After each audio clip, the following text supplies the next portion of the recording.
Are we live? Mic is fine? Okay. Hello everyone! A very warm good afternoon or good morning to everyone. Yes. So please give me one heads up before we begin up with the session, before we begin up with the details, that am I perfectly audible or visible? Yes guys. Am I perfectly audible or visible? Can you guys see me? Can you guys hear me? Yes. Good morning people, good morning. What's up? Okay, Tamil Nadu students come. I would say students from all over India can come, right? Why particularly Tamil Nadu? Gee, okay. Good afternoon guys, how are you all doing? I hope you all must be doing amazingly well and perfectly fine. So I've begun with my signature dialogue. So are you all excited? How many of you actually know that what are we here for? What are we gonna do today? Yes? Okay, what are we gonna do today? Sir, I want that interface. जहाँ पे अपने को वो दिखता है ना, student count कितना है and chat rate क्या है, वो वाला interface खोल दीजिए, जो अभी पहले खोला था आपने. Okay, not talking to you guys, just some tech issue, was discussing that. Yes. Okay, so you, Tushar is from Yakeen Fast Track. Oh, hi Tushar. So beta, वहाँ तो हमने physical chemistry we discussed, right? Here we are for inorganic chemistry. Because we Tamil Nadu students don't know Hindi. Yes, Deeks, that's why we'll be dealing with pure English today. इतनी अंग्रेजी बोल देंगे कि तुम लोगों को लगेगा कि इंग्लिश का पेपर होने वाला है कि नीट का पेपर होने वाला है. Yes.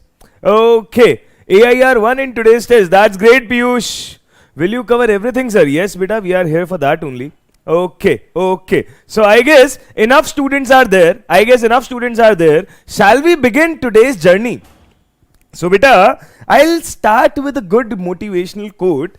It's my favorite line, which I keep telling my students when I go offline as well, that if you really want to do it, if you really wish to do it, go all the way. If you really want it, just go all the way.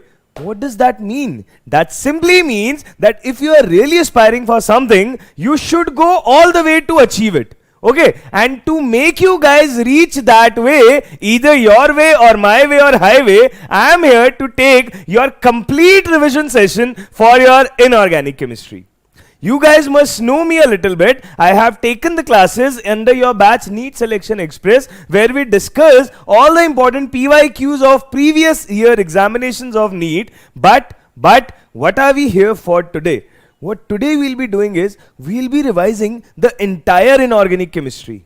Okay, Prince Yadav, thank you so much beta for birthday wishes, but unfortunately it's not my birthday today. When it will come, I'll let you guys know. Okay, but yes, what we are gonna do today? We'll be revising the entire inorganic chemistry, all the chapters of inorganic chemistry via MCQ and dealing with the concepts through MCQ as well. Because the time which you guys are left with,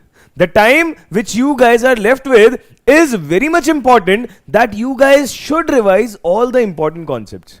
Okay, see, it's not the time that we start with each and every chapter and we go through each and every bit of it. We are not left with that much time, right? We have hardly a week is left for the NEET exam. Okay, so what we are gonna do is, we are gonna practice very important questions,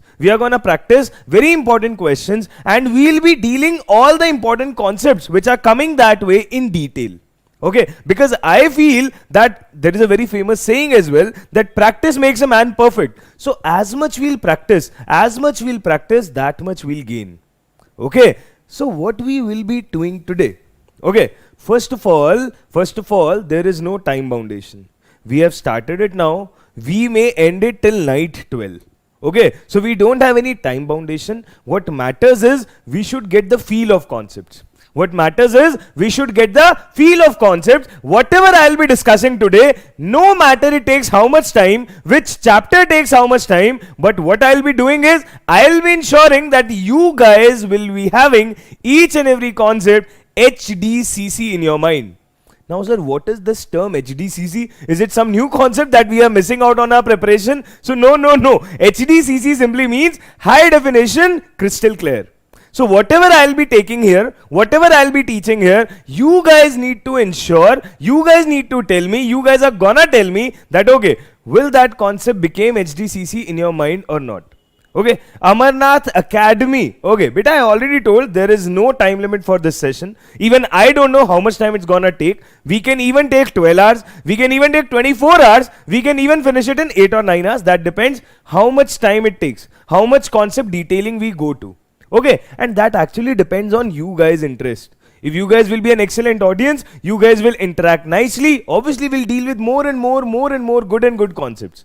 Simple, right? Okay. Can you tell weightage of how many questions will be from every chapter in inorganic? Abar beta, I would love to explain that, but don't you think this is not an appropriate question to ask at this point of time? If you guys are preparing for NEET, if you guys are, working hard for NEET for such a long time, then though by this time you guys should have got the idea that which chapter has how much weightage. If I have to tell you 1 week before the exam that which chapter has how much weightage, I don't think that's the wise decision, right? You guys should be aware. Baki I'll keep on telling as well, but yes, you guys should be aware. Okay, alright. Sir, if we learn all the things you say today, is that enough for NEET? Should we learn NCERT more? See beta, NCERT reading is a must. What I'll be tackling, I'll be covering almost all the important concepts. You should listen to that very perfectly. After that, go through NCERT once, because revision is revision, right?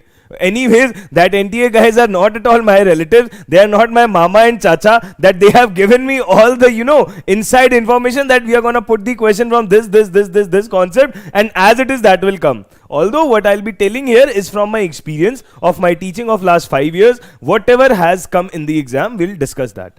Okay. So, what is my plan of action? Yes, Ruksika Arumugam. Beta, there will be breaks. We will take short breaks between. But yeah, not like after 1 hour we'll be taking breaks. Okay. We'll be like discussing few chapters. Once we'll finish 2 or 3 chapters, we'll take a 15-minute break. That much I'll allow. 10 minute, 15 minute, 10 minute, 15 minute. Okay, there will be breaks. Fine. Okay. So what will be a plan of action? Since it's the beginning of the session, I want to create that aura around, so that I don't want these type of questions in between. Ki, sir, when will the session end? How much is it left? So I've already told you there is no time limit. Okay. How many hours it will take, sir, NEET aspirant? Again, I'm saying there is no time limit. It can take up to 12 hours as well, because we'll be revising it nicely. Okay. Class started at 12. Now, what is a plan of action? What is a plan of action for today? So guys, we have already discussed all the previous year questions of NEET exam, right? We have already discussed all the previous year questions of NEET exam. So what other thing we can do today? What new we can do today? So what we'll be doing is, we'll be doing some good questions, some most expected questions from the chapter, plus we will be doing the questions of JEE mains. Plus, we'll be practicing the previous year questions of JEE mains. Why so? Because JEE mains say many times it has been observed that questions have come as it is. Because the exam making authority is same only, NTA only. So, what we'll be doing is, we have already covered NEET K PYQs under NEET Selection Express. Today, we'll be practicing most expected questions. Okay, we'll be practicing most expected concepts plus the questions from JEE mains, from every chapter.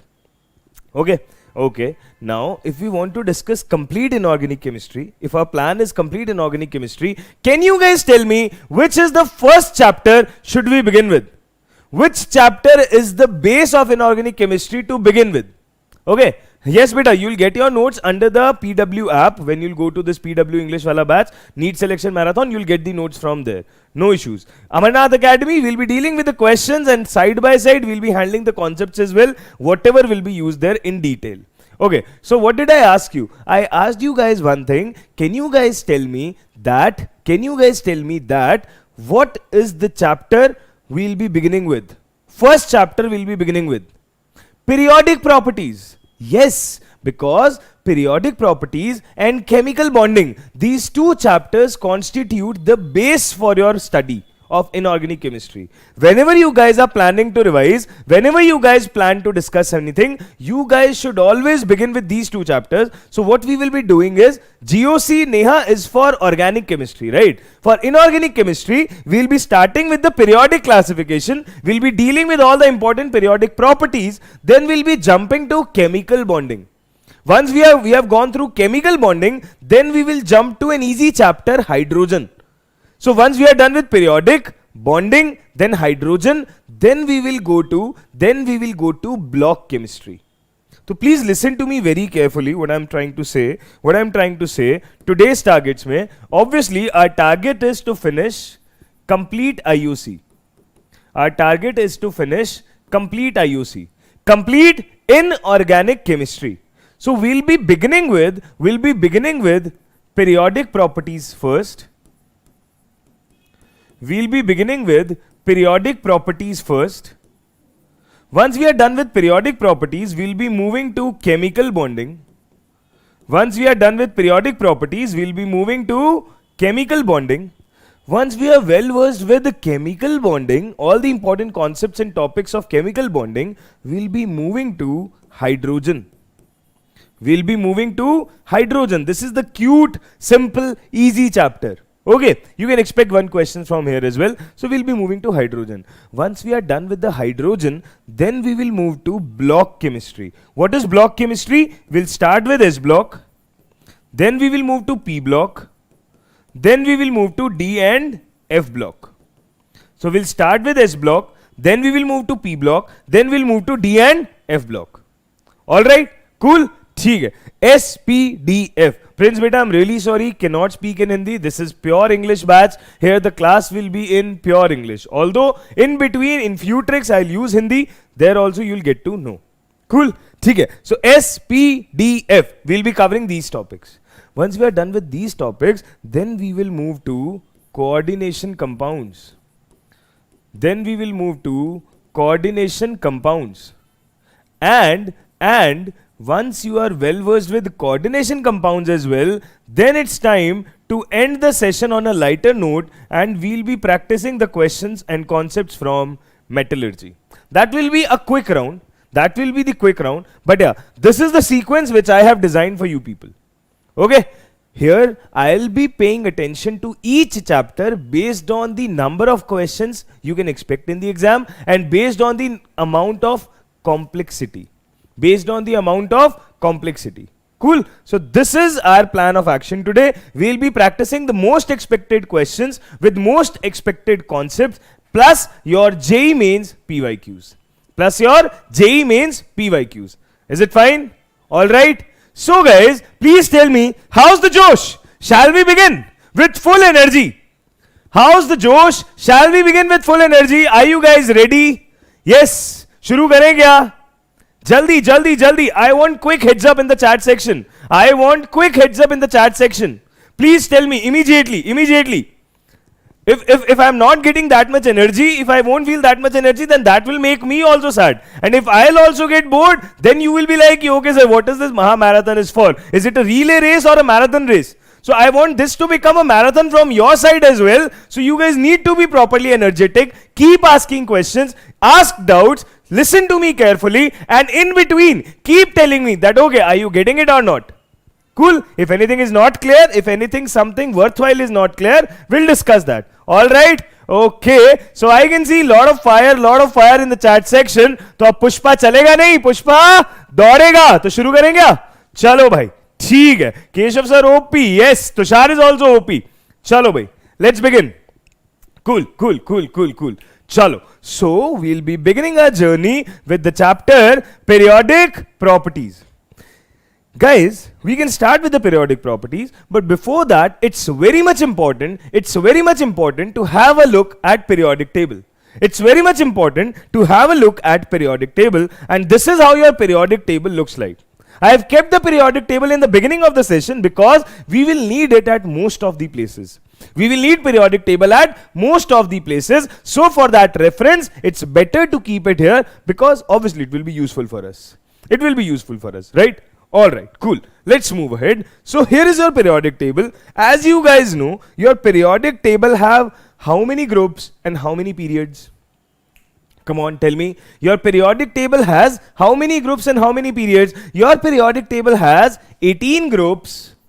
Your periodic table has 18 groups and 7 periods. Right? Your periodic table has 18 groups and 7 periods. What are groups? Groups are your these vertical lines. What are columns or periods? These are your horizontal lines here.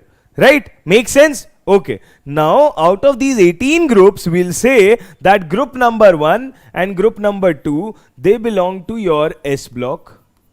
Group number 1 and group number 2 belongs to your S block. Group number 3 to group number 12.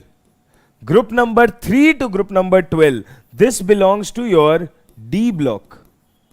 This belongs to your D block. And your group number 13 to group number 18. Group number 13 to group number 18. This belongs to your P block. Now you guys will say, sir, we got S block, we got P block, we got D block as well. But what about F block? So many students have this confusion that okay, these two rows which are there at the bottom, these are F block. I am not denying it.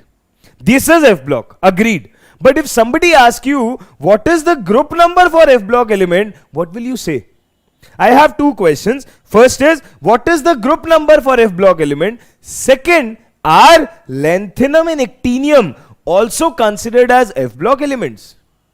Does lanthanum and actinium also considered as F block elements? Please say yes or no. Please tell me yes or no. First thing, what is the group number? Chalo, we'll discuss group number later.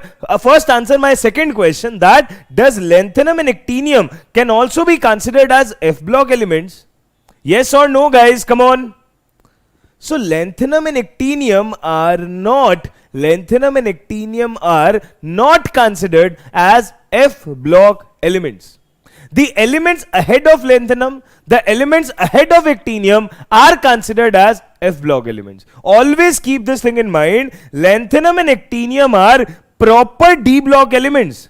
Lanthanum and actinium are proper D block elements. They are never regarded as F block elements. But the elements ahead of lanthanum are known as lanthanoids. The elements ahead of actinium are known as actinoids. Then sir, if they are not lanthanoids and actinoids, why have we kept them here? We have kept them here, bacha, because they are leading these groups or these series. They are leading these series actually. Okay, but they are not F block element. So it's better to write here, just to avoid confusion, lanthanum and actinium are not F block elements. Lanthanum and actinium are not F block elements, but they are D block elements. Okay, so the first member of F block is cerium. First member of F block is cerium. You understand?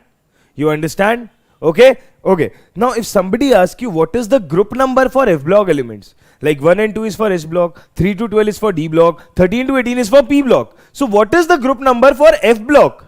So please understand that the element from cerium to lutetium, they lies behind lanthanum. They lies behind lanthanum, and we did not have any particular place to fit them in this periodic table. So where did we put it? Where did we put it? We have put them in the separate place below periodic table, below the normal periodic table, but they belongs to group number 3 actually, because they are behind lanthanum, and lanthanum belongs to group number 3. Similarly, actinium also belongs to group number 3, and these element lies behind actinium, so they also belongs to group number 3. So always remember, your F block belongs to group number 3. Okay? F block belongs to group number 3. Is it fine? If some people does not know this, please write it down in your notes, whatever you have. Okay? F block belongs to group number 3. But I guess since NEET exam is very nearby, so most of the students have come prepared only here, so they must know these things already. Cool? Any doubts? Is this fine? Alright, let's move ahead. Let's move ahead. I wanted to give the basic heads up. If I wanted to give the basic heads up, now let's talk about the general electronic configuration. Now let's talk about general electronic configuration. This is not related to any particular chapter. These are the general talks to begin inorganic chemistry. General electronic configuration we want to discuss. What kind of electronic configuration? What kind of configuration? We'll be discussing with the configurations of valence shell. We'll be discussing the configurations of valence shell. Async beta, don't worry, we won't be repeating any question. We'll be doing new questions. All set of new questions I've brought for you. We have almost 300 to 400 questions which we'll be doing today. Okay, cool. Now listen to me. General electronic configuration, if I would like to discuss, I'll say let's begin with S block. So for S block, we have two groups. For S block, we have two groups. One is group number 1, another is group number 2. For S block, we have two groups, group number 1 and group number 2. Okay, for group number 1, we say that the valence shell electronic configuration is NS1. That is, element has one electron in the outermost shell. Element has one electron in the outermost shell. What is this? Ronojit. Yeah, Ronojit. Beta, F block electronic configuration is required. It's very much important. I'll give you the trick to remember that. Don't worry. Cool. Okay. Now, group 1 is NS1. That is, we have one electron in the outermost subshell, S subshell. Okay. Cool. Similarly, for group 2, it's NS2. So this is for your S block. If this is for your S block, let's move to P block now. If we move to P block, in P block, we have how many groups? We have group number 13, 14, 15, 16, 17 and 18. We have 6 groups over there. So what do we say? The general configuration is NS2, NP, 1, 2, 6. Like for group number 13, it's NS2, NP1. For group number 14, it's NS2, NP2. For group number 15, it's NS2, NP3. Similarly, for group number 18, it's NS2, NP6. Cool, that's your noble gases. Right? ठीक है. Group number 1 elements are known as alkali metal. Group number 2 metals are known as alkaline earth metal. ठीक है? Alright, good. This is your P block. Let's move ahead. Now, we are talking about D block. If we talk about D block, so for D block, the last electron does not enter in the valence subshell. It enters into the penultimate energy level. What is penultimate energy level? In D block, the level is one level before your valence subshell. Okay, one level before your valence subshell. What does that say? We call it this: n-1 D1 to 10 ns 1 to 2. This is the general valence shell electronic configuration of your D block. n-1 D 1 to 10, ns 1 to 2. The last electron always enters into the n-1 D subshell. Like if it is 4s, so this is 3d. So last electron enters in 3d subshell. Okay, always. But when you are removing the electron, you will remove the electron from ns subshell. Please listen to me carefully. What did I say? In case of D block elements, bacha, the last electron always enters in n-1 D subshell. And when you start removing electron, it will always be removed from first ns subshell, then n-1 D. This is the special case you need to remember. Similarly, if I talk about F block, so I'll say, it's n-2 F 1 to 14. In F subshell, how many electrons are there? 14 electrons are there. Cool. Then I have n-1 D 0 to 1 ns2.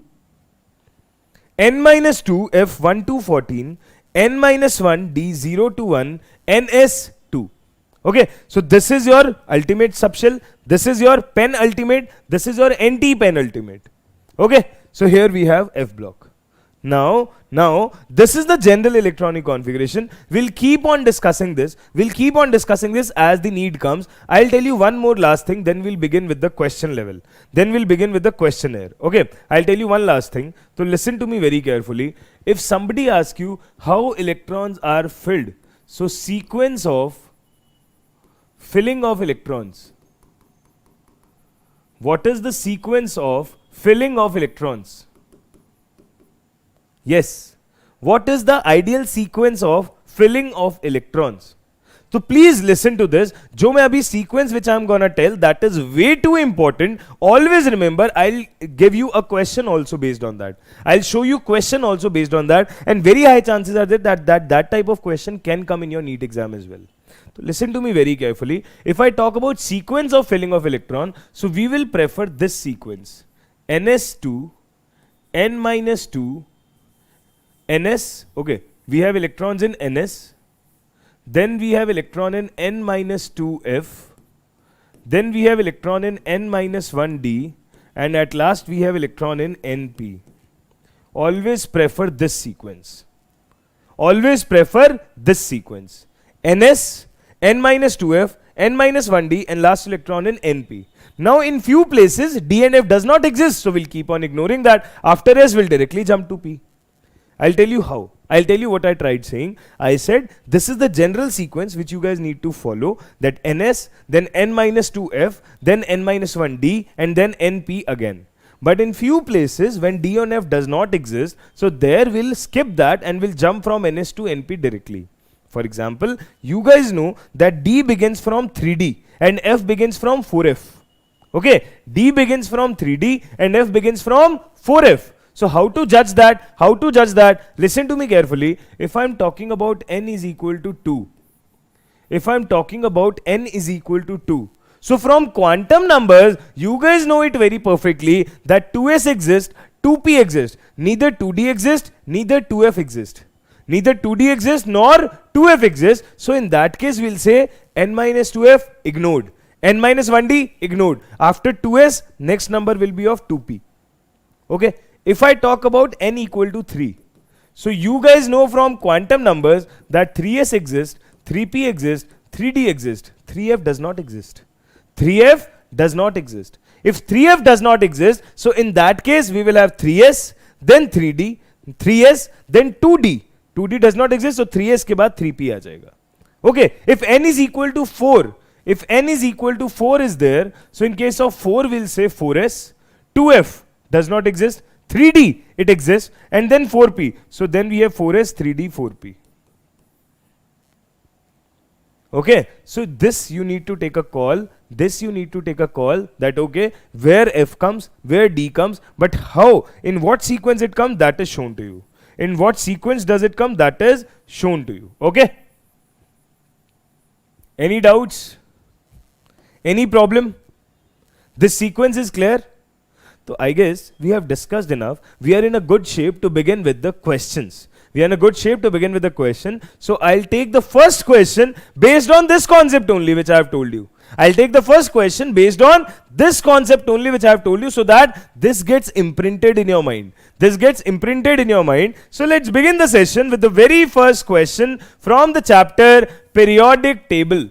From the chapter Periodic Properties or Periodic Table. Okay, so here is the question number 1. Here is the question number 1. Listen to this very carefully. Please see this very carefully. This is our first question. Please have a read of this question, then we'll begin discussing this question. Please have a read of this question, then we'll begin discussing this question. Very good question. Okay, what is this question saying? Let's give it a read. In 6th period of the modern periodic table, electronic energy level is in which order? In 6th period of the modern periodic table, electronic energy levels are in which order? If we are talking about 6th period, that means your n is equal to 6. You understand? Your n is equal to 6. You understand? Yes. If we are talking about 6th period, your n is equal to 6. Now the question is asking you about energy level ka sequence. The question is asking you about energy level ka sequence. If the question is asking you about energy level ka sequence, I just told you what? We'll begin with ns, then we will jump to n minus 2f, then we will jump to n minus 1d, and then we will jump to np. This is the energy sequence you guys are supposed to follow. This is based on n plus L rule only. Okay, this is the energy sequence you guys are supposed to follow. So if n is equal to 6, so we will say we'll begin with 6s, then we will move to 4f, then we will move to 5d, and then we will move to 6p. Yes. Tell me, is it making sense? Is it making sense? We began with 6s, then we jumped to 4f, then we jumped to 5d, and then we jumped to 6p. Now this is making absolutely sense based on n plus L rule as well. This is making absolutely sense based on n plus L rule as well, because your n plus L rule says because your n plus L rule says that we will arrange in increasing order of n. We will arrange in increasing order of n plus L, and the places where n plus L ka value is same, there we will give preference to n. There we will give preference to n. So we'll begin with increasing order of n plus L, and the places where n plus L ka value is same will give preference to value of n. Okay, so n plus L if you talk about, so for S subshell L is 0, for P subshell L is 1, for D subshell L is 2, for F subshell L is 3. So here n plus L will be 6 plus 0, so that is 6. 4F, 4 plus 3, it's 7. 5D, 5 plus 2, it's 7. 6P, 6 plus 1, it's 7. So we'll say on moving from 6 to 7, n plus L is increasing. So 6S se will jump to 4F. Now for these three, we will say n plus L is coming out to be same.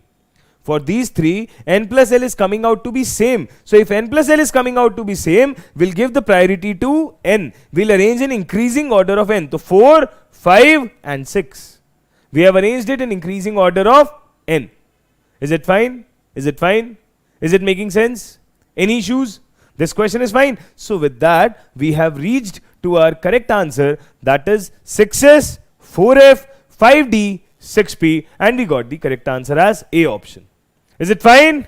Can I get a heads up? Can I get a thumbs up that who all understood this question? Any doubt in this question? Is it making sense? Is it fine? Is it clear? Fine? Okay, let's move to the next question then. If we are moving to the next question will be based on your electronic configuration. Let's see this question first. If we are moving to electronic configuration, so I have told you the general electronic configuration of all the elements, right? I have told you general electronic configuration of all the elements. So let's do a question to see that whether we know it or not. Let's give it a read. Okay, see here. What did we say? Here we saw that the compound has 3d2 4s2 configuration. And this is related to which block we want to ask. So you have been given an electronic configuration, a valence shell electronic configuration for a compound. Let's name it as X, and the configuration is 3d2 4s2. Now you need to tell me that this configuration belongs to which block, and I'm seeing the lovely answers already here. Rock stars are sitting here in the class, I'm sure. Okay, so many students have answered it correctly already, but still I would like to discuss that. See, beta, what mistake does students do in this? Okay, students are answering D block, that's absolutely correct. But I'll tell you what mistake people do. What mistake does people do? So see, what people says, so you told that if the last electron in the valence shell, if we can see NS2 type of setup, so we will call it S block. But beta, if you are seeing this type of setup, if it is an S block element, then it won't have the D subshell just before this. If it would have been the S block element, it would not have D subshell before this. If it's having some incomplete number of electrons in D subshell as well, then that means it's very clear that the valence shell last electron is entering into penultimate energy level. If the D subshell is incomplete here, irrespective of having the NS2, that means the last electron is currently entering into penultimate energy level, and when the electron enters into n-1d or penultimate energy level, it clearly belongs to D block. So the correct answer is option number C. Is it fine? Is it making sense? Any issues? Good.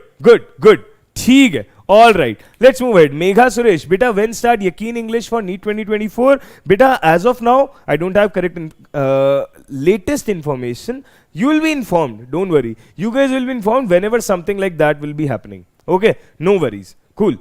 Shall we move forward? All right. Okay. Let's move to the next question. If we would like to move to the next question, then here is another question and another new concept. Very important concept, although this concept is the heart and soul of inorganic chemistry.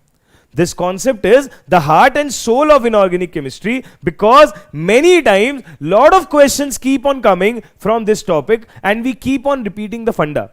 So Shrivankar Madhu, beta, my name is Keshav Jaju, hai na? And that you can see from the first slide of the session. Kindly focus on the session, please. Okay, it's a request. See, what is question saying? What is question saying? Question is saying the order of screening effect of electron of s, p, d and f orbitals of a given shell of an atom on its outer shell electron.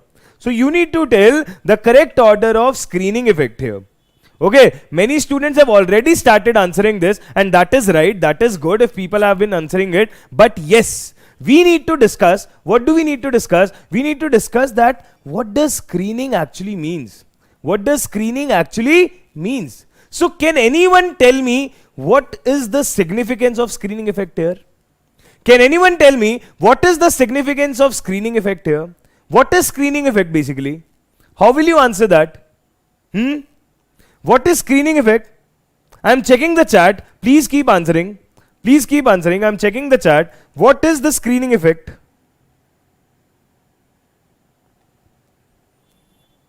Can anyone answer what is screening effect?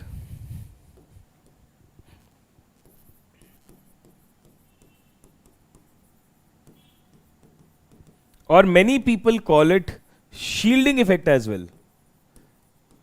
Many people call it shielding effect as well. The attraction between nucleus and outermost electron is screening effect. Prevent lose of electron. Effective nuclear charge. Okay, cool. You guys have some facts, but what I'll do is I'll reframe it based on whatever you guys have told. Whatever you guys have told. Okay, cool. Now please see here. Please see here. What I'm trying to say, suppose this is your nucleus. Suppose this is your nucleus. Cool. If this is your nucleus, then you have these shells. You have these shells. Right? And suppose that you have these electrons in the shells. Suppose we have these electrons in the shell. Now what will happen here? What will happen here, bacha? It's very obvious. It's the law of nature that opposite charges always attract each other. Okay. Bhumi is saying reduction of nuclear force of attraction. Yes, that's nice. That's nice. But ek baar listen to me carefully. What I'm trying to portray here. Hai na? Listen to me. What I'm trying to say. We all know that opposite charges always attract each other.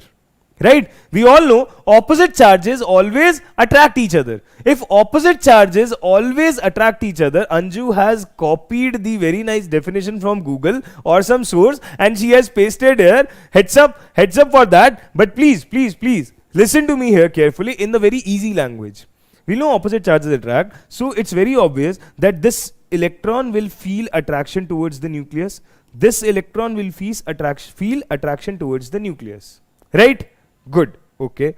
Now this is very obvious that the electrons from other shell will also try to feel attracted towards nucleus. Hai na? Electrons from other shell will also try to feel attracted towards nucleus. But what will happen? They will face attraction towards nucleus, but at the same point of time, they will also face repulsion. They will also face repulsion. What kind of repulsion? Yeah, you guys know it very well that like charges repel each other, opposite charges attract each other. Opposite charges are getting attracted, but likewise these like charges will feel repulsion. And the maximum effect of this repulsion will be faced by this poor outermost shell electron. This electron will be like कि एक तो I have so many electrons before me in different shells. Nucleus is so far away. Okay, this electron is trying to sing that song. That's one of my favorite songs. I miss you every single day and you are so far away. So that same thing is happening here. That this electron is saying, I miss you every single day, but you are so far away due to the presence of these electrons in between. Due to presence of these electrons in between, what is happening that this electron is facing lot of challenge. This electron is facing lot of challenge in getting attracted towards nucleus because of these inner repulsions. All these inner subshell electron will repel this outermost electron a lot. All these inner subshell electron will repel this outermost electron a lot. If they will repel this outermost electron a lot, that means what will happen? What happens here, beta, that if this nucleus will see this electron, so this nucleus won't be able to feel attraction of this electron, or we can say opposite way also, this electron won't be able to gain attraction of this nucleus so much because there are a lot of screens before that. There are a lot of security guards sitting before that. If lot of security guards are sitting before that, they are not letting the outermost electron feel the attraction of nucleus. They are not letting the outermost electron feel the attraction of it. If they are not letting it, so we'll say they are acting as a screen in preventing the attraction of electron in getting attraction towards nucleus. That's why we say that effect is known as shielding effect. Okay, that's why it's known as screening effect or shielding effect. Now there are two types of screening effect. One is good screening effect, one is poor screening effect. A good screening effect is one when these inner subshell electrons are strong enough and they are not letting the outermost electron feel the attraction of nucleus. So they are doing their job perfectly. Okay, so that's a good screening. Alright. What is bad screening? What is poor screening? Poor screening means that irrespective of having these electrons in the inner subshell, the outermost subshell electron still got attracted towards nucleus. They could not stop it. These inner subshell electrons could not stop it. If the inner subshell electrons could not stop it, the outermost subshell electron still got attracted. That means that their presence, having them or not having them, is not making much sense here. Having them or not having them is not making much sense here. Hence we say that what? That shielding is not that good. If shielding is not that good, that means the outermost shell electron get attracted towards the nucleus. If outermost shell electron get attracted towards the nucleus, we'll say size decreases. Size decreases. Because what is atomic size? Atomic size or atomic radius is the distance between nucleus and outermost shell ka or subshell ka electron. If that is coming very close to nucleus, size decreases. So we can clearly say if it's a good screening, then we'll say size increases. Okay. If it's a poor screening, then we'll say this inner subshell electron won't be able to stop the outermost electron in getting attracted towards the nucleus. Hence, size decreases. Now, since I told you we won't be only doing question, we'll be practicing relevant theory, we'll be understanding relevant theory. So, through this question, I've told you the entire concept. There is one more term which you guys see a lot, that is effective nuclear charge. One more term which you guys see a lot, that is effective nuclear charge. Now, what is nuclear charge first of all? Nuclear charge is attraction of nucleus with the all electrons. But effective nuclear charge is net attraction of electron towards nucleus. Why I am saying net attraction? Because that net attraction will be the net result of all these inner repulsion as well as attraction. Okay, that's the net full and final attraction which is happening because of these repulsion and attraction. So that's the net effect, and that net effect is known as your Z effective. If it's a good screening, that means outermost electron is not getting attracted towards it. If it is not getting attracted towards it, then effective nuclear charge decreases because this cannot get attracted here.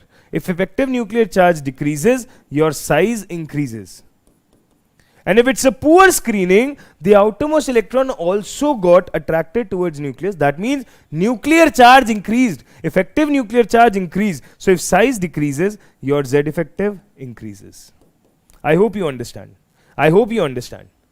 Is it fine? So obviously, How can you tell the screening effect ka order? So we'll just say the subshell which will be closest to nucleus, the subshell which will have more electron density, that will face more attraction towards nucleus, whereas the subshell which will have diffuse electron density, okay, the subshell which will have diffused electron density, the orbital which will have diffused electron density, that will have least screening strength. So if we talk about S subshell, so S subshell is spherically symmetric and it has electron density everywhere. It will have electron density everywhere. You understand? Okay. If we talk about P subshell, it has dumbbell shape. It has a dumbbell shape, and hence we say it will also have electron density, but that will be at some far distance as well. That will be at some far distance as well. Okay, here the electron density is concentrated towards the center. Here the electron density is little diffused. If we talk about D subshell, it's a double dumbbell. It's a double dumbbell. Here the electron density will be more far. Here the electron density will be more far, and F subshell is so diffuse that we don't even discuss its shape. So as we go from S to P, P to D and D to F, we will say electron density decreases and becomes more diffused. So guys, you all know the order SPDF, but I guess now you guys are more clear with the reasoning. If somebody asks you in assertion reason or such type of question, that what's the reason of having S then P then D then F? Because S mein electron density is very much concentrated towards the center, it gets very much attracted towards the nucleus. But as we move ahead, electron density spreads. If it spreads, it becomes more diffused, and since it becomes more diffused, hence we say its attraction towards nucleus decreases, obviously. So the order of screening strength will be SPDF. Order of screening strength will be SPDF. Is it making sense? Is it making sense? Did you understand this? Did you understand this? So awesome people, now we have finally got the order as SPDF. So I didn't want to just, make you guys go through the questions and get happy about it. What I'll be doing is, I'll be covering all the relevant theory related to that concept with the help of the question. Cool. So I guess I made my point clear. I made you explain the size order, its relevance with the screening effect, and also I made you understand that how do you decide the screening strength ka order. Is it fine? Good? Cool. Let's move ahead. Is this fine? ठीक है. Let's move ahead. If we go to next question, let's see. Here we have this question. Lanthanoid contraction relates to decrease in what? So guys, you guys saw the order of screening strength, and you guys saw that S subshell has highest screening, best screening, then P subshell, then D subshell, and then F subshell. So basically what do we say? We say that D and F subshell always has poor screening. D and F subshells always have poor screening. If they have poor screening, so you guys know it very well that due to poor screening what happens? Size decreases. Due to poor screening what happens? Size decreases. If size decreases due to poor screening, that means what? Atomic radii decreases. If size decreases, that means atomic radii decreases. So when lanthanoid contraction happens, what is lanthanoid contraction? Lanthanoids are F block element, and we know that F block elements have poorer screening power. If they have poorer screening power, so we say that lanthanoid contraction happens due to poor screening of F subshell, and due to poor screening of F subshell what happens? Size decreases. And the point which you need to keep in mind, it's not only the atomic size which decreases, it's the ionic size as well. It's not only the atomic size which decreases, it's the ionic size as well. If we talk about lanthanoids के बारे में, तो we'll say कि if we go from cerium to lutetium, as we move left to right,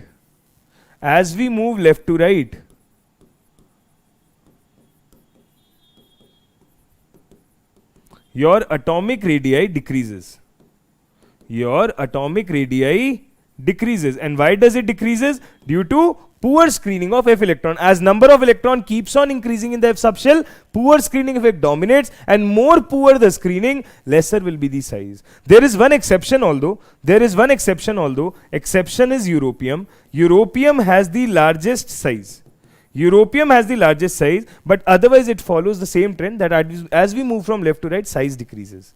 And this is the atomic size. If you talk about ionic size, so for lanthanoid, the common oxidation state is +3. So as we go from cerium +3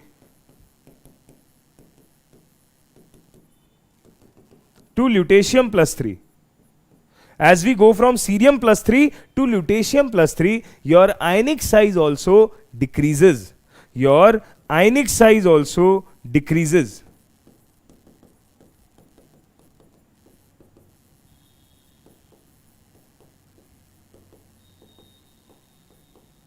And this also happens due to lanthanoid contraction, and here we don't observe the exception of europium as well. That only happens in case of atomic radii in the neutral state. In ionic state it does not happen. And the common oxidation state for lanthanoid is +3. All are metals, so we generally write them as M+3. So due to lanthanoid contraction, due to poor screening of F orbital, what happens? There is decrease in atomic as well as ionic radii. So many people in excitement of the question, when they observe the question for the very first time, what do they take? They always take first option. But you guys need to understand that ionic radii is also equally prominent. That also decreases with the equal amount. So you guys need to understand this as well. Okay? Is it making sense? Shall we proceed? Okay. So what we have done is, we have done quite good concepts as of now. Let's move towards some easy concept. Okay. You guys will get more confidence. Otherwise, many students will be feeling very heavy. That's why every question is such a heavy concept. Okay. Let's move towards an easy question. If we move towards an easy question, I'll show you one question. This one. Okay, this one. Atomic radii ka trend you need to tell. So you guys know this very nicely. That as we move top to bottom in the periodic table, okay, on moving top to bottom,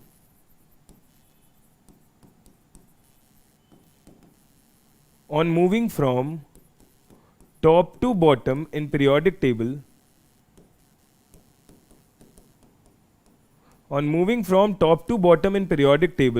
your atomic radii increases. On moving from top to bottom in periodic table, your atomic radii increases. Why does it increases? With increase in number of shells, because as period number increase, your shell number also increase, right? Okay. Second point is, on moving left to right in periodic table, your atomic size decreases.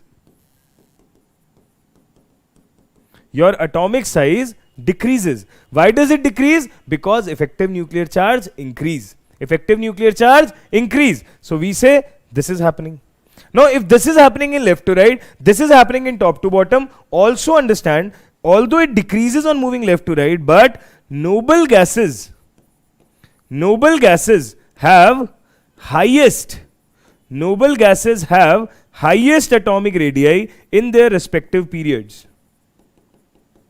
In respective period, in every period, noble gases have highest atomic radii. I'll show you what I'm trying to say. Via periodic table only. That if you move left to right, lithium, beryllium till neon, so till fluorine your size decreases because of what? Because of increase in Z effective.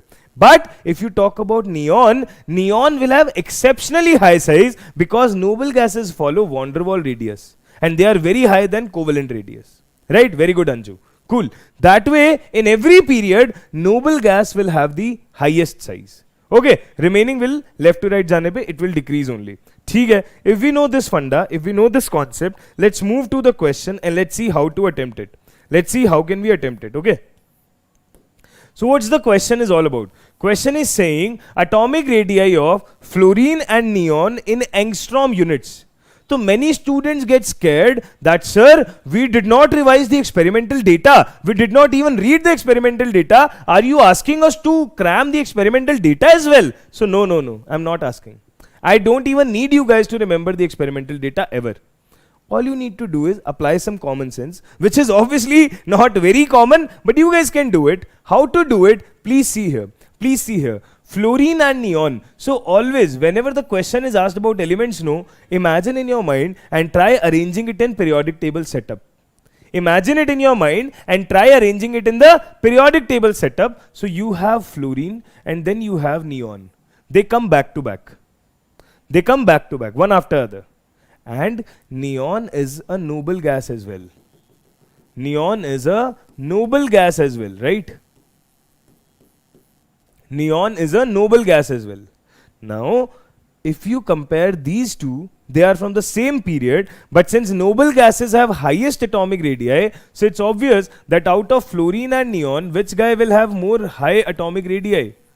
Which guy will have high atomic radii? So, neon will have high atomic radii than fluorine.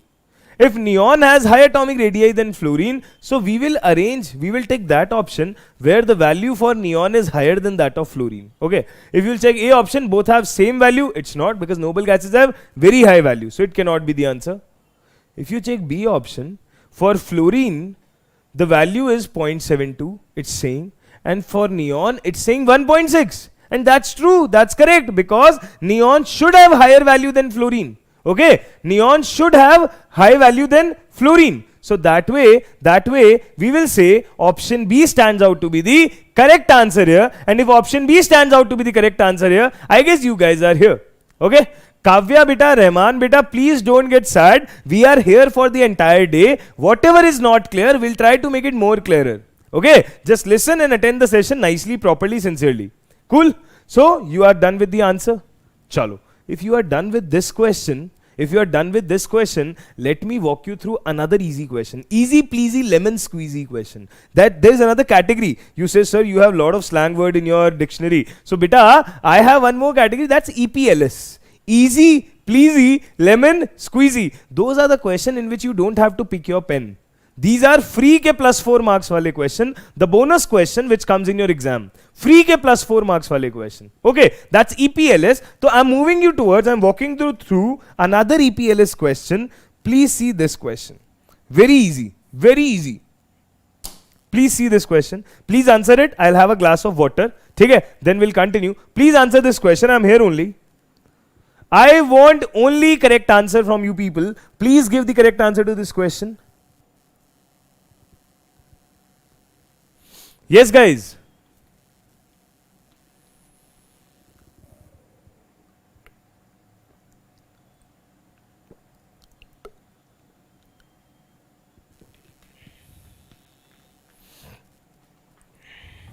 Acing beta, whatever inorganic reactions have been asked till now, we'll cover that in today's session.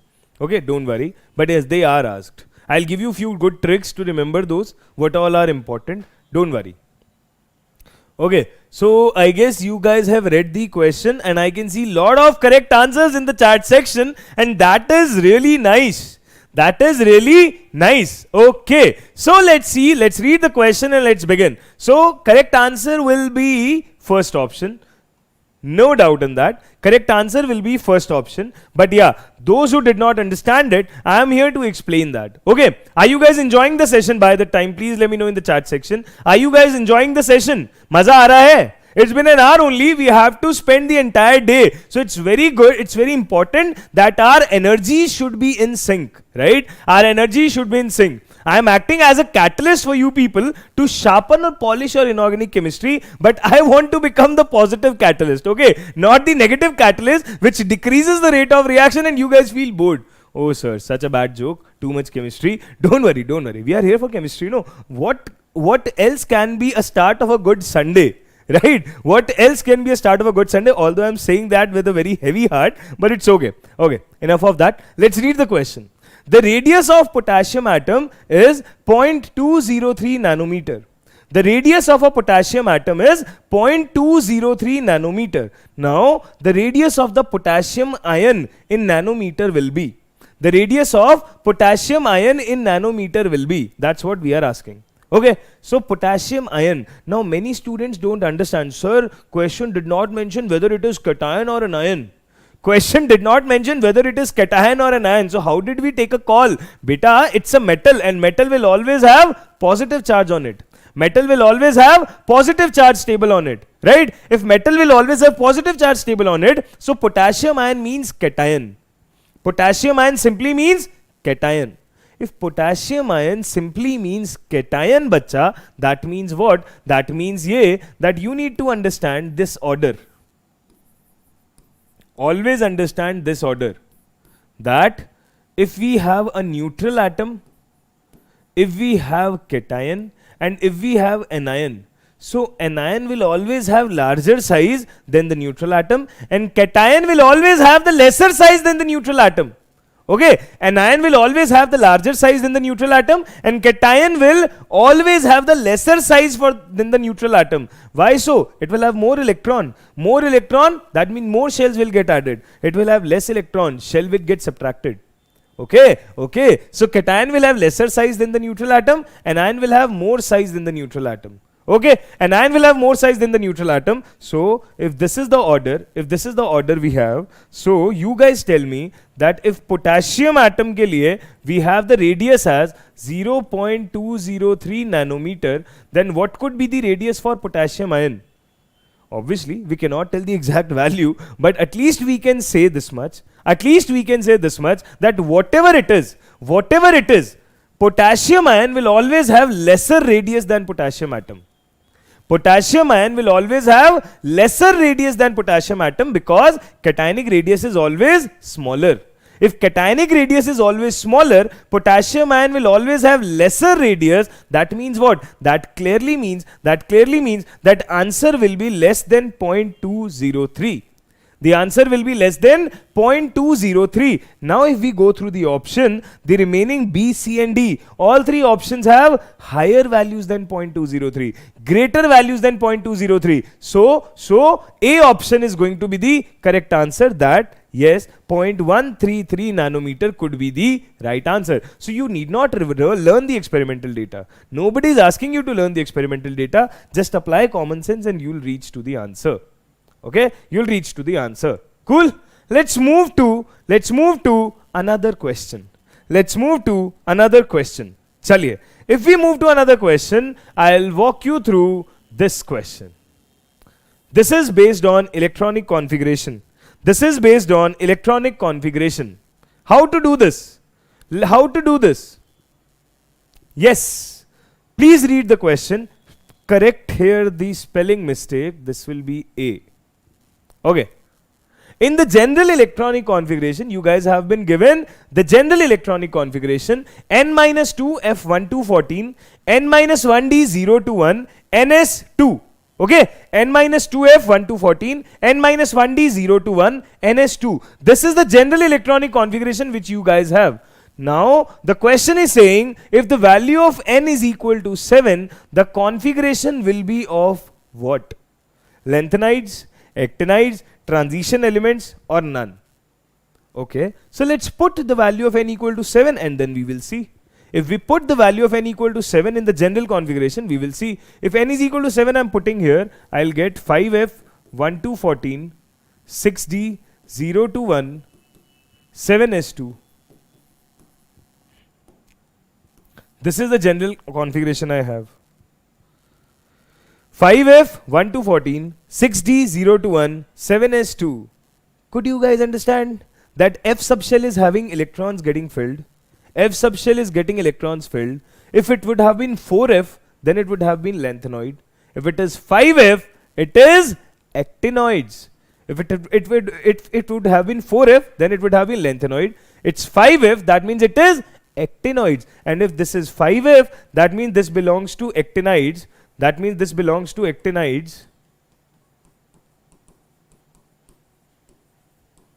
So the configuration is, correct option is option number B.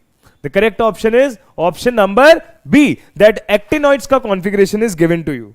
Actinoids ka configuration is given to you. You understand? Any doubts? Any problem? Is it fine? Okay. Subramanyam N is saying video is not clear, sir. Beta, the connection is perfectly fine from here. I can see the internet stats here. Please refresh your video. I guess some internet problem is there in your area. Hai na? Please refresh the video. You will get the clear vision. Okay? Cool. So the correct answer is actinoid. Where is the janta? Why can't I see the chat running? Yes, what happened? So the correct answer is actinoids. Okay. You guys are rock stars, yaar. You guys know the question. You guys know the concept. It's fun teaching you. Okay. If it's fun teaching you, shall I raise the little bit level? Ittu sa level badhaun. Thoda sa level badhate hain. Let's see how do you answer. Okay. Please try attempting this question. Please try attempting this question.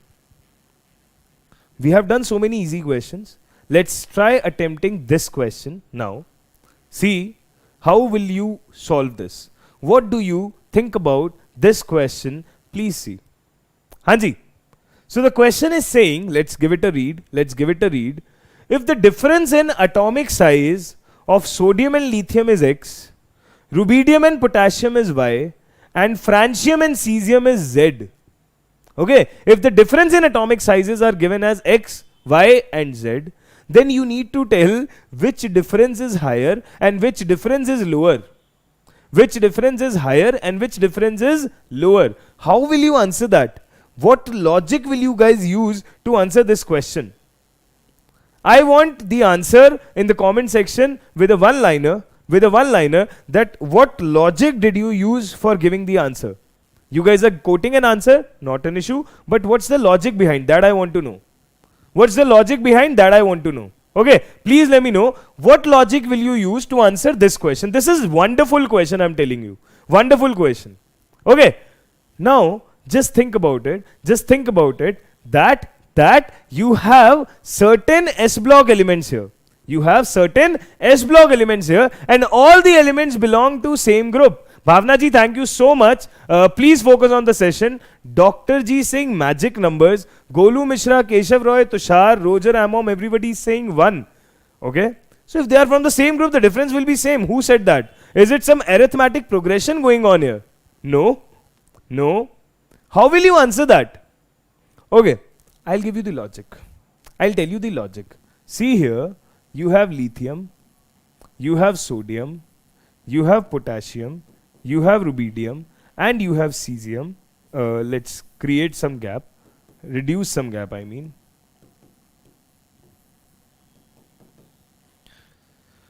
These all elements belong to group number 1, right? These all elements belong to group number 1, right? Okay. If these all belong to group number 1, now what is it saying? What is this question saying? This question is saying that the difference between the size of lithium and sodium is X. The difference between size of lithium and sodium is X. The difference between size of rubidium and potassium is Y. And the difference between size of francium and cesium is Z. Okay, the difference is X, the difference is Y, the difference is Z. What kind of difference? Size difference, obviously. What kind of difference? Size difference, obviously. Okay, if the difference is of size, so we need to tell the correct order of X, Y and Z. Guys, please listen to me. A is not the answer. Everybody has given the wrong answer. We'll discuss how to attempt this question. We'll discuss how to attempt this question. Okay, how to attempt this question? Listen to me carefully. Guys, you know this thing very clearly that as we move down the group, your size increases. It does increase with increase in number of electron. But do you understand this fact that as we keep on moving downwards, as the period number increases, the filling in D and F subshell also increases. Ranoji, that's why I'm telling you know how to relate. Please listen to me very carefully. As we are moving downwards, number of electrons are increasing. But do you understand that as we proceed down, the number of electrons in D and F subshell also increases? If number of electrons in D and F subshell also increases, how? See, lithium belongs to second period. So its configuration is 2s1. Sodium belongs to third period. So its configuration is 2s2, 2p6, 3s1. Okay, potassium belongs to fourth period. Its configuration will be 3s2, 3p6, 4s1. But for rubidium it will be 5s1. If 5s1 is there, 3d would have been taken care of. Okay, for cesium it will be 6s1. If 6s1 is there, that means we have taken care of 4d. Right? Okay, if we have taken care of 4d, here we have 7s1. That means here we have taken care of 4f as well. Here we have taken care of 4f as well, because n plus l of 4f is also 3. So as we move down, the filling in D and F subshell also occurs, and due to filling in D and F subshell also occurs, we'll say that D and F subshell, we know that D and F subshell has poor screening. We say that D and F subshell has poorer screening. Although I am saying size will increase, there is no doubt in that. Size will definitely increase when moving from cesium to francium or rubidium to cesium. But the amount of size increment will not be that much, because here the electrons are getting filled in S only. Here the electrons are getting filled in S or P only. But here the electrons are getting filled in D and F as well. And since D and F subshells are also getting involved, we say they have poor screening power, and due to poor screening, size proportion decreases. If size proportion decreases, so yes, this fact is always true. Please listen to me carefully. This fact is always true that in moving from cesium to francium, size increase, but percentage of increase is not that much. On moving from rubidium to cesium, size increase, but percentage of increase is not that much as compared to the percentage of increase here. Because S has good screening power, and good screening power leads to more size. Poor screening power leads to less size. So as we move here, the size will increase, but the proportion is not that much. So the difference is not that much. Here size will increase and the difference is also high. So we say that X will have the highest difference, then Y, and then Z. You understand? Nobody is asking you to learn the experimental values. People are just expecting the logic from you. And the correct answer is option number B. This is a very good question. This is a very good question. Star level question. Is it fine? Please give me a thumbs up. Please let me know, did you guys understand it? Please let me know in the chat section quickly, so that I'll get to know okay, whether people understood this or not. This was an important funda. Please let me know, did you guys understand this? Any issues, any doubts, any problem? Okay, cool. So what did we do as of now? We are done with atomic size based questions, right? Now we are jumping towards ionization energy based questions. Then we will jump to electron affinity based question. Then we will jump to electronegativity based question. Then we will finish this chapter. Okay, then we will finish this question. Finish this chapter, not question. Let's move ahead. Okay, so now I'm moving to the new concepts. And the concepts will be of ionization potential. How to do that? So do you guys know what is ionization energy at the first place? Ionization energy is the energy required, the amount of energy required to remove an electron, to remove the valence shell electron from an isolated gaseous atom. Yes, atomic size is absolutely correct, Golu. Okay, so please listen to me. What do you understand by ionization energy? I guess you guys already know it. It's the amount of energy required to remove the loosely bound electron, and the loosely bound electron is the valence shell electron. To remove the valence shell electron from an isolated gaseous atom. And if we are removing an electron, that means we are forming a cation. So ionization energy is the tendency to form a cation. Okay, it's a tendency to form a cation.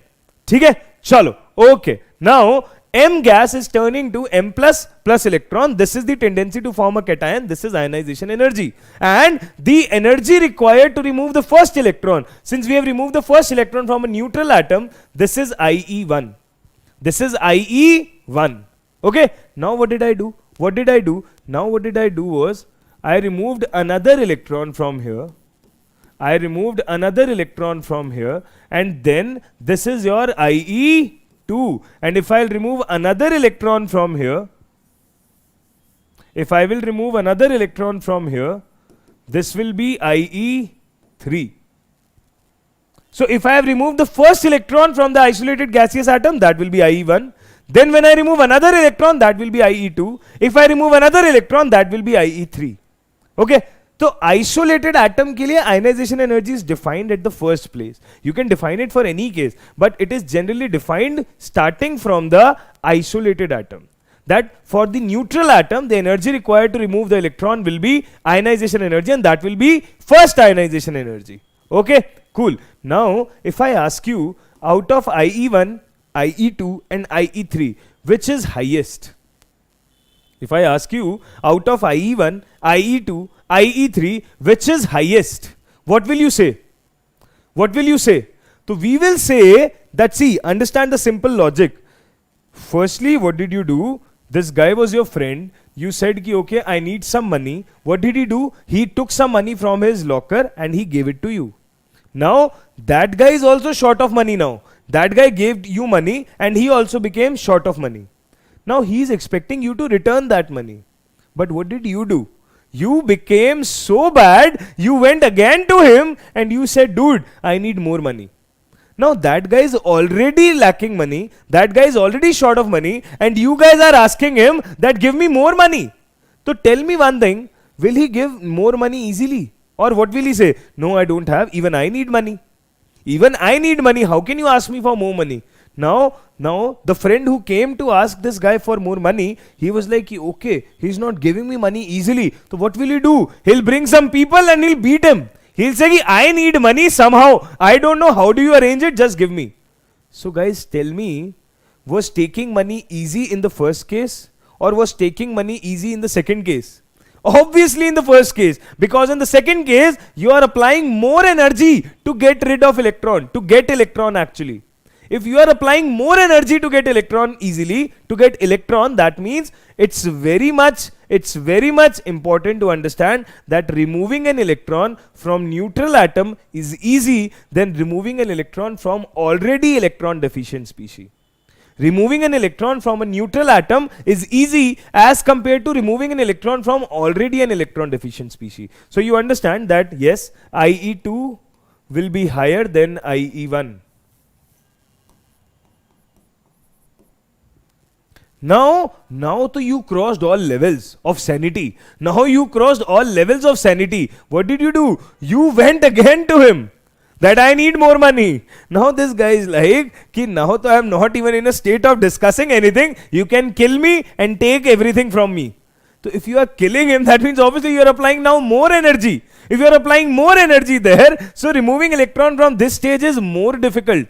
So what I am trying to say that IE3 will be more than IE2 and IE2 will be more than IE1, and this is what we call successive ionization energy. This is what we call successive ionization energies.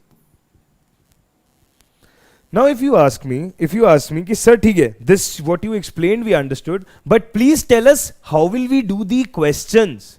How will the question come and how will we attempt it? So simple thing is, understand two things. One is trends in periodic table. So we say on moving top to bottom, your atomic size increases. Atomic size increases means the distance from nucleus increases. If distance from nucleus increases, so suppose the first member is this and the last member is this. The valence electron is here, the valence electron is here. You tell me in which case you need to apply more energy. In which case you need to apply more energy to remove electron? Here. Because here the attraction is strong. Here the attraction is weak. The outermost electron is far from the nucleus. It will be removed easily. So obviously as size increases, ionization energy decreases. Less amount of energy is needed here, more amount of energy is needed here. So we say on moving top to bottom in periodic table, your ionization energy decreases. And similarly on moving left to right,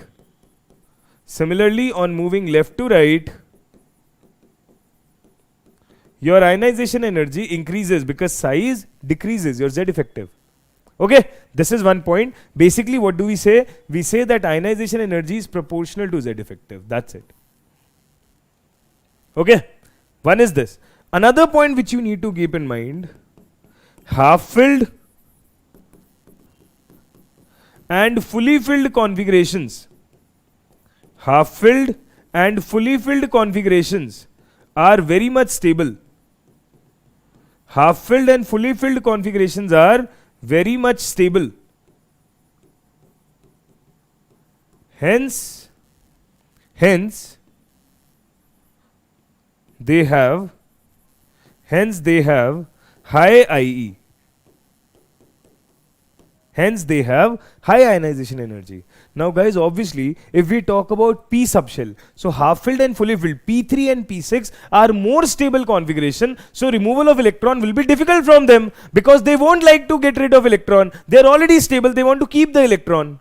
So you need to apply more energy. Similarly, D5 and D10, D subshell, half filled and fully filled, so that is more stable, so easily electron will be removed. So this is also important to keep in mind. Now if you know these points, you can attempt the questions easily.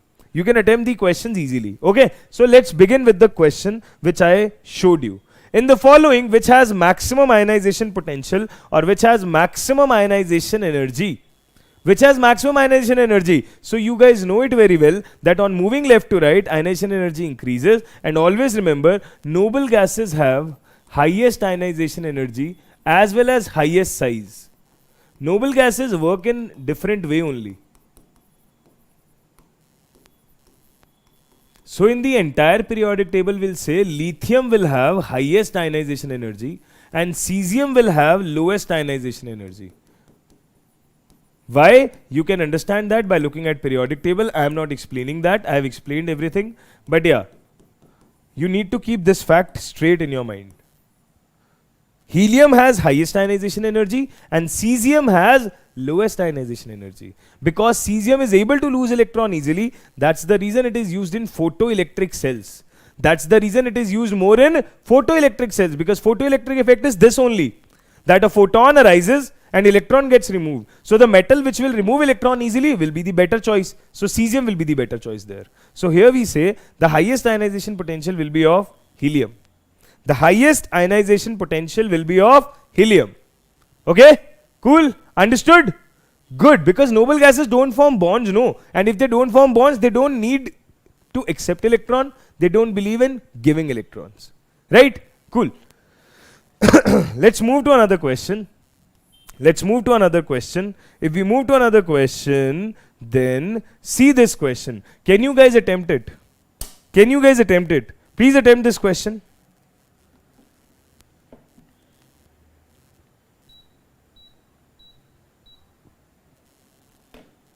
What will be the answer? Yeah.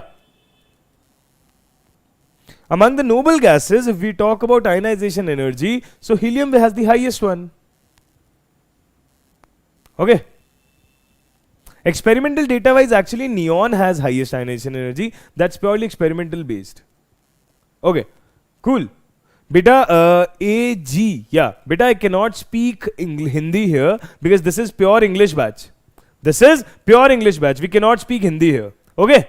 Cool. Yes, guys. So where is the energy? Where are the people?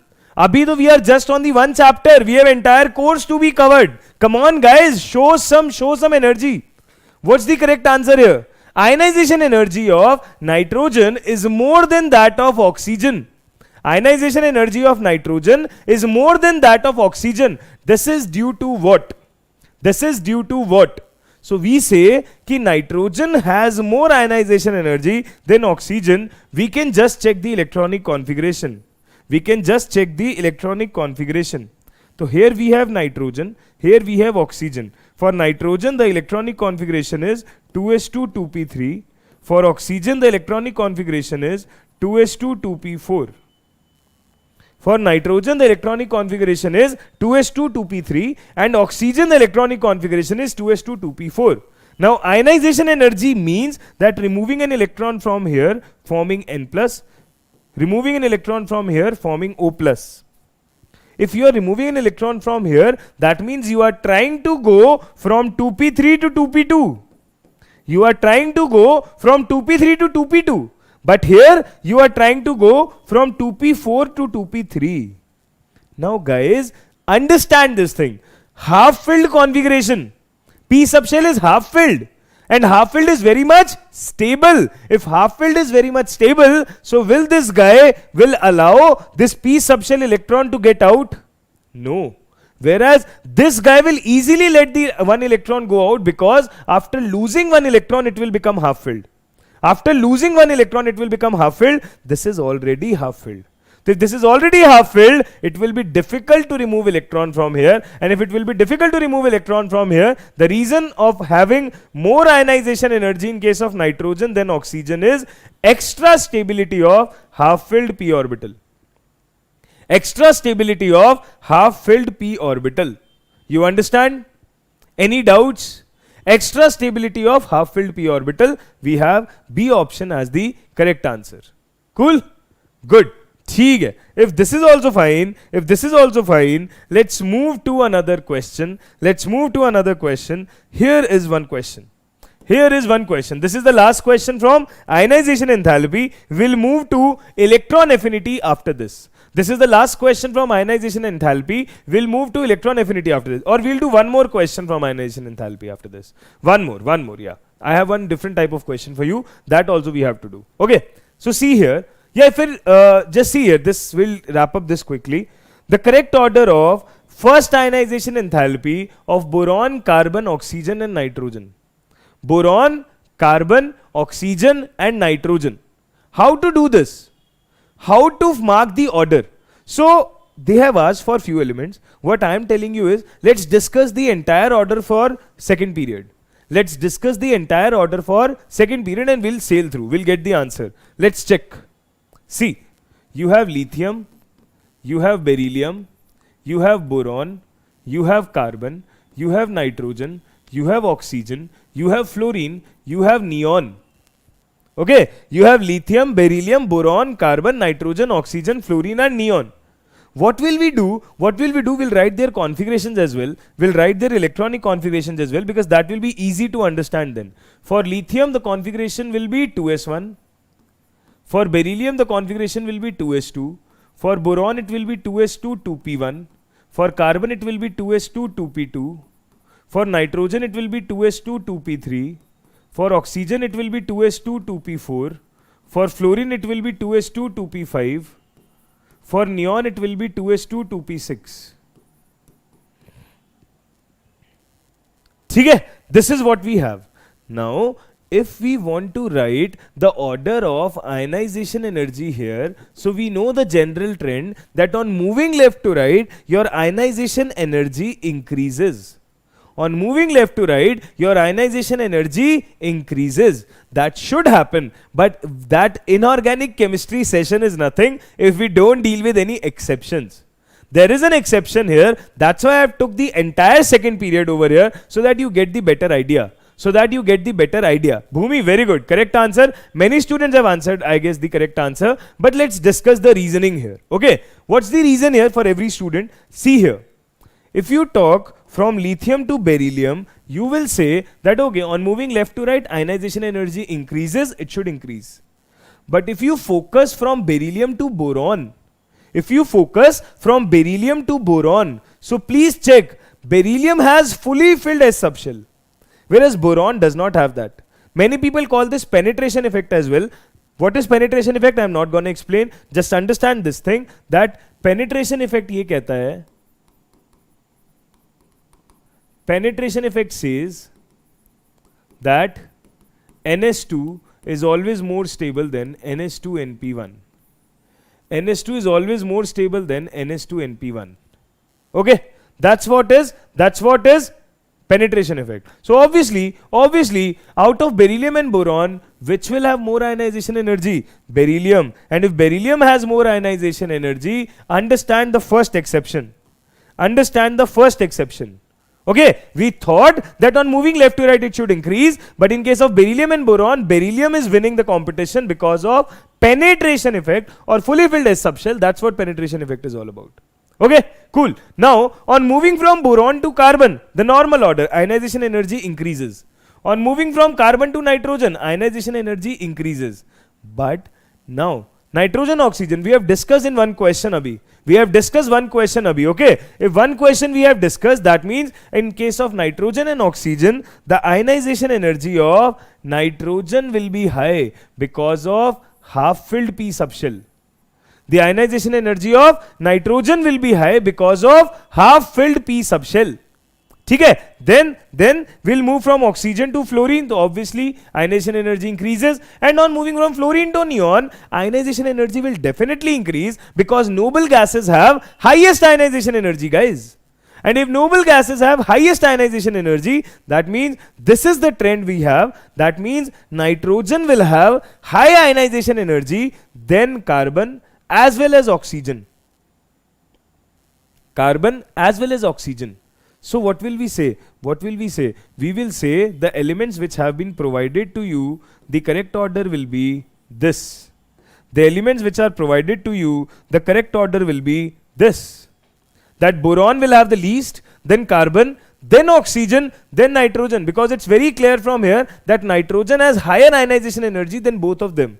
The removal of electron from nitrogen will need more energy than both of them, left or right. So this is the order.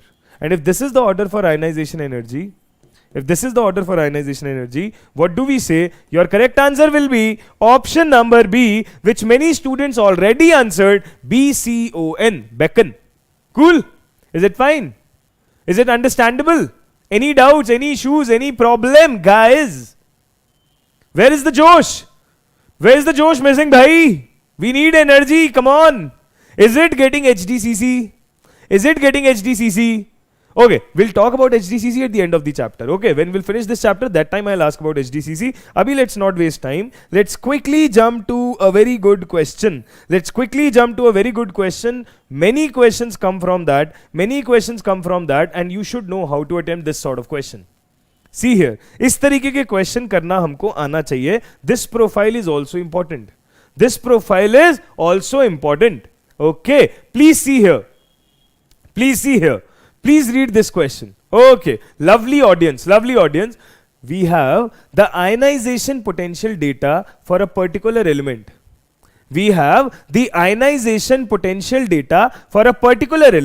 Okay, for a particular element X, we have IP1, IP2, IP3, IP4, IP5. You understand the meaning? That if the element is X, so removal of one electron, IP1, then X plus say X plus 2, IP2, X plus 2 say X plus 3, IP3, X plus 3 say X plus 4, IP4, that way. Okay, so you have different IP data here. Now the question is saying, what could be the element out of these four? What could be the element out of these four? Now how to attempt this question? I'll give you direct trick. What is the trick? Please understand. See, wherever you see the long jump, just pause there.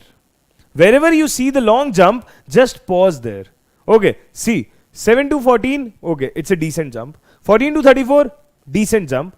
34 to 46, decent jump. 46 to 162, more than 100 ka jump. If it is more than 100 ka jump, then pause here. That's what I said. Wherever you see the large jump, pause there. If you have seen the large jump, pause there, and how many values are left before this jump, that will be the count of valence electron. How many values are left before jump, that will be the count of valence electron.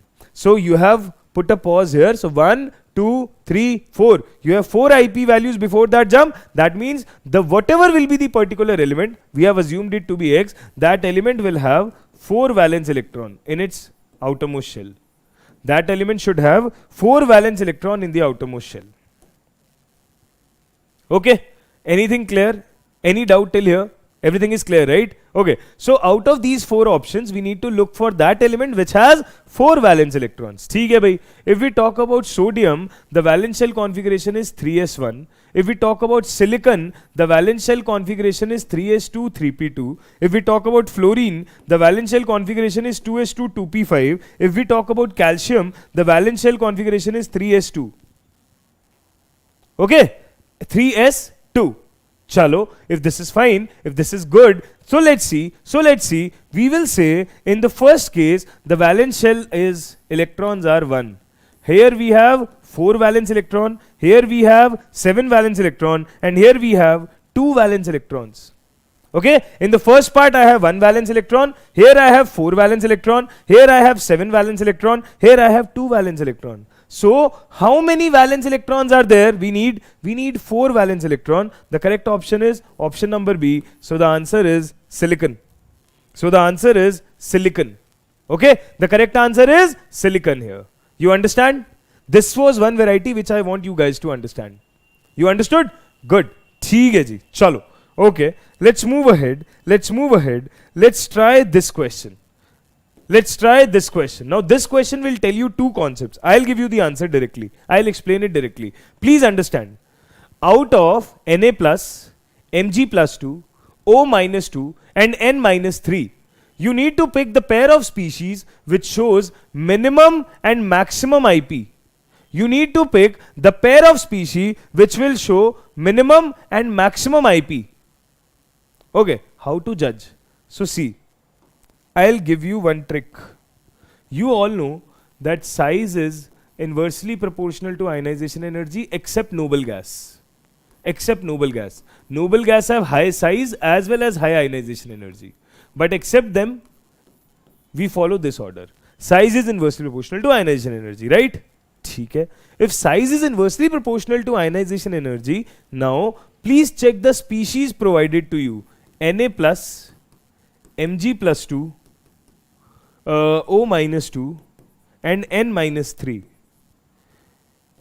Did you notice one thing? Please count the number of electrons in each part. Sodium atomic number is 11. That means 11 proton and 1 positive charge. So number of electron is 11 minus 1, which is 10. Magnesium 12 proton plus 2 charge. 12 minus 2, again 10 electrons. Oxygen 8 proton minus 2 charge, 10 electrons. Nitrogen 7 proton plus 3, 10 electron.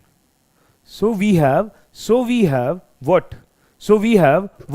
We have same number of electron everywhere. And if we have same number of electron everywhere, we'll call them isoelectronic species. If we have same number of electron everywhere, we'll call them isoelectronic species. If we call them isoelectronic species, so there is a trick which you need to understand. For isoelectronic species, we generally say, please understand this.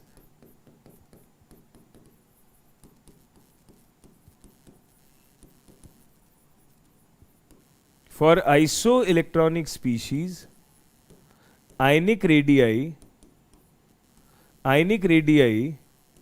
decreases with increase in atomic number. Ionic radii decreases with increase in atomic number. Remember this trick and hardly you will find any question which you will feel difficult. This is important. Ionization energy decreases with increase in atomic number. Okay, so here the atomic number, sodium has 11, magnesium has 12, oxygen has 8 and nitrogen has 7. So with increase in atomic number, your ionic radii decreases. With increase in atomic number, your ionic radii decreases. So your order of size would be that nitride ion will have the highest size, then you have O minus 2, then you have F minus.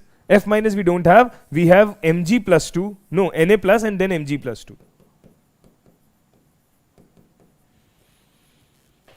This is the order of size we have. If this is the order of size we have, the order of ionization energy would be the order of ionization energy would be reverse of this, because ionization energy is inversely proportional to size. So you say Mg plus 2 will have highest ionization energy, then Na plus, then O minus 2, and then N minus 3. So now please tell me who will have minimum and who will have maximum IP. Who will have minimum and who will have maximum IP? How will you answer? We'll say that magnesium plus 2 will have the maximum IP and nitride ion will have the minimum IP. Mg plus 2 will have the maximum IP and nitride ion will have the minimum IP. So we want minimum first and maximum later. So nitride and Mg plus 2. Your correct answer will be option number C. Your correct answer will be option number C. Understand? Any doubt? Any issues? Question is saying first minimum, then maximum. So 3 will be the answer. Many students are giving 2 as the correct answer. So beta, that cannot be the answer, right? You understand? Okay. So with this, we are done with the ionization energy problem. Now we are jumping to electron affinity. Okay. ठीक है. Electron affinity. This is the first question which we are practicing for electron affinity. We'll understand that, but before that, let's talk about the concept. What is electron affinity at the first place? What is electron affinity at the first place? So electron affinity, understand the term affinity. Affinity means requirement. Electron affinity means electrons requirement. That is the need of eating electron. Somebody is in need of eating electrons. Ionization energy is leaving electron, getting rid of electron. Okay, but electron affinity is eating electron. So basically, whenever an electron is added, how will you define electron affinity? It's the addition of electron. That's it. So whenever an electron is added to a neutral isolated gaseous atom and it forms an anion, the energy released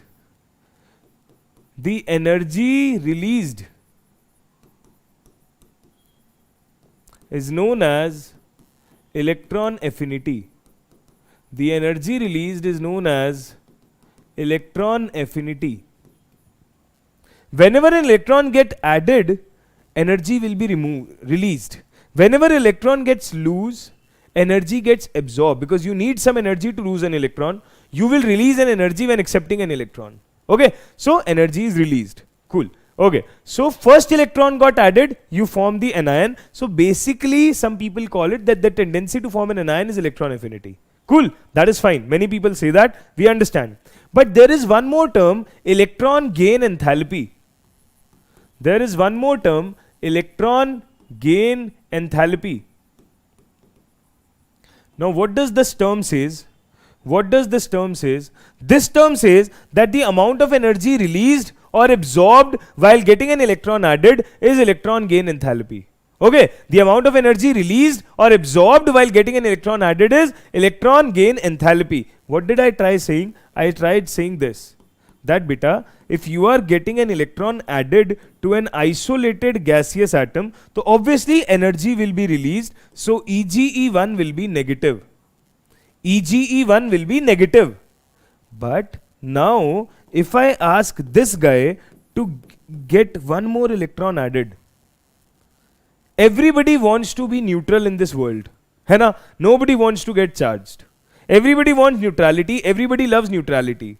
If everybody loves neutrality, you already added one electron to this guy and you put minus charge on this. Now you are asking him to eat one more electron. Okay? If your stomach is full and somebody is forcing you to eat one more chapati, will you love to eat? Would you love to eat? No. But if you are at your guest place, they will force you. No, you have to eat this. We have prepared this with so much love. There is dessert also. There is this raita also. If you won't eat, we will die. We won't like it. That lot of society pressure, peer pressure is there, right? And what did you do? Due to their pressure, you end up eating one extra chapati, eating one extra dessert, right? That means what happened? That means what happened in that Vamsi, we will do everything today. Okay, we are here for 12 hours. We'll do everything today. Okay, so what did I say? What happened here? Here what happened was that you added one electron to this neutral ionic species. Now you are getting forced. That means you are getting energy from outside. If you are getting energy from outside, that means EGE2 will be positive. EGE2 will be positive, and all the further energies will be positive, because you are adding an electron to an anion. You are adding an electron to an anion. So what did I say? What did I say? I said the first step is always negative. Remaining steps are always positive. So can I conclude it this way? Can I conclude it this way? That addition of electron to first a neutral atom. If I add an electron to neutral atom, it's an exothermic process because delta H is negative. Okay. If I add an electron to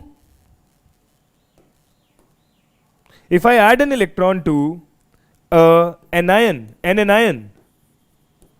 If I add an electron to an anion, what will happen? It will always be endothermic process. It will always be endothermic process. But if you will add an electron to a cation, like I am saying this,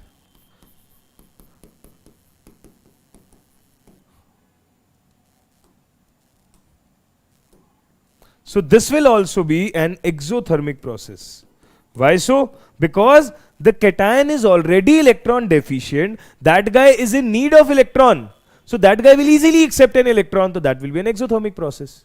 Cool. This you understand? Okay. Now there is one exception which you need to take care. Ki yes, adding an electron to a neutral species is always an exothermic process till the time half-filled configurations or fully filled configuration does not come. Till the time half-filled configuration or fully filled configuration does not come. So if we talk about noble gases, so they will have positive value because they won't like getting an electron added. So if you are adding an electron unnecessarily, you will be providing energy from outside in that case. Okay? Similarly, if you will talk about nitrogen or you will talk about magnesium, there are other elements as well, but we are only talking about second group. Nitrogen is half filled. That guy won't like getting an electron added. Magnesium is fully filled. So that guy will also would not like getting an electron added. Cool. So this you have to keep in mind. And if you kept this in mind, now you will be able to attempt this question more easily. Electron addition would be easier in. Quickly give me the answer. Quickly. Electron addition would be easier in what? Electron addition would be easier in what? So it will be easier in a neutral atom, cation or an ion. Obviously, the electron will get more easily added to more electron deficient species. And more electron deficient species is this. More the positive charge, more will be the need to accept an electron. More easily it will accept. So D will be the answer. Electron addition would be easier in the D option. Did you understand? Is it fine? Good. Easy question? Easy pleasy? Nice. Now if this is fine, let's proceed to next case.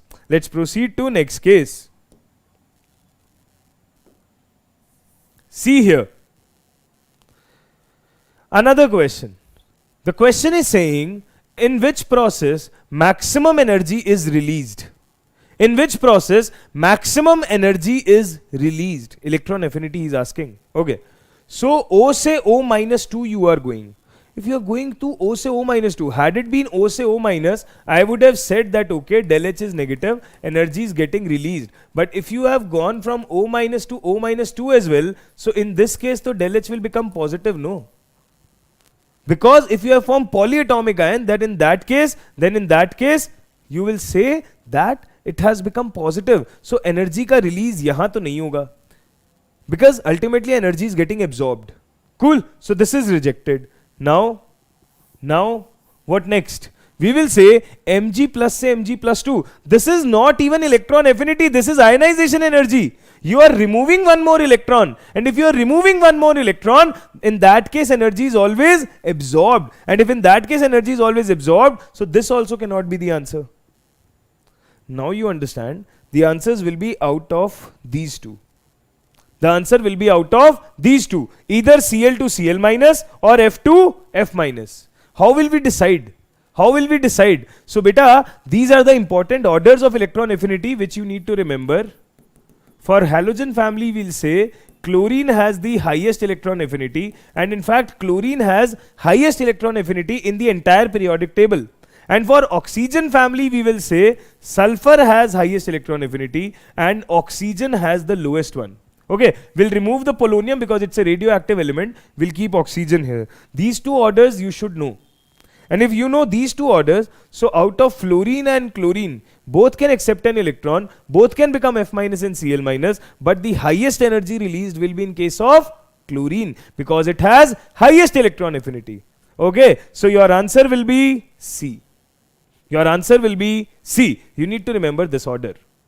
Is it fine? Is it good? Cool? Understood? Nice. ठीक, बढ़िया. Okay ji. So Cl to Cl minus. Right? ठीक है जी. Okay. We'll go to one more question.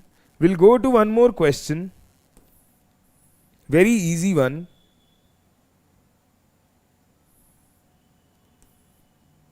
Very easy question. I brought this for you guys. An easy question of electron affinity. We will do that. Yes. Which of the following has electron affinity less than 0 or electron gain enthalpy positive? Which of the following has electron affinity less than 0 or electron gain enthalpy positive? So see, question is saying electron gain enthalpy positive. If electron gain enthalpy positive is asked, how will you answer? So we always know that formation of O minus 2 or S minus 2 will always have positive electron gain enthalpy. Why? Because first of all, from neutral atom you will form anion, and from monoatomic anion you will form diatomic anion. In that case, energy is absorbed. Similar thing happens in case of sulfur as well, that from sulfur we go to a sulfur minus, and from sulfur minus we'll go to sulfur minus 2. So in this case again, energy will be absorbed, so del H will be positive. So in both the cases, energy is absorbed, electron gain enthalpy is positive, so your answer will be this. Okay, please understand, I guess people are not understanding. D cannot be the answer, because in D wala case, energy will be released, because this guy is electron deficient, he would love to add electron. And whenever electron is added willingly, the energy always releases. You understand? So in this case, answer won't be there, in third case, answer will be there. Cool? So now we are moving to the next part. Electronegativity. We will go there, but before that, one variety of question for you people. Which of the following oxide is amphoteric in nature? Now this order I want you guys to remember, because many questions have been asking in the NEET exam and have been asked in the JEE exam, so maybe it can get repeated. Not a big deal. Which of the following oxide is amphoteric in nature? Now amphoteric ke liye, it's always better to remember few things via trick. So I have brought this for you. These are the elements which form amphoteric oxides. These are the elements which form amphoteric oxide. If you remember these one, you will be sorted. If you remember these, you will be sorted. Cool. Let's revise them one by one. See, I'll give you a trick to remember. We say Janabe Ali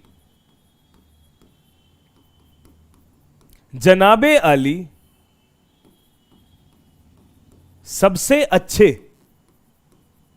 Punjabi, जनाबे आली सबसे अच्छे Punjabi song गाया करो. It's in Hindi, but please try to remember. This is the easiest trick to remember. Okay, this is the easiest trick to remember. What? जनाबे आली सबसे अच्छे पंजाबी सॉन्ग गाया करो. Okay, सबसे अच्छे पंजाबी सॉन्ग गाया करो, and this is the easiest trick to remember the amphoteric oxide. All these are amphoteric. All these are amphoteric. Chromium ka +2 is amphoteric, okay? Not +3 or +4. So these form +2.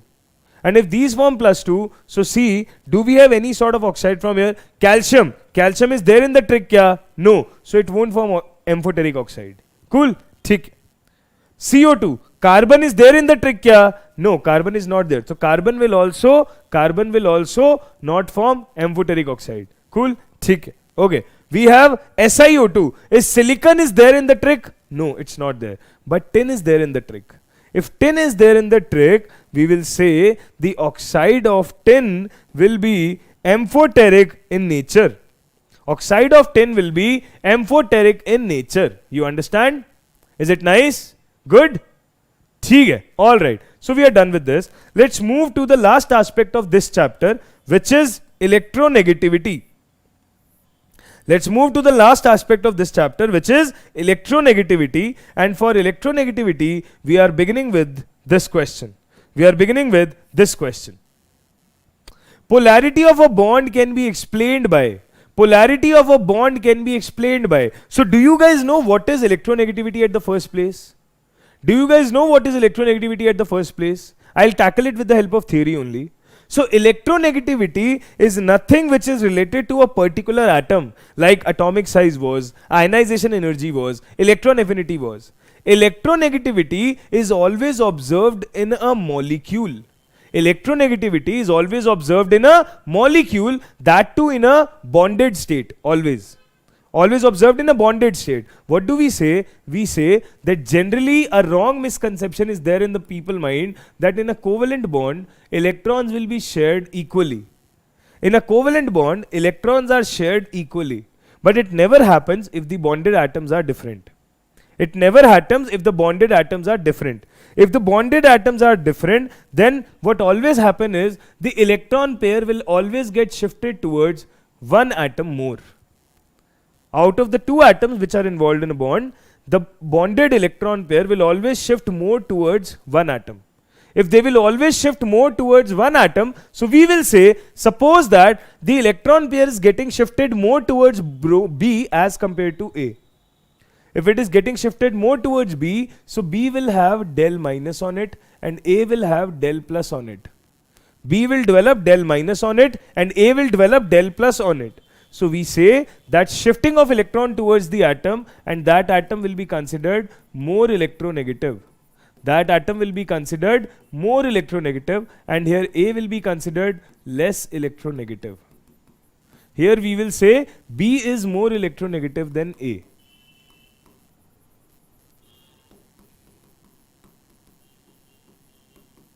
Here we'll say that B is more electronegative than A. So electronegativity is nothing but it's a tendency for a particular element in a bond, for a particular atom in a bond, to attract the shared pair of electron towards itself. Okay? And that defines polarity, because see, polarity got developed. Del plus, del minus got developed. Okay? So here we say polarity is expressed via electronegativity. Okay? Not electron affinity, not ionization potential. Polarity is developed via electronegativity. Cool? ठीक है. We'll see one more question. Baki we will keep on practicing this thing in the next chapter. Electronegativity will be more used in chemical bonding. Here we won't see much application, but I'll see if we have one question for it at least. I have one question. I remember. Here it is. Element having maximum electronegativity. So guys, simple. Electronegativity ka trend, what will you say? On moving top to bottom, it decreases. On moving left to right, it increases. Noble gases has no meaning of electronegativity. Okay? But listen to me very carefully. An important point. Fluorine has highest electronegativity in periodic table.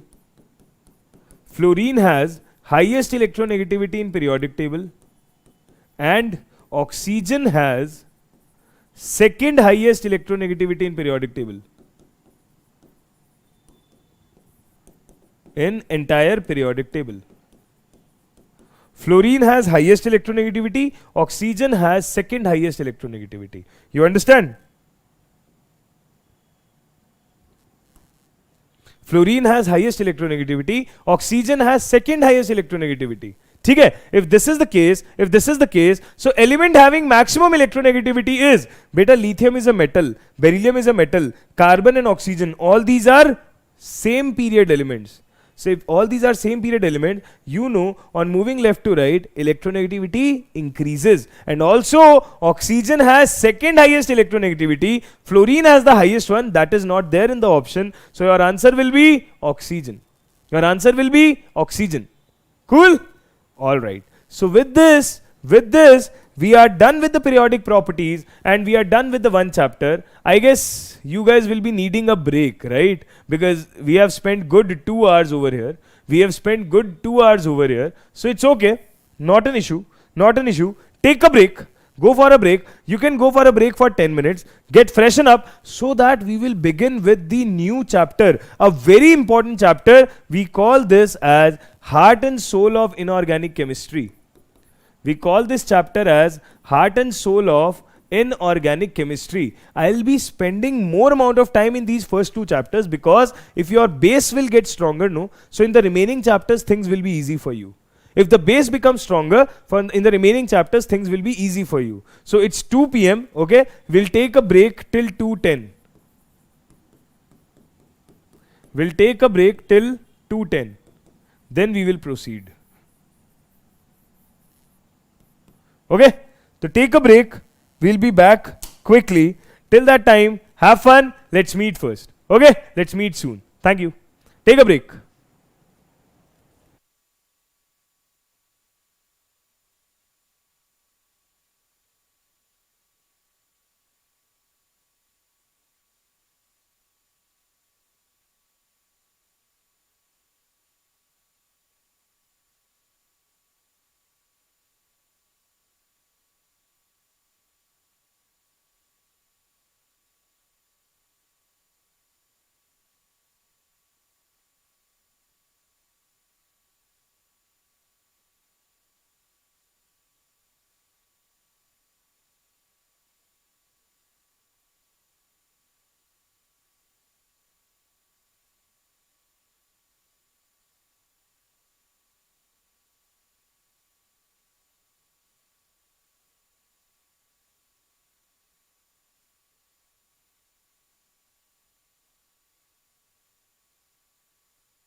Hello. Yes, guys, shall we begin? Shall we begin? Am I audible? Could you guys hear me? Yes, yes, yes, yes. Quickly tell me, please. Am I audible?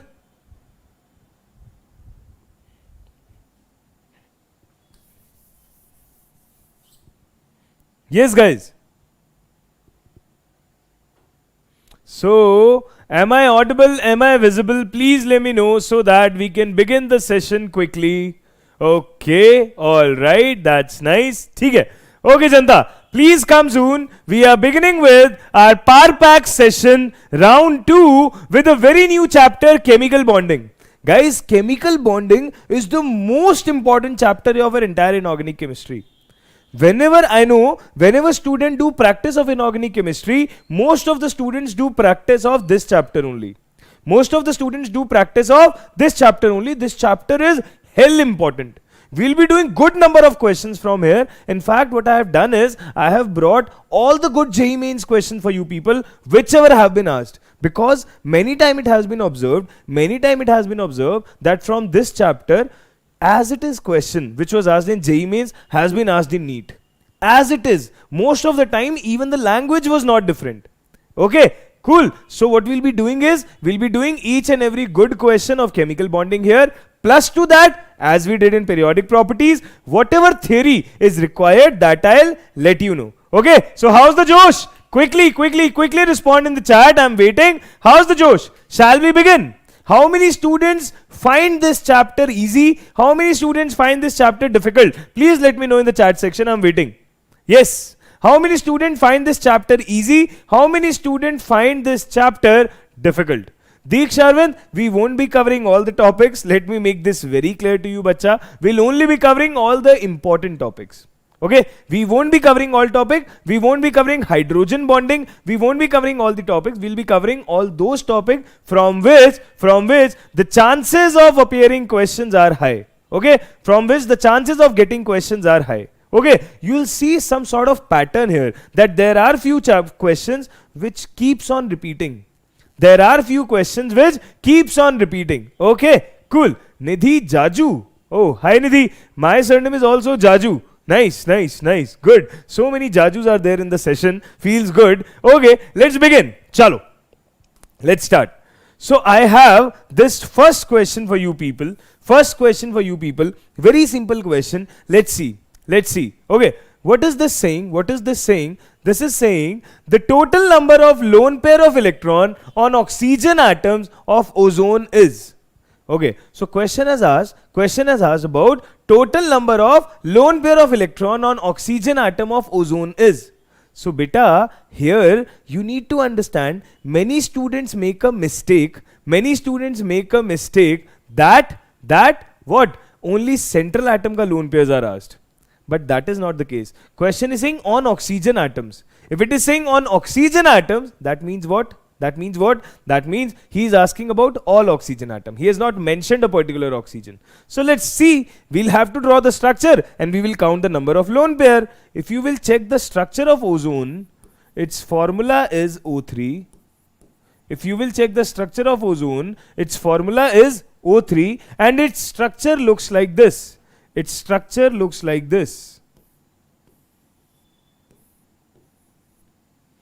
is how your ozone looks like. Any doubts? If this is how your ozone looks like, so can we put number of lone pairs here? Yes, we can put. How to put number of lone pairs? Please check. All you need to do is you need to finish the octet. You need to complete the octet. Okay, all the octet. That means every atom should have 8 electrons in the outermost shell. Every atom should have 8 electrons in the outermost shell. Now please see. We will say, if we talk about this oxygen atom, so this has these 2 electrons as shared. We want 8 electrons, 2 are shared. How many are left? 6. If 6 are left, so we will say 3 lone pairs. 1, 2, 3. Any doubts? 3 lone pair on this oxygen. Theek. Now let's go to this oxygen. This oxygen has 4 electron pair. This oxygen has 4 electron pairs shared. We need 8 electron. 4 are already shared. How many are left? 4 more are left. 4 more electrons are left. That means 2 lone pairs are left. That means 2 lone pairs are left. Any doubts? This is also fine? Okay. Now let's go to this central oxygen. If we go to central oxygen, how many electrons are shared? 6 electrons are already shared. If 6 electrons are already shared, for getting 8 electron, how many more electron do we need? 2 more electrons. How many more electron do we need? 2 more electrons. So ultimately, how many electrons we end up with? How many electrons we are ending up with? Lone pair electron. Please see here, we have 3 lone pairs here, 2 lone pair here, and 1 lone pair here. Now the question is saying the total number of lone pairs of electron. So how many total number? 3 plus 2 plus 1. Your answer is 6. Your answer is 6. Now this question was asked as an integer type in JEE Mains. In your exam, obviously integer type does not come, but this question can come as an option based question. There can be 4 options and there you have to tick 6 as the correct answer. Now please listen to me very carefully. Many students answer this as 12. See, I told you many students answer this as 12 and I got one option. 12. See, 12 is the number of electron. He is asking you about pair. Pairs are 6 beta. 12 is the number of electron. But I am talking about pair. So there are 6 pairs. There are 6 pairs. Okay. So 12 is not the right answer. 6 is the right answer. This thing even I have told you, no, still many students will do this. Many students will do this. Most of the student does this and this is not right. This is not right and we end up doing mistakes. So we don't have to do mistake. We need to understand that 6 lone pairs are there. Cool? Alright, Dr. Saab. Don't repeat this mistake. Okay? And this is my request to every student who is listening here. Cool? Alright. ठीक है. Let's move ahead. Let's move ahead. This question. Although this belongs to atomic structure, but you guys can do this here also. Please read the question. Please read the question. The question is saying the number of given orbitals which have electron density along the axis. You have been given the name of few orbitals. You need to tell out of these orbitals which have electron density along the axis. Will you guys like to try? Would you guys like to try? Electron density along the axis. Okay, so yeah, if we want to check that whether the electron density is along the axis or between the axis or where, all we need to do is we need to draw the structures. We need to draw the structures of each orbital. After drawing the structure, we'll get that, okay, whether electron density is along the axis, not the axis, where it is. Cool. So let's try one by one. Let's try one by one. First is Px. Okay, so this is your x-axis, if we assume. Okay. This is, let's say, your y-axis. This one, let's say, is your z-axis. Okay. Now, if we are trying to make Px, so Px is a dumbbell which lies along the x-axis. Right? Py is also a dumbbell which lies along y-axis. And Pz is also a dumbbell which lies along z-axis. So Px, Py, Pz. Sorted? ठीक है? चलो. Okay. Px, Py, Pz sorted. Arun beta, I would love that you guys score full marks in inorganic chemistry through this class. I'll write a mail to NTA guys that please put all the questions which I am discussing here in your exam. Okay. What kind of question is this beta? How can you predict this thing? This class is all about your revision. If you will attend this class properly and if you have good approach on concepts, you will be able to attempt full marks. Inorganic chemistry is the most scoring part of chemistry, right? Because you don't have to waste so much time in attempting as you put in physical or organic chemistry. Here, if you know the answer, you can just tick directly. You'll say it will save your time and it will fetch you equal +4 marks, which you will get by attempting a question of physics or physical chemistry. Understand that. Cool? Understand the intent. So guys, Px, Py, Pz we have drawn. In all these three, electron density is lying along the axis.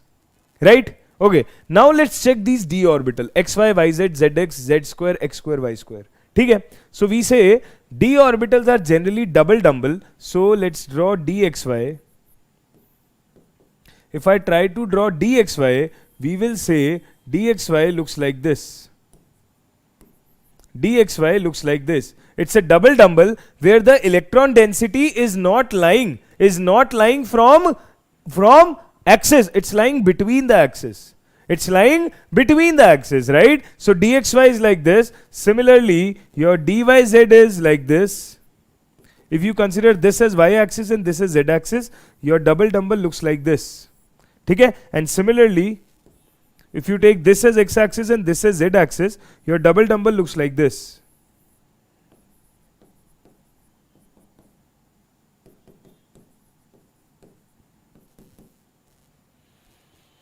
So can we say that these three are the correct answers? No. In all the three cases, we will say that electron density is not lying along the axis. If electron density is not lying along the axis, so dxy is not the answer, dyz is not the answer, dzx is not the answer. Now we are left with two things, dz square and dx square y square. dz square and dx square y square. So please see. Suppose this is your z-axis, this is your x or y any axis. So dz square looks like this. dz square looks like this. Electron density is lying along the z-axis. And if you talk about dx square y square,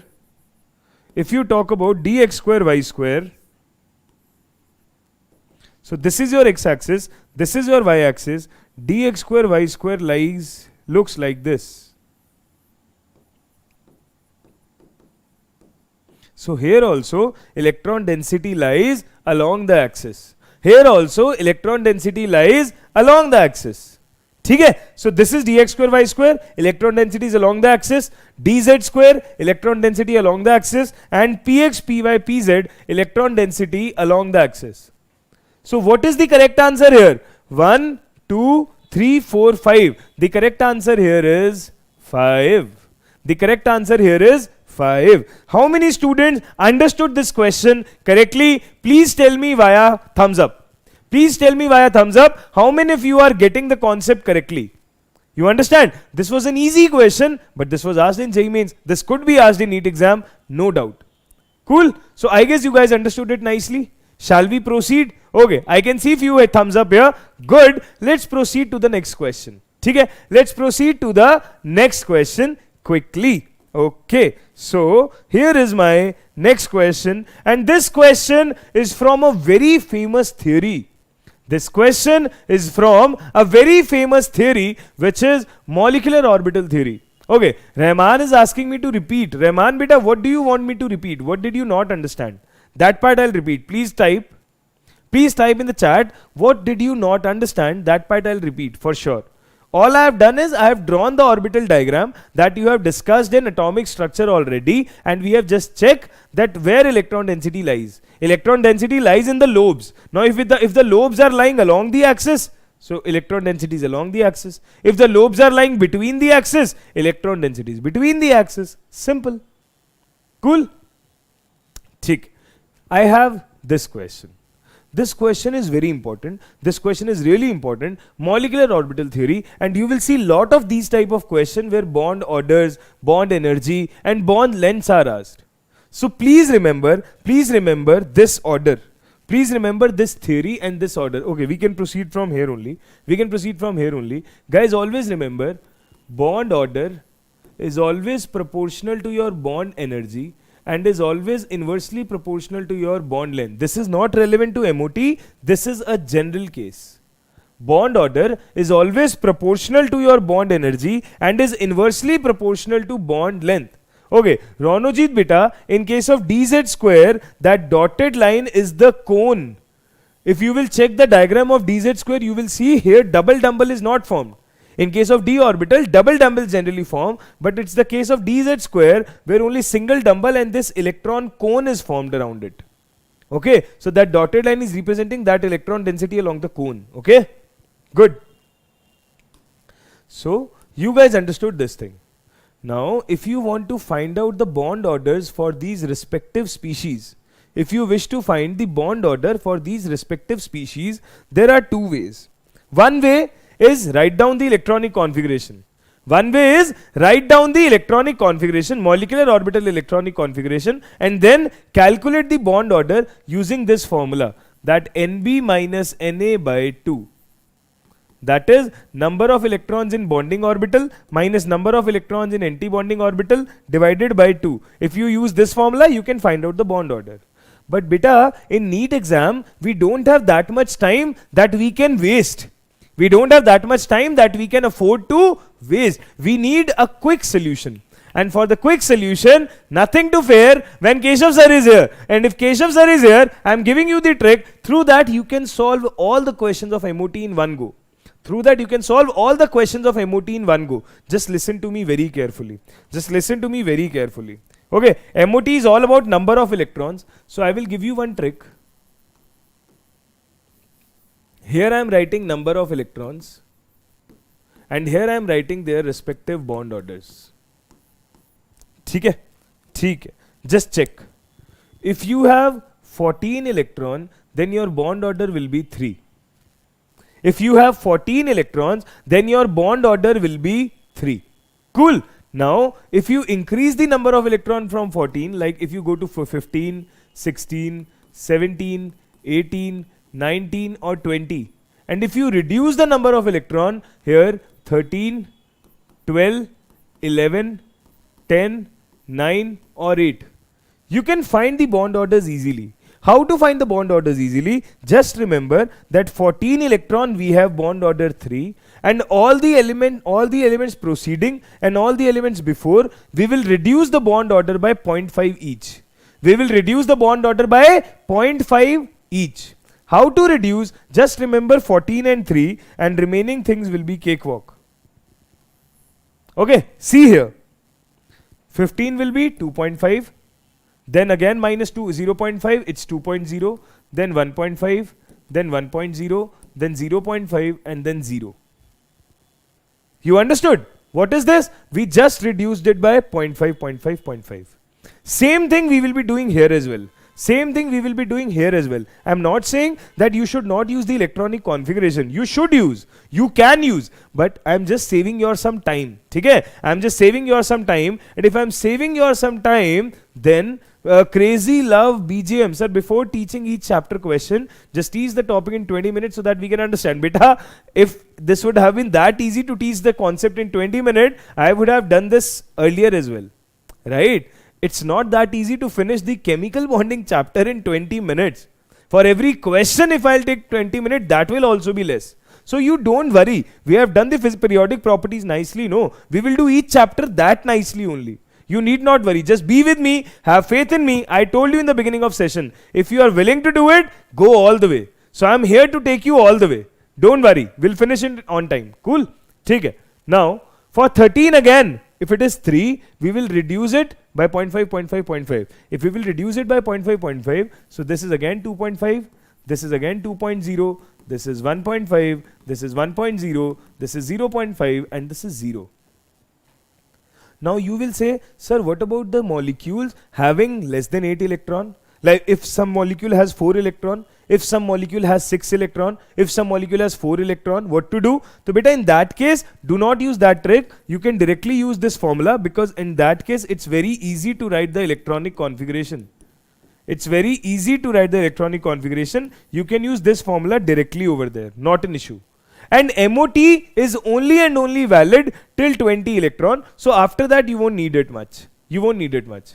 Okay, so highest bond order will be what? Highest bond order will be of the species which has 14 electron, and that is 3. Highest bond order will be of the species which has 14 electron, and that will be 3. Only one exception is there. Only one exception is there.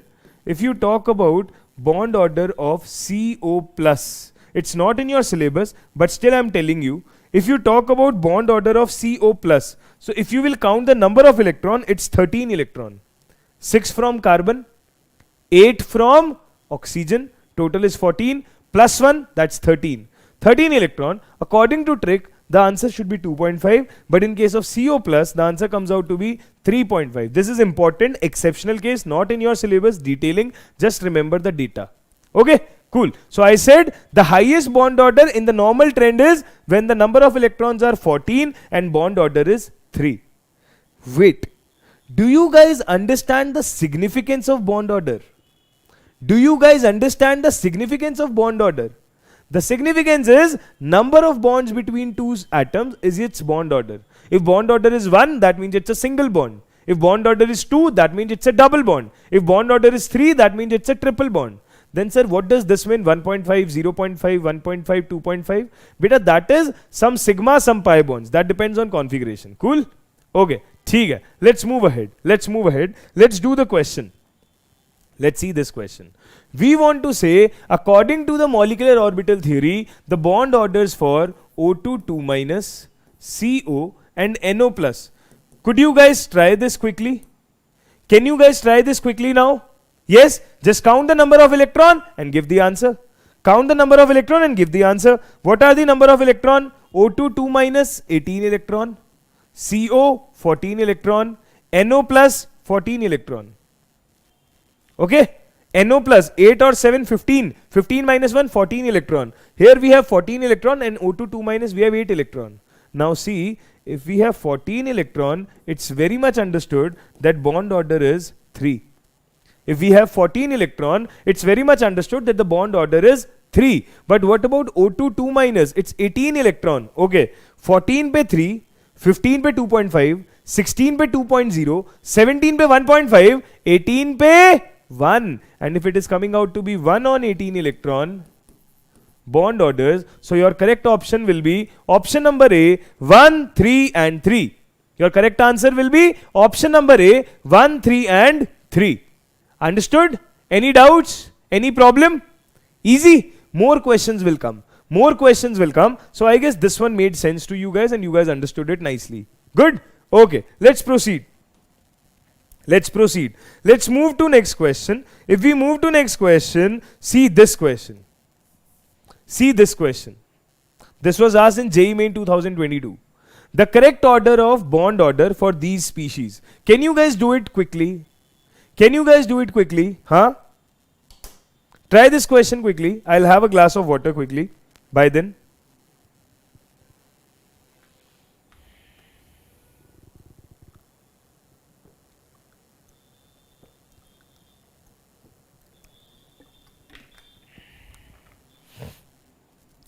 Yes.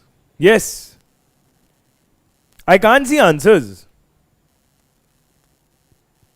Okay. Few people are answering. Priyanka answered it 1. Okay. Beta, are you sure? We have asked the order of bond orders. What did you do? What will you do? All you have to do is just count the number of electron and find out the bond order. Count the number of electron and find out the bond order. You have the trick. ठीक है? Okay. C2 2 minus, N2 2 minus, O2 2 minus. Number of electrons 14 electrons, 16 electrons, 18 electrons. 14 electrons, 16 electrons, 18 electrons. Now, how to find the bond order? If we have 14 electron, the bond order is 3. If we have 14 electron, the bond order is 3. If we have 15 electron, the bond order will be 2.5. For 16, the bond order will be 2.0, and for 18, the bond order will be 1.0. We have the trick, right? And if we have the trick, we quickly applied it, rapid fire round. The highest bond order will be of C2 2 minus, then N2 2 minus, and least will be of O2 2 minus. So your correct answer will be option number B. That highest bond order will be of this and least bond order will be of this. Is it right? Cool? ठीक है. Alright. Vamshi beta, at least 300 questions.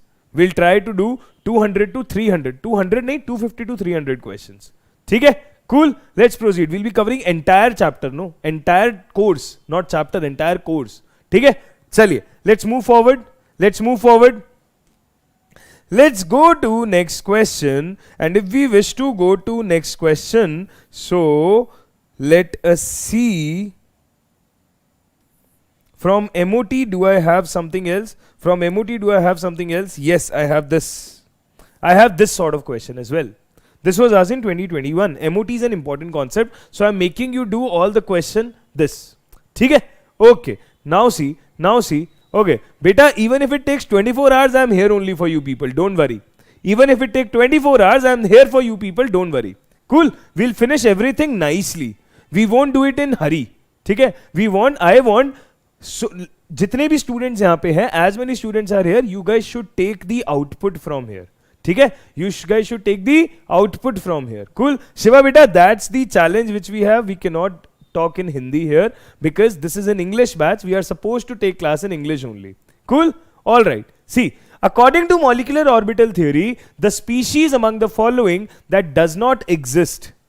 Now, if the question is saying find out the species that does not exist, how will you find? Simple thing. If bond order is coming out to be 0 or negative, then that species does not exist. If bond order comes out to be 0 or negative, then that species does not exist. Right? Okay. So let's see. He2 minus, how many electron? 5 electrons. He2 plus, 3 electrons. O2 minus, 18 electrons. Be2, how many electrons? 8 electrons. Okay, ठीक है. Let's write down the electronic configuration. If we write the electronic configuration for Be2, how to write? Sigma 1s2, sigma star 1s2, sigma 2s2, sigma star 2s2. 8 electrons. Sigma 1s2, sigma star 1s2, sigma 2s2, sigma star 2s2. 8 electrons are there. If 8 electrons are there, we have fulfilled the electronic configuration. We have wrote the electronic configuration correctly. Now, how to find the bond order? Bond order is, you know the formula, number of electrons in bonding orbital minus number of electrons in anti-bonding orbitals divided by 2. Number of electrons in bonding orbital minus number of electrons in anti-bonding orbitals divided by 2. Right? Okay. Bonding orbital. So all the orbitals which are marked with star are anti-bonding and the one which are without star bonding. Cool. So here we have 2 electrons. Here also we have 2 electrons without star. So number of electrons in bonding orbital is 4. Now if we talk about number of electrons in anti-bonding, so here with star we have 2 electron. Here also we have 2 electron. So total number of electrons in anti-bonding are also 4. And we can divide this with 2. So 4 minus 4 is 0. And if it is coming out to be 0, that means what? Your bond order turns out to be 0. That means species does not exist. Species does not exist. So your correct answer will be Be2. Your correct answer will be Be2. Tell me, did you understand this or not? Is it fine? Is it easy? Understandable? Good. ठीक है. If this is fine, let's move to another lovely profile. This question. Please check. How will you do this question? MOT is very important, guys. That's why I've taken this at first.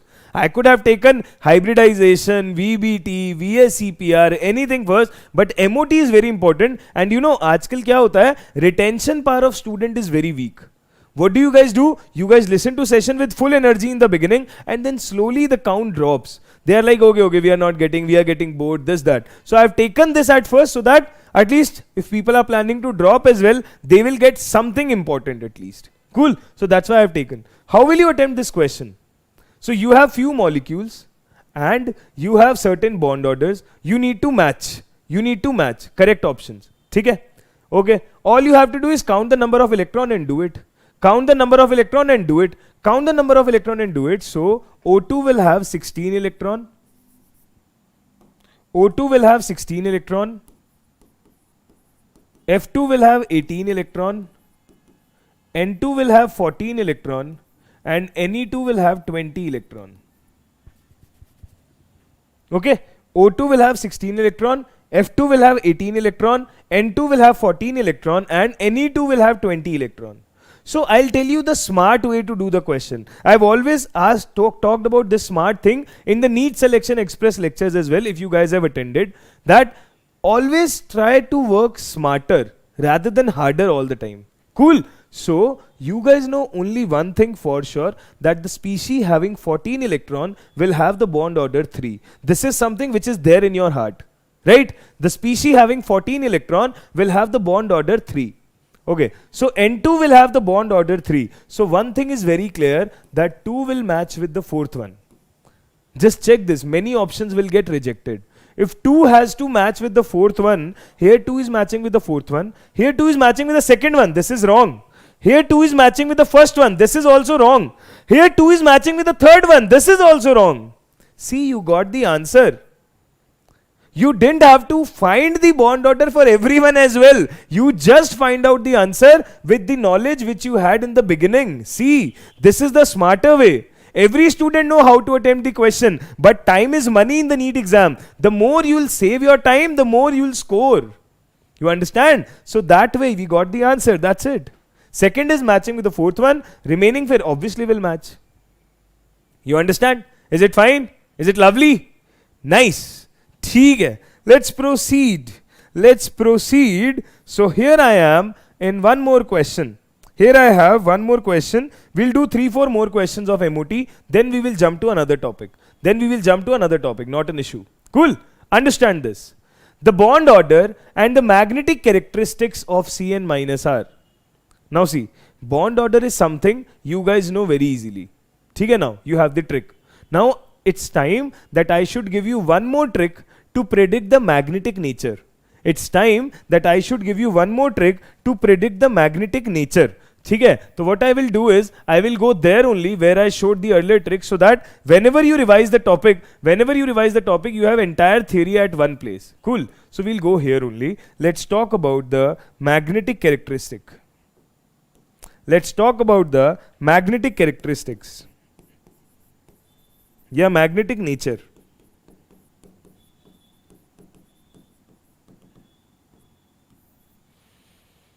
So bacha, what do we do here? We say that if we talk about magnetic nature, we have two types of thing. Either species are or molecule is paramagnetic, or it is diamagnetic. Either the molecule is paramagnetic or it is diamagnetic. Simple definition, if you want to call someone paramagnetic, paramagnetism arises due to unpaired electrons. If a species has unpaired electron, it's paramagnetic. If the species has paired electrons, if the species has all the electrons paired, then it is diamagnetic. Cool. Unpaired electron, paramagnetic. All paired electron, diamagnetic. Now, how to predict unpaired electron or paired electron? Write down the electronic configuration and check the last valence orbital. If it has electron, so that if it has unpaired electron, so it is paramagnetic, otherwise it is diamagnetic. But I want to save your time there as well. I don't want you to write the configuration only. Okay, we will do jugaad. What is the jugaad? Always remember, if any molecule has odd number of electron, so it is paramagnetic, always. Okay, it is paramagnetic. Okay, now if it has even number of electrons, then it is diamagnetic always. Okay, if it has even number of electron, it's diamagnetic. If it has odd number of electron, it's paramagnetic. Cool. ठीक है, but there is one exception. There is one exception.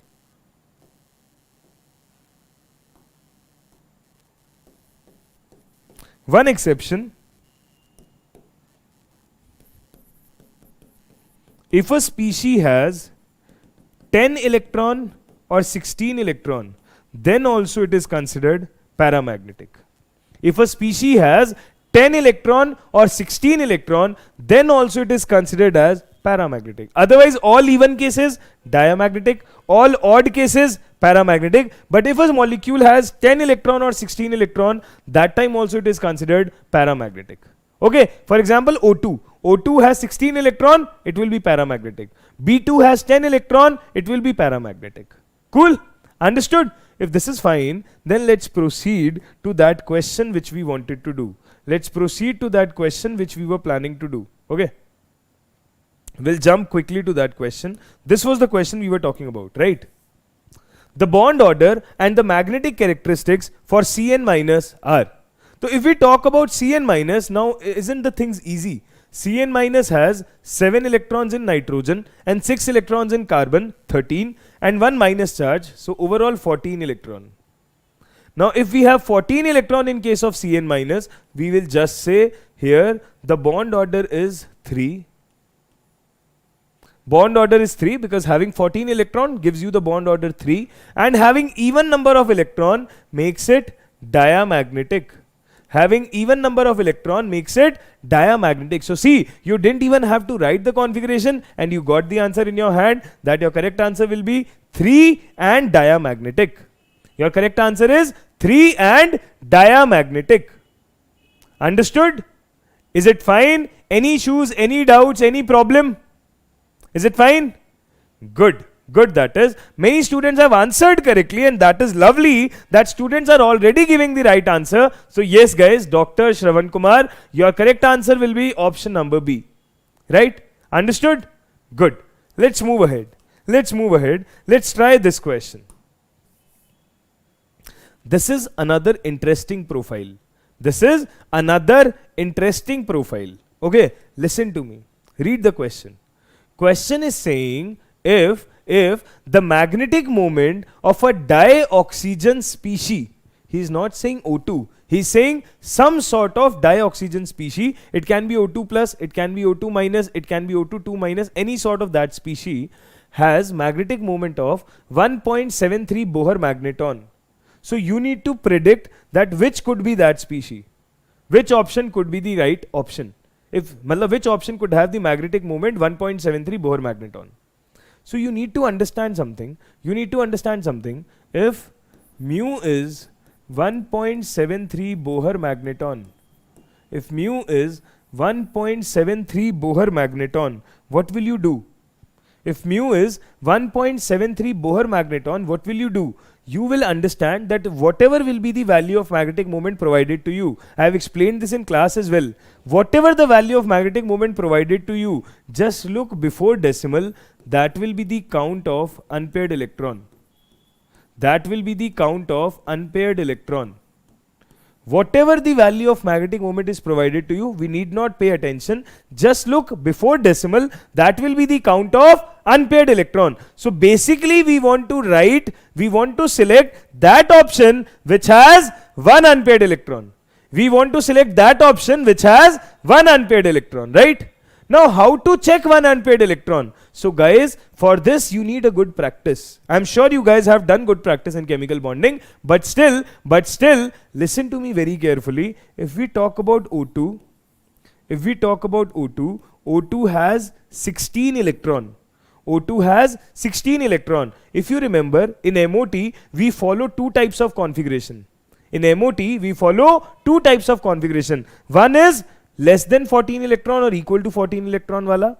One is greater than 14 electrons wala, right? I'll tell you. In MOT, we write two types of configuration. One is for species having less than or equal to 14 electron. One is for species having greater than 14 electron. Okay, one for the species having less than equal to 14 electron, one for the species having greater than 14 electron. Okay, basically if you talk about the reasoning, so here I'll say 2s2p mixing is happening.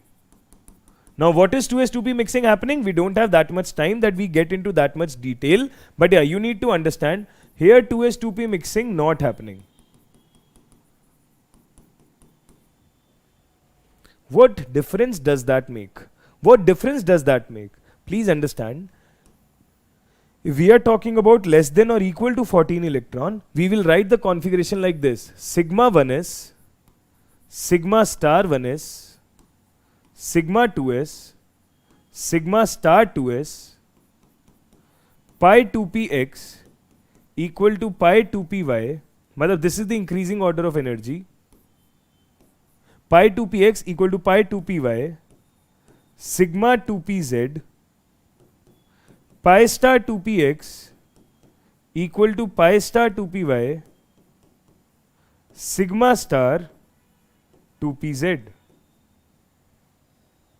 Okay, so this is the order which you follow. This is the order which you follow for species having less than or equal to 14 electron. And these are your bonding molecular orbital. The one with star marked over them are their anti-bonding molecular orbital. And you guys know from atomic structure that every orbital can have maximum of 2 electron. So here each orbital can accommodate maximum of 2 electron, minimum of 0 electron. So if they have 2 electrons each, the species will be diamagnetic. If 1 electron is there somewhere, the species will be paramagnetic. Over. This is less than equal to 14 electron. Now let's talk about case of more than 14 electron. If we talk about the case of more than 14 electron, we will say sigma 1s, sigma star 1s, sigma 2s, sigma star 2s. Now the difference is here. Sigma 2pz comes before.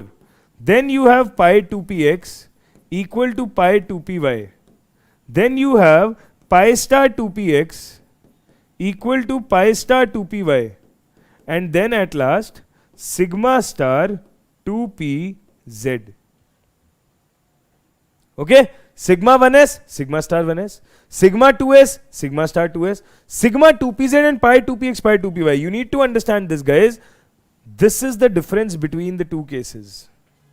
This is the difference between the two cases. Okay? This is the difference. Greater than 14 or less than 14. Cool.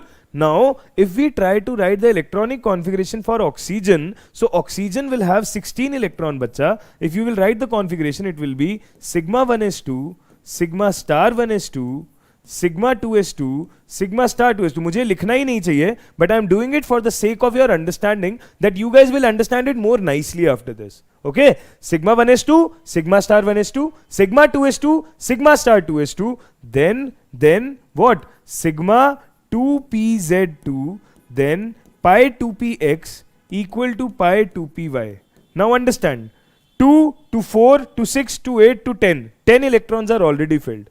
We want 6 more electrons to be filled. So here, firstly we will give 1 electron.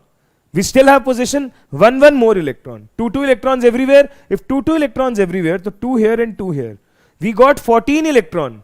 Now we are left with 2 more electrons. Right? 2 to 4 to 6 to 8 to 10 to 12 to 14. 14 electrons are there.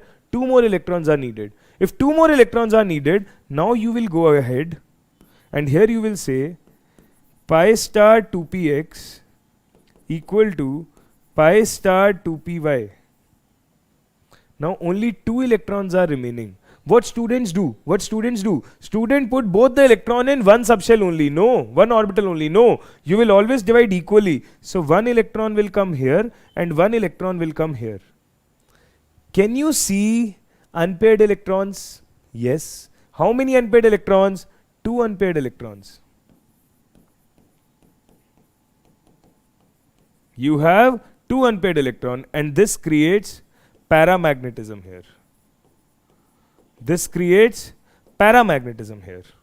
So you have 2 unpaired electron and that means O2 is paramagnetic. 2 unpaired electron, that means O2 is paramagnetic.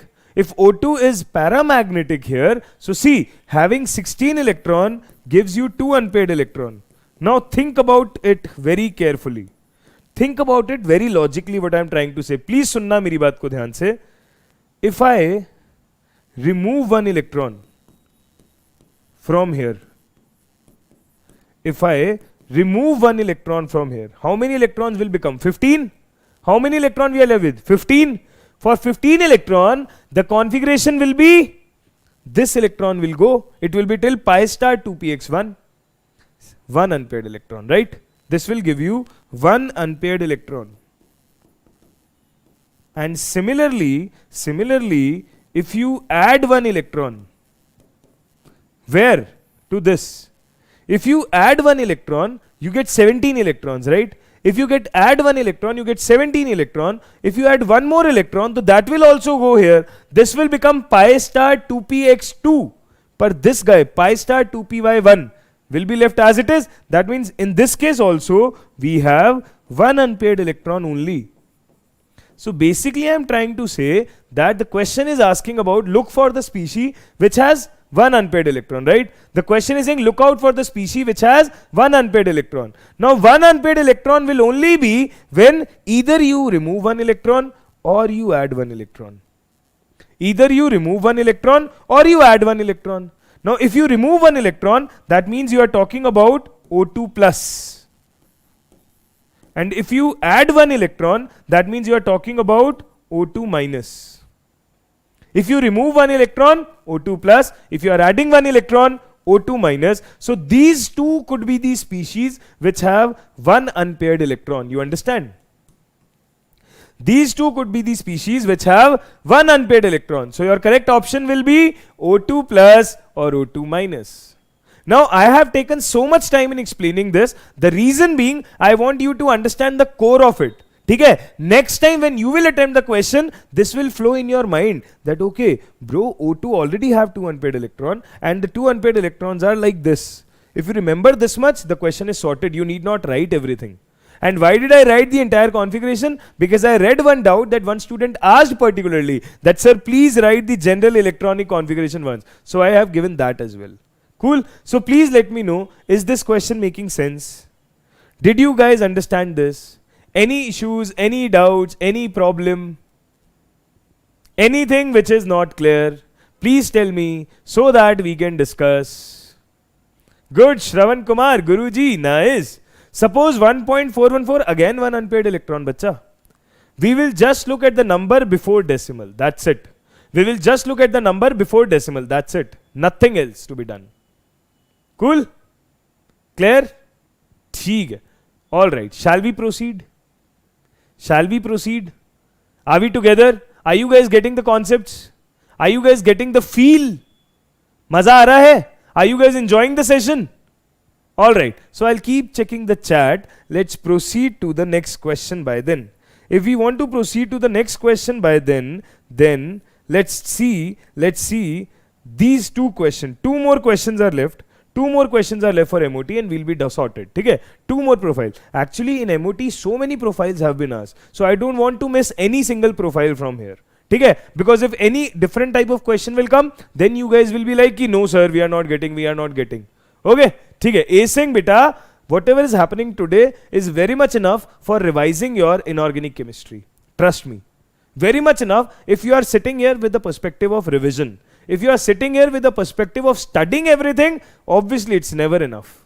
Cool? Because in every class we take 5 to 6 lectures of 2 hours to finish one chapter. How can we finish everything other than 12?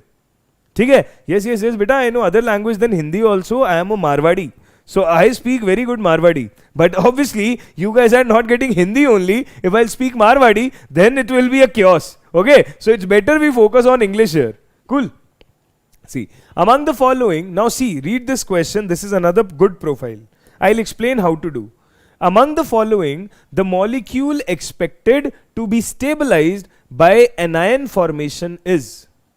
Okay? We are saying the molecule to be stabilized by anion formation is. Now, if you are asking or thinking to stabilize something, stabilize any molecule by anion formation, always remember only those things will be stabilized which will go towards bond order 3 or 14 electron. Because in MOT, this is the most stable case. So only those anion will be stabilized which will go towards this. If anything is going towards this, then it's okay. If anything is not going towards this, then it's a loss. Cool? ठीक है, let's talk about this. Now you want to go to 14 electron setup by forming an anion. You want to go to 14 electron setup by forming an anion. That means number of electrons will be increased by forming an anion. So think about this. C2 has 12 electron, F2 has 18 electron, NO has 15 electron and O2 has 16 electron. This is what we have. This is what we have, right? Nahi beta, what you guys are thinking is not correct. No, Ronojit, that's not correct. Please listen to me very carefully. You are going towards anion formation. Now think about it. Anion means you are adding electron. if you add electron here, so if you add 2 electron, this may go to 14 electron, that means bond order 3. But if you will add electrons here, this will only increase the electron count. This will only increase the electron count. So you will go 18 say 20, 19 somewhere. Won't give you bond order 3, won't give you stable case. Okay, 15 say, if you will add an electron, this will go to 16, 17, 18. I am not talking about form a cation. If you are forming a cation, then you are removing electron. If you are forming an anion, you are adding electron. So if you will add electron in these cases, your electron count will increase only. And if your electron count will increase only, your bond order will never be 3. Because bond order 3 always comes in one case when you have 14 electron. That's why I said, if you are going to form a stable anion, that means you are going towards stability, and this is the definition of stability in MOT. The most stable case. So that is only possible in case 1. That you add 2 electron and you go towards C22 minus having 14 electron. So A will be the correct answer. A will be the correct answer. Now see, that's why I said, I am walking you through all the important profiles. I am walking you through all the important profiles. So this is the important profile. Right? Understood? Good. If this is also understood, let's move and let's try this question. Let's try this question. According to molecular orbital theory, which of the following is true with respect to Li2 plus and Li2 minus? Okay. Now if you see the option, he's talking about stability or instability or something. Okay. So how to decide what is stable, what is not stable? So simple thing is, if your bond order is positive, your molecule is stable. Yeah, your species is stable. Now what is the significance of having positive bond order? Bond order is number of electrons in bonding orbital minus number of electron in anti-bonding orbital divided by 2. If bond order is positive, that means I am trying to say that your number of electron in bonding orbital should always be higher than number of electron in anti-bonding orbital. If they are coming lower, then that means that is not a stable case. This is the stable case. If this is the stable case, so see here Li2 plus and Li2 minus.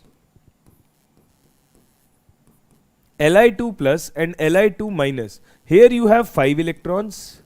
Here you have 7 electrons. In Li2 plus you have 5 electron. In Li2 minus you have 7 electron. Write down the configuration and count the number of electron. Sigma 1s2, sigma star 1s2, sigma 2s1. 5 electrons. Okay, cool.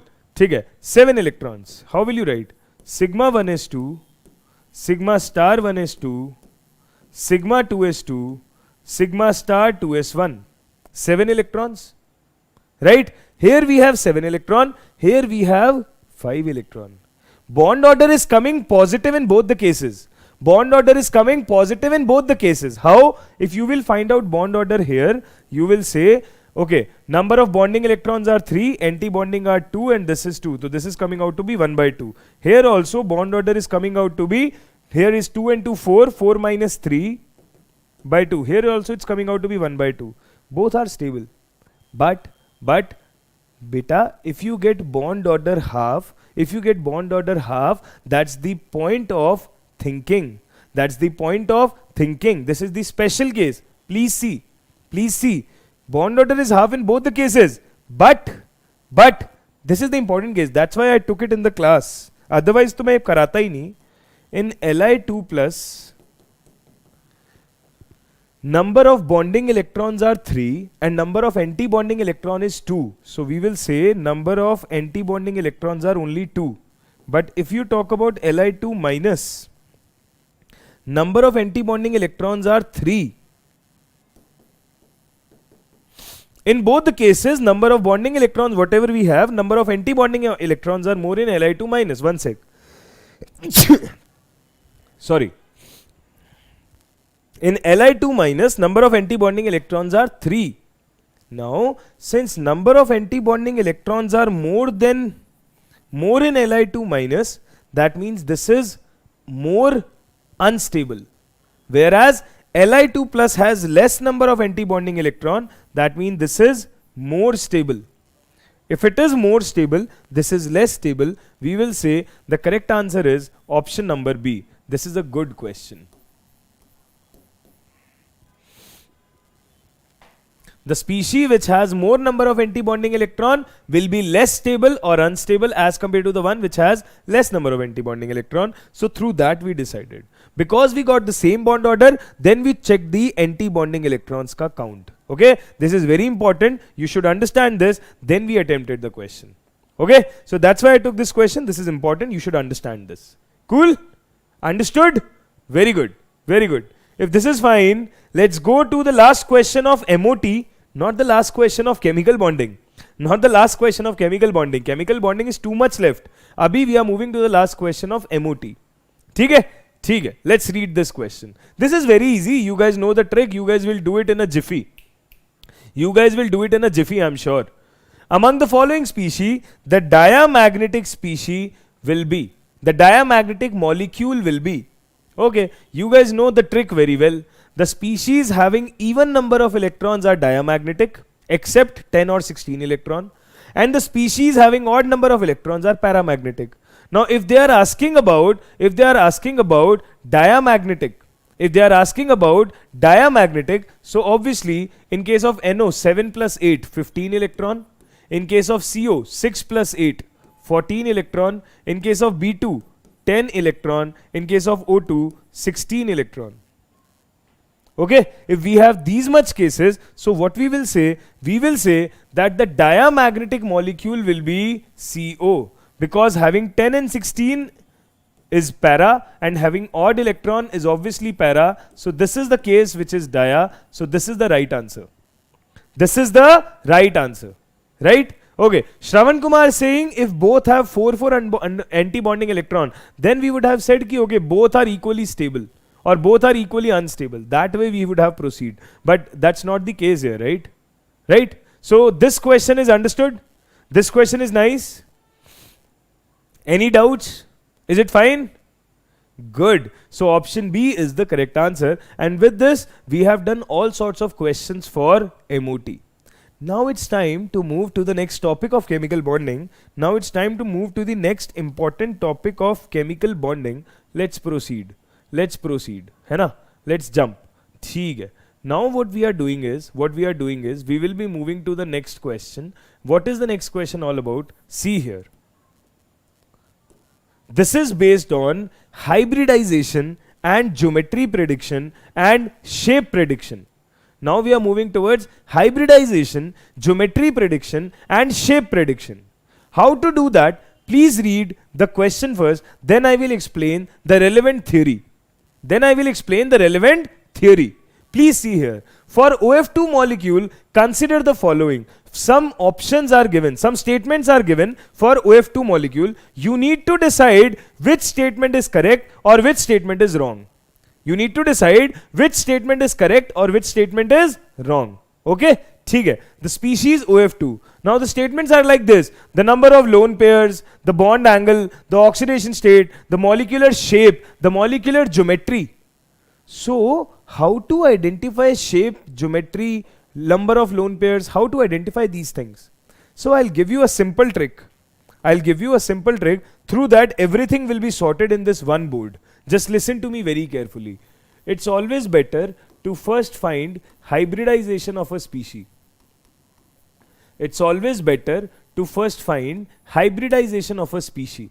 Okay, hybridization is intermixing of orbital and they form new orbital which are hybrid orbital which are used for bond forming. Like you know sp, sp2, sp3, sp3d, that way. Right? Okay. So how to find out hybridization? It's the concern of most of the students. So I am giving you a small trick to find out the hybridization. So hybridization can be determined using steric number method. Hybridization can be determined using steric number method. Steric number method is represented by X. Steric number method is represented by X. Okay. How to write hybridization? Please understand. We will use a formula. X is equal to half S plus V minus Q. If you guys have gone through my NEET Selection Express ka lecture of chemical bonding, you guys could be easily able to recall this formula because we have done many questions based on this. Now, what is the significance of everything here? X is your steric number. That's very easy. Okay. S is number of monovalent surrounding atoms. X is equal to number of monovalent surrounding atoms. V is number of valence electrons on central atom. Number of valence electrons on central atom. And Q is charge. And whatever is the charge, you will be putting that with sign. You will be putting that with sign. Understand this thing. Rest everything student will be able to handle. Student will not be able to handle this thing. Monovalent surrounding atom. What is the meaning of monovalent? Beta, monovalent simply means the species having valency 1. Only they will be counted, remaining won't be counted. If remaining won't be counted, how do we do that? Just check here. Just check here. I will tell you how to do. But yes, before that, whatever number you will find from here, from that you can find out the hybridization. How? See, this is the value of X. This is the hybridization. This is the standard geometry. Okay? Okay. So whatever is the hybridization, through that, whatever is the steric number, we will go to hybridization. From hybridization, we will go to geometry. Okay. So see here, if you have steric number 2, your hybridization will be SP and your geometry will be linear. If you have steric number 3, your hybridization will be SP2 and your geometry will be trigonal planar. If your steric number is 4, your hybridization will be SP3 and your geometry will be tetrahedral. If your steric number is 5, your hybridization will be SP3D and your geometry will be trigonal bipyramidal.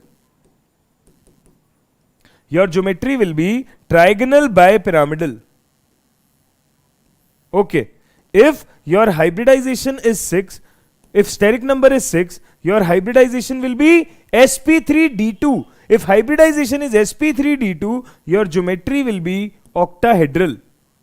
Similarly, if steric number is 7, your hybridization will be sp3d3 and your shape will be pentagonal bipyramidal, but this is not in your syllabus.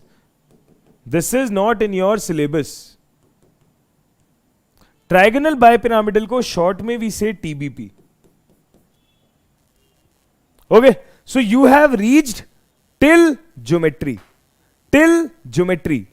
Now it's time to predict the shape.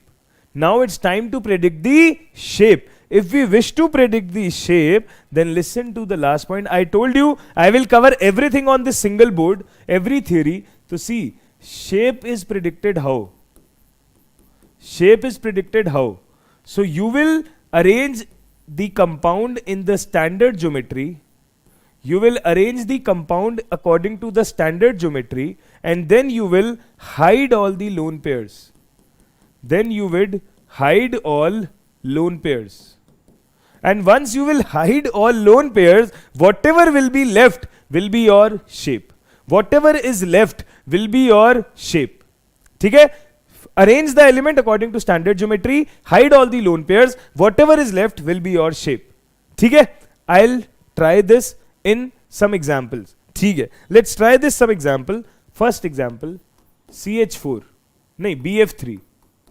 Now if we want to find the hybridization on boron here, beta, how will you do that? Just let's do a quick exercise, 3-4 example, then you will move to our question because theory will also be covered that way, right? If we want to find hybridization of boron, what will happen? I will say, let's find out the steric number. Surrounding monovalent atoms are 3 because 3 fluorines are there. Valence electron on boron. Boron में valence electron कितने हैं? 3 minus charge. It's a neutral species. The charge will be 0. If charge is 0, so we will say 3 plus 3 6, 6 by 2 3 and 3 means hybridization sp2.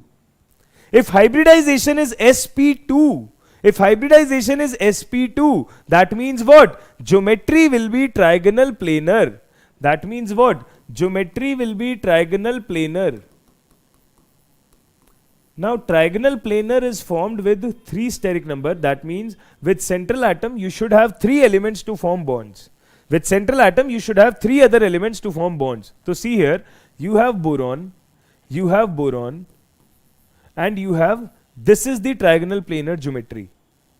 Now you want 3 species to form bond, and luckily you have 3 fluorine atoms here. So 3 fluorine atoms are arranged, and this is what is your trigonal planar geometry or trigonal planar shape. In this case, geometry and shape are same. Right? Good. Let's move to another example. Another example is CH4, and we want to check for carbon. Another example is CH4, and we want to check for carbon. If we want to check for carbon, let's find out the steric number. Half surrounding atom, 4 monovalent hydrogen atoms are there. S is equal to 4. Okay. Number of valence electrons on carbon, 4. Number of valence electrons on carbon are 4, and the charge is 0. And the charge is 0 because it's a neutral species. It's a neutral species, right? So this way, if you will calculate the steric number, it will be 4. Your hybridization will be sp3, and similarly, your geometry will be tetrahedral. If steric number is 4, hybridization is sp3, your standard geometry will be tetrahedral. If standard geometry is tetrahedral, that means what? That means your carbon and your 4 hydrogen atoms will be like this. Because we wanted 4 bonds and we have 4 atoms to form bonds with. Geometry and shape are same. Now I will show you the twist. Just 2-3 more examples. Just see here. NH3 if we talk about. So for NH3 I will say, if I want to calculate something on nitrogen, again I will find out the steric number. Surrounding atoms are 3, valence electrons are 5, charge is 0, hybridization is coming out to be sp3, and your geometry is coming out to be tetrahedral.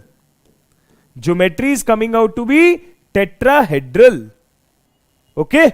Again, in case of NH3 also, your geometry is coming out to be tetrahedral. So you will arrange NH3 also in tetrahedral fashion. Arrange it. If you will arrange it, to see, nitrogen should have 4 things to form bonds with. But how many it has? Only 3 hydrogen. You have 4 positions to form bonds, but you have only 3 atoms to form bond. 3 atoms available to form bond. So what will happen at the 4th place? So this is an indication that at the 4th place, lone pair will come. If at the 4th place lone pair will come, so lone pair will always be arranged at that position which is of minimum repulsion. We will put lone pair here. So see, I have arranged NH3 in what? Tetrahedral geometry. But is it the shape? No. This time, how to predict the shape? I told you, if you want to predict the shape, just hide the lone pair. If you hide the lone pair, and if you look from above, this will look like a pyramid. So we say the shape of NH3 is pyramidal. Understood? Any issues? Right. Good. If this is fine, let's go to another example. Here I am saying I have PCl5. Here I am saying I have SF4. Here I am saying I have ClF3. And here I am saying I have XeF2. These are important cases. Please understand. In all the cases, I am telling you in advance, whenever you will find the hybridization, you will get sp3d. Here also you will get sp3d. In remaining 2 cases also you will get sp3d.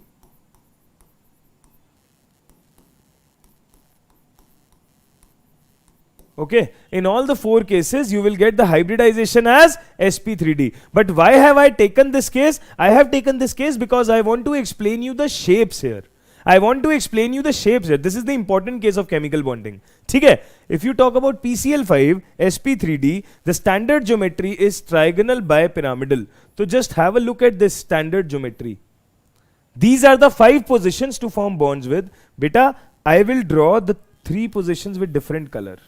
I will draw these 3 positions with the different color. I'll say these purple marked positions are equatorial. These purple marked positions are equatorial. And these white marked bonds are axial. These purple marked positions are equatorial and white bond positions are axial. Okay, so we say that equatorial positions are minimum repulsion position and axial positions are maximum repulsion position, and axial bond lengths are longer than equatorial bond lengths. Axial bond lengths are longer than equatorial bond lengths. You understand? Axial bond lengths are longer than equatorial bond lengths. Always understand this. Axial bond lengths are longer than equatorial bond lengths, and equatorial positions are minimum repulsion position. So whenever you decide to put lone pair, always, or double bond, always put it on equatorial position. Cool? Thick. Okay. Here we have PCl5, so we have 5 chlorine atoms to get attached, and we have 5 vacant sites as well. So we will put 1 chlorine everywhere. If we put 1 chlorine everywhere, we'll directly say ki okay, geometry and shape are same, and that is trigonal bipyramidal. Geometry and shapes are exactly same, that is trigonal bipyramidal. Sahi hai? Understood? Good. Let's go to SF4. Let's go to SF4. If we go to SF4, again the hybridization is sp3d. What we will do? Arrange it in the standard geometry. If we arrange it in the standard geometry, this is sulfur. These are the 5 bonds you have. These are the 5 bonds you have. Okay, axial equatorial, which is more stable. There is nothing like stability, bacha. Stability is because of these 2 bonds. Okay, stability is because of these 2 bonds. Anyways, if you will talk about, so equatorial is minimum repulsion, so more stability. That way you can say. Okay, but there is not a solid convention about this. Okay. Now SF4, if I want to arrange, I have 4 fluorine atoms to form bond with. I have 4 fluorine atoms to form bond with, but I have 5 position. So I can only put atoms at 4th position. 5th position will be occupied by a lone pair. 5th position will be occupied by a lone pair. If 5th position will be occupied by lone pair, the lone pair can either come here or come here or come here, because these are equatorial position, and equatorial position pe hi lone pair comes. So we will put it here so that it will cause minimum repulsion to others. So we have fluorine, fluorine, fluorine and fluorine. Now see, geometry is trigonal bipyramidal, but if I talk about shape here, what will be the shape? We will get the shape by hiding the lone pair, and if we hide the lone pair, your shape will be seesaw. If we hide the lone pair, your shape will be seesaw. Right? Understood? Good. Let's talk about ClF3. Let's talk about ClF3. If we talk about ClF3, again guys, please see. We have 5 position, but only 3 atoms to form bond with. So remaining 2 will be lone pair. The lone pairs are here. Here the shape will be T shape. If you will hide the lone pair, the shape will be T shape. You understand? And similarly, the last case, XeF2. If you will check the hybridization here, sp3d, now you have 2 atoms to form bond with. Only 2 atoms to form bond. The remaining 3 position will be occupied by lone pair. If remaining 3 positions will be occupied by lone pair, we will say that all the equatorial sites will be occupied by a lone pair. All the equatorial sites will be occupied by a lone pair. And these 2 sites will be bonded. So we will say if we hide the lone pair, your shape will be linear. If we hide the lone pair, your shape will be linear. Okay, so did you guys understand how to find hybridization, how to find shape? Let's do last example. Can you tell me the hybridization in this case? Can you tell me hybridization of xenon in this case? How will you find? You will apply the formula. How will you apply the formula? X is equal to half surrounding atom. Now surrounding monovalent atom, many people misunderstand this by counting S as 4. We won't count S as 4, we will count S as 2 only, because oxygen is a divalent species. We won't be counting that. We won't be counting that. We will only be counting fluorine into it. So S will be equal to 2. Valence shell electron on xenon is 8, and it's a neutral species, so charge is 0. If it's 0, so 8 or 2, 10, 10 by 2, 5. Again, the hybridization is sp3d. Now, if the hybridization is sp3d, if somebody asks you to draw the shape, so you will say, sir, Xe and 5 bonds. Now, since I'm drawing XeO2F2, so I have 4 atoms to form bond with. 5th position will be vacant, and if 5th position will be vacant, we will say 5th will be lone pair. And also remember, oxygen always has a tendency to form double bond, and if it is forming double bond, it will come to equatorial position. It will come at equatorial position, because I told you double bonds, lone pair, they will always come at equatorial position. So this is how your structure looks like. Your shape will be seesaw. I gave you this example because I wanted to explain the positioning of double bond. That's it. So this completes the case of hybridization. We can go back to our question which we wanted to discuss, but whatever I have told you abhi, no, this will clear all the questions of VSEPR for you. Like we prepared some draft for MOT and then we could solve all the question. Similarly, we have prepared some draft for VSEPR hybridization VBT, and now we will be able to solve all the questions. Just wait and watch. Okay, is it crystal clear? Is it crystal clear? Is it fine? Good. Now let's go to the main question. Now let's go to the main question and have fun here. Have fun here. Okay, I'll have water, then we'll discuss. I'll have water, then we'll discuss.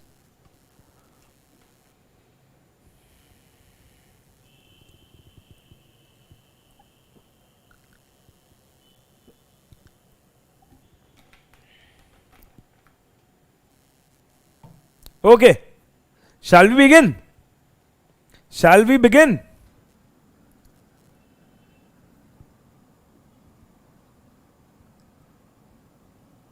Come on, let's start. Guys, I can't see much response in the chat. What is happening? Where are people? Are they sleeping or what? That's sir, it's 3:30. It's our sleeping time. You keep on teaching. We will see the video later. No, no, no, no, no. We are not doing that. Please focus. This Sunday is of utmost importance for you people because we have very less time left. है ना? We need to revise each and every subject, and we are taking this guarantee that we will make you revise everything in these 7 days. Every subject, every chapter. Just be with us. Right? So please be attentive here. Please keep interacting on chat. Please keep responding. Right? This is happening for you people. Right? This way we won't be able to finish 12 hours. I want interaction to be active. Right? Okay? Cool. It should not be like that I'm only teaching everyone. Right? People should also interact. I didn't have lunch. We'll do the lunch after we are done with this chapter. After we are done with this chapter, we will go for the lunch. Cool? Alright. Please see. Please see. Now, let's discuss this question. Now he is asking few questions. Let's try one by one. For OF2 molecule, the number of lone pairs on oxygen is 2. For OF2 molecule, the number of lone pairs on oxygen is 2. How to find the number of lone pairs? See, OF2. We can find out the hybridization on oxygen. If we find out the hybridization on oxygen, hybridization will come out to be sp3. I guess now you guys very well know how to find out steric number and how to find out hybridization. If the hybridization comes out to be sp3, we will put it in the tetrahedral geometry. O, and we have 4 bonding sites, but we have only 2 bonding atoms. So remaining 2 bonding sites will be occupied by lone pair. Remaining 2 bonding sites will be occupied by lone pair. So if we hide the lone pair, the shape will be seesaw. Seesaw nahi, bent. If we hide the lone pair, the shape will be bent. So OF2 will look something like this. OF2 will look something like this, like water.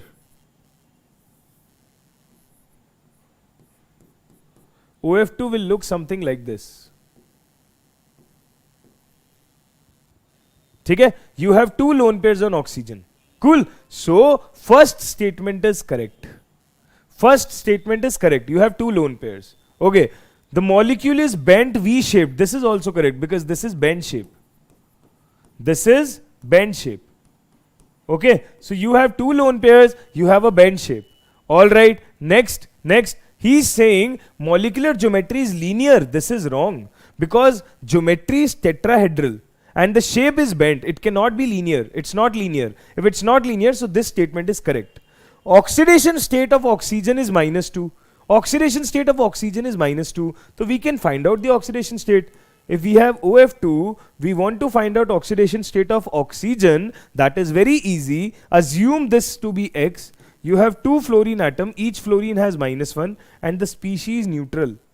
So X -2 is equal to 0. So your X is equal to 2. So oxidation state is +2. Here he is saying oxidation state is -2. This is also wrong. Now many students will say FOF angle is less than 104.5 degree. So beta, if it would have been tetrahedral, here the angle should be 109 degree 28 minutes ideally. But because of this lone pair repulsion, lone pair bond pair repulsion and the electronegativity, this bond angle will be less than 109 degree 28 minutes. Now if you compare it with water,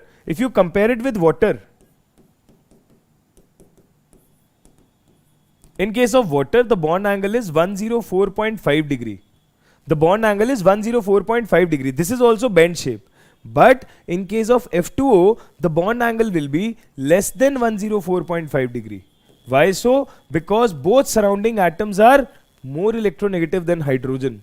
If they are more electronegative, they will pull the electron pair towards it. They will get more bent. They will get more compressed actually. If they will get more compressed, the bond angle will be more less. If the bond angle will be more less, so this is true. If this is true, so your true statements are 1, 2 and 4. If 1, 2 and 4 are true statements, your correct answer will be D. If 1, 2 and 4 are true statements, your correct answer will be D. Okay? Understood? Any doubt, any issues, any problem? This is clear? Alright, cool. ठीक है. If this question is clear to you, this was the good question and we have attempted everything about hybridization and all, let's go to this question. Now I guess you will be able to attempt this question more nicely. I guess you guys will be able to attempt this question more nicely now. How will you guys be able to attempt this question more nicely? Please read it. You are saying you have been given certain molecules or ions and you have been asked about lone pair of electrons on them. How to find the lone pair ka count? Find out the hybridization. Arrange in the standard geometry. You will get to know number of lone pairs available. Like we did in case of SF4, NH3, H2O, OF2, ClF3, XCF2. In every case we have found the lone pairs. Okay. Now let's use some trick. We have already solved the case of XCF2 if you remember. We have already solved the case of XCF2 if you remember. If we have already solved the case of XCF2, so number of lone pairs on xenon are 3. Number of lone pairs on xenon are 3. ठीक है? This you have understood, no? Good. ठीक है? If you have solved this, so can we take the advantage here? XCF2 will have 3 lone pair on central atom. Is this correct? Is this correct? If this is correct, let's match where it is shown. 4 is matching with the first one. So 4 is matching with the first one, 4 is matching with the first one. These two are not the answers. This is clear. 4 is matching with the first one, these two are not the answer. Answer will be something between these two. Now see here, second is already same. So no need to check for the second one. Either check the first one or check the third one, you will reach to the right answer. Either check the first one or check the third one, you will reach to the right answer because they are different options. If they are different options, what do? Let's check the third one, let's say. Third one if we check or first one if we check, so see XCF6. You will find out the hybridization. Hybridization will come out to be X is equal to half, surrounding atom 6, valence shell electron 8 and charge is 0. So your X will come out to be 7 and if it is coming out to be 7, I told you it is sp3d3. sp3d3. sp3d3 matlab pentagonal bipyramidal. Now sir, we don't know how to draw pentagonal bipyramidal. Not an issue. Even if you don't know, not an issue. Just listen to me very carefully. You know that pentagonal bipyramidal will have 7 bonding sites, right?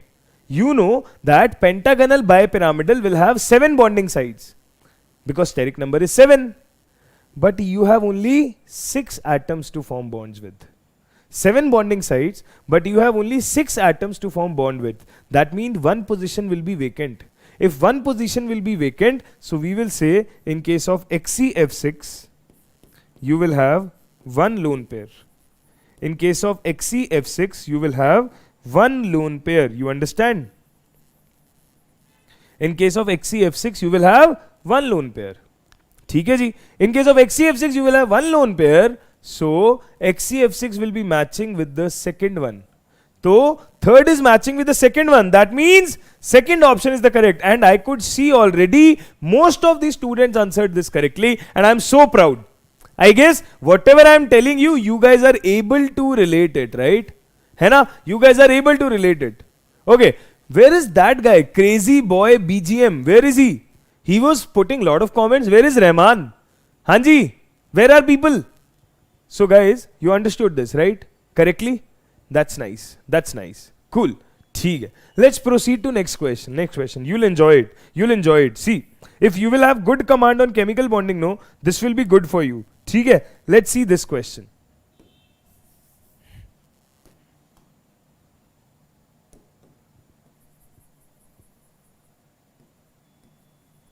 This is BCl4 minus. This is BCl4 minus and this is nothing. Okay. Now read the question. Read the question. Yes. Read the question here. What did we say? What did we say? Amongst the following, the number of species having the linear shape is. Now the question has been asked about the shape. You need to tell out of the following how many species have linear shape. So this is the combination of redox, chemical bonding, everything. How will you attempt this question? Would you like to try? Would you guys like to try? Okay, I'm putting a timer here. I'm putting a 1 minute timer here. Please try this question once. Let's see how many of you come with the right answer. Try this question here. Let's see how many of you come with the right answer.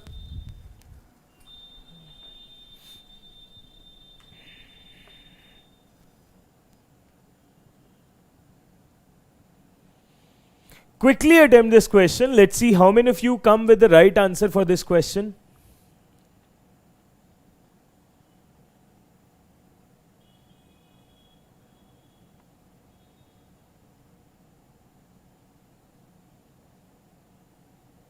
Okay, some students are answering. They are saying it's 4. Okay, are you guys sure? Are you guys sure?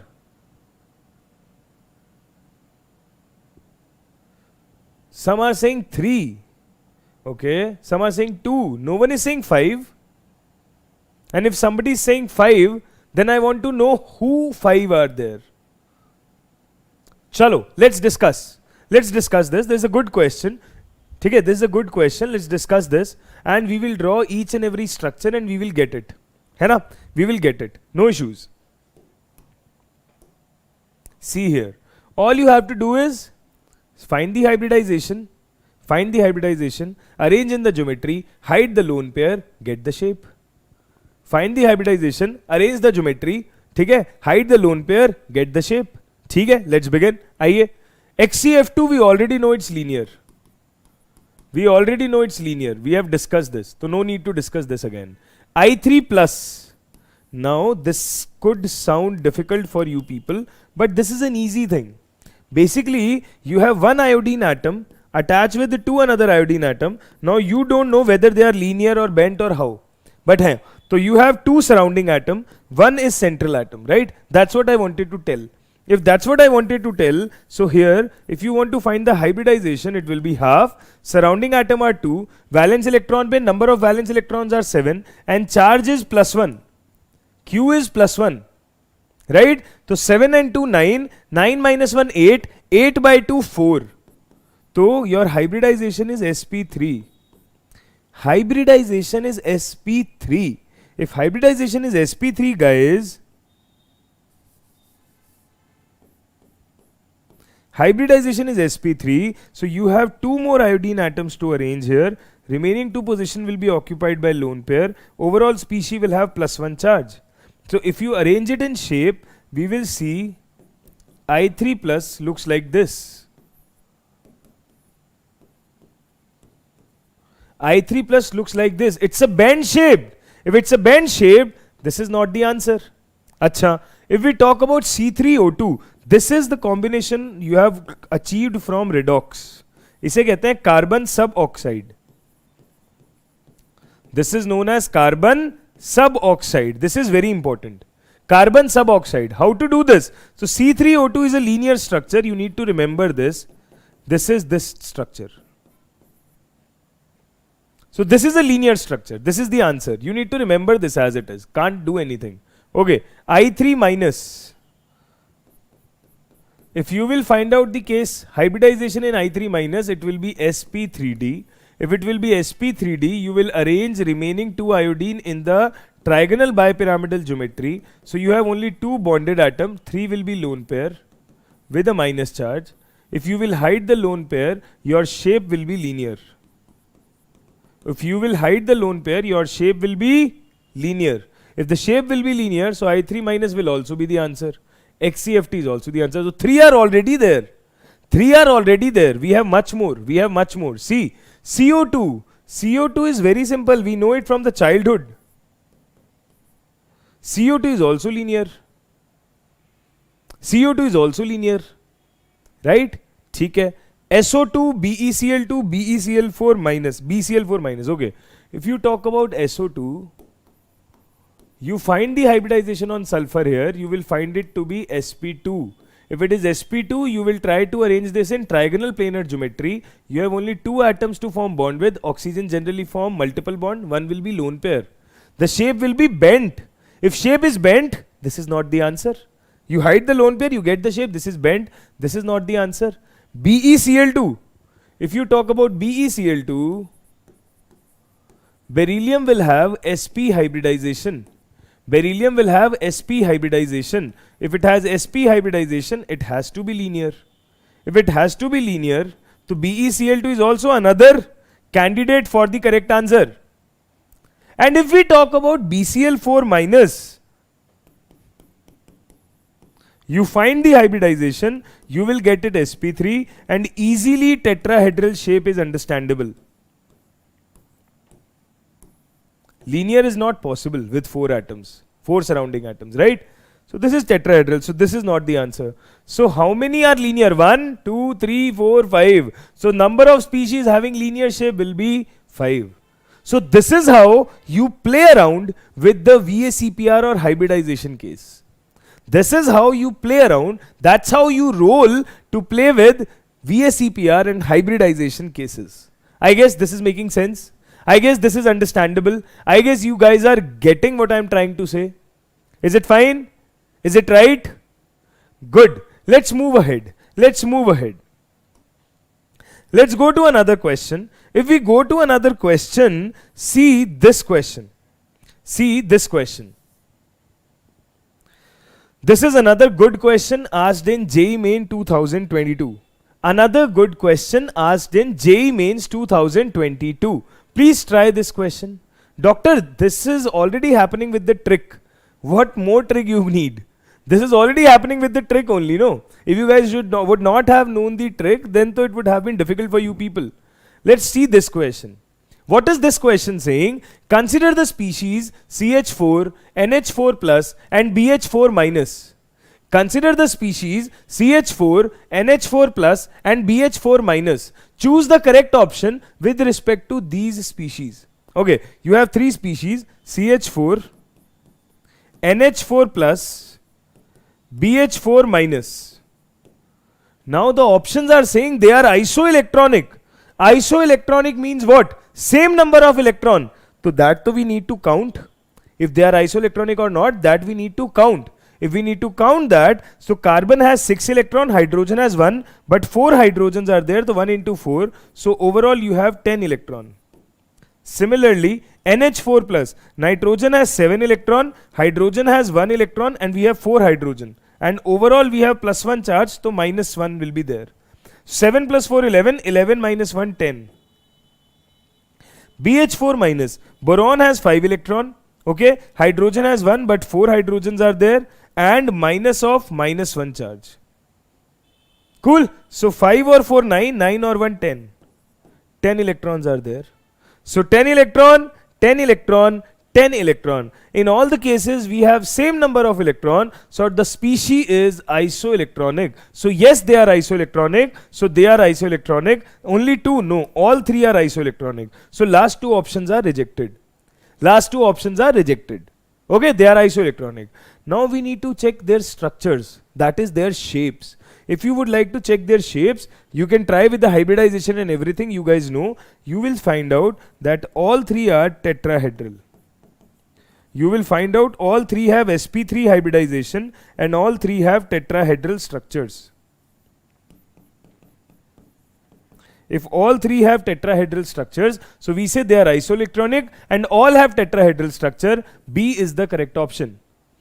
B is the correct option. Cool? Any doubts? Anything which is not clear? Cool?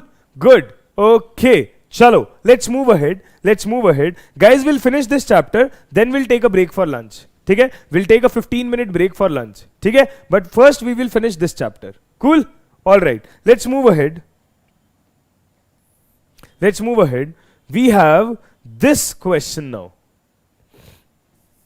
Again, based on shape and lone pair and everything.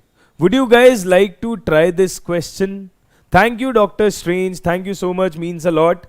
Would you guys like to try this question? Yes? What do we have? What do we have? We have BrF3 molecule. Subramanyam beta, hardly 30 minutes more. Hardly 30 minutes. I'm just wrapping it up. Then we will take the break, no? We will take the break, no then? No issues. है ना? थोड़ा सा manage बस, थोड़ा सा.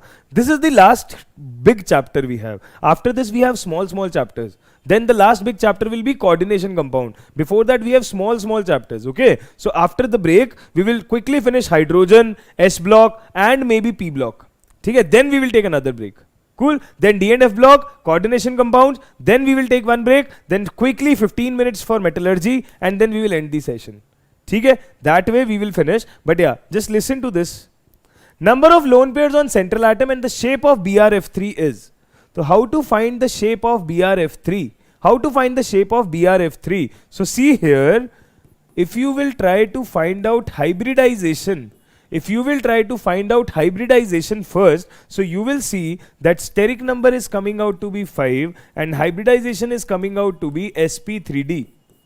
Steric number is coming out to be 5 and hybridization is coming out to be sp3d. If hybridization is coming out to be sp3d, what do we say? What do we say? We will say that here the geometry should be trigonal bipyramidal, but here only 3 bonding atoms are there, remaining 2 will be lone pair and lone pair will occupy equatorial position. So we will have 2 lone pairs on bromine and shape will be T shape. Shape will be T shape, and if you will ask me proper, it will be bent T shape. Why? Because these lone pair will repel these bond pairs a little bit. These lone pair will repel each other. They will repel the bond pairs as well. This T will become little bit bent. If this will become little bit bent, your answer will be 2 lone pairs on bromine and bent T shape. 2 lone pairs on bromine and bent T shape. Understood? Pakka? Great. Okay. Thank you, Ramachandra beta. Okay. Let's proceed further. Let's go to the next question. Let's go to this question. What is this question saying? Please see. Identify the incorrect statement for PCl5 from the following.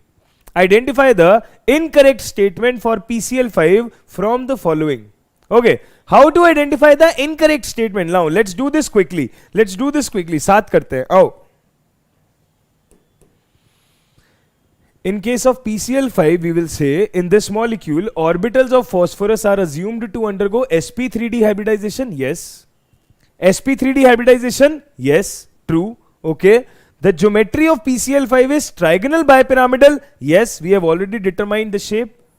Trigonal bipyramidal, we know that. ठीक है? Okay. Now let's move ahead. PCl5 have 2 axial bonds stronger than the 3 equatorial bonds. Axial bonds stronger than the 3 equatorial bond. No. Equatorial are more stronger. Abhi, some time back, some student asked also these doubts, right? Okay, so this is the incorrect statement. So this is correct, but these are not the answer. Question is asking about the incorrect statement. This will be the answer. Okay, the 3 equatorial bonds lies in a plane. Obviously, equatorial lies in a plane. This is a correct statement. This is the incorrect statement. This becomes our answer. This is the incorrect statement. This becomes our answer. Okay?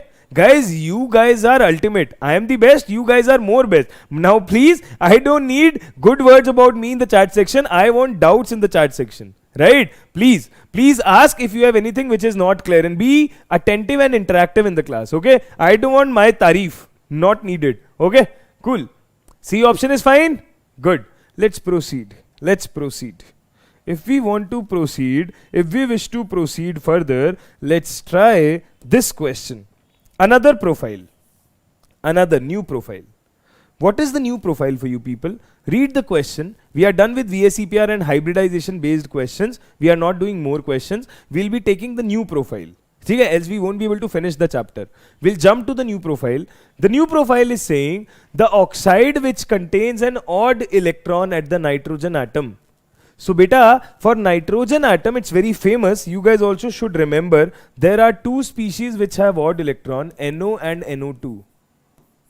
NO and NO2. Similarly for chlorine, it's Cl2O also there. Okay? So these are the species which have odd number of electron. If you remember this is written clearly in the NCERT. You can simply take the B option. Right? Good. Subramanyam beta, NEET questions we have already done under NEET Selection Express. The videos are there on the YouTube page. You can check that. Hai na? If we will repeat the same question, then what is the purpose of taking it live, right? We are practicing new questions. Because the more questions we'll practice, more our concepts will become clear. More our vision will become clear about the chapter. Right? Good? Understood? Theek hai. Let's proceed. Let's move ahead. If we move ahead, see this question.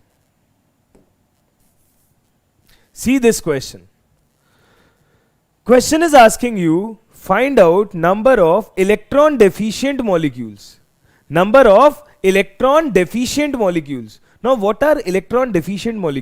Electron deficient molecules are those molecules which have incomplete octet, right? We'll say that electron deficient molecules are those molecules which have incomplete octet.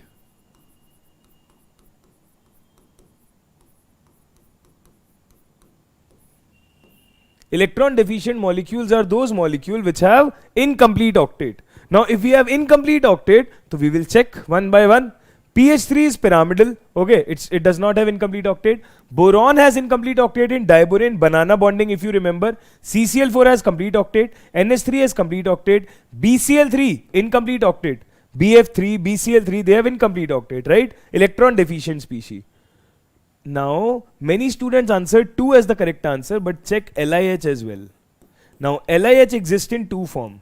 Either it exists in ionic form or it exists in covalent form.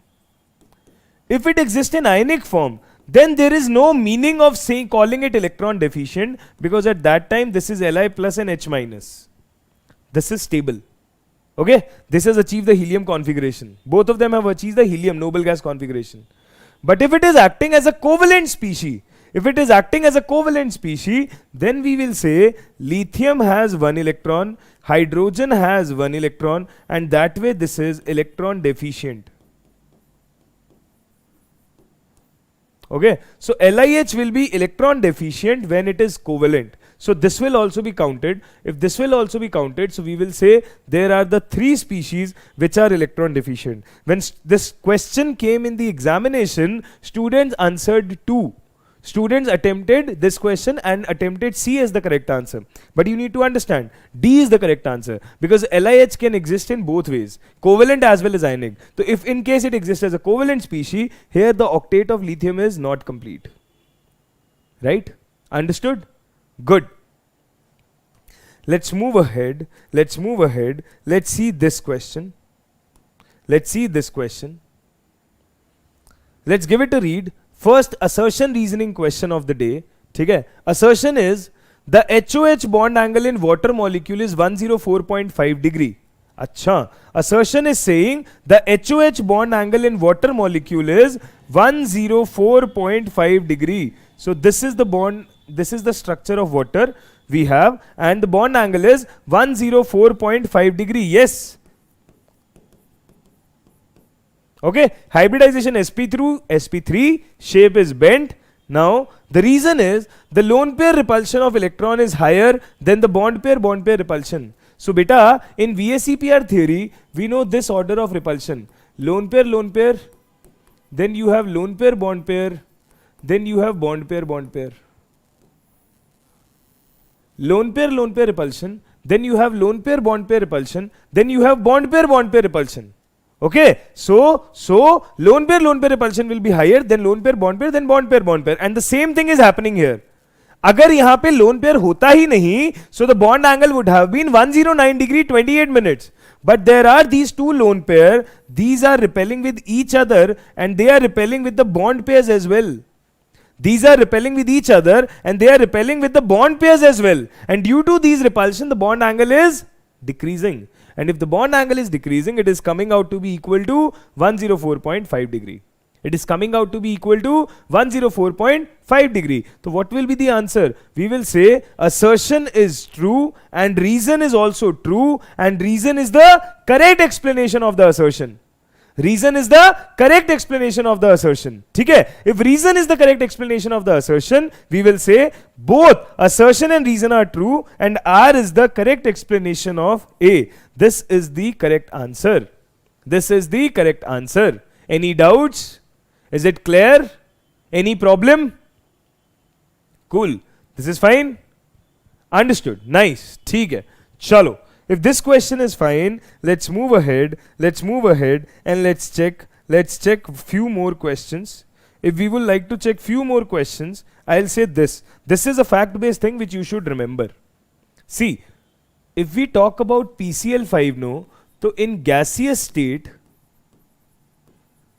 if we talk about PCl5, in gaseous state it is trigonal bipyramidal. In gaseous state, PCl5 is trigonal bipyramidal, right? In gaseous state, it is trigonal bipyramidal. But in solid state, you need to understand. In solid state, this exists as an ionic species PCl4 plus, PCl6 minus. PCl5 in gaseous state exists as trigonal bipyramidal, but in solid state it exists as PCl4 plus, PCl6 minus. Okay, if you try to find out their shapes, you will see PCl4 plus comes out to be tetrahedral and PCl6 minus comes out to be octahedral. You guys know how to find out the shape. That's not the concern. That's not the concern. Okay, so this is tetrahedral, this is octahedral, this is what happened in solid state. Similarly, if we will try to check for PBr5, this is also, remember this as a knowledge based. PBr5 also exists in solid state. PBr5 also exists in solid state as PBr4 plus and Br minus. PBr4 plus and Br minus. ठीक है, so PCl5 in solid state exists as PCl4 plus PCl6 minus. What will be the correct answer hence? Your option A is the correct answer.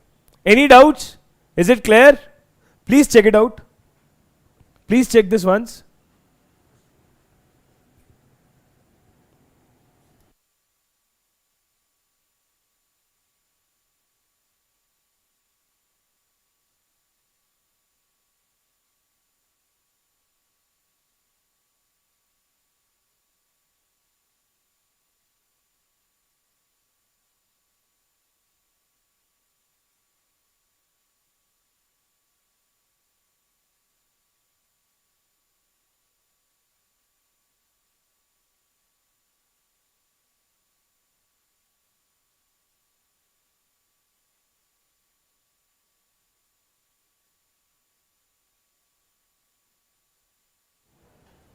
All right, guys, shall we proceed? Okay, if this is fine, let's move to the next question. If we go to the next question here, I have one more variety which we want to discuss, which we have to discuss rather. What do I want to discuss? What is want to discuss? It's we have to discuss. See here, dipole moment. This is very interesting. This is very interesting. I'll give you a quick insight about the dipole moment, then we will solve the question. But before that, if it's there on the slide, let's read the question so that those students who know it, they'll be able to attempt it. Right? Those students who know it, they'll be able to attempt it. The question is saying, you have been given certain molecule, you need to see which molecule have non-zero dipole moment. Which molecule will have non-zero dipole moment? Okay, that we need to check. Non-zero dipole moment. If we want to check non-zero dipole moment, how to find out? See here, you have BeF2, you have BF3, you have H2O, NH3, CCl4, HCl. Cool. These type of options are there. How to find out dipole moment here? So do you guys have any idea about the dipole moment? Would you guys like to try this question once? Try this question once, then we'll discuss. ऐसा तो है नहीं, you guys don't know it. Try this once, then we'll discuss.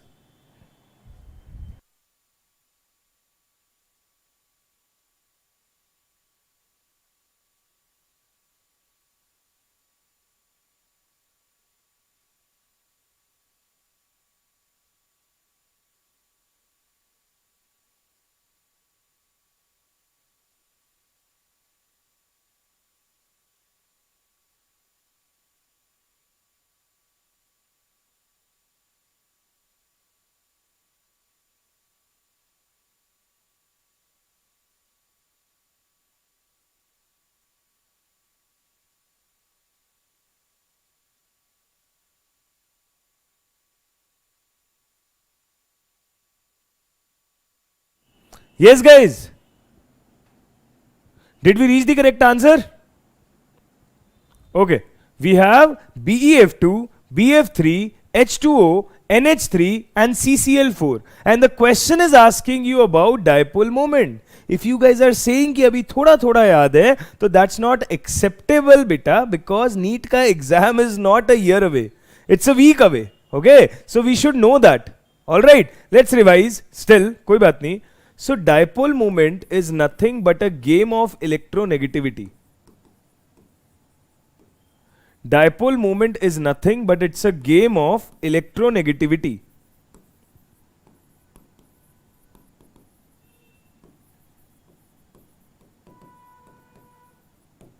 Okay, dipole moment is nothing but a game of electronegativity. What happens is, we call that this is a vector quantity which is equal to charge into distance. Which is equal to charge into distance. It is always shown by this arrow with the tail with a head. Okay, this goes from less electronegative to more electronegative. This goes from less electronegative atom to more electronegative atom. You understand? This goes from less electronegative atom to more electronegative atom. Subramanyam beta, bus, we are coming to break. 10 minutes more. है ना? Less electronegative to more electronegative atom. Now, if we are going from less electronegative atom to more electronegative atom, what will we say? For example, I'll say this. HCl. Hydrogen is less electronegative, chlorine is more electronegative. So we will say this will have dipole moment in this direction and this will have some value. So mu is non-zero. Okay. So sir, who has dipole moment 0? How will we get to know who has dipole moment 0? So beta, it's a game of vectors. It's a vector quantity. It's a game of vectors. Like you do in physics, no, you cancel out the vectors. The same thing we'll be doing. But I'll give you one trick. Symmetric molecules or perfect molecules always have zero dipole moment.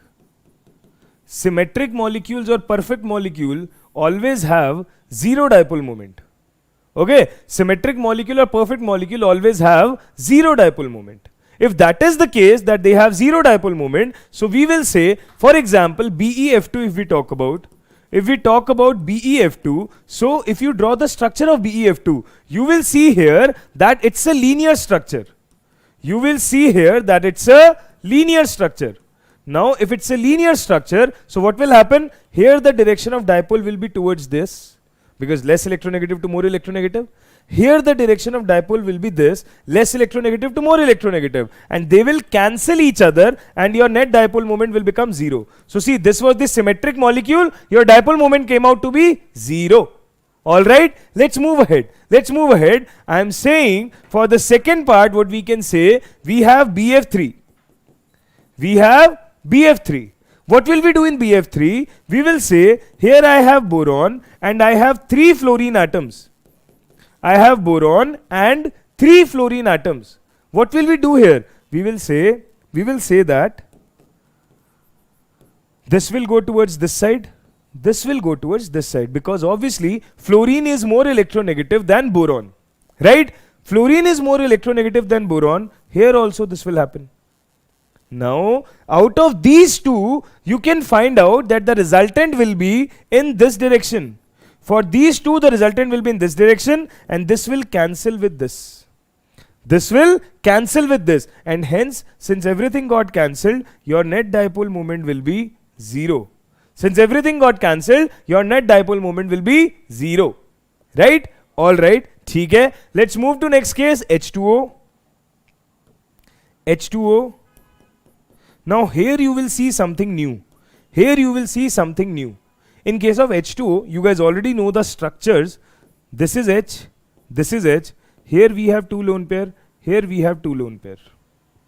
Now beta, always remember, lone pair also has a dipole moment. Lone pair also has a dipole moment. Bond pairs also have dipole moment. Abhi tak we were dealing with bond pair moments. Now we are going to lone pair.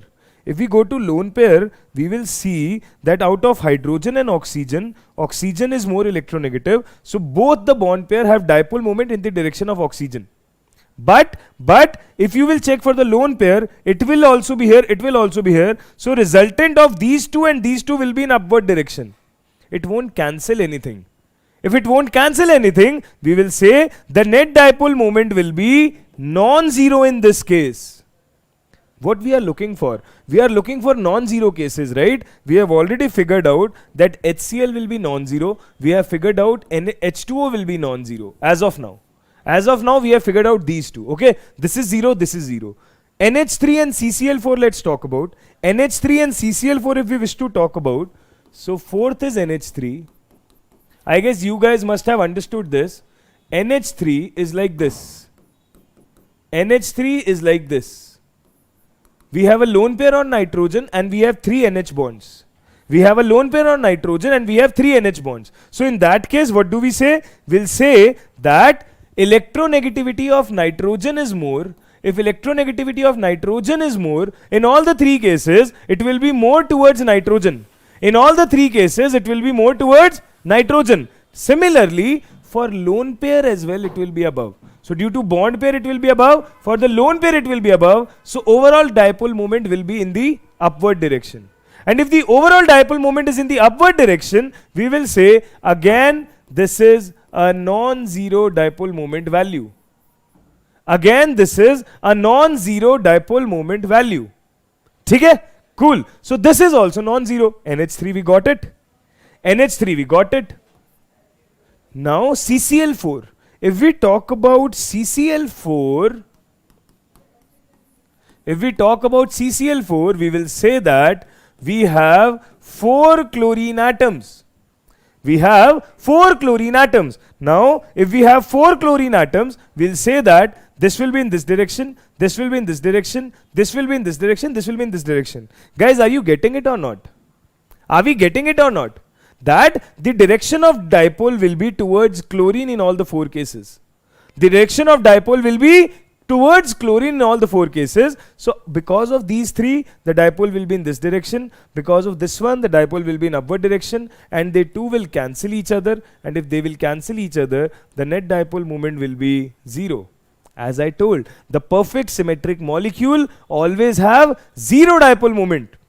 The perfect symmetric molecules always have zero dipole moment. If they always have a zero dipole moment, so we will say NH3 had a non-zero dipole moment, but CCl4, BF3, BEF2, they are not our candidates.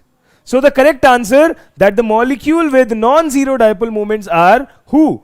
1, 2, 3. Your correct answer is 3. Your correct answer is 3. Few students gave the correct answer. That's the good thing. Okay? Understand? Any issues? Everything is fine? Cool. ठीक है भाई. If we are done with this one, if we are done with this thing, then let's go to one theoretical part. है ना? I guess we have done almost all the varieties of questions here. We have covered almost all the variety of question here. Only one thing which I would like to teach you guys separately, which we have not discussed here, that is Fajan's rule, because that will be needed. That will be needed when we will go to S block and P block. So it's better if we discuss it here only. Okay. So we are discussing a theoretical topic. Please listen to me very nicely. Fajan's rule.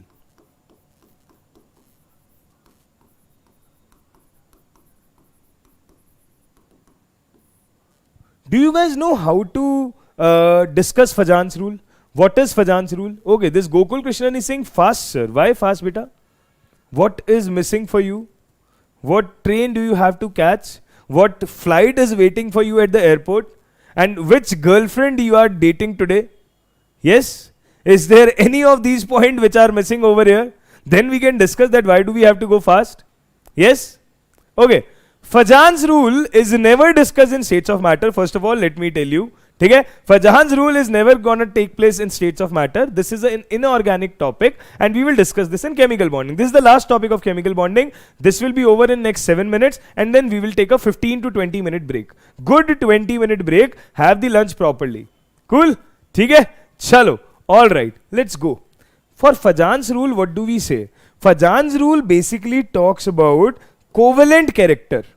So basically beta, we say that there exists no bond which is 100% covalent or 100% ionic. There exists no bond which is 100% covalent or 100% ionic. Every ionic bond has some covalent character in it. Every covalent bond has some ionic character in it. So to find out the ionic character, we generally prefer dipole moment because we check the dipole moment in the covalent molecules only. But to find out the covalent character, we will apply Fajan's rule. To find out the covalent character, we will apply Fajan's rule. How to find out the covalent character? So we say that smaller the size of cation, larger the size of anion. Smaller the size of cation or larger the size of anion, more will be the covalent character. More will be the covalent character. Smaller the size of cation, larger the size of anion, more will be the covalent character. Okay? And similarly, one more thing we will say. What we will say, more the charge on cation, more the charge on cation, more will be covalent character. More the charge on cation, more will be covalent character. I will give you the example. See here. If I say LiCl, NaCl, KCl. Okay? Another example is LiF, LiCl, LiBr. Okay? Another example is NaCl, AgCl. Now, what I want to discuss covalent character in all the three cases. How to discuss? See here, anion is common. If anion is common, that the answer giving factor will be cation. Okay? Li plus, Na plus, K plus. Now we know that on moving down the group, size increases. We have discussed periodic properties, right? On moving down the group, size increases. So we say for Li plus, the size is smallest. If the size is smallest, smaller the size of cation, more will be covalent character. If covalent character is more, so LiCl will have the highest covalent character, then NaCl, then KCl. Right? Tick. Okay. Let's discuss this. LiF, LiCl, LiBr. If I have LiF, LiCl, LiBr, we will say cation is common everywhere. Cation is common everywhere. This time, the answer giving factor will be anion. This time, the answer giving factor will be anion. So, larger the size of anion, more will be covalent character. Larger the size of anion, more will be covalent character. On moving down, the group size increases. We have discussed. So, LiBr, LiCl, LiF. ठीक है जी. Now, NaCl and AgCl. This is a different property. This is a different property. What? We have Na plus and Ag plus. So, beta, whenever you have the comparison between D block cation and the normal S block cation, whenever you have the comparison between the D block cation and the S block cation, we will say the species having 18 electron in their valence shell are always more covalent than the species having 8 electron in their valence shell. And this is known as pseudo inert gas configuration. This is known as pseudo inert gas configuration. The species having 18 electron in the valence shell, 18 electron in the valence shell is always more covalent than the 8 electron species. Okay? This is there. So with this, we wrapped up chemical bonding, the giant chapter. Okay? You will say, sir, many topics are still left. So beta, these topics either will be covered in S block or P block. Okay? And remaining things are not really asked. Okay? We are abhi focusing on mega revision. We want to revise in one shot. We will do the most important stuff which is most probable to us. I have taken all the JEE mains question in front of you, and you have seen all the questions have been asked from either MOT, hybridization, dipole moment, charges that we have done. Okay, so we have done with the chemical bonding. There are few questions in the slides which I am leaving for you people as a homework. Do try those questions at your home. Whatever you have learned from here, do apply these questions here. Okay, these are for homework. Whatever pending questions are there, I am keeping it for your homework. Do apply this. Do try this. Okay, okay. Chalo, let's move ahead. So now I am about to begin hydrogen chapter, but if I'll begin it now, I'll get to know that students got dead here. Before NEET only, I can see cadavers lying over here. So I don't want that to happen with you all. Okay, let's take a good 20 minutes break. You guys have your lunch. Also, one advice from me, bring some juice or water bottle on your table, some chips or biscuits or some munchies on your table. Because after this break, you won't get next break easily. So I don't want you to cry, sir, we are hungry, we want tea, we want this, we want that. Okay? So I don't want that to happen. Bring some eatables at your table so that while listening and understanding, you guys can eat up. Because I know it takes energy to sit for such a long time. Right? I am also standing for you people. I'll also take some energy. No problem. Just finish it. We will take 20-minute break. And then we will begin the session. So basically our session will start from 4:40.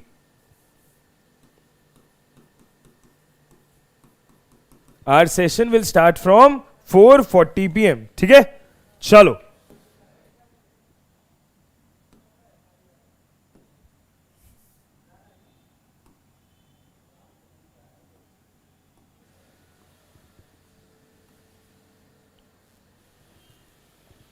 Is it getting hanged or what?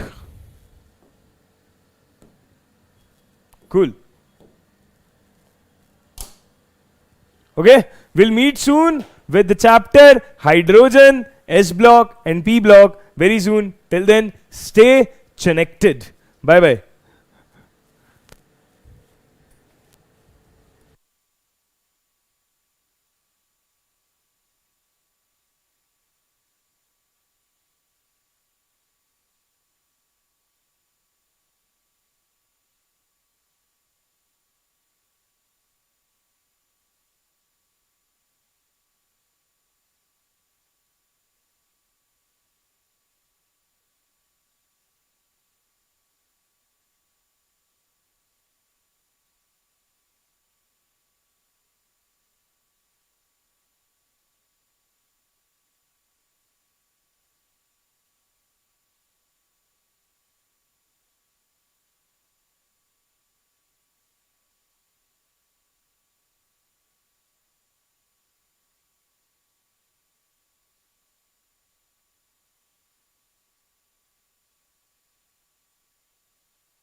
Yes, everyone. People are there on their positions. Hanji, am I audible? Guys, please let me know. Am I audible? Shall we begin?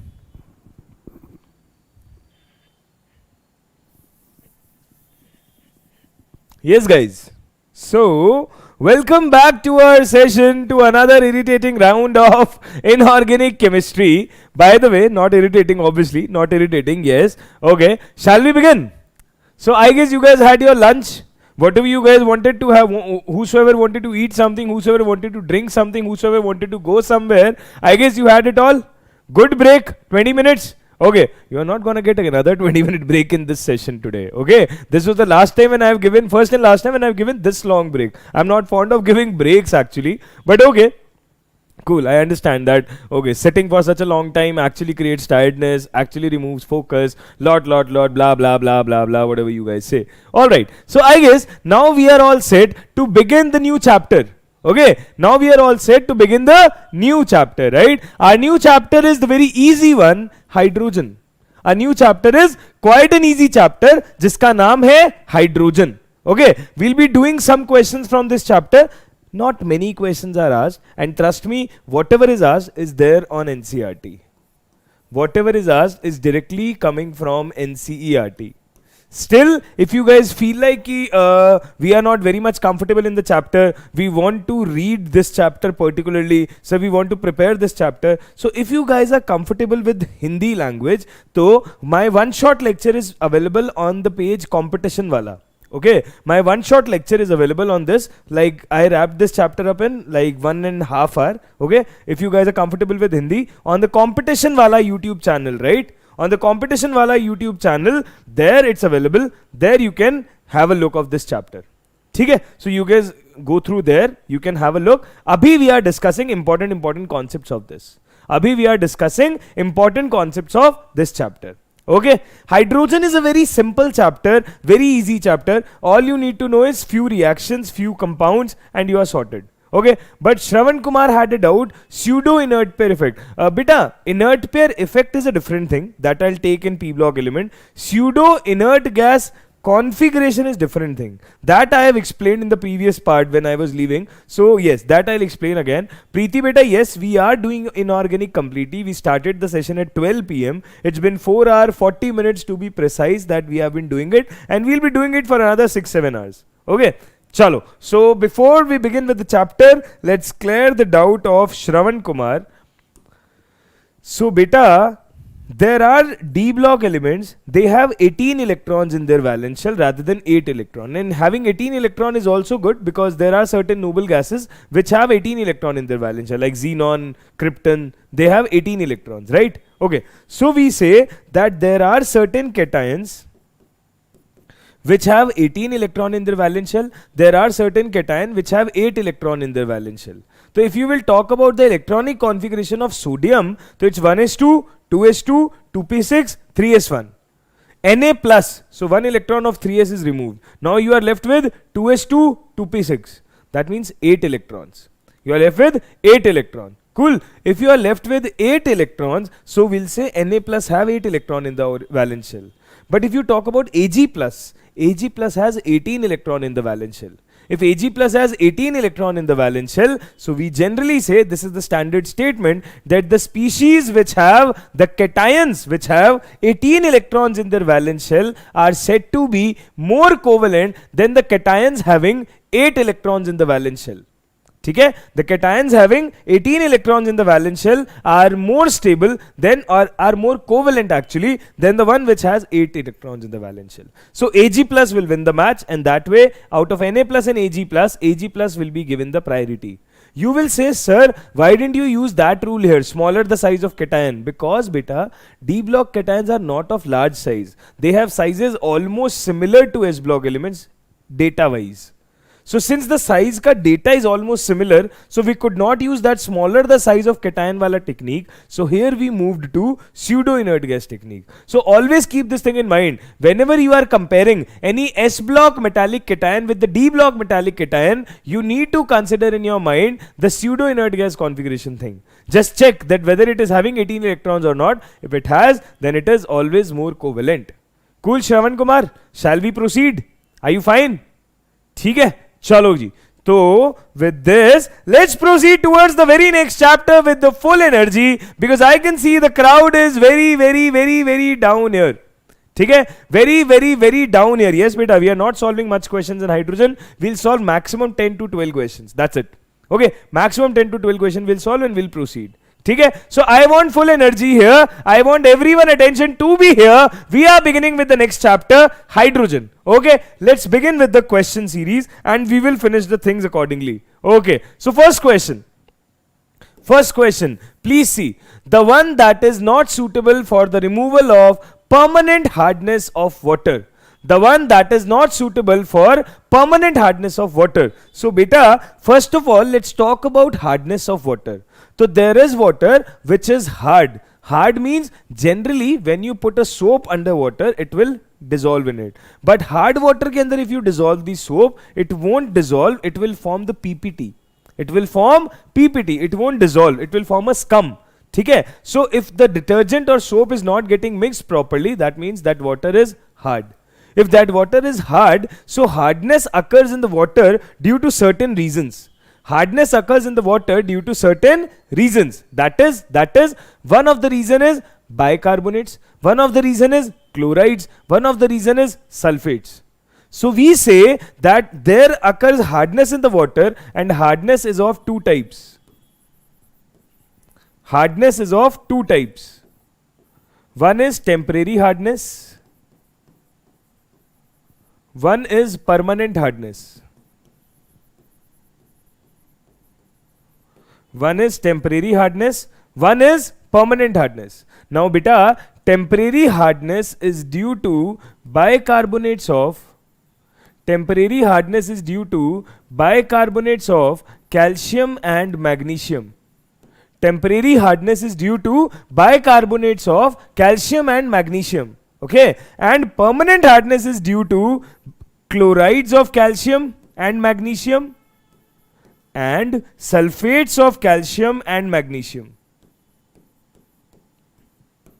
Okay, permanent hardness is due to chlorides and sulfates of calcium magnesium, and temporary hardness is due to bicarbonates of calcium magnesium. Cool. Now there are certain methods to remove temporary hardness. There are certain methods to remove permanent hardness. Like temporary hardness can be removed by boiling, can be removed by Clark's method. In Clark's method, what do? We add slaked lime, calcium hydroxide into it, and we remove the hardness. Okay, whereas permanent hardness can be removed by resin method, zeolite method, Calgon method. There are certain methods. Okay, so now the question is based on that only. Question is asking the one that is not suitable for the removal of permanent hardness of water is. So permanent hardness of water cannot be removed by Clark's method, because this is the method of removal of temporary hardness, not permanent hardness. This is NCERT based. You will take this option. Okay, understood? Good. Let's move to this question. Hydrogen peroxide based question. If we talk about hydrogen peroxide, we will say hydrogen peroxide in the pure state is. So beta, the formula for hydrogen peroxide is H2O2. The formula for hydrogen peroxide is H2O2. If we talk about H2O2, its structure looks like this. Its structure looks like this. Okay, its structure looks like this. If its structure looks like this, we say that it's an open book like structure in 3D.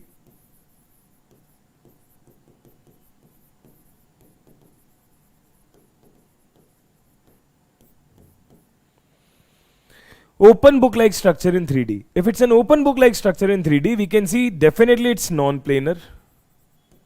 Definitely it's non-planar, first thing. If it's a non-planar structure, so we'll say hydrogen peroxide in the pure state is non-planar, and it's almost colorless. It's almost colorless. So hydrogen peroxide is non-planar and almost colorless. So we say the answer is option number B.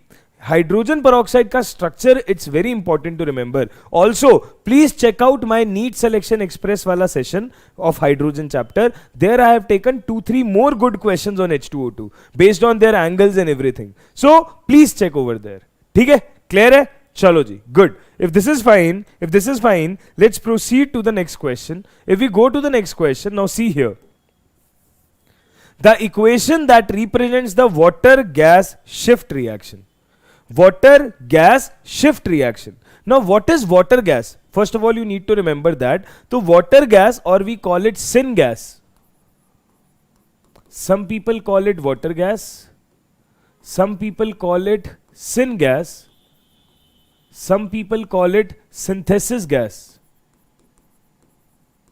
Some people call it water gas. Some people call it syn gas. Some people call it synthesis gas. It is nothing but CO plus H2 का mixture, carbon monoxide and hydrogen का mixture. This is your water gas or syn gas or synthesis gas. Okay, now the question is asking you for the reaction which shows shift of water gas. The shift of water gas will be where the water gas is getting shifted to some new place. Okay, water gas is shifting to some new place. If it is shifting to some new place, we will say this is your water gas, CO plus H2O, CO plus H2O. Okay,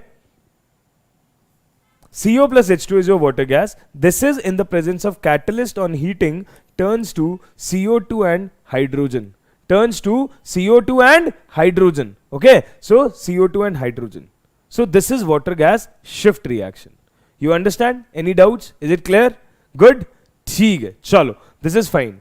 चलो जी, आगे बात करते हैं. Let's move forward. If we move forward, now see, this is memory based question as it is lines are there in NCERT, and beta in hydrogen chapter, be it JEE mains, be it NEET exam, questions come directly from NCERT line by line. Now whatever topics we are going to discuss, in all the cases I'll even tell you the lines where you will find them in NCERT as it is questions from NCERT comes. ठीक है, so be prepared with your NCERT. ध्यान से सुनो मेरी बात. Dihydrogen of high purity greater than 99.95% is obtained how? So beta, always remember, if you want something of extremely high purity, the genuine method which we use for purification is electrolysis. ठीक है, the genuine method which we use for electrolysis is, मतलब for purification is electrolysis. ठीक है, चलो. Okay, if electrolysis is the method, so what electrolysis? So always remember, electrolysis of warm barium hydroxide solution using nickel electrode will generate hydrogen of extremely high purity. That much purity, almost 99% purity. You understand? So this is something which you need to remember. Cool? Alright, that's the thing about hydrogen chapter. It's purely cramming based, not much logics are there. Although I'll try to put logics in few questions, but yes, this is the answer. Cool? Yes, Harshvardhini, 2 is the answer. Let's proceed. Now, this is one question which you should understand. Hydrogen peroxide react with iodine in basic medium to give what? Hydrogen peroxide react with iodine in basic medium to give what? Now you guys know it very well that hydrogen peroxide is a good oxidizing agent as well as good reducing agent. Okay, H2O2, hydrogen peroxide, it has this privilege that it can act as good oxidizing agent as well as reducing agent. Hydrogen peroxide will act as good oxidizing agent as well as reducing agent. If it will act as good oxidizing agent as well as reducing agent, so we will say when hydrogen peroxide reacts with iodine, in the basic medium, what will happen? This will happen like ki I2 will go to I minus, and H2O2 itself will get oxidized to oxygen. ठीक है, iodine will go to I minus and H2O2 will get oxidized to O2. That is, H2O2 का oxygen itself is getting oxidized and iodine is getting reduced. So here it is acting as reducing agent. Here hydrogen peroxide is acting as a reducing agent. It is reducing this. Okay, so this is the reaction. Here the answer will be I minus. The answer will be I minus. You understand? Okay, clear? Any doubts? This is the reaction which happens. Cool. Okay, let's move to the next question. This is the question we have. The oxide that gives H2O2 most readily on treatment with water. Now there are certain oxides in the option, and what do you need to explain? You need to tell which oxide gives H2O2 on reaction with water. So beta, always remember, normal oxides gives oxygen, but peroxides always gives H2O2 on reaction with water. Peroxides always give H2O2 on reaction with water. So see, here we have peroxide, Na2O2, Na2O2, alkali metal का peroxide. ठीक है? We say when Na2O2 reacts with water, it forms H2O2. Peroxide will form peroxide. Sodium peroxide will form hydrogen peroxide. This belongs to S block as well. S block का question भी है ये. तो this is H2O2. ठीक है? This was easy question. Okay. Ramachandra Pakira. Beta, what happened in the previous question? What do you want me to repeat? This is the general reaction. You have to take care of it. That H2O2 on reaction with iodine, H2O2 on reaction with iodine in basic medium forms I minus. Maybe you must be feeling that IO3 minus should be the answer. That happens in case of MnO4 minus. It doesn't happen in this case. In case of H2O2, I minus form. In case of MnO4 minus या KMnO4, IO3 minus forms. ठीक है? You understand? Pakka? Because there KMnO4 is acting as an oxidizing agent. No, it will oxidize iodine from 0 to +5. So IO3 minus. Here it is acting as a reducing agent. Now you may say that, sir, how will we remember this? This you have to keep in mind. Okay, only that much I can say at this point of time. Cool. Okay, let's proceed. Another fact-based few questions. Another question. It's the line written in NCERT. Uses of hydrogen. The line written in NCERT. Uses of hydrogen. The highest industrial consumption of molecular hydrogen. The highest industrial consumption of molecular hydrogen is to produce compounds of which element? Nitrogen. Because nitrogen is in abundance, so we say that highest production of hydrogen is used to produce compounds of nitrogen. ठीक है? Nitrogen के hydrides and all. Cool, fine. Let's move to the next question. See, question has given you four options. And the question is saying, in the industrial production of which of the following molecular hydrogen is obtained as a byproduct? In the industrial production of which of the following molecular hydrogen is obtained as a byproduct? So you need to understand that this again belongs to S block actually. Here we say that NaOH is produced by Kastner-Kellner cell method.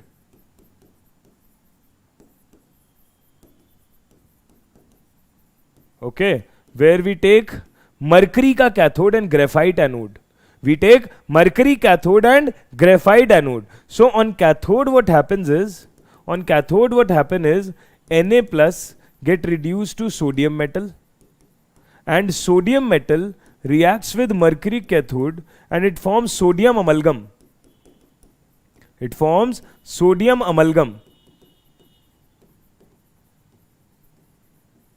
NaHg. And this sodium amalgam when reacts with water, it will form NaOH plus Hg plus hydrogen. Balancing you guys can keep on checking. But yes, that's how we obtain NaOH via Kastner-Kellner cell method. That's the production reaction of NaOH, and along with that, hydrogen gas is also obtained. So some people say, sir, do we need to remember the reaction? Yes, you have to. है ना? So if you remember that reaction, your production of NaOH is also remembered, and hydrogen gas is formed, that also you will be able to recall. So yes, NaOH is used, NaOH का industrial method is used for the production of hydrogen as a byproduct. ठीक है? Understood? Any doubts? Is it clear? Good, that is. Good, that is. Now let's move to the next question. Next question. See. Can we give it a read? Can we give this question a read? See here, I am saying boiling of hard water is helpful in removing the temporary hardness by converting the bicarbonates of calcium hydrogen carbonate and magnesium hydrogen carbonate into. So beta see, हम बोलते हैं कि we boil the hard water and there the bicarbonates generally get converted into carbonates. Bicarbonates generally get converted into carbonates. So if you have calcium ka bicarbonate and when you boil it, this will be converted into calcium ka carbonate plus water plus CO2. So if you have calcium ka bicarbonate, this will be converted into calcium ka carbonate plus water plus CO2. But there is a twist. What is the twist? You expected same result from magnesium bicarbonate as well. You expected same result from magnesium bicarbonate as well. You expected MgCO3 plus water plus CO2. You expected MgCO3 plus water plus CO2. But this is not correct. Actually, MgCO3 should come out, but what comes out here rather? Here, magnesium hydroxide comes out from water. On boiling, magnesium hydroxide comes out in place of magnesium carbonate. Now you will say, sir, what is this logic? If bicarbonate ko heat karne pe carbonate has to come, then why is this magnesium hydroxide coming all of a sudden? This is a new information. So beta, I'll tell you. You guys know ionic equilibrium, right? In ionic equilibrium, we'll say if for two salts, more the Ksp of one salt, more will be its solubility. For any salt, more the Ksp, more the solubility product, more will be the solubility. So beta, here we realize that Ksp of magnesium hydroxide is higher. Ksp of magnesium hydroxide is higher. And if Ksp of magnesium hydroxide is higher, that's why in place of magnesium carbonate, you get what? You get magnesium hydroxide. And hence, your correct answer will be calcium carbonate and magnesium hydroxide. Your answer will be A. Okay? Your answer will be A. You will say, sir, why not calcium hydroxide? Because their Ksp data is not matching. But here Ksp data is matching. If Ksp data is agreeing here, so this will be the answer. So in case of magnesium, hydroxide forms. In case of bicarbonates of calcium, carbonate will form. Okay? So your answer will be CaCO3 and MgOH whole twice. Understood? Any doubts? Cool? Nice. If this is fine with you, let's move to the next question quickly. And I have this question. Okay? And we'll quickly wrap up the chapter hydrogen. Few more questions are left and we'll wrap up this chapter quickly. Okay. What do we have? Here? We have hydrogen has three isotopes. Protium, deuterium and tritium. Right? Hydrogen has three isotopes, protium, deuterium and tritium. Now, they have nearly same chemical properties but different physical properties. They have nearly same chemical properties but different physical properties. What all they differ in? So, if you write the isotopes here, we have protium, which is 1H1. We have deuterium, which is 2H1. We have tritium, which is 3H1. Okay? Protium, deuterium, tritium. If we have these three isotopes, protium, deuterium and tritium, they have nearly same chemical properties but different physical property. Can you notice any physical change here?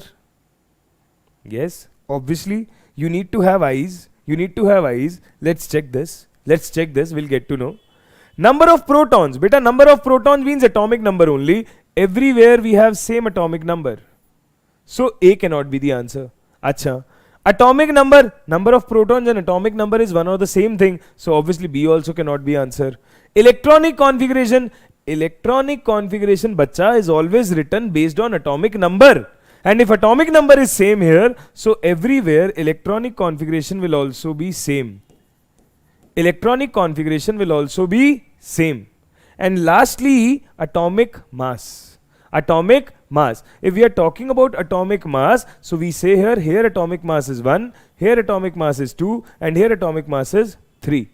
Okay, atomic mass is 1, atomic mass is 2, atomic mass is 3. So atomic mass is something which is changing. So this is the answer. Now see, such an easy question was asked in exam.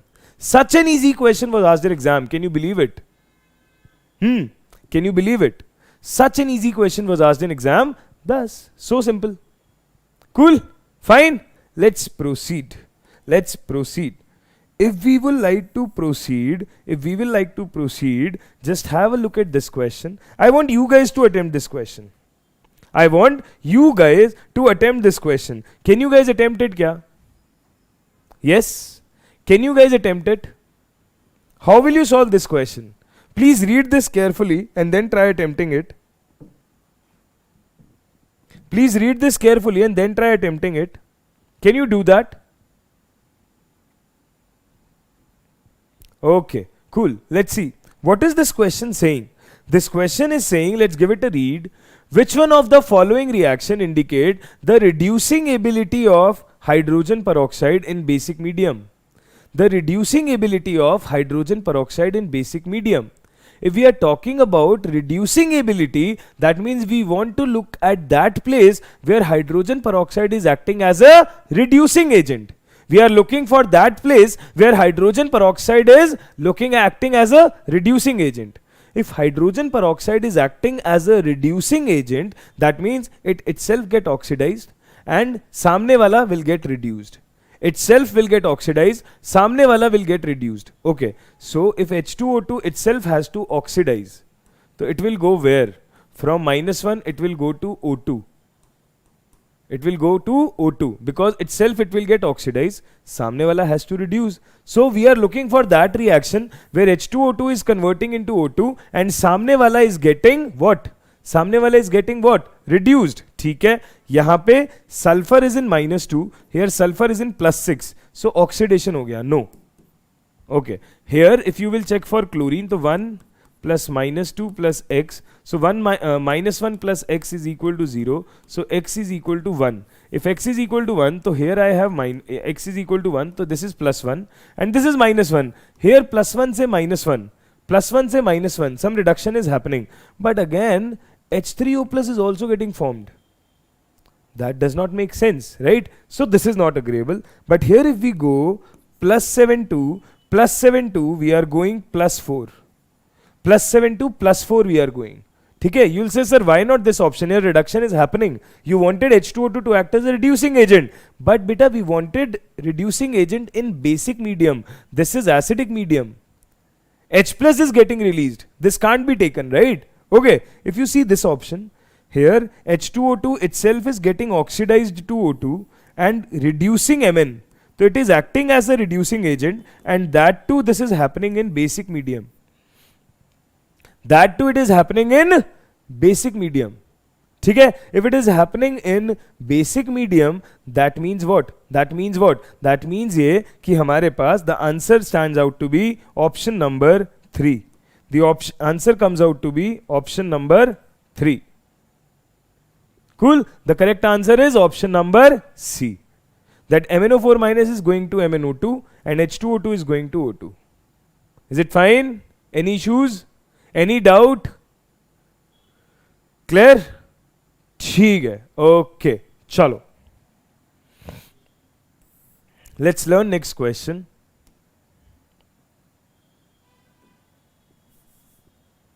The temporary hardness of water is due to what? The question is asking the temporary hardness of water is due to what? So we all know that temporary hardness is because of bicarbonates, calcium and magnesium, and permanent hardness is due to chlorides and sulfates. Temporary hardness is due to bicarbonates of calcium and magnesium. Permanent hardness is due to chlorides and sulfates of calcium and magnesium. If it is due to chlorides and sulfates, we will say that temporary hardness is due to bicarbonates. Chlorides and sulfates, although they are sodium, so they are not causing hardness. Calcium and magnesium ka part we need. Here our answer will be C option. Calcium bicarbonate. You understand? Any doubt? Is it clear? Good, that is. So this is the answer. है ना? ठीक है. Let's move to the next question. If we move to the next question, we will say, read this question. This is a good question. This is the good question. Read this out. The question is saying the temporary hardness of a water is due to compound X. The temporary hardness of a water is due to compound X. Now I hope you understand that compound X will be either calcium bicarbonate or magnesium bicarbonate. Temporary hardness is either calcium bicarbonate or magnesium bicarbonate. So temporary hardness of a water is due to compound X, which is one out of these two, right? Boiling this sample converts X to compound Y. What we did was we boiled this sample. Okay? We got this compound X converted into Y. So simple thing, if you will boil this will turn into CaCO3. If you will boil this will turn into MgOH whole twice. We discussed this abhi some time back. Right? Okay? ठीक है. Chalo. Now let's talk आगे. Boiling this will convert X to Y. You need to find X and Y are. Okay? So this is your Y. This is your Y. This could be your X. This could be your X. Now you need to match specific option. If it is calcium bicarbonate, then it should be calcium carbonate as Y. If it is magnesium bicarbonate, then it has to be magnesium hydroxide as Y. Okay, so calcium bicarbonate ke saath it's showing calcium hydroxide and calcium oxide. That cannot be the answer because bacha we need calcium carbonate. है ना? Chalo. Now, if we talk about magnesium bicarbonate, what will we get? Magnesium hydroxide. Here we are getting carbonate. That's not possible. KSP wala reason. This is not happening. This is the correct answer. So simple. So simple. You understand? Any doubts? Anything which is not making sense to you people? Anything which you guys are finding difficult? Yes? How to find number of electrons? Okay, cool. See, that's easy. I'll tell you the formula. Number of electrons is simply atomic number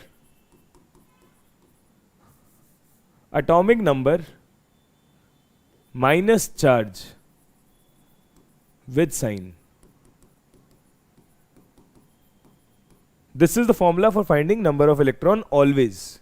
ठीक है? Number of electrons always. For example, if we talk about Na plus, so we will say sodium has atomic number of 11. If we talk about Na plus, we will say sodium has atomic number of 11, right? If sodium has atomic number of 11 and charge is plus 1, so we will say 10 electron. Okay?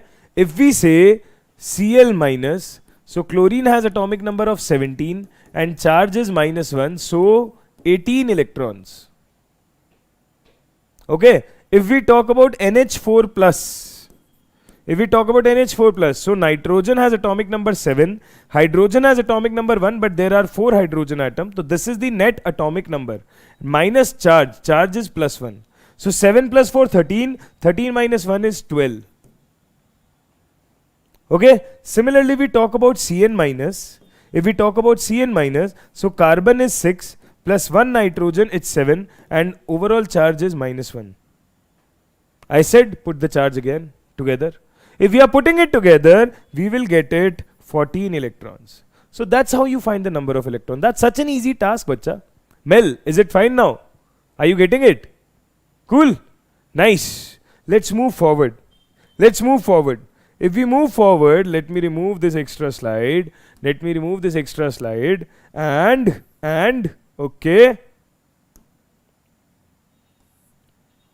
I would like you guys to attempt this question. Then we have 3 more questions and we are done with the chapter. 3 more questions and we are done with this chapter. Please attempt this question. I want the answers floating in the chat section. I want the answers floating in the chat section. Please.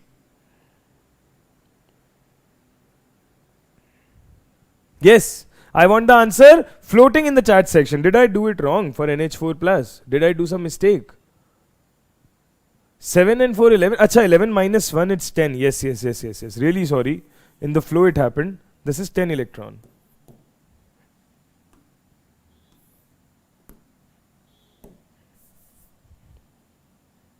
Yes, guys.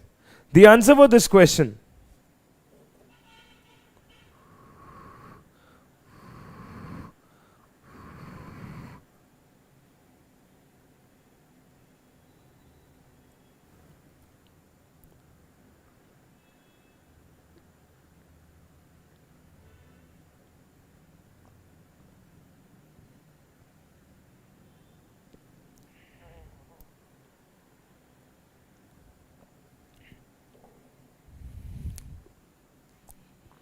All right.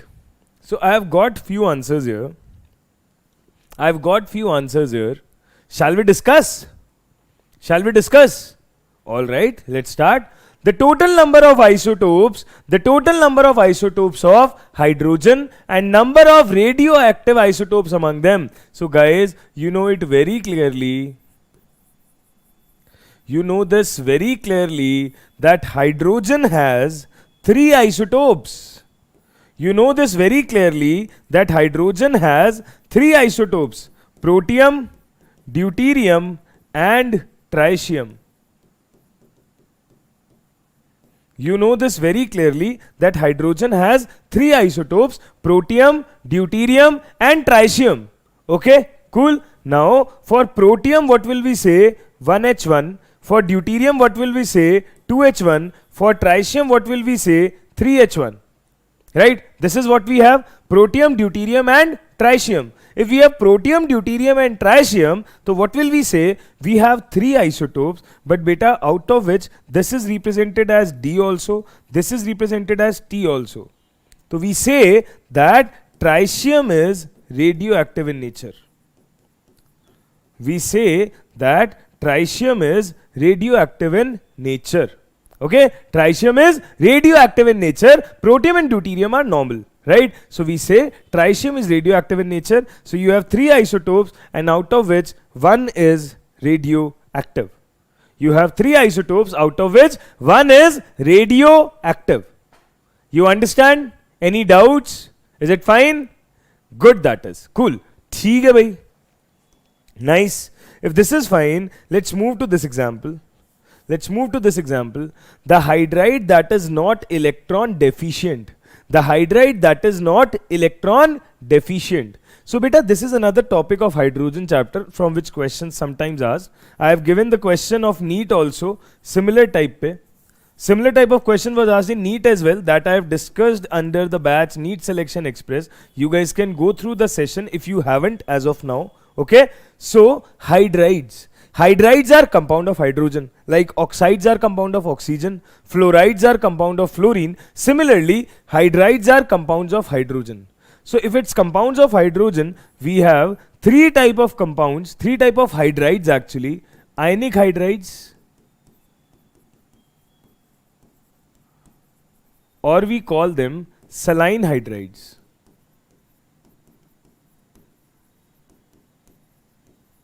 Ionic hydrides, or we call them saline hydrides. ठीक है? Okay. Then we have covalent hydrides. And then we have metallic hydrides. Not only this, this covalent hydrides is further classified further. ठीक है, into 3 divisions. This covalent hydrides is further classified into 3 divisions. One is electron rich hydrides, one is electron deficient hydrides, one is electron precise hydrides.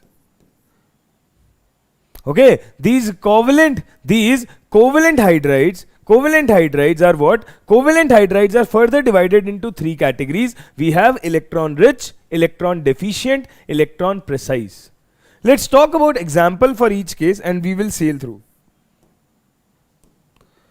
So ionic hydrides or saline hydrides, its example is like LiH, Li plus H minus, like NaH, Na plus H minus. These type of hydrides are ionic hydrides or saline hydrides. Okay. If we talk about covalent hydrides, so electron rich hydrides are those hydrides which have lone pair of electron on them. Jaise NH3, jaise H2O. So nitrogen has a lone pair on it, right? So that is electron rich hydride. ठीक है, they have a lone pair to donate. ठीक है. Similarly, electron deficient hydrides are B2H6, BeH2. These are the species which does not have complete octet. Which does not have complete octet. If they does not have complete octet, so they are looking for something that should complete their octet. So currently they are electron deficient. And similarly electron precise. Electron precise are the ones which have stable complete octet. They neither need electron, they need nor donate electron.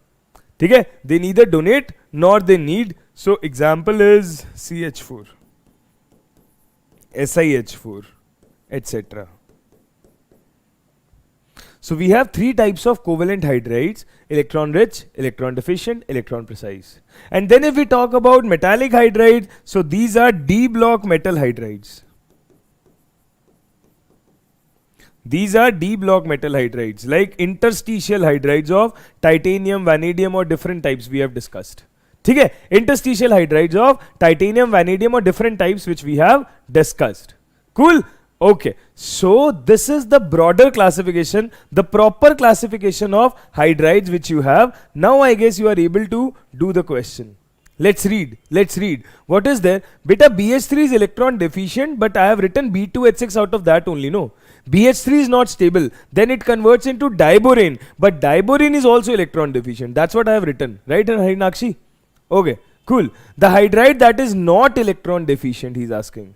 The hydride that is not electron deficient. So what is not? B2H6 is electron deficient. AlH3 is electron deficient. Aluminium is forming only 3 bonds. Octet is not complete. SiH4 complete octet. And if it is complete octet, so it is electron precise, not electron deficient. If it is electron precise, not electron deficient, so this will be our answer. This will be our answer. Please tell me, did you understand or not? Please tell me, did you understand it or not? Is it fine?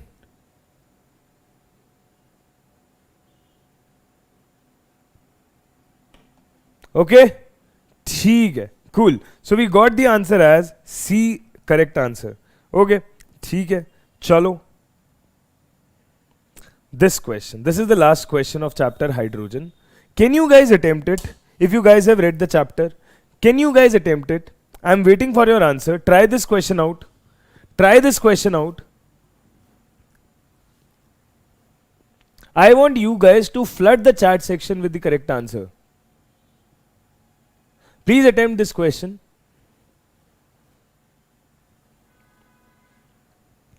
Okay, and guys, please stay in the session because more important chapters are gonna begin now. है ना? Now we are moving to P block, S block, D and F block, all the block chemistry. And after that, our last chapter, coordination compounds. All the important chapters from which the chances of coming question is very much high are on the way. Okay, I have taken hydrogen in between because we have taken so many tough chapters. Periodic chemical bonding. We have learned so many concepts over there. Right? If we have learned so many concepts over there, so I thought hydrogen will be like a little bit of break for you people. Otherwise, for such a long time, we are operating brain. So you feel tired after a time, right? So I thought, let's take this light chapter in between. And this is the last question of this chapter. Then we will be jumping to S block element. Okay. So answer of this question, Tushar has given 1. Okay. Crazy Love BGM is given 1. What else? Gokul Krishnan is giving 1-1. Beta 1-1 is not the option. Okay, you mean it 1 only. Anyone else? Anyone else? There are so many students in the class. Others should also answer. Students should also answer.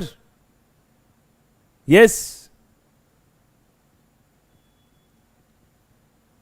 Crazy Love BGM. Beta, I have read your answer. How many times will you post? Tushar, I have read your answer. I need new people.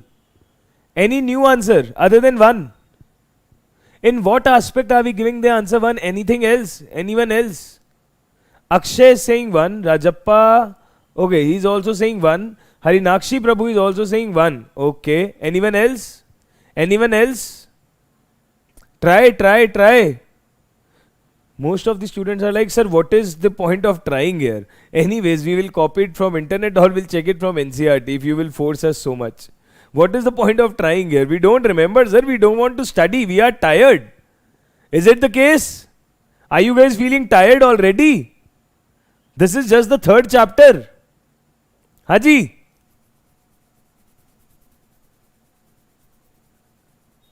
We have 5 chapters still left.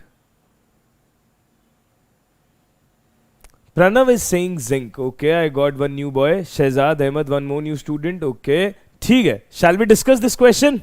Let's discuss this question. आइए. Let's start. So yes, the correct answer will be, you guys are right, zinc.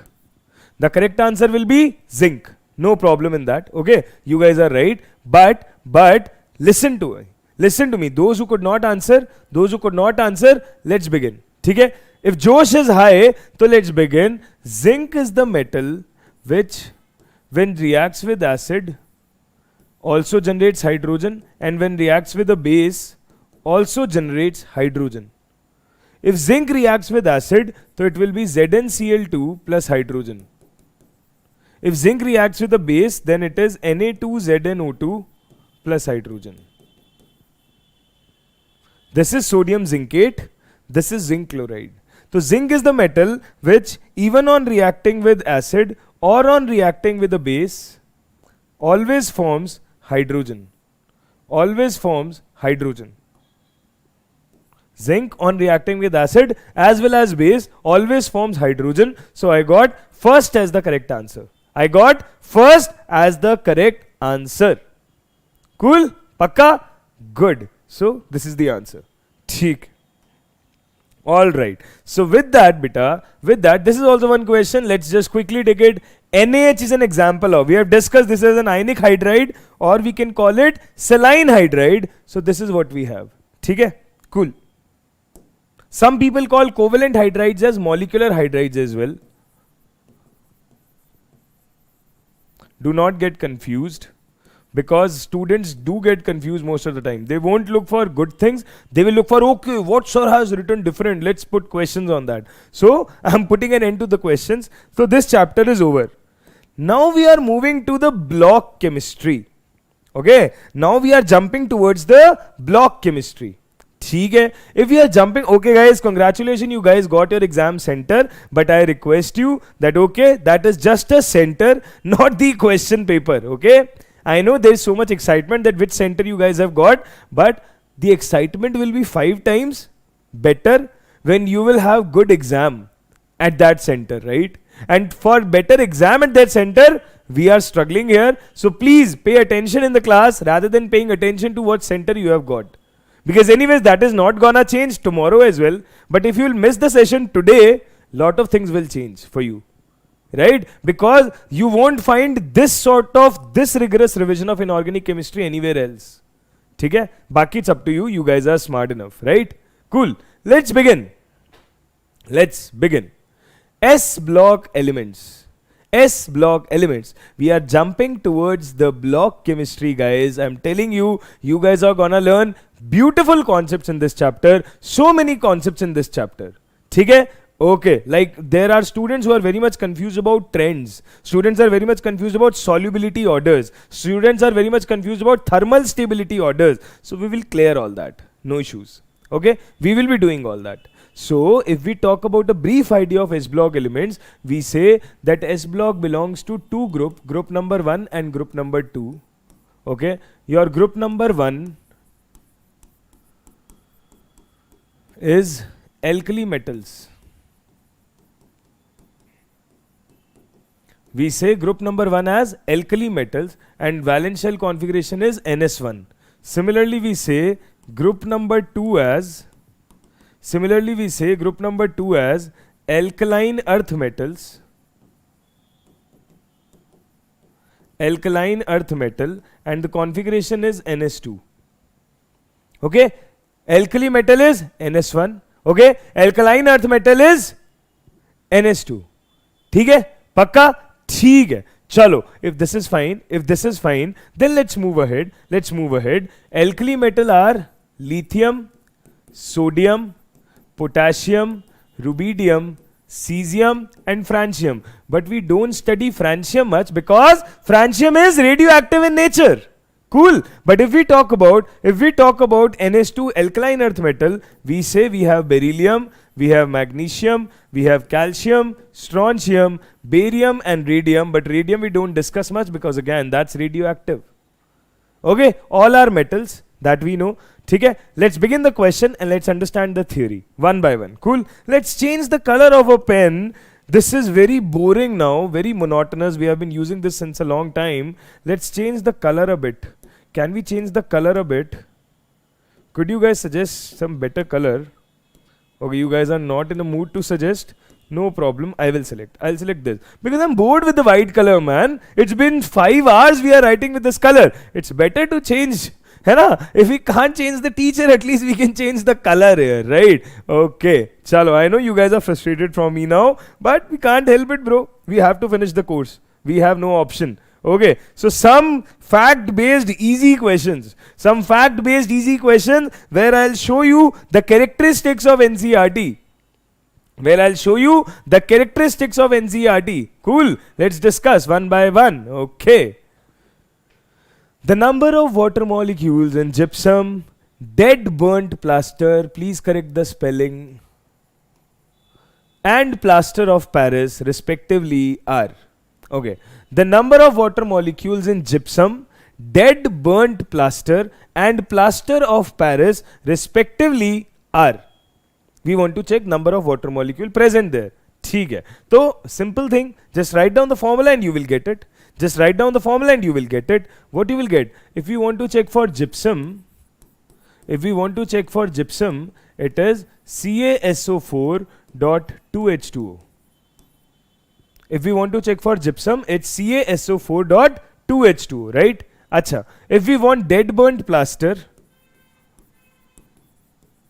if we want to look for dead burnt plaster, it will be CaSO4.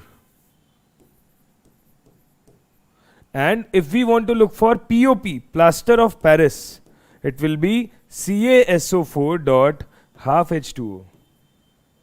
CaSO4.half-H2O. Clear? So what do we say? We say in gypsum we have 2 water of crystallization. In dead burnt plaster we have 0. In POP we have 0.5. So 2, 0, 0.5 is the answer. 2, 0, 0.5 is the answer. So fourth option is the correct one. 2, 0, 0.5 is the answer. Fourth option is the correct one. Is it fine? Simple question था, बहुत ही आसान question था. Formula पता होना चाहिए and you will be able to attempt it. Cool. Let's go to this question. How to attempt this question? See here how to attempt this question. What are the products formed in sequence when excess of CO2 is passed in slaked lime? What are the products formed in sequence when excess of CO2 is passed in slaked lime? If excess of CO2 is passed in slaked lime, just see, you have slaked lime is CaOH whole twice. You have CaOH whole twice. You are passing CO2. If you are passing CO2, it will be CaCO3. And if you are again passing CO2, it will be CaHCO3 whole twice. It will be CaHCO3 whole twice. Please see this. Okay, Ramchandra Pakira, beta, very good. I'm really impressed. You are answering all the questions correctly. That's really nice. Acha, you were in Yakin 2.2, right? That's obviously. Then to you will answer nice. Okay. So calcium hydroxide we had, slaked lime we had. If we are making it pass through excess of CO2, if we are making it pass through excess of CO2, how will we deal with it? How will we deal with it? So we'll say when CO2 is passed, first of all, this calcium hydroxide will get converted to calcium carbonate. First of all, this will get converted to calcium carbonate, and then further on passing CO2, this will be converted into bicarbonate. Okay, so what option can you take? You can take this option. Calcium carbonate and then calcium bicarbonate. You understand? Any doubts, any problem, any issues? Right? Pakka? Theek hai ji. This is fine? Okay. Let's move ahead. Let's move ahead. This question. Now, this question was asked in NEET as well. As it is, this question was asked in NEET as well, but few options were twisted. Few options were twisted. Sir, please explain first question. Acha. First question. Which is the first question, beta? This one. Beta, in this, what I have to explain? These are the formulas. Question is saying number of water molecules attached. So we are just giving the count of water molecules available. That's it. Hai na? So these are the formula which you need to remember, and that's it. Okay? Cool. Now, coming to this question. This question came in NEET as well. And beta, this is the most ignored part of NCERT. But you check the audacity of NTA. See the audacity of NTA. NTA has asked question from this part as well, which nobody expected. That shows the importance of NCERT, that each and every point is important. Each and every point is important. Right? If you will check your NCERT ka S block, Group 1 ka discussion, and there if you will read this heading, uses of alkali metals, which most of the students ignore. Uses of alkali metal, which most of the students ignored. This entire match, the column was asked from there. So I'm telling you, the most ignored part was also being used by NTA to ask question. So every line of NCERT is important. You cannot miss anything. And the same question was asked in NEET as well later on. The same question was posed in NEET as well later on. Okay. So this is important. This was asked in last year NEET only. Okay. Little bit twisting of option. Almost same question. I have taken this in NEET Selection Express. Check that out. Okay. So you need to remember. You need to remember. See, this question has been asked twice. Maybe sometimes some twist and turn can happen and can be asked again. So please understand.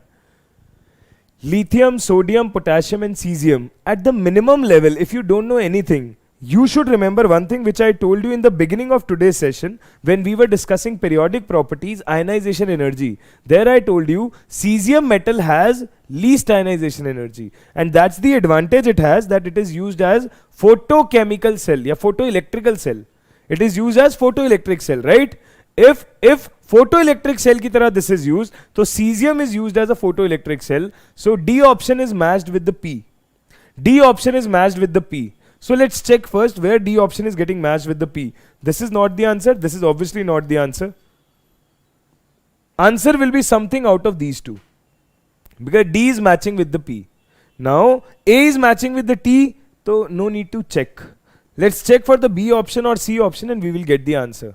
Let's either check the B option or check the C option and we will get the answer.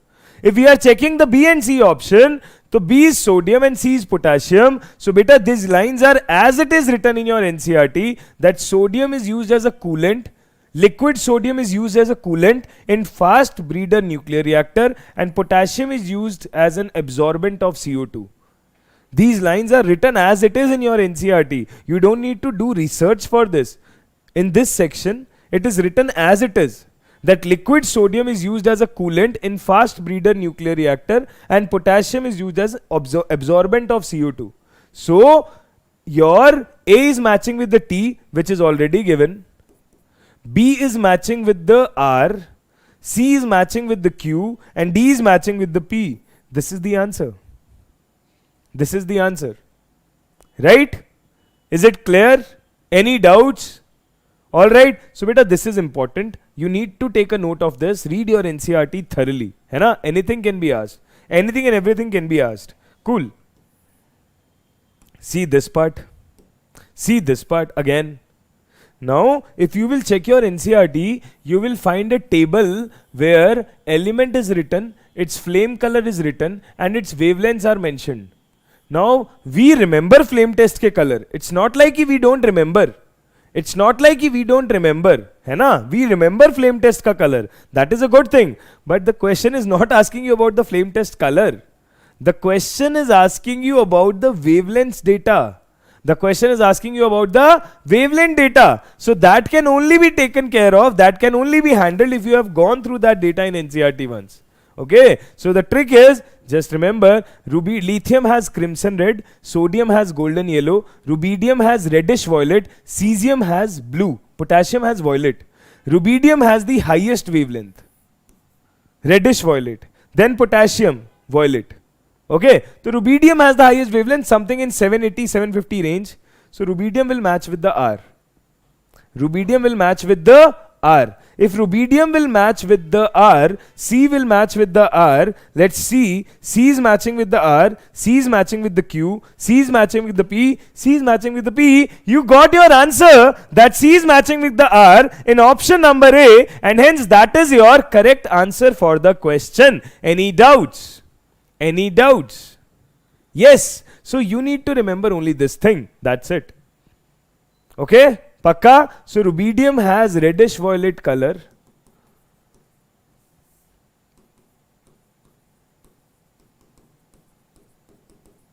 And has very high wavelength. Okay? We got this. Yes, Tushar has mentioned the page number as well. That shows I'm not lying, right? Questions are literally asked from every line of NCERT, and that's why it's important. That's why it is very important to understand. Okay, beta? Is it fine? Are we talking? Are we good? Nice. We are obviously talking, but we are good. Okay, C59 Karunendra Singh. Sir, please repeat. Beta, what to repeat? This is purely database question I'm saying. That in NCERT, the data set is given for the wavelength of these metal. What we remember is the flame test color, but the question has been asked from the flame test color's wavelengths.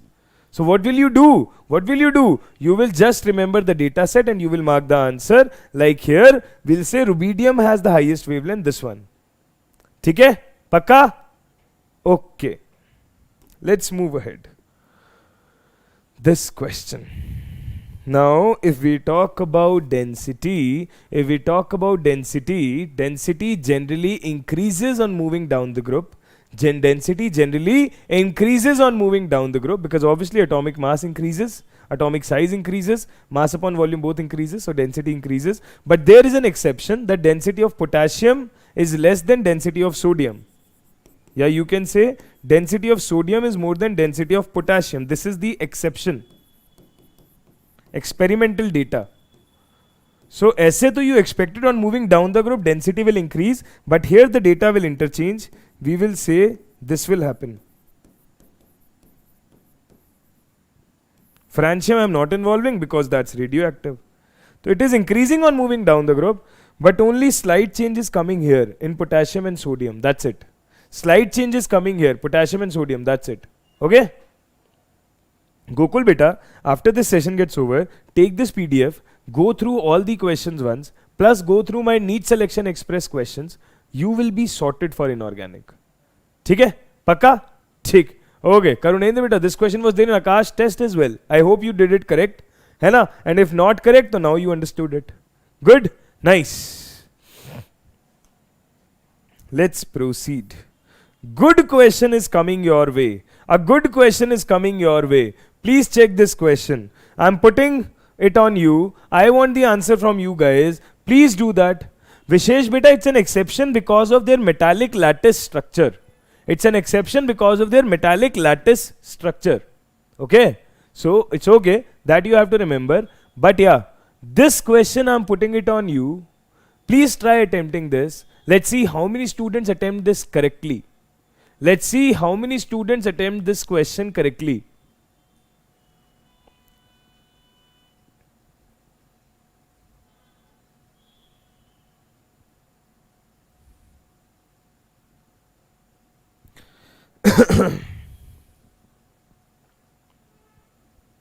Yes, guys. Any idea? Also, don't be very quick in answering. Just form a logic in your mind first. Form a logic in your mind first. That is very much required. That how to think of attempting.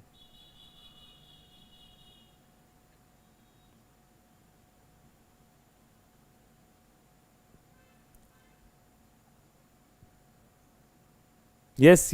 Come on.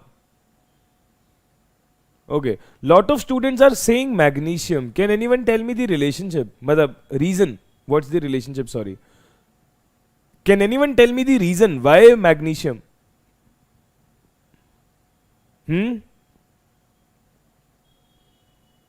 Anyone has answer why magnesium? या फिर one person wrote the magnesium, so we are copying everybody's. Everybody is copying then. Can you guys tell me the reason why magnesium? Diagonal relationship, 2 people have wrote, okay, 3 people have wrote, 4 people have wrote again. Okay, so I guess you guys are doing it right. Okay, it is diagonal relationship. Now how it is diagonal relationship, let's discuss this. Okay. Oh, what I'm trying to say, the question is saying an element A of group 1 shows similarity to element B belonging to group 2. This much line is sufficient to give an idea that element A of group 1 shows similarity with element B of group 2. If A has maximum hydration enthalpy in group 1, then B is what? Okay, so if we look at periodic table, you will realize that lithium shows similarity with magnesium, diagonal relationship. Similarly, beryllium shows similarity with aluminium, diagonal relationship. Okay, lithium and magnesium, they have similar sizes and many properties are similar because of diagonal relationship. Beryllium and magnesium also have similar properties because of diagonal relationship. Cool. Okay, now you understand the logic of diagonal relationship. Now it's time for us to move to the question. Okay, we will learn few concepts over there. Let's see. Hydration enthalpy is saying if A has maximum hydration enthalpy. Do you understand what is the meaning of hydration enthalpy? Huh? Do you understand the meaning of hydration enthalpy, guys? Hydration enthalpy is that you have water, and suppose that I have put NaCl from outside. If I have put NaCl from outside, I have Na plus ion and I have Cl minus ion. I have Na plus ion and I have Cl minus ion. So what will happen? What will happen here is that Na plus will get surrounded by water and Cl minus will also get surrounded by water in the water medium. How so? I'll show you how. See, this is your Na plus and you have water. How does water looks like? Water looks like this. So you know that O is the del minus side, H is del plus. So this plus will get attracted to del minus obviously. So in aqueous medium what happens? Water from oxygen side will surround Na plus. Water from oxygen side will surround Na plus.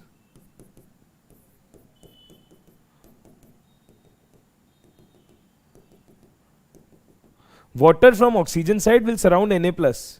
Similarly, if we talk about chlorine, if we talk about Cl minus, what will happen?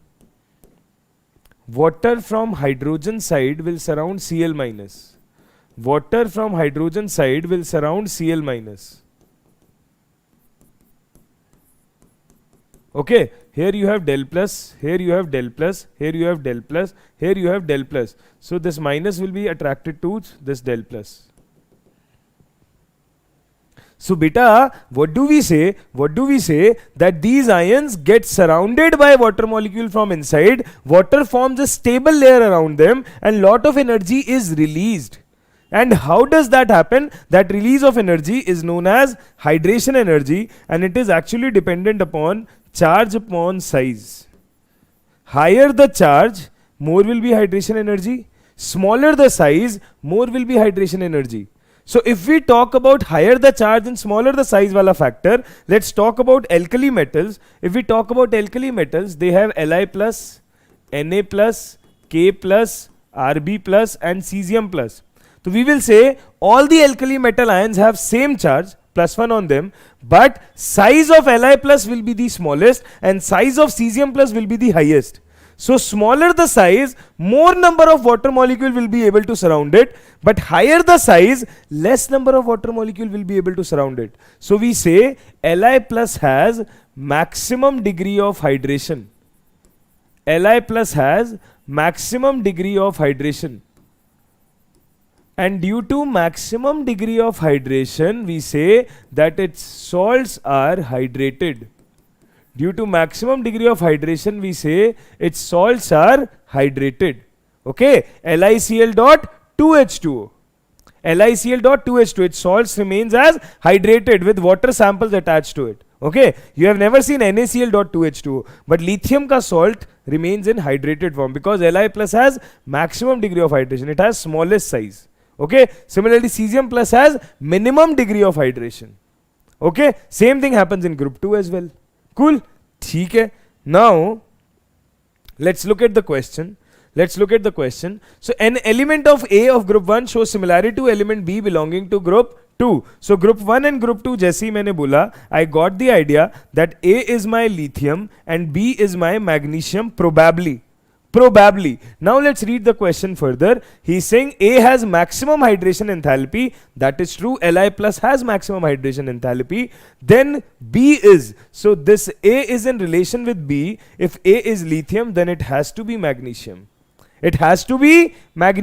So your answer will be option number 1. Understood? Did you understand the reasoning behind? I know you guys knew the answer, but does this made very clear? Okay, did you guys understand this? Okay, cool. All right, let's move forward. If we move forward, this question again on hydration enthalpy. Now what is there on hydration enthalpy in this question? See, the alkaline earth metal nitrate that does not crystallize with water molecules. Now we need to talk about alkaline earth metal nitrate that does not crystallize with water molecule. So which will be that alkaline earth metal nitrate which does not crystallize? The one which has least hydration enthalpy. So if we talk about alkaline earth metal, so nitrates are there to NO3 minus, we will say Mg plus 2, Ca plus 2, Sr plus 2, Ba plus 2. Okay, these are the alkaline earth metal ions or nitrates we have. Okay, here you know that barium ion has least degree of hydration.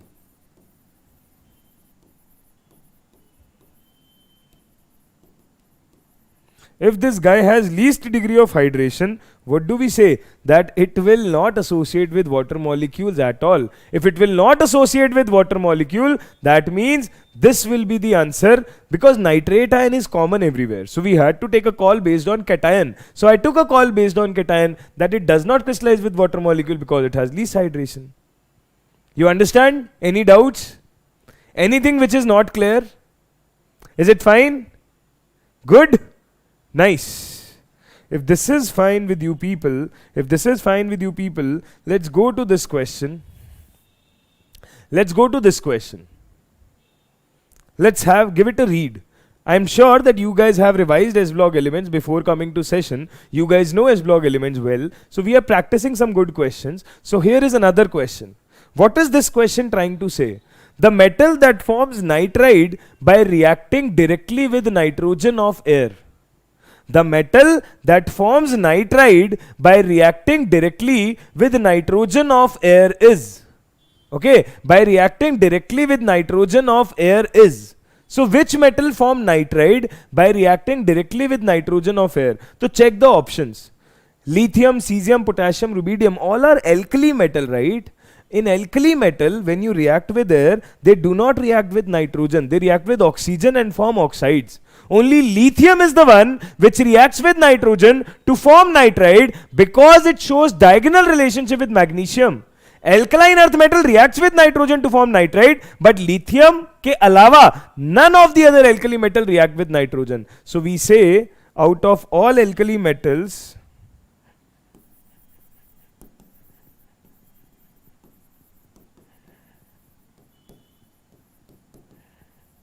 only lithium reacts with nitrogen to form nitride. What is lithium nitride? Li has +1, nitride has N3 minus, crisscross Li3N forms. Okay, and this is due to its diagonal relationship. This is due to its diagonal relationship with magnesium.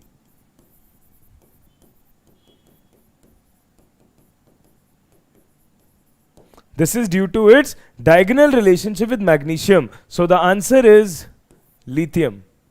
So the answer is lithium. Okay, lithium nitride is formed. Is it fine? Is it right? Good, that is. So B is the answer. Okay, B is your answer. Good, that is. Let's move forward. Okay. Amphoteric hydroxide, guys. I gave you the trick. If you remember. Hanji, Janabe Ali. You remember Janabe Ali? I gave you a trick. Do you guys remember the trick which I gave you? Janabe Ali wali. Let's talk about it. Amphoteric.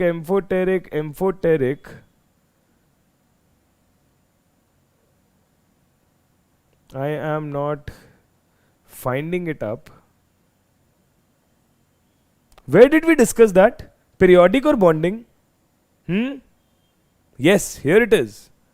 Amphoteric.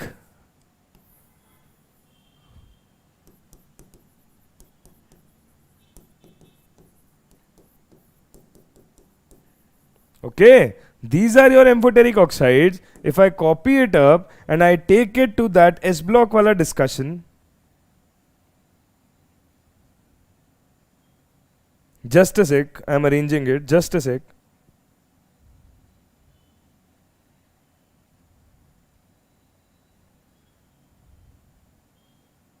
So here you guys, if you remember, you can see on the screen, beryllium is amphoteric.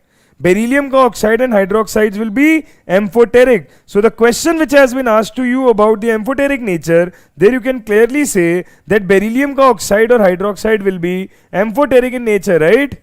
Beryllium ka oxide and hydroxide will be amphoteric in nature. So the question which is asked to you about which is amphoteric, you can clearly take beryllium ka hydroxide will be amphoteric, right? I'll show you the options of that question. I'm just pasting this slide there as well by keeping it a copy, so that whenever you revise, you guys don't feel that, okay, where is the explanation?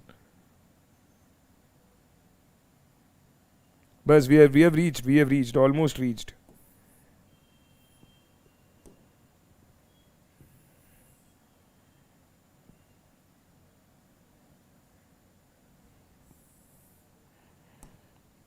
This is the question. The amphoteric hydroxide.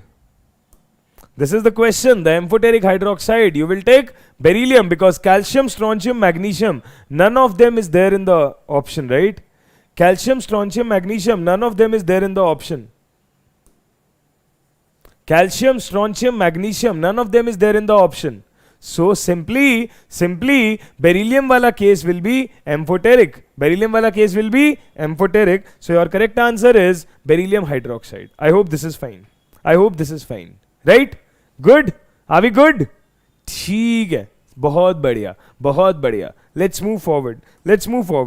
S block is interesting, right? I guess you guys can attempt this question at least. You guys can easily attempt this question at least. Please attempt this for me. Yeah, how will you guys attempt this question?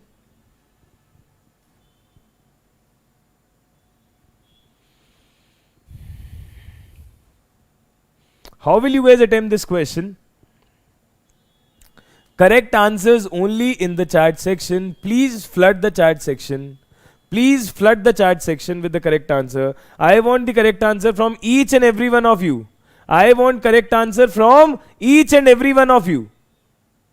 How will you guys give the correct answer? Okay, some are saying B as the correct answer. Guys, please read properly, man. What are you guys doing? Please read properly, guys. How can it be B?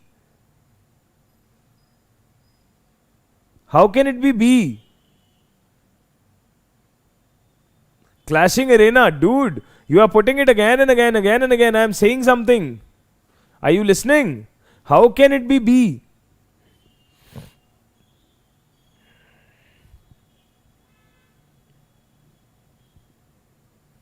Okay. Few people are saying 1 as the correct answer. Matlab A as the correct answer. Alright. Let's see. Others also attempt.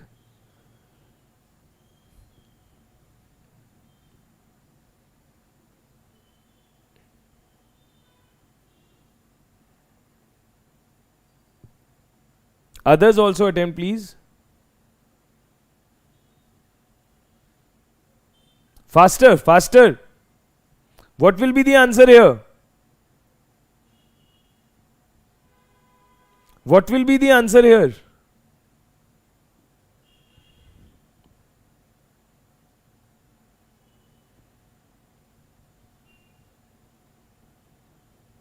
That will be RB plus. In the A option, it's only written as RB. That will be RB plus.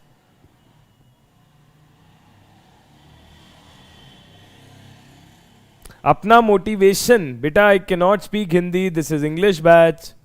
When we will meet in the Hindi batch, I'll speak proper Hindi. When we will meet in the English batch, I'll speak proper English and Hindi ka combo. है ना? We will do multitasking. Whatever batch is allotted to us, we will take that language. If Sanskrit batch is allotted to us, we will speak Sanskrit as well. Okay? Vernacular added speak. So, this is rubidium plus and this will be the answer. Because you know, hydration enthalpy is proportional to charge by size. Hydration enthalpy is proportional to charge by size. Charge is fixed everywhere, that is plus 1. If charge is fixed everywhere, that is plus 1. So you know that hydration energy is inversely proportional to size. Hydration energy is inversely proportional to size. If hydration energy is inversely proportional to size, so we will say smaller the size, more will be the hydration enthalpy. Smaller the size, more will be the hydration enthalpy. So smaller the size, more will be hydration enthalpy. A will be the correct answer. A will be the correct answer. Cool? So we will say, had cesium plus been there, so it would have come after Rb plus. This is the correct answer. Cool? If this is fine, any doubt? Any doubt? Clear? Pakka? ठीक है जी. Okay. So we got the answer here. है ना? Chalo, let's proceed. Shall we proceed?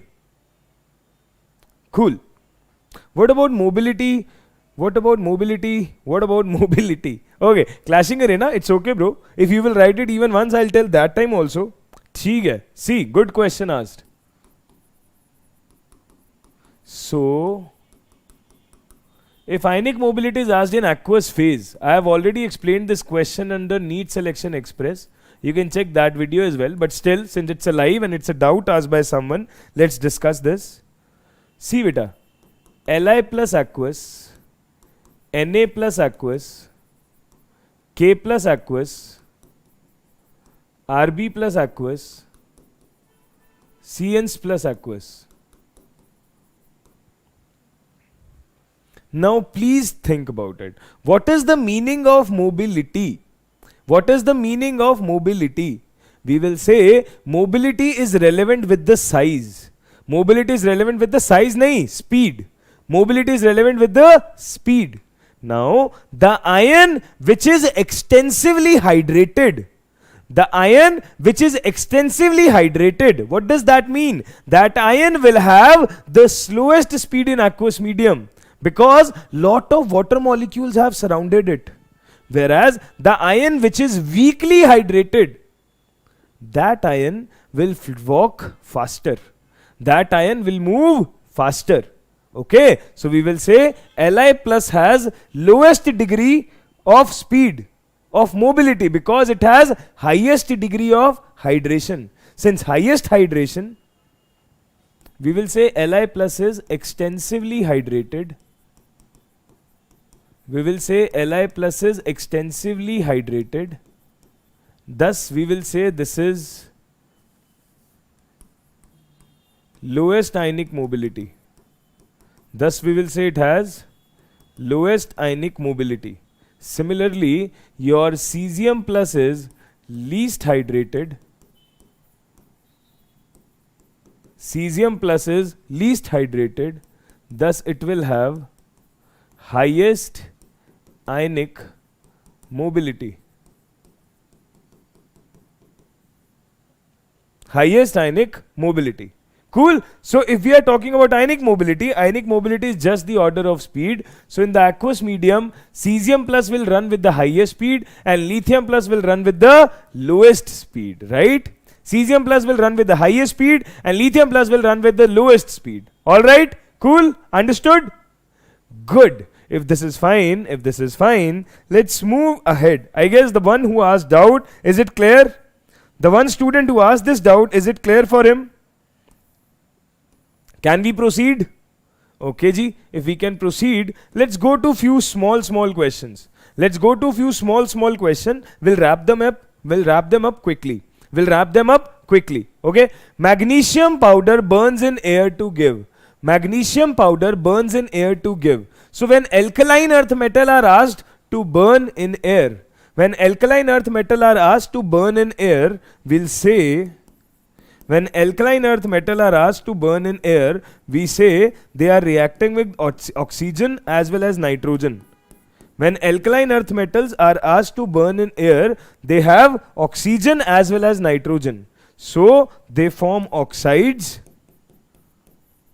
as well as nitrides. If we are talking about alkali metal, they only form oxides. Only lithium form nitride, but alkaline earth metal form oxides by reacting with oxygen and nitride by reacting with nitrogen. So magnesium is an alkaline earth metal. It will form oxide MgO and it will form nitride Mg3N2. It will form oxide MgO and nitride Mg3N2. So you have C option. Okay, MgO and Mg3N2. Cool. You got the answer. Easy tha. Chalo, let's quickly wrap this up. The covalent alkaline earth metal halide. The covalent alkaline earth metal halide. Now, if somebody is asking you about the covalent character, I guess we have discussed Fajan's rule for this only. Come on guys, I need interaction in the chat. I don't want the chat box to stay shut. Right? Whosoever students are there, I need you guys to interact on the chat. Right? So the covalent alkaline earth metal halide will be what? The covalent alkaline earth metal halide will be judged based on Fajan's rule. Covalent character will be judged based on Fajan's rule. Here, an ion is common everywhere. If an ion is common everywhere, so the answer giving factor will be cation. And we say, smaller the size of cation, more will be the covalent character. Smaller the size of cation, more will be the covalent character. If smaller the size of cation, more will be the covalent character. So how do we get the answer? We have magnesium, calcium, strontium and beryllium. So we will say beryllium plus 2, magnesium plus 2, calcium plus 2, strontium plus 2. Beryllium plus 2, magnesium plus 2, strontium plus 2 and calcium plus 2. This is what we have, right? Okay, so these all are from the same group, and we know that on moving down the group, your size increases. If your size increases, so beryllium plus 2 will be of lowest size. If beryllium plus 2 will be of smallest size, so its covalent character will be highest.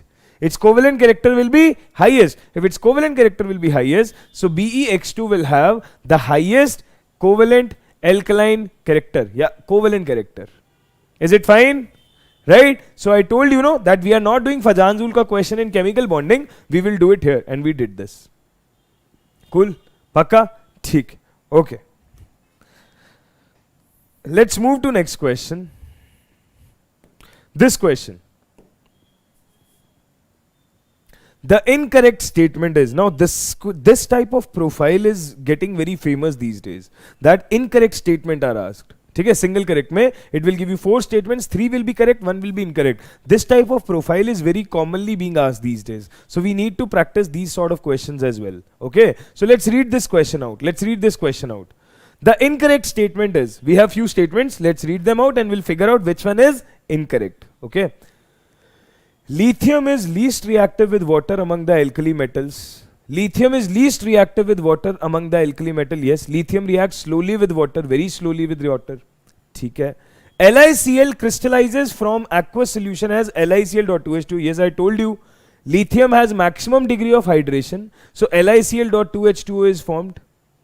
Lithium is the strongest reducing agent among the alkali metal. Yes, it is. Lithium is the strongest reducing agent. Even if you guys have read electrochemistry, so you guys must remember its E naught value is very much what? Very much on the favor of being good reducing agent, right? And last is LiNO3 decomposes on heating to give LiNO2 and O2. This is the incorrect option. Why? Beta, alkali metal nitrates, if you talk about, for example, NaNO3, on heating, they decompose into nitrite and oxygen. And this is right. But lithium behaves differently. Lithium behaves due to diagonal relationship with magnesium. How does it behave? Lithium converts into oxide, and then it converts into NO2, and then it converts into O2. It converts into oxide, NO2 on O2. ठीक है, तो it gives oxide basically, right? ठीक है, तो that way lithium does not form LiNO2. If it does not form LiNO2, so this is the incorrect statement for the question. ठीक है, पक्का? Good, that's it. We are good? Okay, let's move forward. If we go to next question, then we have this question. Very nice question. Read this up. Try this question once. Acha, I'll try for you. Let's see. A metal A on heating in nitrogen gas gives compound B. ठीक है. A metal A on heating in nitrogen gas gives compound B. Okay? Gives compound B. B on treatment with water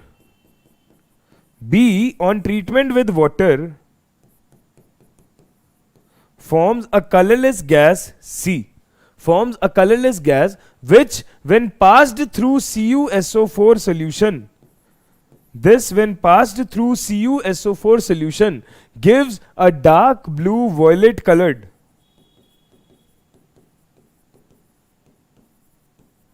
Gives a dark blue violet colored solution D.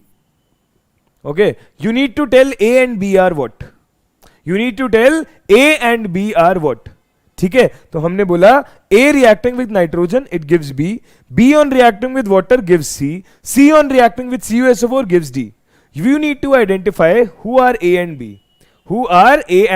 B. Okay, so think about it. Something is reacting with nitrogen, so it cannot be alkali metal except lithium. So obviously this is rejected. Answer will be something between A and C. That means this is very sure that reaction is beginning with alkaline earth metal. If reaction is beginning with alkaline earth metal, so we will say magnesium reacts with nitrogen on heating forms magnesium nitride. Magnesium nitride on reaction with water forms magnesium hydroxide and NH3. This is what we discussed, right? That nitrides on reaction gives off colorless gas NH3. All the nitrides, be it lithium nitride as well, on reaction with water gives colorless gas ammonia. If we have colorless gas ammonia, now this colorless gas reacts with CuSO4 to form dark blue violet colored compound. Okay, this colorless gas C ammonia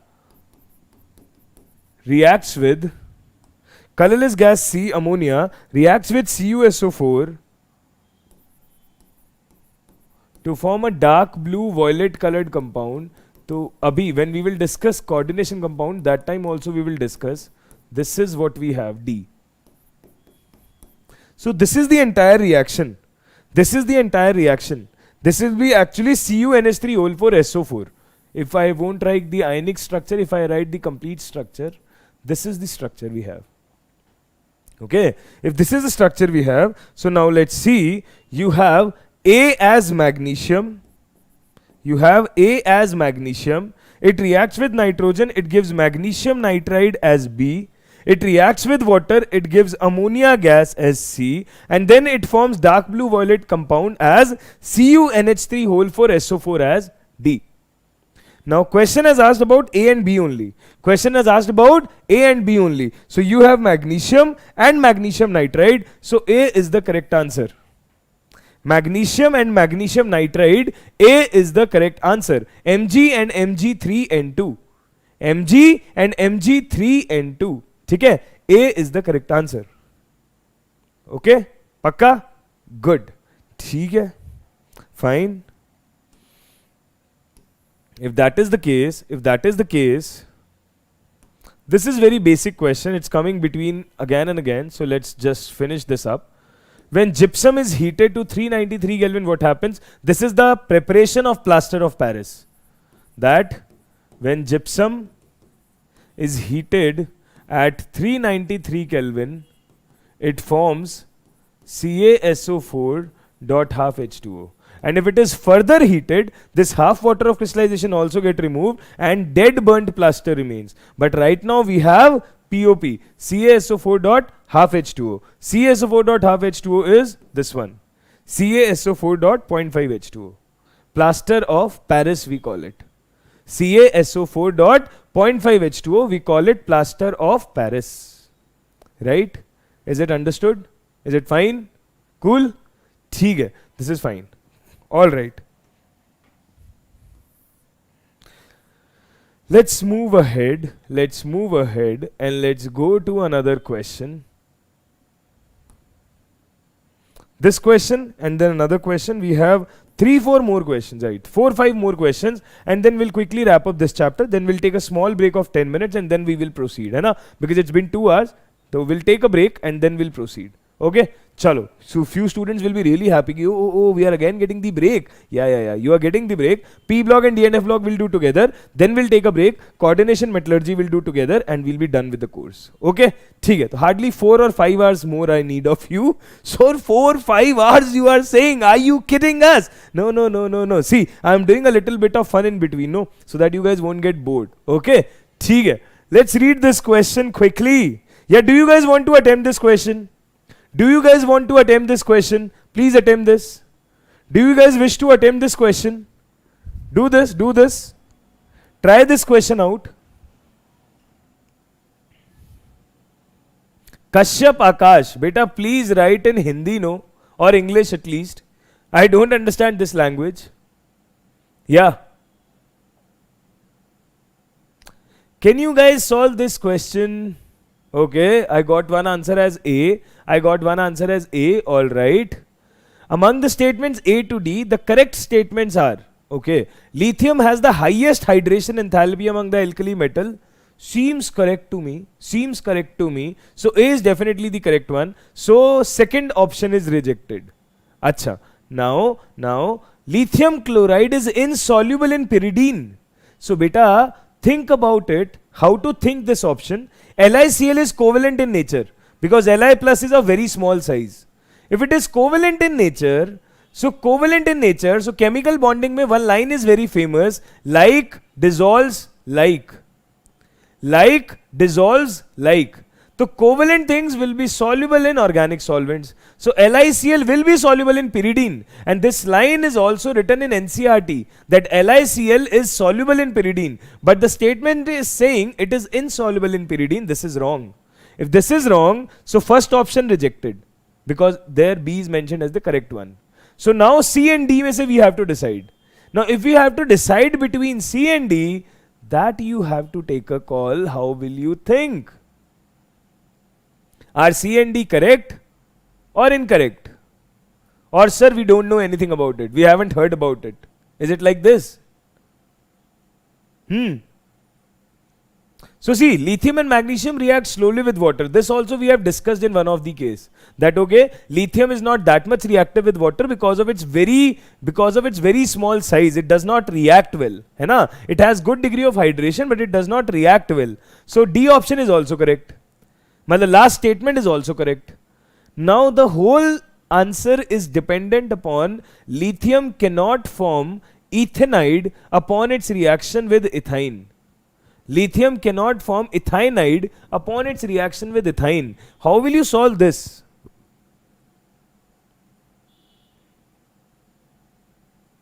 Hydrocarbon chapter it is given, but what is the reason?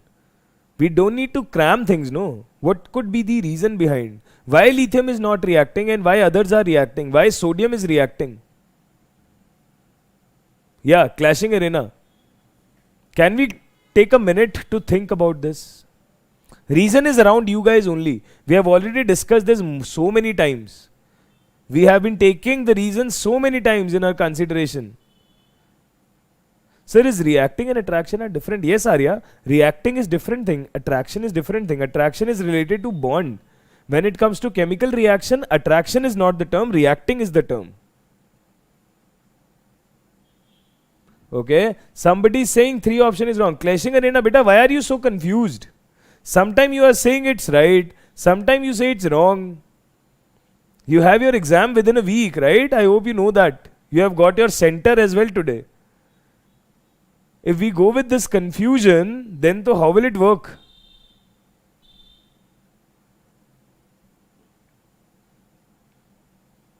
Shall we discuss? Anything else? Anyone else? Anyone has any sort of point of view? Any sort of point of view?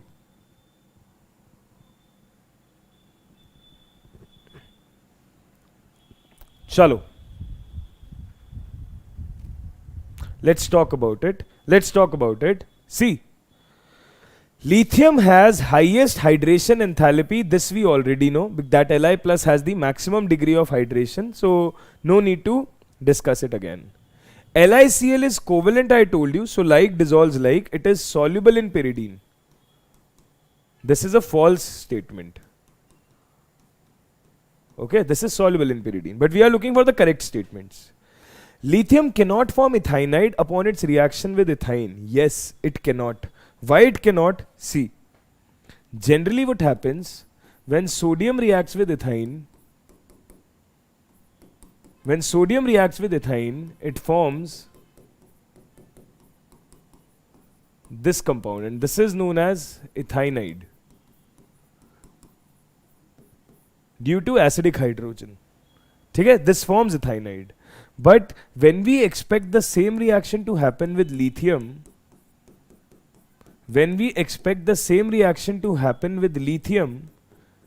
we brutally fail. This does not happen. Why it does not happen? Because Li plus is of very small size and high hydration enthalpy.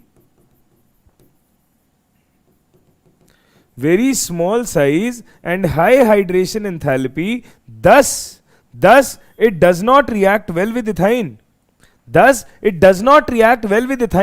If it does not react well, because it does not want to lose electron and does not want to react. It's already stable. And if it's already stable, so it does not react like this. So we say this statement is true.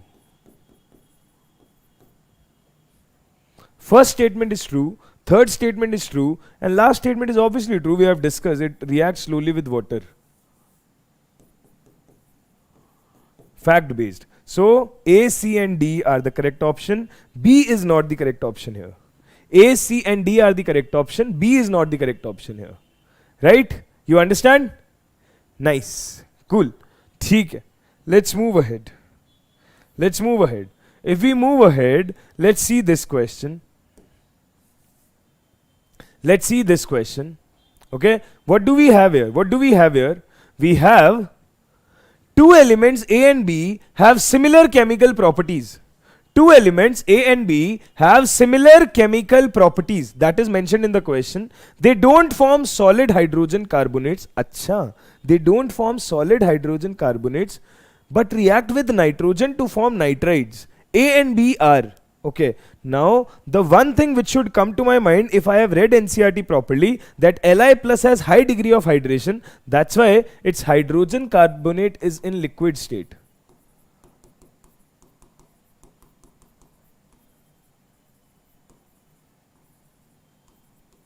LiHCO3 exists in liquid state. It does not exist in solid state. And if lithium is forming bicarbonate, so it is something similar to lithium is obviously magnesium.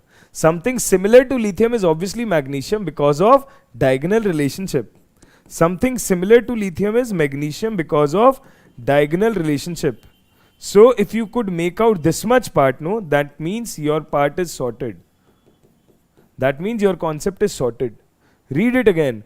Two elements A and B have similar chemical properties. Lithium and magnesium have diagonal relationship, similar property. They don't form solid hydrogen carbonates. Okay. Lithium and magnesium both do not form solid hydrogen carbonate, but they react with nitrogen to form nitride. Yes. Even lithium reacts with nitrogen to form lithium nitride. And magnesium reacts with nitrogen to form magnesium nitride. Magnesium reacts with nitrogen to form magnesium nitride. So this is magnesium nitride, this is lithium nitride. So A and B are what? So obviously it's lithium and magnesium. See, if you guys will say, sir, why only lithium? Why did you think about lithium? If we don't know that, okay, this exists this way, liquid form, so then how do we do the question? So see beta, this is very clear. Alkali metals do not react with nitrogen. Alkali metals do not react with nitrogen. So anyways, B, C and D had to reject.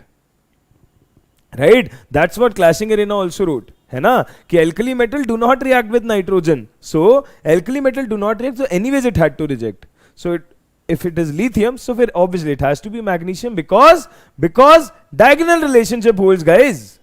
Right? Diagonal relationship holds good. Cool? Understood? Nice.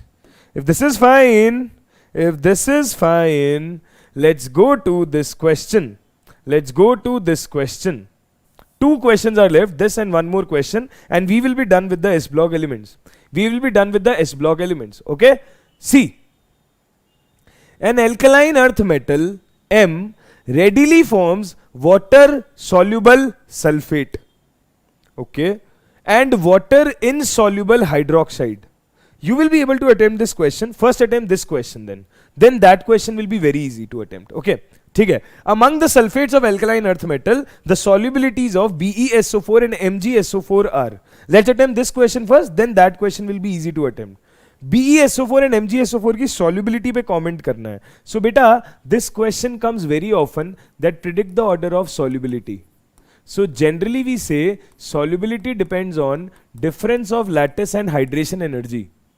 Solubility depends on difference of lattice and hydration energy. If hydration energy is more, solubility will be more. If lattice energy is more, solubility will be less.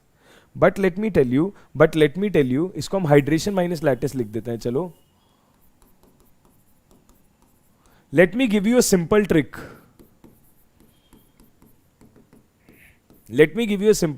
If cation and anion, if large difference, please read this trick very clearly. Please understand this trick very clearly. This is very important. This will solve lot of questions. Okay? If large difference between size of cation and anion, if there is large difference between size of cation and anion, then solubility will be high.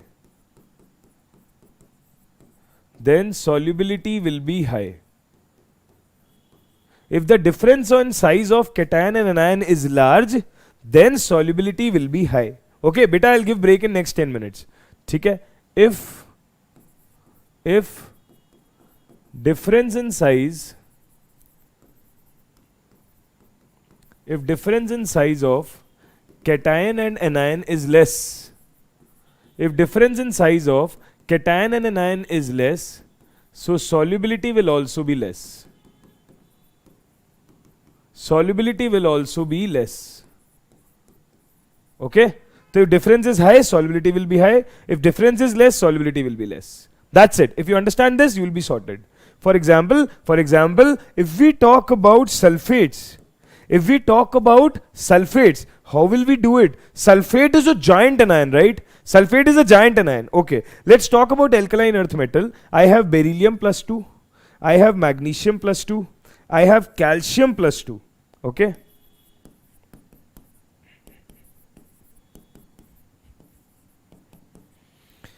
Beryllium plus 2, magnesium plus 2, calcium plus 2. Now, if we talk about sulfate ion is large only.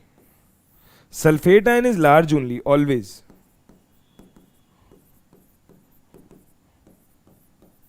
And that way we will go down as well. So now tell me one thing very clearly. Here we have difference in size, large. Here also we have large difference. Slowly as we go down, difference decreases. Difference between lagbhag similar. Difference become lagbhag similar. Okay, if difference become lagbhag similar, so we say larger the difference, higher will be the solubility, lesser the difference, lower will be solubility. So we will say for the alkaline earth metal sulfate, this will be the order of solubility. Tell me, is it making sense? Is it making sense? Order of solubility.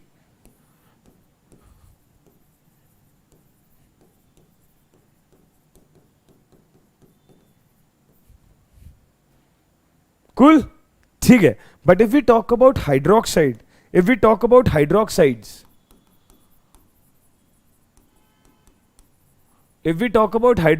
now think about it. This is beryllium ion, this is magnesium ion, this is calcium ion, this is strontium ion, this is, let's draw it little, this is strontium ion, this is barium ion. Okay, this is beryllium ion, this is magnesium ion, calcium ion, strontium ion, barium ion. Now let's talk about anion. Hydroxide, a fixed size. Hydroxide, a fixed size. Hydroxide, a fixed size. Hydroxide, a fixed size. And again a fixed size. Now, bacha, please try to understand. Can I say here comparable size hai? We don't have much difference. We have comparable size. Okay. Similarly, here we have large difference in size. Here we have large difference in size. Kavi Kartika, beta, this is our English channel only on which you are listening to this lecture, right? This is our English channel only. Here all the lectures are in pure English language. Cool? ठीक है. So here we have comparable size. Here we have large difference in size. Large difference in size means more solubility.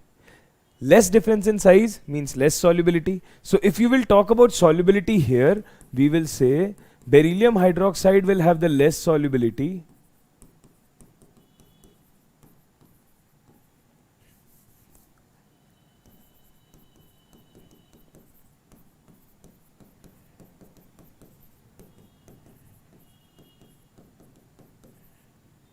This is what we have. This is what we have, guys. Cool. So this is the order of solubility. So many times students get confused ki sir, while figuring out the order of solubility, we always feel doubt that sometime it's increasing, sometime it's decreasing. Like in sulfates, it's decreasing. In sulfates, it's decreasing. But in hydroxide, sir, it is increasing. Sir, we are not getting it, sir. What to do? So beta, I guess now you know. All you have to do is, you need to do this exercise. All you have to do is, you need to do this exercise. Just check the size difference and you will sail through. Just check the size difference and you will sail through, right? Please let me know by thumbs up how many of you feel that this chapter is getting HDCC for you people. How many of you honestly feel that this chapter is getting HDCC for you people? Yes. Same order as hydroxide will be for oxides, because oxides are also small ions. Okay, oxides are also small ions. Okay, chalo. So is this fine? If this is fine, so we can talk about the question. We can talk about the question. What did we understand? What did we understand here? We said that among the sulfates of alkaline earth metal, the solubilities of BeSO4 and MgSO4 in water are. The solubilities of BeSO4 and MgSO4 in water are. So BeSO4 and MgSO4 के लिए we will say that they will have high solubilities, right? Because of large difference in size. They will have high solubility because of large difference in size. They will have high solubilities because of large difference in size. If they have high solubility, so your answer will be high and high. Your answer will be high and high. ठीक है? Now if this question is clear, then we can go to this question as well. Now that's why I've told you the order of solubility, so that you can think about this question more perfectly now. The last question of S block elements. The last question of S block element, so that you can think about it more perfectly. How to think? Let's read this out. Let's read this out. An alkaline earth metal M readily forms water soluble sulfate. So which metal will form readily sulfate water soluble? Either beryllium or magnesium. Either beryllium or magnesium, and out of these two also beryllium will be the one which is most soluble, so it will form the water soluble sulfate most easily. ठीक है? And water insoluble hydroxide. So you also know that if we talk about hydroxide, beryllium is least soluble, so we can call it almost insoluble. Beryllium is least soluble hydroxide and most soluble sulfate, right? Least soluble hydroxide and most soluble sulfate. So my hint is towards beryllium as of now. Let's read this further. Its oxide MO is very stable to heat. Okay, its oxide MO, it's BeO. This is very stable to heat. This is very much stable and does not have rock salt structure. It does not have NaCl type structure. Okay, that's okay. So what is M? Obviously beryllium. Obviously beryllium, right? These much lines are fine, and everything is written in NCERT as it is. All the lines which are mentioned in the question, each and every line is written in NCERT. Now you guys know the logic. If you guys did not know the logic, then you guys would have said, sir, everything is very much cramming in inorganic chemistry. Inorganic chemistry is very boring. That's why we don't study it only. Because when we read NCERT, we feel sleepy. There are a lot of facts. But now you guys know the reasoning. Now you guys know the reasoning. So when you will revise, you will feel little bit, familiar with the topics, and your dimag will go, your brain will work. Ki, Achha, this is happening due to this. This must be happening due to this. Okay? Works? Fine? Cool. So with this, beta, with this, we have finished S block element as well. With this, we have finished S block elements as well.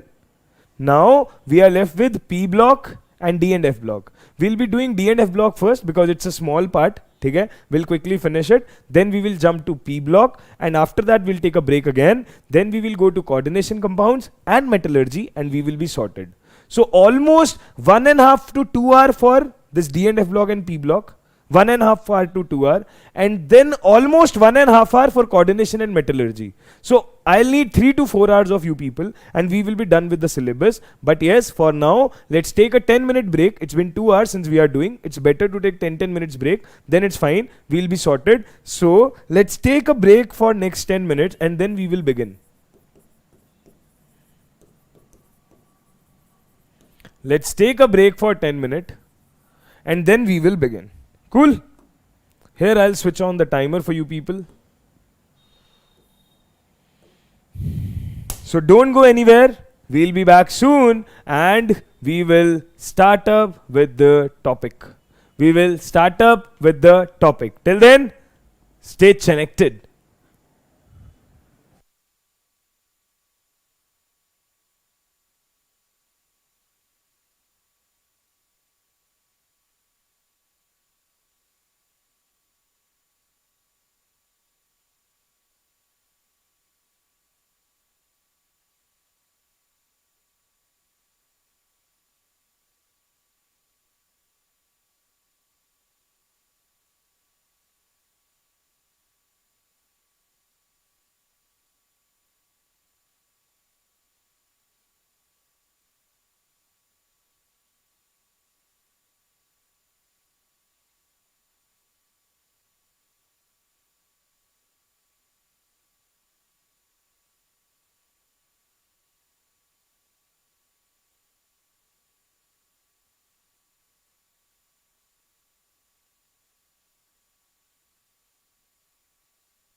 Yes, guys.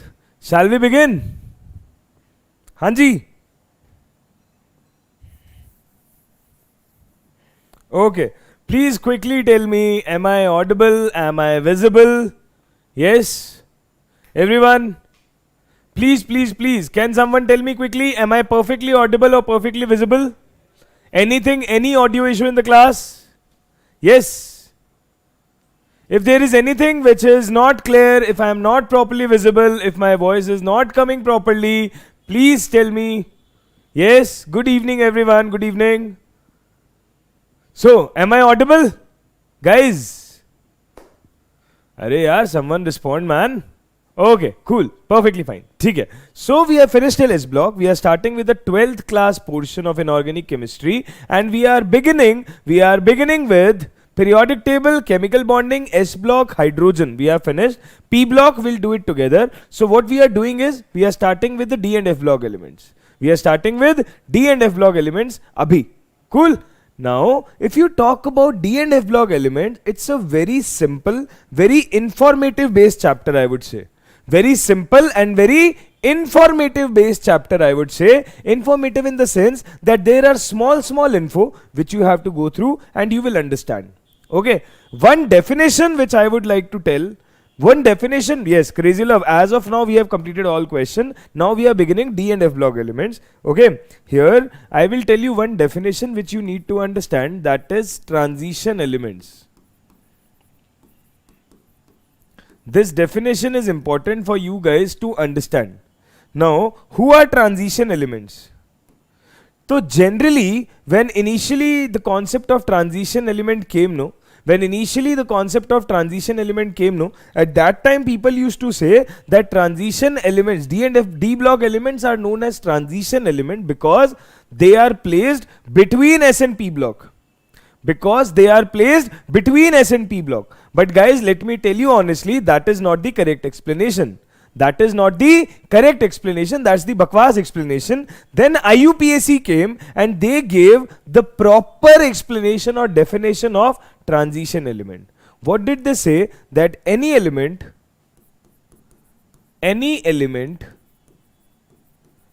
which has incomplete n-1 d subshell in its ground state or common oxidation state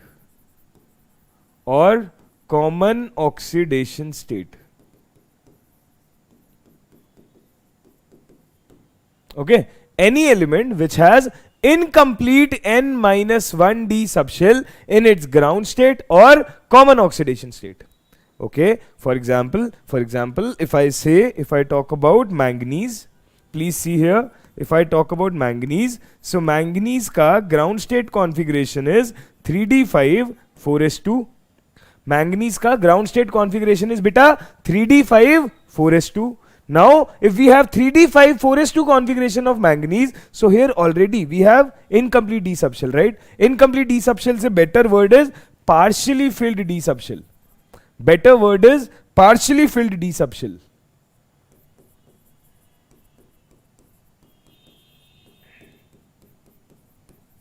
Okay, partially filled d subshell. ठीक है. So we have D subshell is partially filled. Only 5 electrons are there. It's not fully filled. So this is a transition element. Okay. If we talk about copper, now you will say copper ka configuration is 3d10 4s1. If you will say copper ka configuration is 3d10 4s1, that means what? Then you will say, sir, copper has fully filled D subshell, so copper cannot be called as transition element. Beta, that's why I am saying, please look at the definition. In its ground state or its common oxidation state, anything will work. If copper is 3d10 in its ground state, let's check the common oxidation state. The common oxidation state will be copper plus 2. And when comes copper plus 2, I told you in the beginning of the session, then once electron will go from 4s, after that electron will go from 3d. First electron will go from 4s, then electron will go from 3d. So 4s se gaya, 3d is left, so you have 3d9, 4 is 0. C, D is incomplete. And if D subshell is incomplete, so yes, copper is transition element. But if you will talk about zinc, zinc has electronic configuration 3d10 4s2. So you will say, sir, here also D subshell is completely filled, so it cannot be called as transition element. But if you will check the common oxidation state, that is +2, in that state we will say copper is still 3d10, because both electrons from 4s will go away. So Zn plus 2 is 3d10. If Zn plus 2 is 3d10, so we'll say zinc in its ground state and its common excitation state, in both the cases it's d10, it's fully filled D subshell, and hence we say that this is not a transition element. This is not a transition element. Okay, zinc is not a transition element. Right? Similarly, similar to zinc, we say zinc, cadmium, mercury. These three are D block element but not transition element. So that's why we quote a statement. That's why we quote a statement that all transition elements are D block elements, but all D block elements are not transition elements. How many of you agree with this statement? All transition elements are D block elements, but all D block elements are not transition elements. How many of you agree with me? Yes? See, zinc, cadmium, mercury, they are D block element, but they are not transition element. But all transition elements are D block elements. Right? You understand? Cool. So this is about D block. Baki, there are a lot of things in the D block. We have discussed many more important concepts during NEET Selection Express PYQs. Now we will be doing OR questions, more concepts now. Okay? We will be dealing with more concepts now. Let's begin. Let's begin the questionnaire round of D block. Let's begin the questionnaire round for D and F block. So D and F block, if we talk about, we have first question. We have first question here as this one. This question.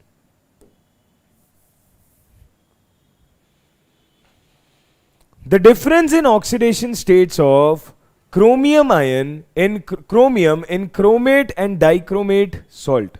The difference in oxidation state of chromium in chromate and dichromate salts. ठीक है. If we talk about chromate salt, let's take the example as sodium chromate. Let's take the example as sodium chromate. If we talk about dichromate salt, let's take the example as sodium dichromate.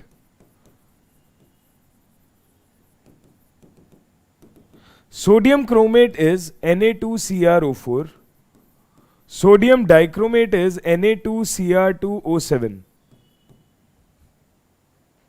Okay, sodium chromate is Na2CrO4, sodium dichromate is Na2Cr2O7.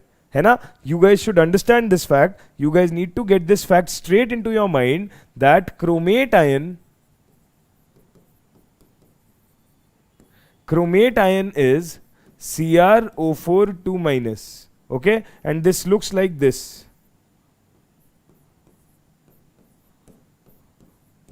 Chromate ion looks like this. Similarly, if we talk about dichromate ion, it looks like this.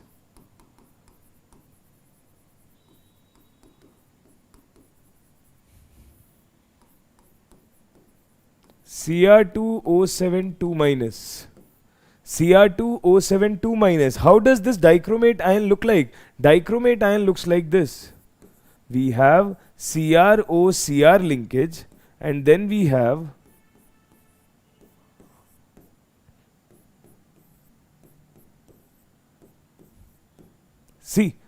Cr2O7 2 minus. Okay, Cr2O7 2 minus. So this is dichromate ion and this is CrO-Cr bridge which has angle of 126 degree.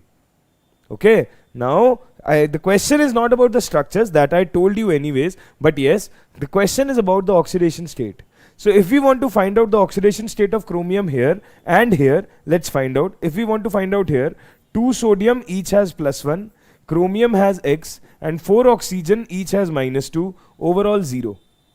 Overall 0. So this will be 2 plus X minus 8 is equal to 0. So from here we get X is equal to +6. From here we get X is equal to +6. That is, oxidation state on chromium here is +6. Similarly, if I try to find out oxidation state here, we will say 2 sodium each has +1, 2 chromium each has X, 7 oxygen each has -2, overall equal to 0. Overall equal to 0. Now, if we try to solve it, 2 plus 2x minus 14 is equal to 0. 2x minus 12 is equal to 0. So we will say x is equal to +6. X is equal to +6. So here we have +6 oxidation state. So I have +6 oxidation state in sodium chromate, +6 oxidation state in sodium dichromate. So if you have 6 oxidation state both ways, so what will be the difference? Difference will be 6 minus 6, that is a 0. 6 minus 6, that is 0. So batao, khoda pahad, nikli chuya. We did so much effort just to mark the answer as 0.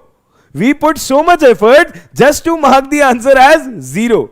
You understand? So that's the importance of 0. See, 0, bringing 0 is also not that easy. You have to invest your few minutes in this. You understand? Nice? Cool. Let's move ahead. Let's move ahead. Let's go step by step only. No need to rush. Whatever is there will do. We'll start with this question. We'll start with this question. Now, given below are the two statements. Two statements are given. Let's read them one by one and then we'll see what we have to do. Statement number one says, potassium permanganate on heating at 573 Kelvin forms potassium manganite. No, that's not manganite. That's the spelling error. It's manganate. So we need to say whether this statement is correct or not. Okay. So NCERT says, this is the very famous reaction, that KMnO4 on heating around 573 Kelvin, we will get K2MnO4 plus MnO2. K2MnO4 plus MnO2. So on heating at 573 Kelvin, potassium permanganate ko we get potassium manganate. Yes, we got. Potassium permanganate is KMnO4, potassium manganate is K2MnO4. Okay? So first statement is true, assertion is true. Let's go to the reasoning. Statement 2. Both potassium permanganate and potassium manganate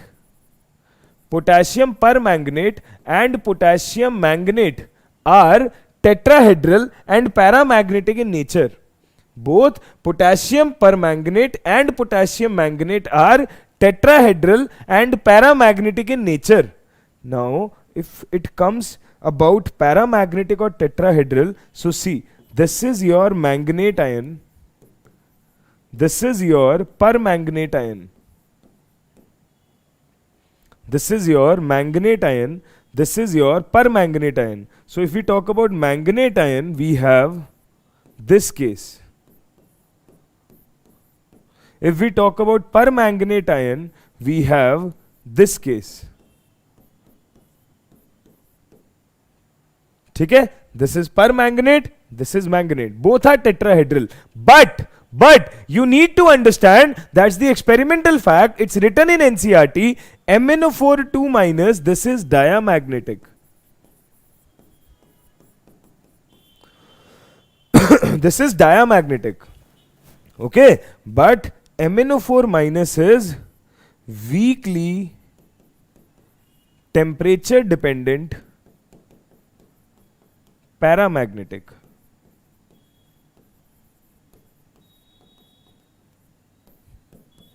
Weakly temperature dependent paramagnetic. Okay, so yes, they both are tetrahedral, that's very much visible, but manganate ion is diamagnetic and permanganate ion is paramagnetic. So the second statement is saying that both are tetrahedral, that is fine, but both are paramagnetic, that is not right. And if this is not right, so it's obvious this is a false statement, this is a true statement. So we will say statement 1 is correct, statement 2 is incorrect. So we will say statement 1 is true, but statement 2 is false. This is the answer. This is the answer. Right? Statement 1 is correct, but statement 2 is false. Now, you should also know the colors. You can know the colors as well.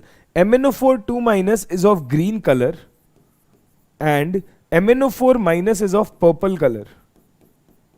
Similarly, the question in which we talked about chromate and dichromate, there also I can tell you, chromate ion is yellow in color and dichromate ion is orange in color. Chromate ion is yellow in color, but dichromate ion is orange in color. Okay, you understand? Good, that is. Thik. Let's proceed. Let's move ahead. Let's go to the next question. Now, this is a good question. This is exactly the line of NCERT. And people did not expect this question in the exam, but it did come. And this is exactly the line of NCERT. Again, I'm trying to say that this will give you the insight that how deep NCERT can go. Okay? This will give you an insight how deep NCERT can go, how deep NTA can go. Okay? Read the question. Question is saying among CO3+, titanium 2+, vanadium 2+, and Cr2+ ion. Okay? Among these ions, one if used as a reagent cannot liberate hydrogen from dilute mineral acid solution. If one of them is used as a reagent, they cannot liberate hydrogen on reacting with acid. So basically it's trying to say कि if one of these is made to react with HCl, it won't form hydrogen. This reaction won't happen. Yani ki indirectly it is trying to say that reduction of hydrogen won't happen. If reduction of hydrogen is not allowed, so which of these metal follow this thing? You have to pick that metal and you have to find spin only magnetic moment of that ion.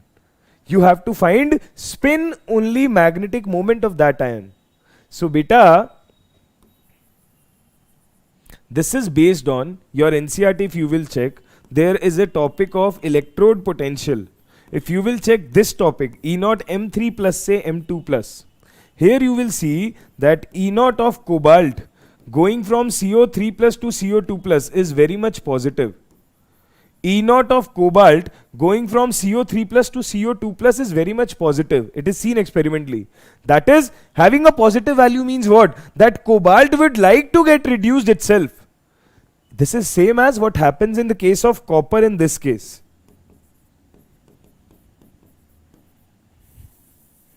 This is same as what happens in this case. That if you will check, E0 copper say copper, nahi, copper 2 plus say copper.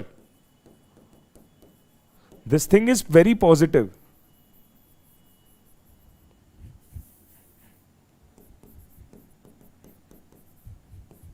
We say having a positive value for copper means that copper would like to get reduced. In the same way, cobalt will also like to get reduced. If cobalt itself would like to get reduced, why will it let hydrogen to get reduced? Same thing. If copper itself would love to get reduced, why would it allow other element to get reduced in its presence? So cobalt 3 plus does not allow hydrogen to get liberated, whereas this is very clearly written in NCERT that titanium 2 plus, vanadium 2 plus and Cr2 plus liberates hydrogen from acids. These ions liberate hydrogen from acids. Okay, these ions liberate hydrogen from acids, but this guy does not liberate. These two guys does not liberate. If they does not liberate, so obviously out of the following option, copper is obviously not here. Our case is CO3 plus. So now our matter of concern is CO3 plus.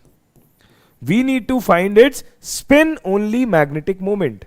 If we talk about spin only magnetic moment, its value will be equal to under root Nn plus 2 Bohr magneton.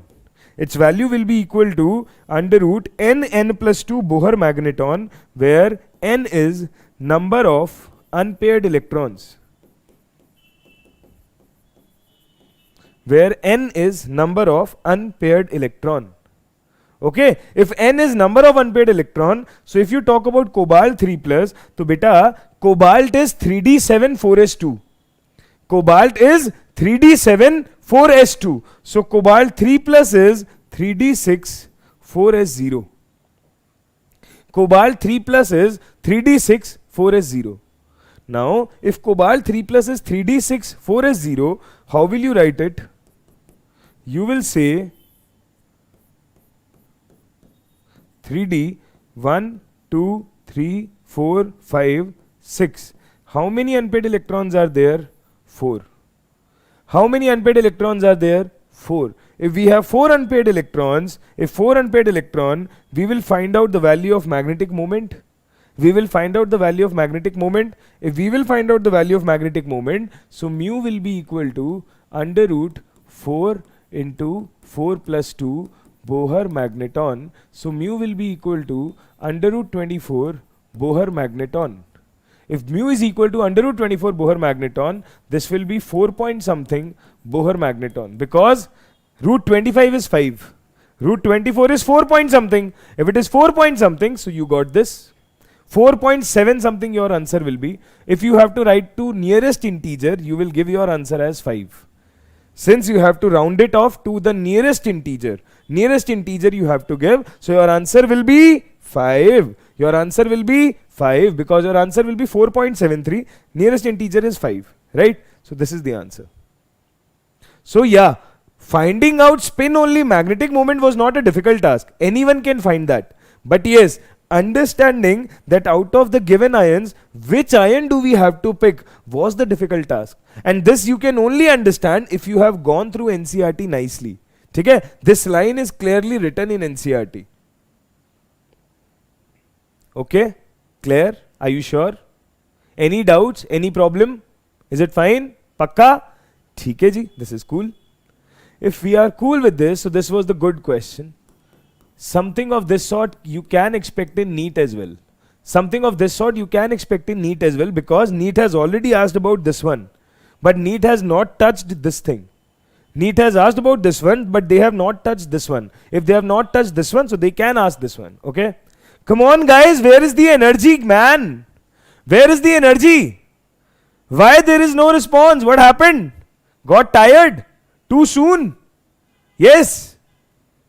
Come on, come on, come on. Show some energy, man. Show some josh. Abhi we have many chapters left. P block, coordination, metallurgy. We still have 3 chapters. We have big time. Right? Need to show some energy. Come on, yaar. What are you guys doing? Yes. Cholo. Let's proceed. Let's proceed. Let's see this question. Let's see this question. The total number of Mn double bond O bonds in Mn2O7. The total number of Mn double bond O bonds in Mn2O7. Okay, in Mn2O7, the total number of Mn double bond O bonds. So beta Mn2O7. First thing is how to understand what will be the structure. How to understand what will be the structure. Okay, so you guys need to understand this logic. That there are 2 types of oxidation state. One is calculated oxidation state. One is maximum oxidation state.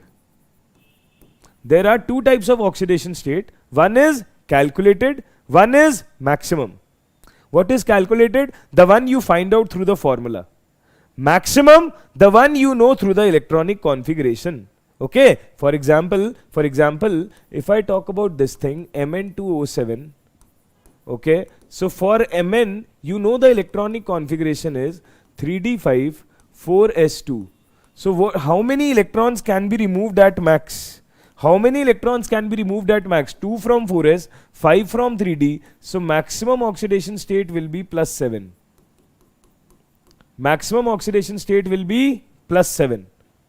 Okay. Now, what is the calculated oxidation state? The one which you calculate through formula. In Mn2O7, if you assume X, so 2X plus 7 oxygen, each has minus 2 equal to 0. Okay, so you have 2X minus 14 is equal to 0. So X is equal to plus 7. X is equal to plus 7. Calculated oxidation state is also plus 7. Maximum oxidation state is also plus 7. So beta, always remember this logic that out of these two oxidation state we can play around. We can play around.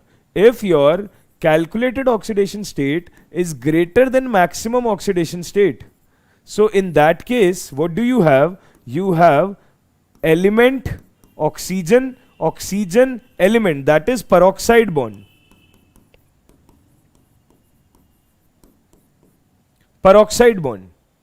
Okay? If calculated oxidation state becomes equal to maximum oxidation state, if calculated oxidation state is equal to maximum oxidation state, then in that case you will have element, oxygen, element bond. Element, oxygen, element bond. And similarly, if you have calculated oxidation state less than maximum oxidation state, if you have calculated oxidation state less than maximum oxidation state, then in that case you have element, element bond. Then in that case you will have element, element bond. Okay, this trick you should remember. You will be able to draw every structure. Okay, every structure. Now we had Mn2O7. We had Mn2O7, and there we have checked that in case of Mn2O7, our calculated oxidation state is equal to maximum oxidation state, because in both the cases we are getting plus 7 plus 7. Calculated oxidation state is equal to maximum oxidation state because we are getting plus 7 plus 7. So we can expect here metal, oxygen, metal bond. Yani ki one thing is very clear, that here we will have MnO, Mn. Here we will have MnO, Mn. Okay, you understand this? Thik. Acha, Puneet is saying to repeat. So beta, you know maximum oxidation state can be derived from the electronic configuration, and calculated state can be derived from the formula. Now you have two types of oxidation state for every element in this world. It's calculated state and its maximum state. Now I am playing around with these two because I don't know, randomly if somebody asks me to draw the structure of Mn2O7, what will I draw? I don't want to cram it up. I want to understand the logic, that why is it like this? Why dichromate is like CrO-Cr bridge? Okay, I want to understand the logic. So how will I understand? I will say, if the calculated state is more than maximum oxidation state, then in that structure peroxide bond will be present. That metal, then 2 oxygen, then metal. If calculated state and maximum states are coming out to be equal, then oxy bond will be there. That one oxygen will be there between the two elements. And if calculated state is less than the maximum state, then in that case element-element bond will be there. Okay, if this thing you understand, so I took the case of Mn2O7. Here I realized that the calculated state is plus 7 and maximum state is also plus 7. The one I obtained through the formula is plus 7. The one I obtained through the configuration is also plus 7. If both are plus 7, so it's very sure that I will have MnO, Mn bond. Remaining, put double bonds. Remaining, put double bonds. If for remaining you can put double bond, this thing we will use in P block as well. This thing we will use in P block again. Okay, I have told you here, we will use it in P block again. Okay, so here remaining, put double bonds.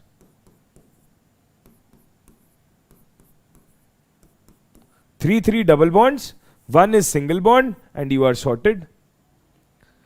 3 double bonds, 1 single bond, and you are sorted. This is Mn2O7. You understand? We will use this again in sulfur wale cases mein S4O6 2 minus, S2O3 2 minus, S2O4 2 minus, P2O6 5 minus. These type of questions come, no? And they ask you which has SS linkage, which has SOS linkage, which has SOOS linkage. You guys get confused in that. So now you won't be confused. You can use this trick to find out. Okay, but by that time we could figure out the structure of Mn2O7. Now the question was how many Mn double bond O is there. So you need not cram it. Now you have the logic, entire logic with you. 1, 2, 3, 4, 5, 6. You have 6 Mn double bond O bonds. And if you have 6 Mn double bond O bonds, so we will say the total number of Mn double bond O bonds here are 6. The total number of Mn double bond O are 6. Cool? Understand? Nice. Not bad, not bad. If it is not bad, so let's move ahead. Let's move ahead. Okay. Let's check this question. After that, we will move to more questions and then we will move to F block. है ना? I'm just checking out all the D block based questions. ठीक है.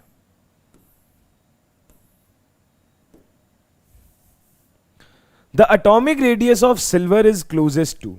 The atomic radius of silver is closest to. So beta, you need to understand size ka order. We say that we have 3D series from scandium to zinc. We have 4D series from yttrium to cadmium. We have 5D series from lanthanum to mercury. So we have scandium, we have yttrium, we have lanthanum. This is before lanthanoids. This is before lanthanoid because after lanthanum, lanthanoid started. Before that it was only D block. है ना? So these three are D block element and we know that on moving down the group your size increases. If on moving down the group your size increases, so if you will ask me the order of size, so we will say this. I will say this, order of size. Because it decreases on moving down the group. Okay, but if I go next, titanium, yttrium ke baad I have zirconium and here I have hafnium. Now if I will ask you the size ka order again, so this time you won't be able to say that titanium is smallest, then zirconium, then hafnium. No. You will say, sir, here the normal order is there, but if we go from zirconium to hafnium, size is almost equal. Now I am confused. What is this? What just happened? So see here, I will explain you with the help of periodic table. We will discuss this with the help of periodic table. Let's move. See. Here, before your lanthanoid started, here the order was this. Here the order was this. But after lanthanoids, F block elements begin, and due to F block elements, their screening power is weak. Their effect will be visible after this. In hafnium and afterwards everywhere. Their effect will be visible in hafnium and afterwards everywhere. And that's why we say that post lanthanoid, the size ka order will be normal here. The size ka order will be normal here. That on moving down the group, size increases, not an issue. But here, size will be almost equal. Here, the sizes will be almost equal. Although cadmium, mercury mein we say this, but in transition element, we say sizes become normally equal. Cadmium and mercury also is almost equal size, but yes, here it is very much pronounced, and zirconium and hafnium are the first one to suffer. These are the first one to suffer, so they have almost similar size. Similarly, silver, gold have almost similar size. Palladium, platinum have almost similar size. You understand? So, on moving from 3D to 4D and 4D to 5D, size increases before lanthanoids. Once you are well versed through the lanthanoids, see 58 to 71 is lanthanoids. Hafnium is 72. It's coming after lanthanoids. So due to lanthanoid contraction, the size of 4D becomes nearly same as size of 5D. Okay, size of 4D becomes nearly same as size of 5D. So according to that, what will we do?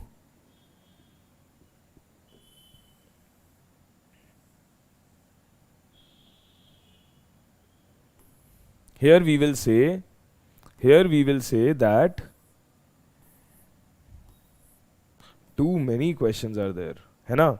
So here we will say कि okay, the rule is size order 3D, 4D, 5D before lanthanides.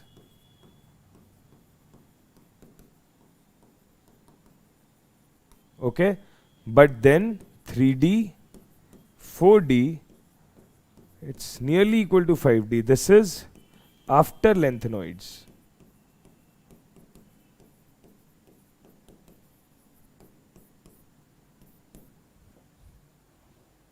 Okay, cool. Is it fine? ठीक है. If this is fine, so we'll say atomic radius of silver is closest to gold. Atomic radius of silver is closest to gold. Is it fine? Virendra Mahajan, C59 Karunendra Singh. Okay guys, I have taken your name. You guys are happy? Fine? Pakka? ठीक है जी. This is done. This is sorted. Cool? Chalo. Let's proceed. Let's proceed. If we go to next question, see here. Again, the question is saying which pair has similar atomic radii. So you will realize molybdenum and tungsten, these are the elements of 4D and 5D series. So they have almost similar size. They have almost similar size, 4D and 5D. Cool? Okay. ठीक है, this question is also sorted. If this question is also sorted, then we can move to next question. If we wish to move to the next question, then some similar question is here. Some similar question to what we started with is here. Can you guys attempt this question? Can you guys attempt this question? The sum of total number of bonds between chromium and oxygen atom in chromate and dichromate ion. Guys, do you understand the importance of these two oxo anions? Lot of questions have been asked from potassium dichromate and potassium permanganate wala part. So this is really important. Okay, this is really important. So see, the question is saying the sum of total number of bonds between chromium and oxygen in chromate and dichromate. So you know very well, chromate looks like this. Chromates looks like this. And dichromate looks like this.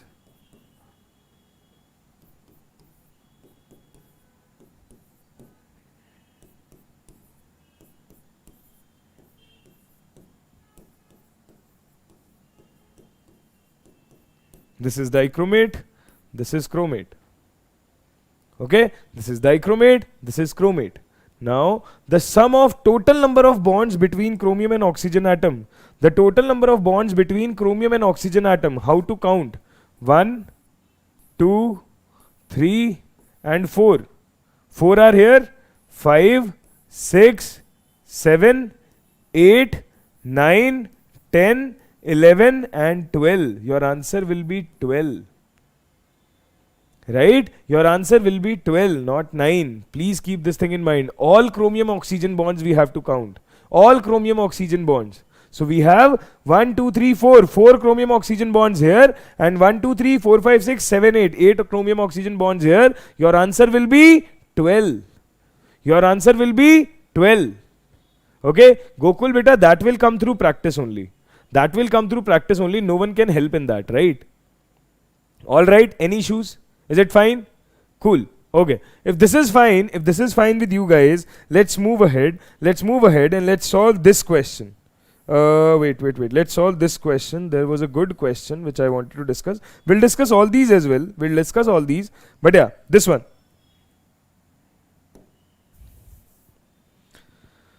The transition element that has lowest enthalpy of atomization. The transition element that has lowest enthalpy of atomization. If we talk about enthalpy of atomization, what does that mean? Enthalpy of atomization means the energy required to break the lattice into gaseous atom. The energy required to break the lattice into gaseous atoms. That means atomization. What is ionization? To convert the atom into ions. So what is atomization? To break the lattice into atoms. If you want to break the lattice and turn it into atom, that means it depends how strongly your atoms are bonded to each other in the lattice. If they are bonded strongly, you will need more energy to break them. If they are bonded loosely, you will need less energy to break them. Understood? If they are bonded strongly, you will need more energy to break them. If they are bonded loosely, you will need less energy to break them. So how to decide which bond is strong and which bond is weak? So we say that depends on metallic bond strength, and that depends on number of unpaired electron. more the number of unpaired electron, more strongly they will be bonded. Lesser the unpaired number of unpaired electron, less strongly they will be bonded. So we will say enthalpy of atomization is proportional to number of unpaired electrons. Enthalpy of atomization is proportional to number of unpaired electrons. ठीक है? Enthalpy of atomization is proportional to number of unpaired electrons. Now, more the number of unpaired electron, more will be the enthalpy of atomization. That's it. Okay, so which one will have the lowest enthalpy of atomization? The one which will have least number of unpaired electron. So if you talk about 3D series, scandium, titanium, vanadium, chromium, and goes till zinc. So we say, as we move, you guys know the electronic configuration, as we move from scandium till manganese, your number of unpaired electron increases. Basically it increases till chromium, but manganese, due to half filled, it has extra stability. So number of unpaired electron increases, hence delta H atomization increases, because number of unpaired electron increases, strong metallic lattice is formed. Strong metallic lattice is formed means more energy is required to break it. That means more enthalpy of atomization. But as we go from manganese to zinc, your number of unpaired electrons slowly decreases. Like in zinc, you have 0 unpaired electron, right? In manganese, you have 5. In chromium, you have 6 unpaired electron. But as we go from manganese to zinc, your number of unpaired electron decreases. If your number of unpaired electron decreases, you will say your enthalpy of atomization will also decrease, because weak bonds are there. With giving little bit energy, they will break. By giving little bit energy, they will break. If by giving little bit energy they will break, so we will say that zinc will have the least enthalpy of atomization, and most of the students will take the option as zinc. But guys, you are making a big blunder here. What is the big blunder? That's why I began the chapter with the discussion of topic transition elements. Zinc is not a transition element, and the question is asked about transition element, bacha. I agree that zinc has least enthalpy of atomization, but zinc is not a transition element.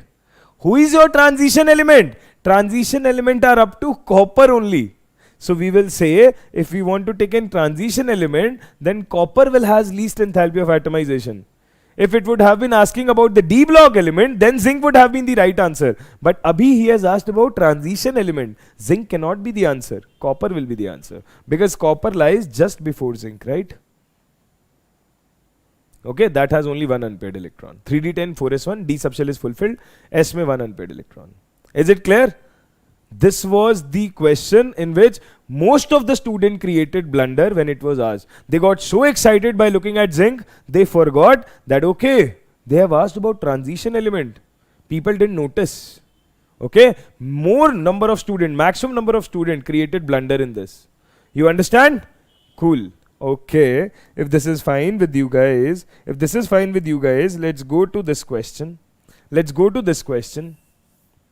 The element that usually does not show variable oxidation state. Now beta, this is another very cool feature for D block element, that they have a tendency to show variable oxidation state. Another very cool feature of D block element, that they have a tendency to show variable oxidation states. How do they show variable oxidation state? Because if we talk about 3D series, so you have 3D subshell and 4s subshell. We say that they have very less energy gap between these two. And because of very less energy gap, electron can jump. After coming from 4s, electron can also be taken from 3D. After coming from 4s, electron can also be taken from 3D. That's why D block elements show range of oxidation state. Mn is the one who shows maximum oxidation state from +2 till +7. Right? So D block elements show variable oxidation state. So in 3D series, if you talk about, we have scandium and zinc. These two elements do not show variable oxidation state. scandium and zinc, they do not show variable oxidation state. Why? See, scandium का configuration is 3d1 4s2 and zinc का configuration is 3d10 4s2.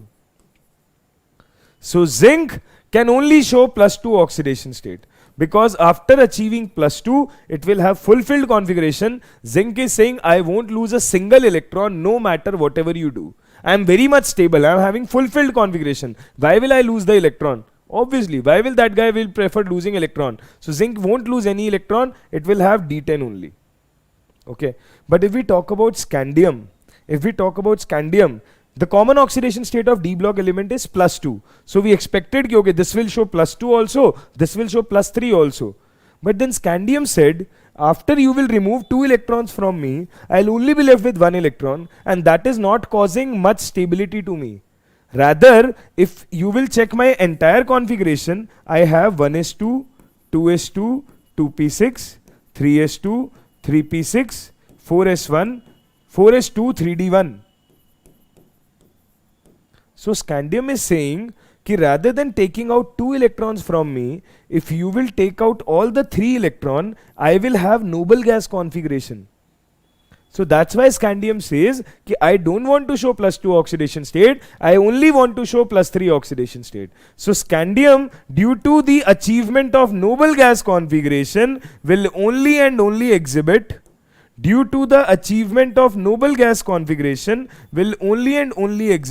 +3 state, and zinc will only and only exhibit +2 state. So these two elements do not show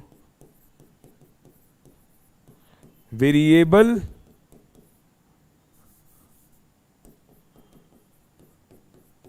oxidation state. These two elements will not show variable oxidation state. If they do not show variable oxidation state, so scandium is the right answer for this question. Scandium is the right answer for this question. Copper, titanium, vanadium, all of them show. Zinc is not there in the option. So obviously, scandium is the one which do not show variable oxidation states. Right? You understand? Copper also has 1s configuration. Yes, beta, but copper shows 2 oxidation states. No. Copper shows 2 oxidation states, Cu+1 and Cu+2. And in fact, Cu+2 is more stable than Cu+1 because of hydration enthalpy.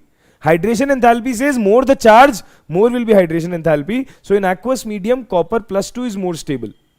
Although it's D9 configuration, it should not be stable. But hydration enthalpy ka experimental data becomes so high that copper +2, irrespective of having D9 configuration, becomes more stable than D10 configuration of copper plus in aqueous medium.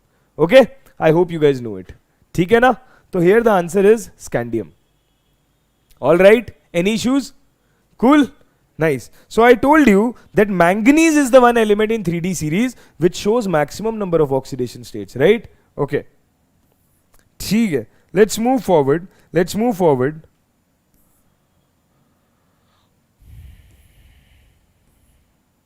Let's go to this question.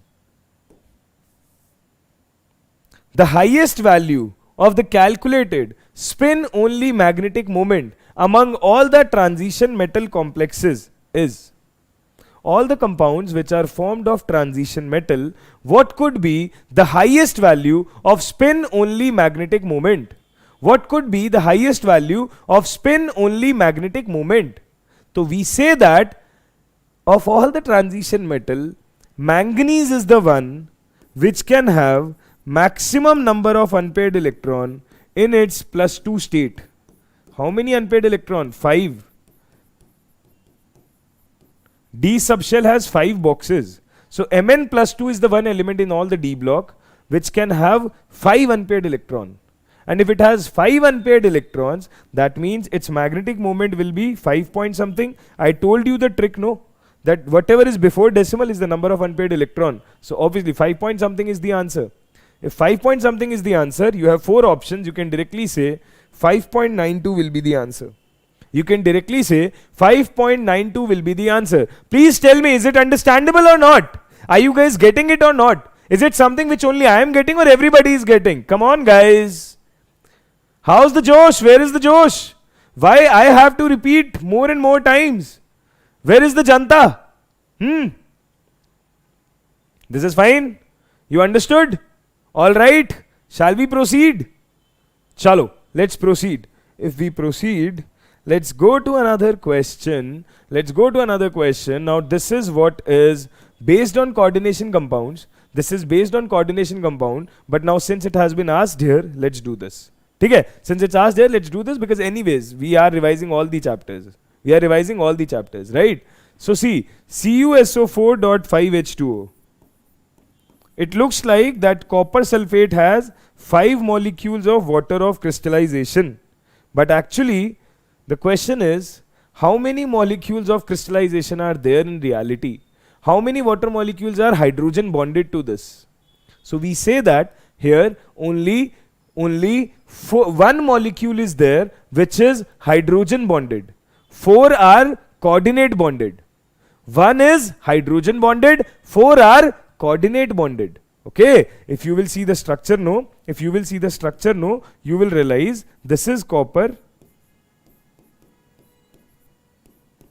this is SO4 2 minus, this is SO4 2 minus, this is SO4 2 minus.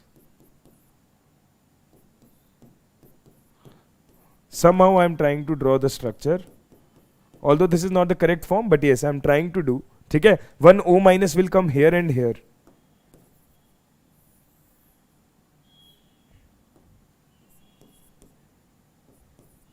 Same things happen here. Okay, now we'll say this is your complex. Now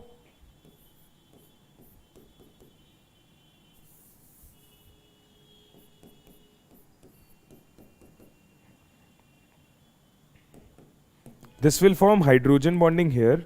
This will form hydrogen bonding here. Okay, so you have CuSO4.5H2O. So you have copper plus 2, 4 water molecules like this. Wait. We did a blunder. Why did we attach Cu with SO4? We'll say it like this. You have copper and you have water molecules here.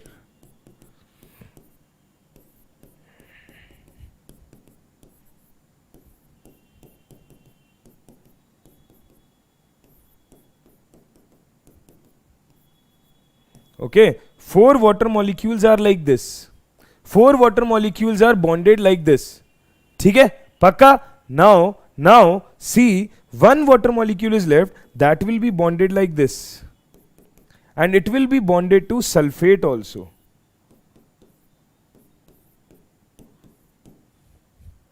So see what is gonna happen.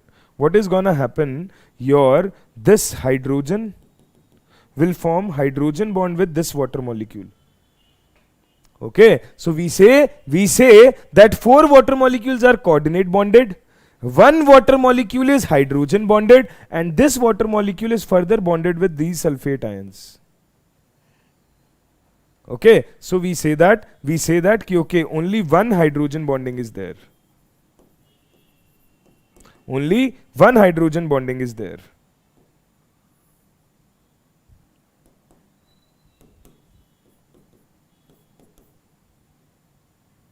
Cool? You guys understood? Pakka? ठीक है? This is bonded to sulfate ion further. We can write it like this. Okay? Yes. ठीक है. So we have 1 hydrogen bonded. Now if 1 hydrogen bonded is there, so this is rejected, this is rejected. Either this is the answer or this is the answer. But we cannot give answer just based on hydrogen bonding. We have to put one more thing. What is asked in the question? Question is saying secondary valency.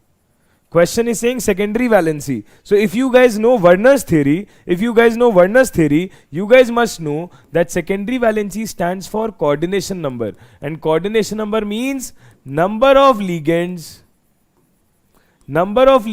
bonded to central metal atom.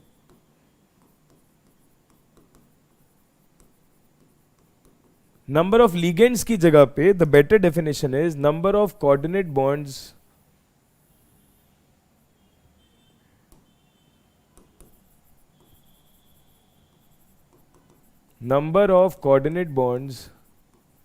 between metal atom and ligands.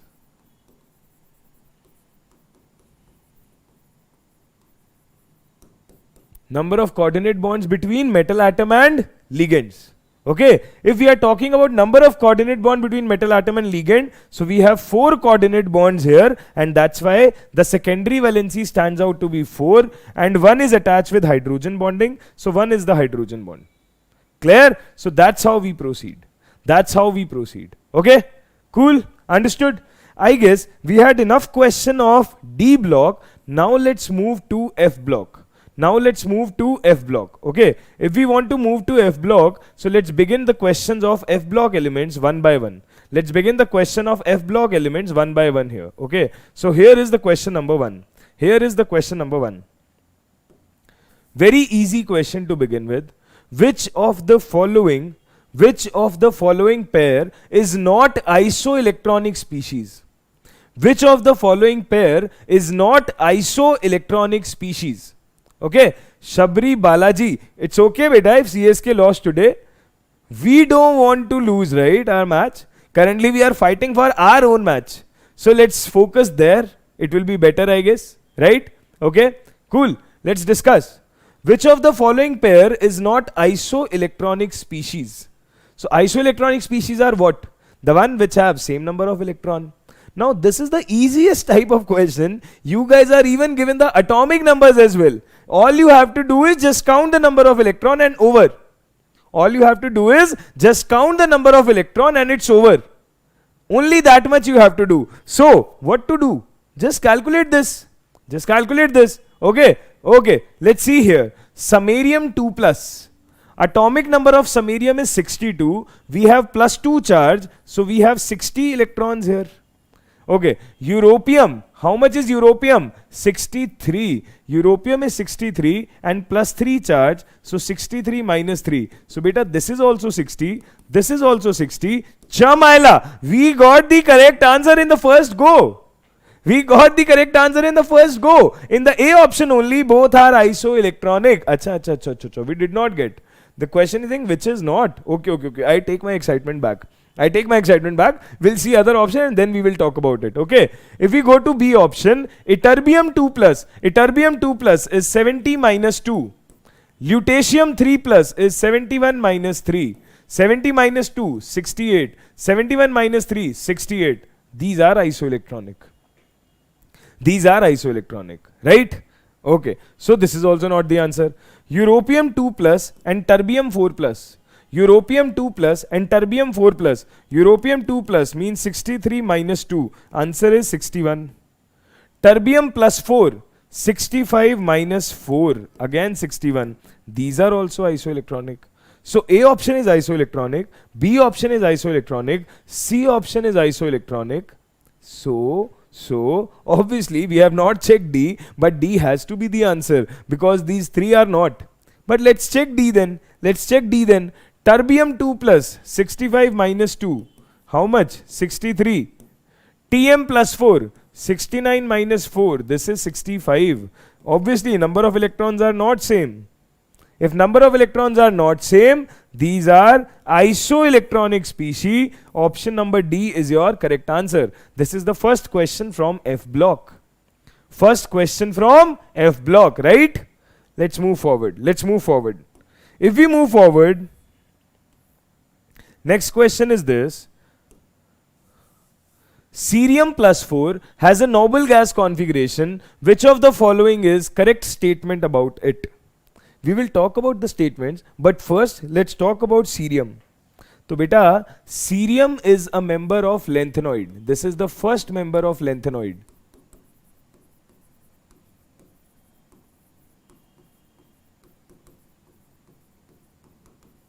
Cerium is first member of lanthanoid. Okay, what is the configuration? For cerium, the configuration is 4f1, 5d1, 6s2. Okay, ठीक है. Okay, now the most common oxidation state of lanthanoid, which all the lanthanoid exhibit. Most common oxidation state of lanthanoids, which all the lanthanoids exhibit, is plus 3. The most common oxidation state of lanthanoid is plus 3. So every lanthanoid exhibit plus 3. But for cerium, this is the valence shell configuration. So we will say We will say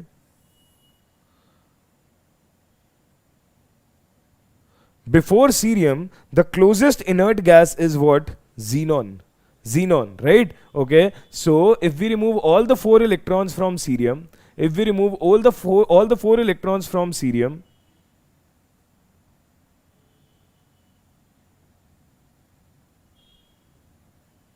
okay, if you write the proper configuration for cerium, it will be this. ठीक है, तो cerium does show +3, but cerium can also show +4, because if it shows cerium +4, it will have xenon based configuration. Here it will have xenon 4f1 configuration.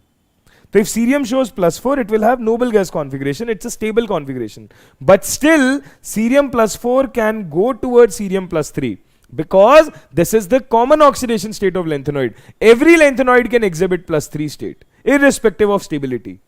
So if cerium +4 can go to +3, that means it itself can get reduced. If itself it can get reduced, it can oxidize others. It can oxidize others. If it can oxidize others, we can say that cerium +4 will be good oxidizing agent. Cerium +4 will be a good oxidizing agent. Cerium +4 will be a good oxidizing agent, right? If cerium +4 act as a good oxidizing agent, now we can go to the question. Now we can go to the question. Please see.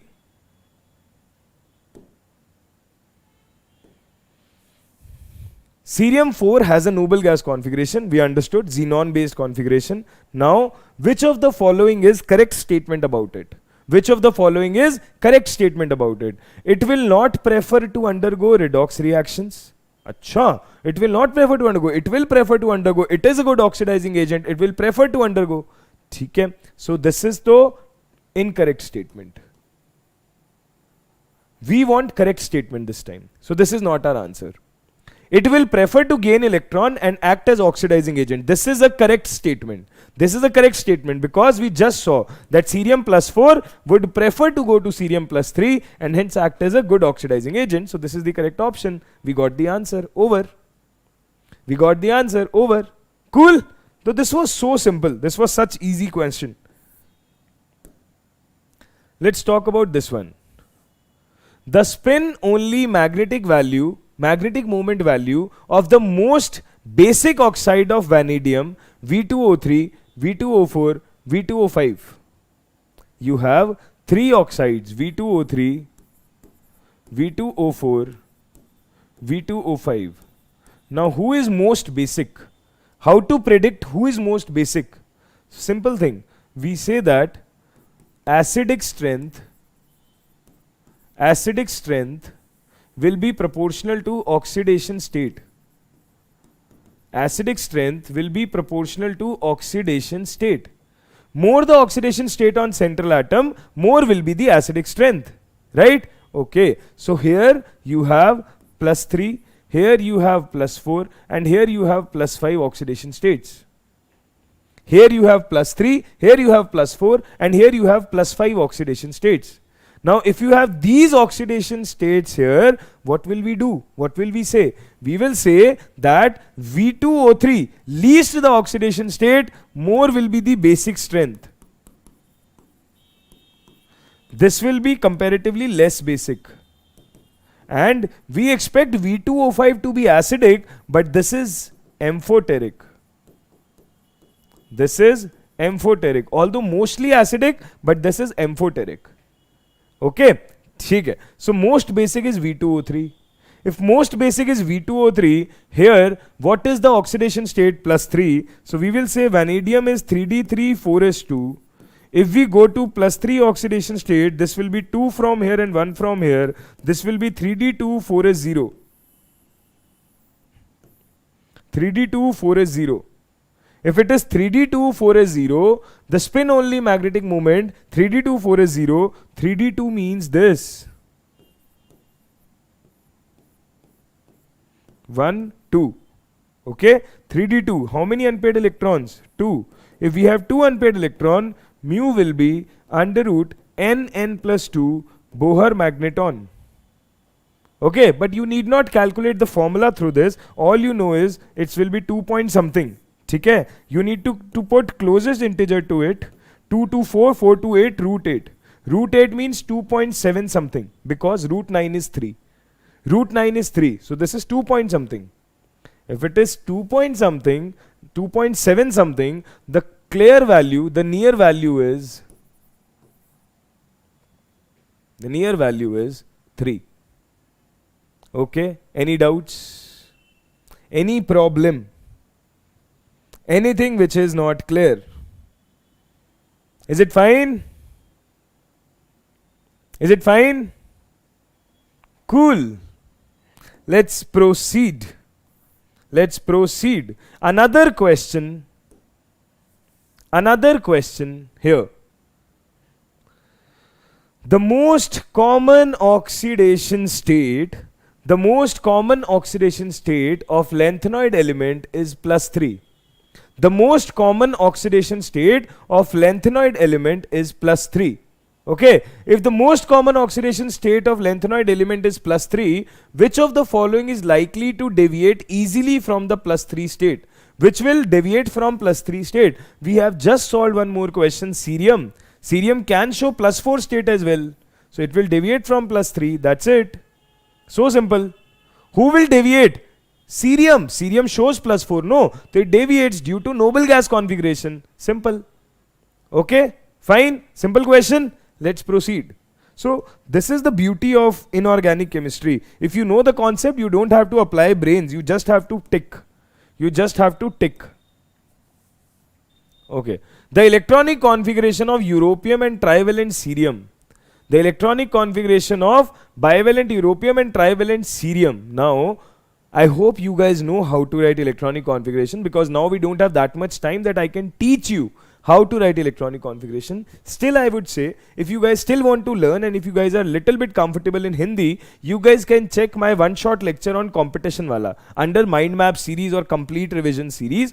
I have lectures on P block, D and F block elements and hydrogen, and that will be crystal clear. That will make things crystal clear for you. That's hardly 1.5 hour ka lecture. It will be clear and you guys will understand how to write F block ka configuration.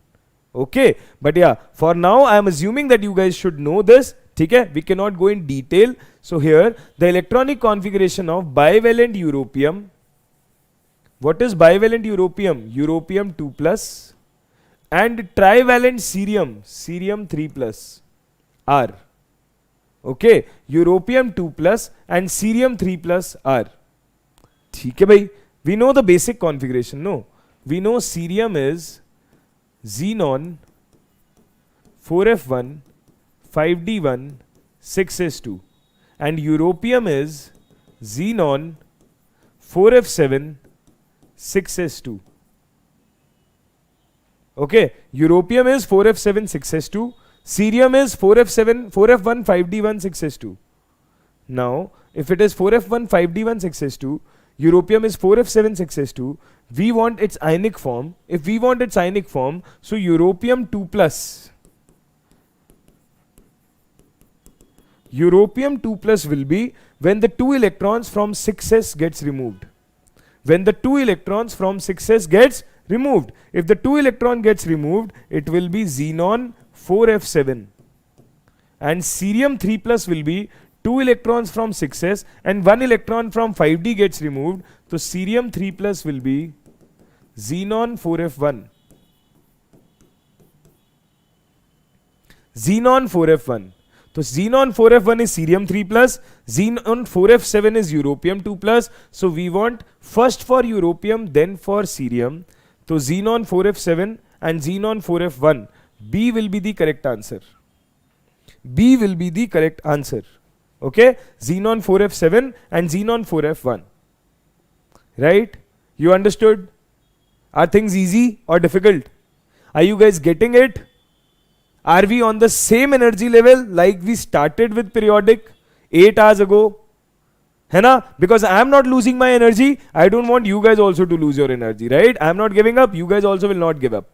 Alright, let's move ahead. Let's move ahead. Chalo.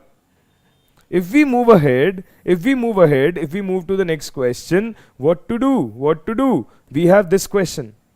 we have this question. The incorrect statement out of A to C. The incorrect statement out of A to C. Okay, Gokul Krishnan, what do you want me to explain, bro? I'll explain it again. Please let me know. Please let me know what do you want me to explain. I'll explain it again. By that time, let's see this question. Okay, tungsten 6 is more stable than chromium 6. Yes, this is the statement, this is the line written as it is in NCERT. This line is written as it is in NCERT, that although inert pair effect, according to inert pair effect, we will deal with that in the P block in some time. Okay? Inert pair effect says for heavier member, lower oxidation state is more stable. But in D block elements, for heavier member, higher oxidation state is more stable. So tungsten lies below chromium. So accordingly, according to inert pair effect, you will think chromium plus 6 should be more stable, but in D block element, reverse happen. Heavier element are more suitable with high oxidation state. So W6 is more stable than Cr6. This is correct. If this is correct, we will say this is a true statement. This is a true statement. Okay. Revati beta, you will be able to get the PDF from the app after the session gets over, right? In the presence of HCl, permanganate titration provides satisfactory result. This is incorrect. This is incorrect. HCl की presence में titration cannot happen.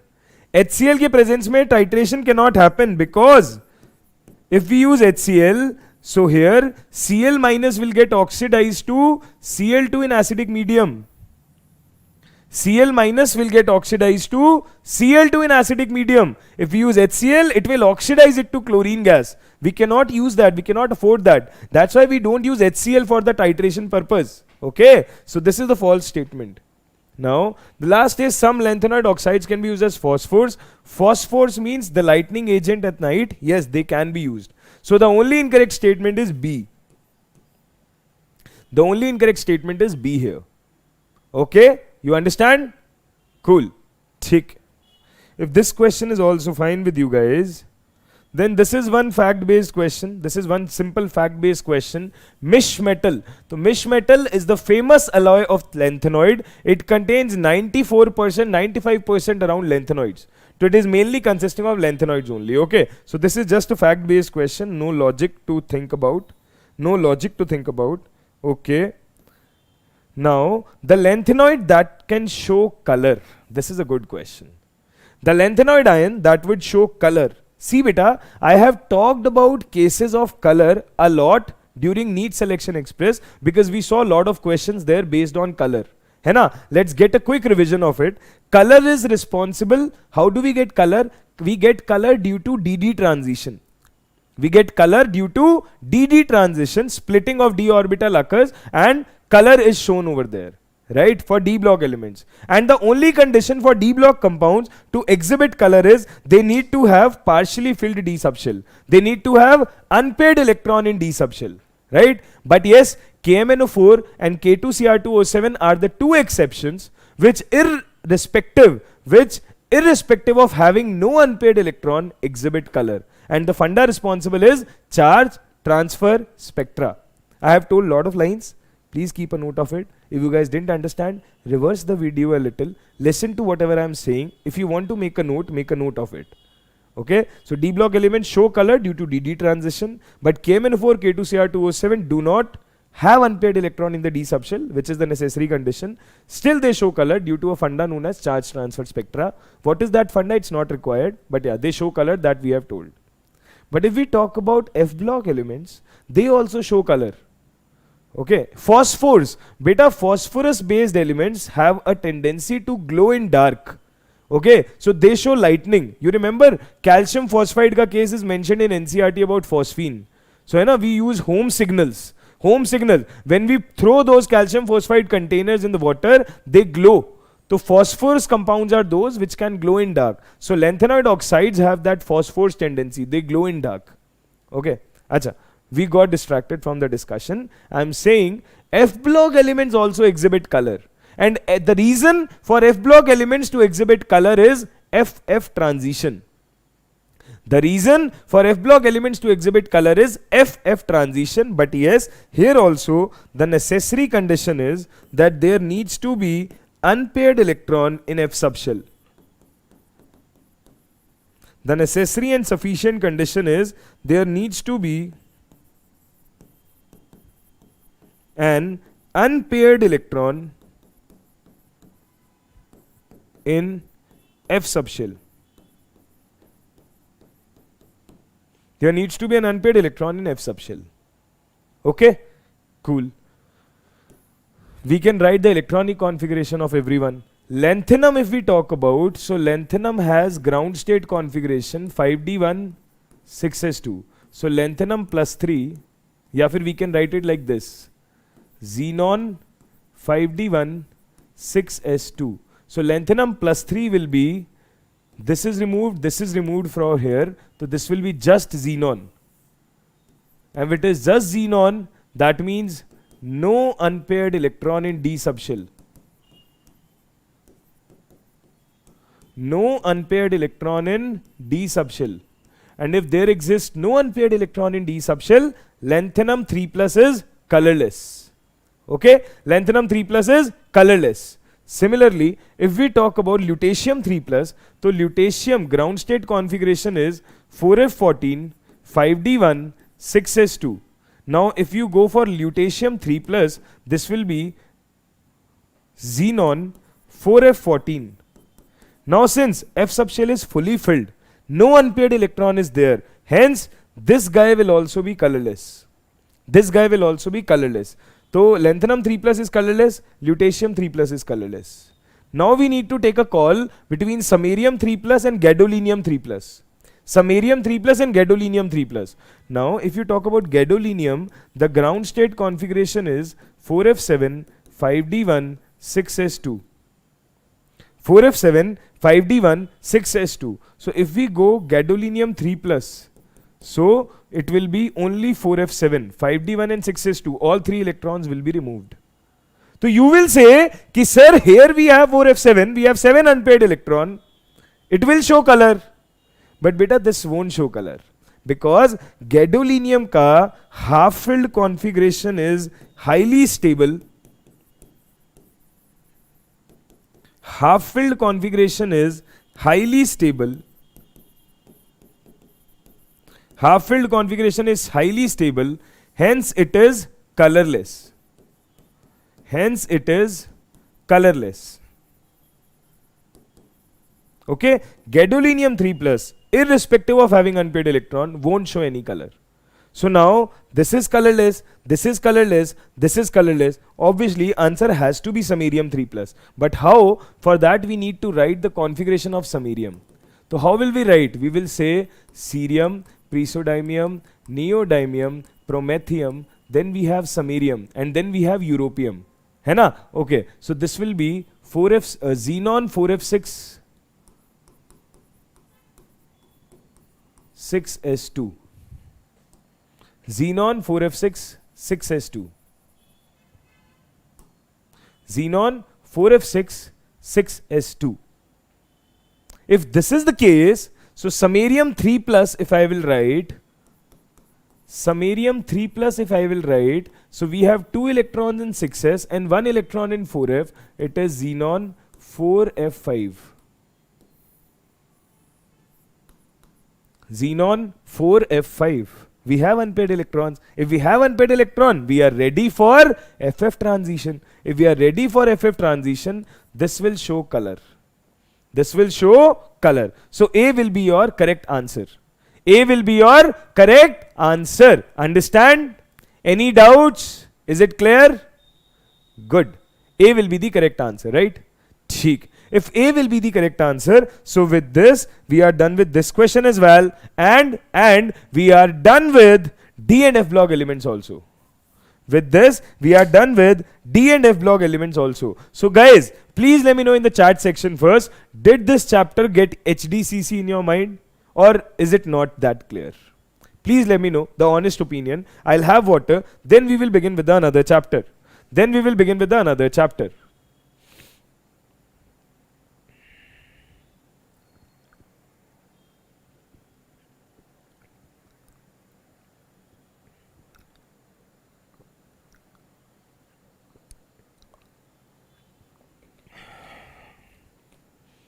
Come on, come on, come on. Answer, guys. Why such radio silence? Yes? Why such radio silence? Is it HDCC? Are you sure?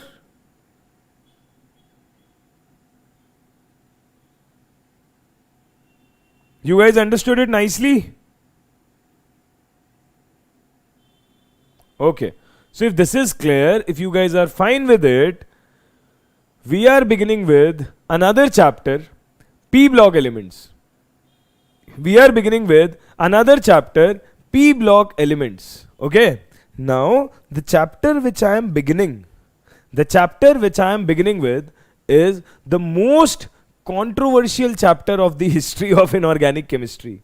Let me be very honest. Even you guys know that people and students are very much scared. Students are very much scared about studying P block. They don't like studying P block only. Okay, they don't like studying P block only. Most of the students are like, sir, we don't like this chapter, we don't understand this chapter is too much cramming based, we are not used to with this chapter. But I guess all these points were valid if we were talking at least 1 month before exam as well. But now we are just a week before the exam, so these points are not valid. Obviously, I'm sure you all must have done something to do this chapter, right? That I'm sure of. So if you guys have done some mehnat for this chapter, so what we will be doing is, we'll be taking a brief intro. I will be explaining you the concept of inert pair effect, and then we will begin with the questionnaire round. We'll finish the P block in like next 1 hour, mostly 45 minutes to 1 hour. Then we'll take a 10 to 15 minutes break.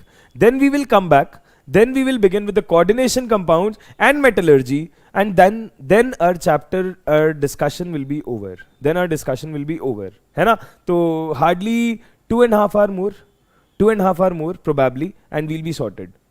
Cool? ठीक है. So shall we proceed? Chalo. So let's begin with the P block. If we begin with the P block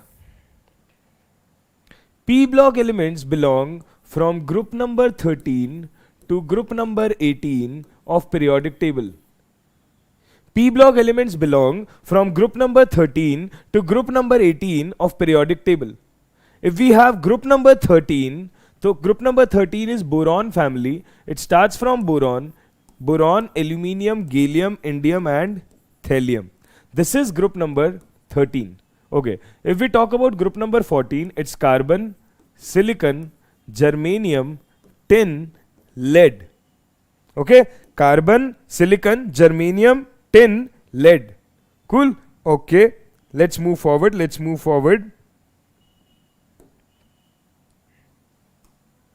If we talk about group number 15 elements, we have nitrogen, we have phosphorus, we have arsenic, we have antimony, we have bismuth.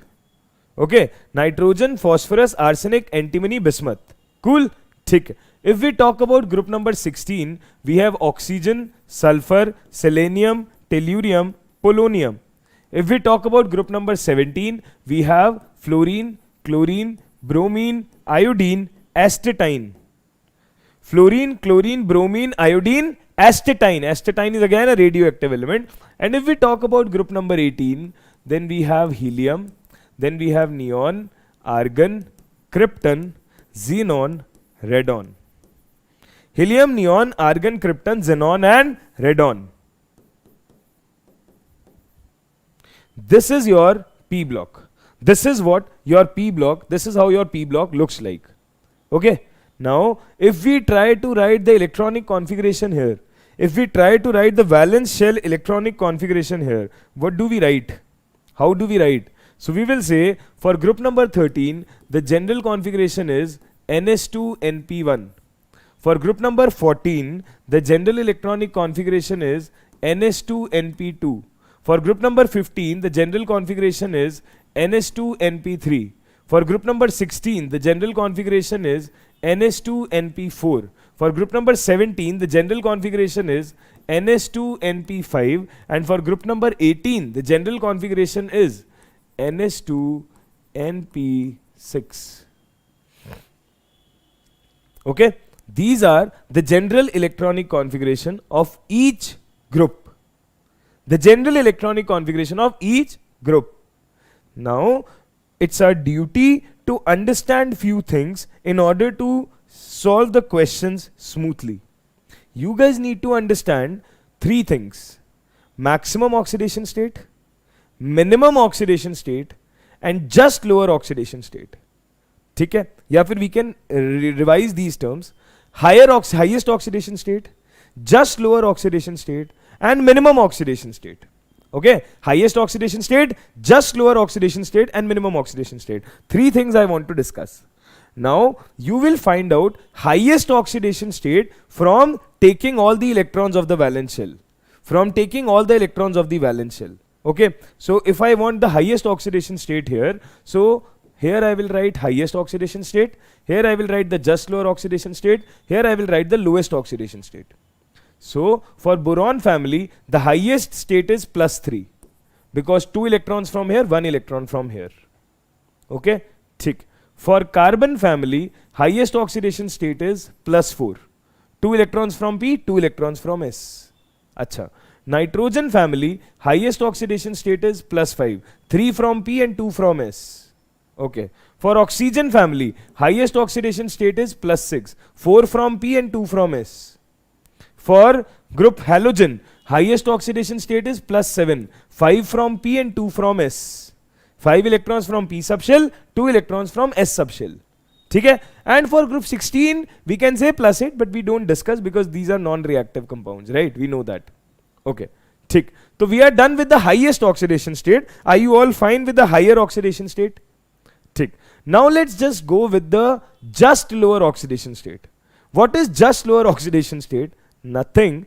We will just reduce the number of ns electron from each. We will just minus 2 from each.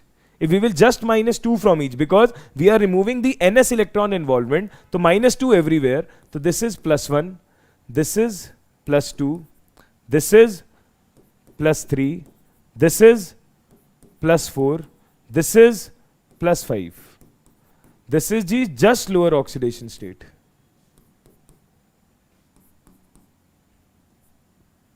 Just lower oxidation state. Have a look.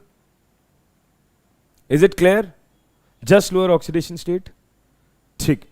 Now let's talk about minimum oxidation state. If I want to talk about minimum oxidation state, what will I do? I will just subtract 8 from the highest oxidation state. I will just subtract 8 from the highest oxidation state. If I subtract 8 from the highest oxidation state, +3 minus 8 is -5. +4 minus 8 is -4. +5 minus 8 is -3.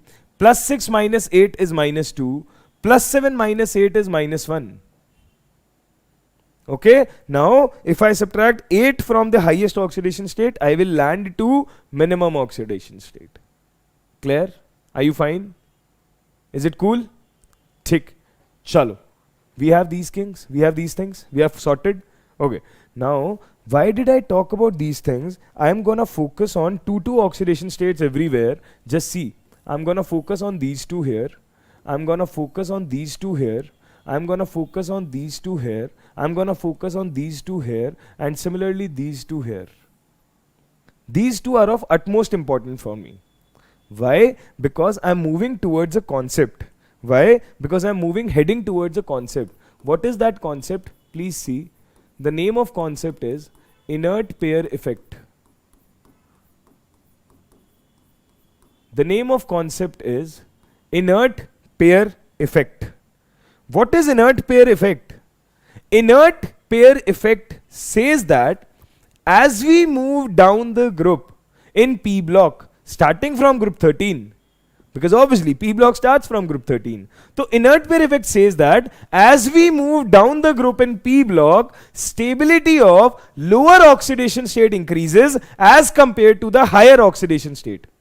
As we move down the group in P block, stability of lower oxidation state increases as compared to higher oxidation state. And why this happens? Why this happens? Please understand. First, let us write whatever I said. As we move down the group as we move down the group in P block,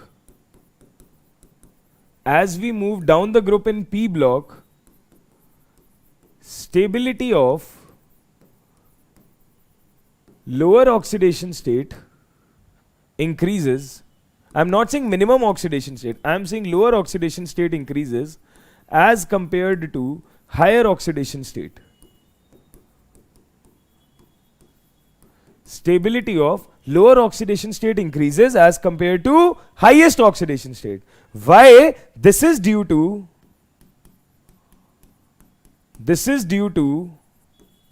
reluctance of ns subshell electron. This is due to reluctance of ns subshell electron to take part in bonding. This is due to reluctance of ns subshell electron to take part in bonding. What I'm saying? I'm saying that ns subshell electron are reluctant to take part in bonding. Now you will say, why is it happening? So beta, we don't have that much time to understand the reason. All you need to know is the final result right now, that ns subshell electron do not actively participate in bonding as we go down the group. You can understand the reason because of d subshell f subshell configuration. You remember I told you one energy sequence. Okay, listen to the reason. I gave you one energy sequence. What was that energy sequence? This.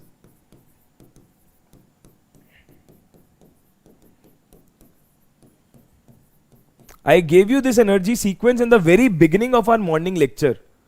Very beginning of our lecture in afternoon. Okay. So you know that as we move down the group, like as we move towards this indium and thallium, tin and lead, antimony bismuth, tellurium and polonium, if we go there, what happens is filling in D and F subshell starts happening.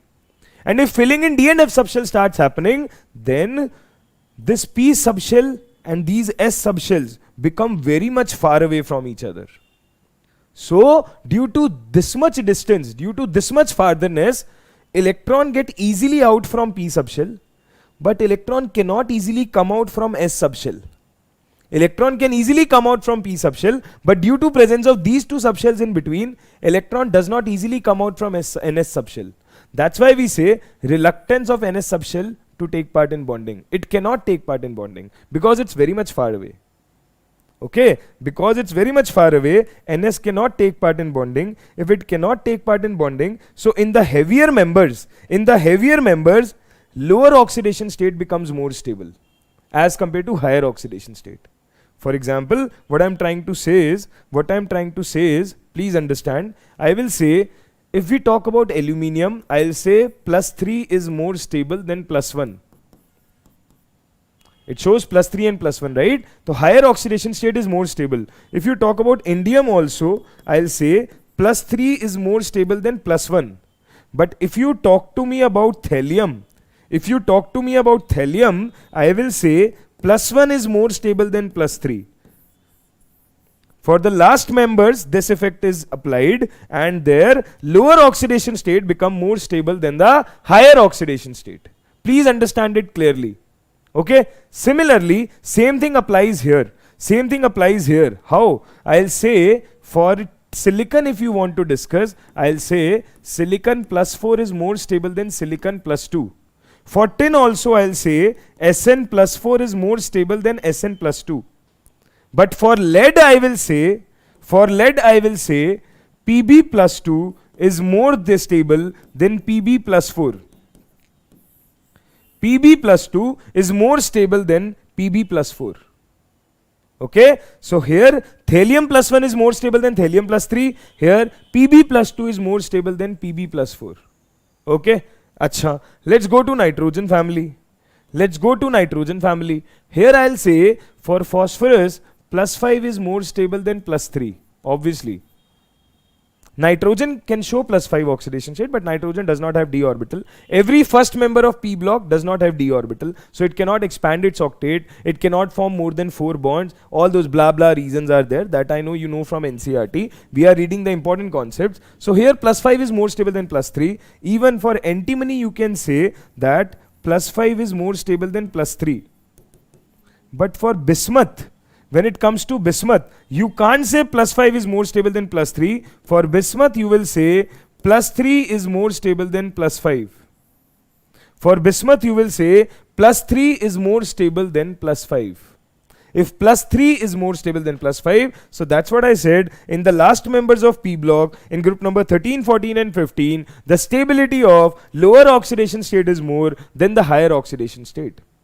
Now you will say, okay sir, then let's go to oxygen family. Oxygen family, for polonium also you will say plus 4 is more stable than plus 6. For here astatine also you will say plus 5 is more stable than plus 7. Beta, I want to say, but I can't say. Why I can't say? Because these are radioactive elements. These are radioactive elements, and inert pair effect is not applicable for radioactive elements. That's why this effect is valid for group number 13, 14 and 15.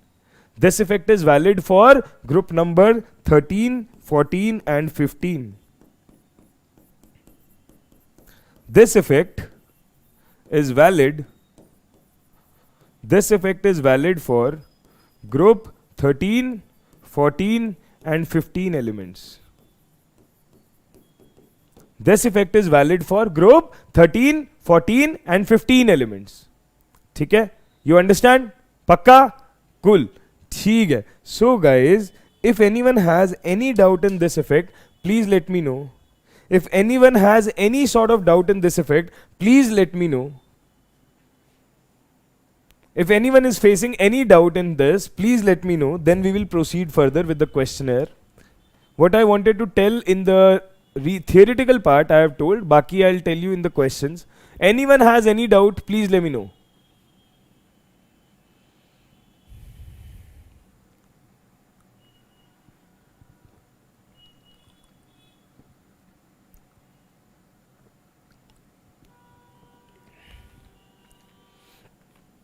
Is this concept crystal clear in all of your minds?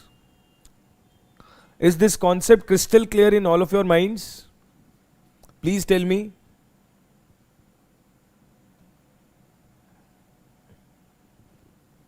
All of you are fine with this concept? Shall we proceed? Can we proceed? Come on, come on, come on. I want more responses. I want more responses. Chalo. Then I guess we can begin.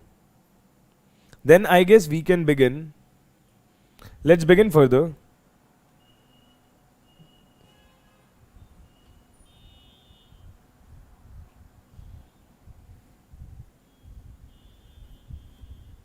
Chalo. Let's begin further.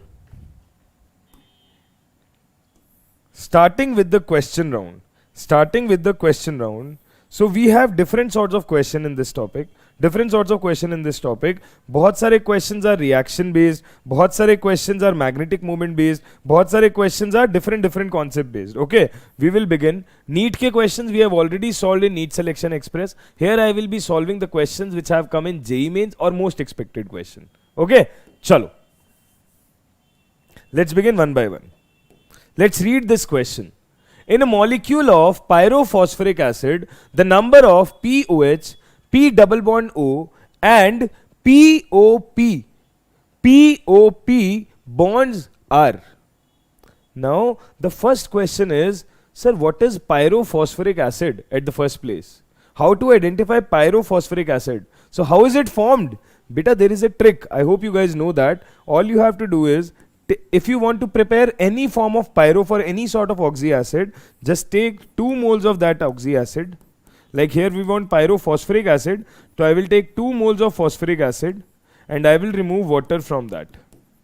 I will take 2 moles of phosphoric acid and I will remove water. If I will remove water, whatever I'll get is my pyro form. Like here I have 2 moles of H3PO4. So this is H6P2O8. H6P2O8. If I remove water from here, it will be H4P2O7. If I remove water from here, it will be H4P2O7. Cool. If it is H4P2O7, so H4P2O7 is what your pyrophosphoric acid is.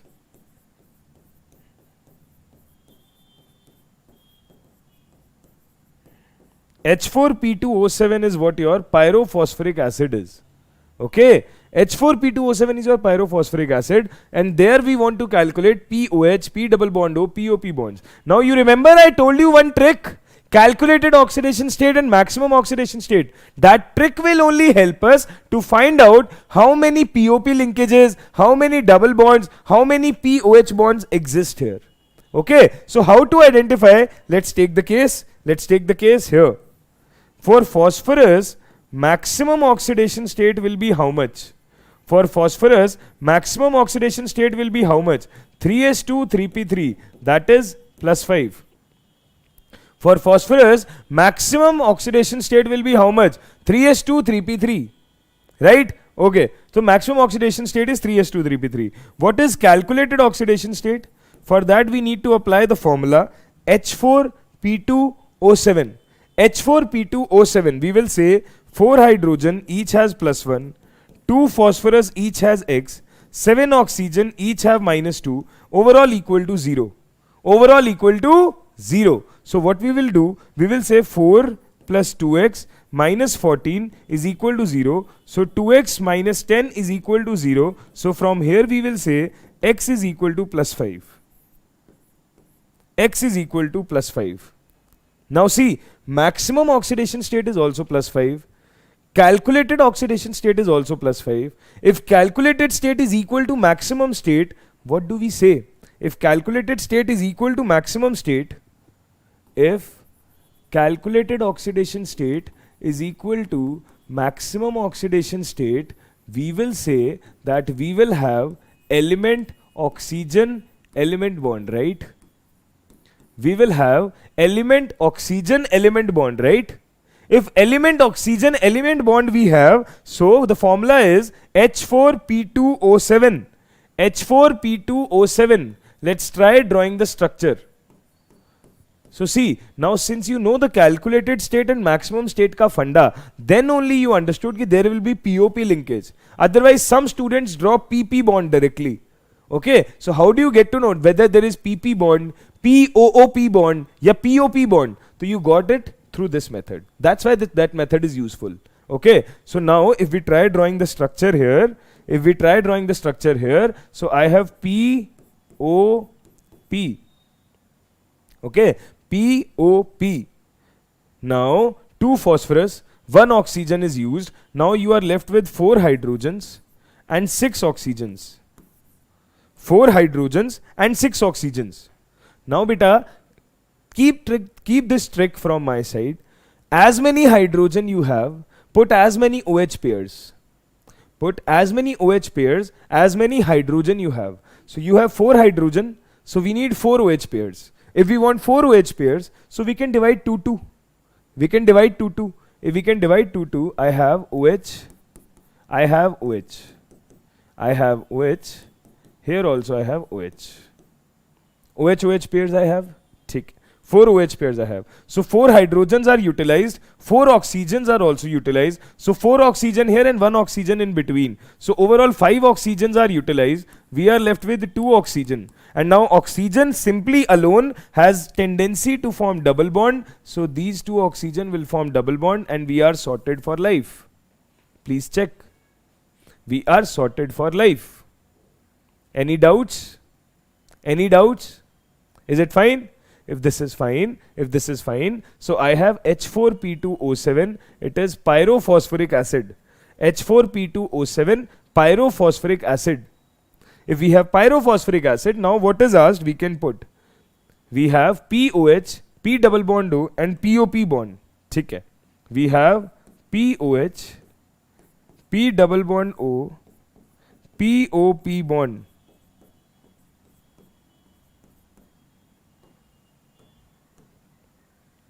POH bonds, if we want to check, so I have 1, 2, 3, 4. 4 POH bonds. P double bond O bond, if we want to check, I have 1 and 2 P double bond O bond. POP bond, if we want to check, I have 1 POP bond. So my answer will be 4 to 1. 4 to 1. And if 4 to 1 is the answer, B option is the correct answer. If 4 to 1 is the answer, B option is the correct answer. Any doubts?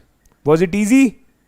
Agar you will get some same type of question in your exam, will you guys be able to solve it? You guys will be able to do it, right? You guys know how to play around with calculated oxidation state and maximum oxidation state now, right? Good. If you guys know this much, let's go to next question. What is this question saying? What is this question up to? Now this question is saying, if the boiling point of water is 373 Kelvin, then boiling point of H2S will be. Sir, again, you are asking us to remember experimental data. No, I'm not. So what I'm asking you to talk about hydrides of oxygen. You have H2O, you have H2S, you have H2SC, you have H2TE. These are the hydrides of oxygen family.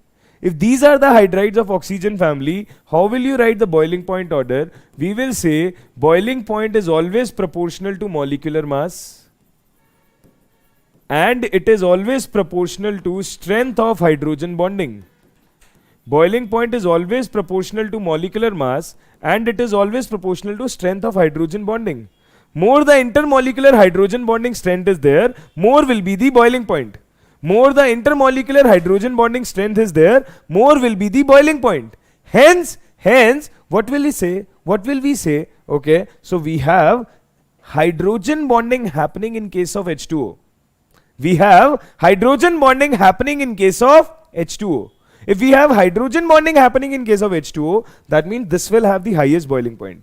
Expected order from the molecular mass will be that as the molecular mass increases, boiling point increases. So your expected answer should be this.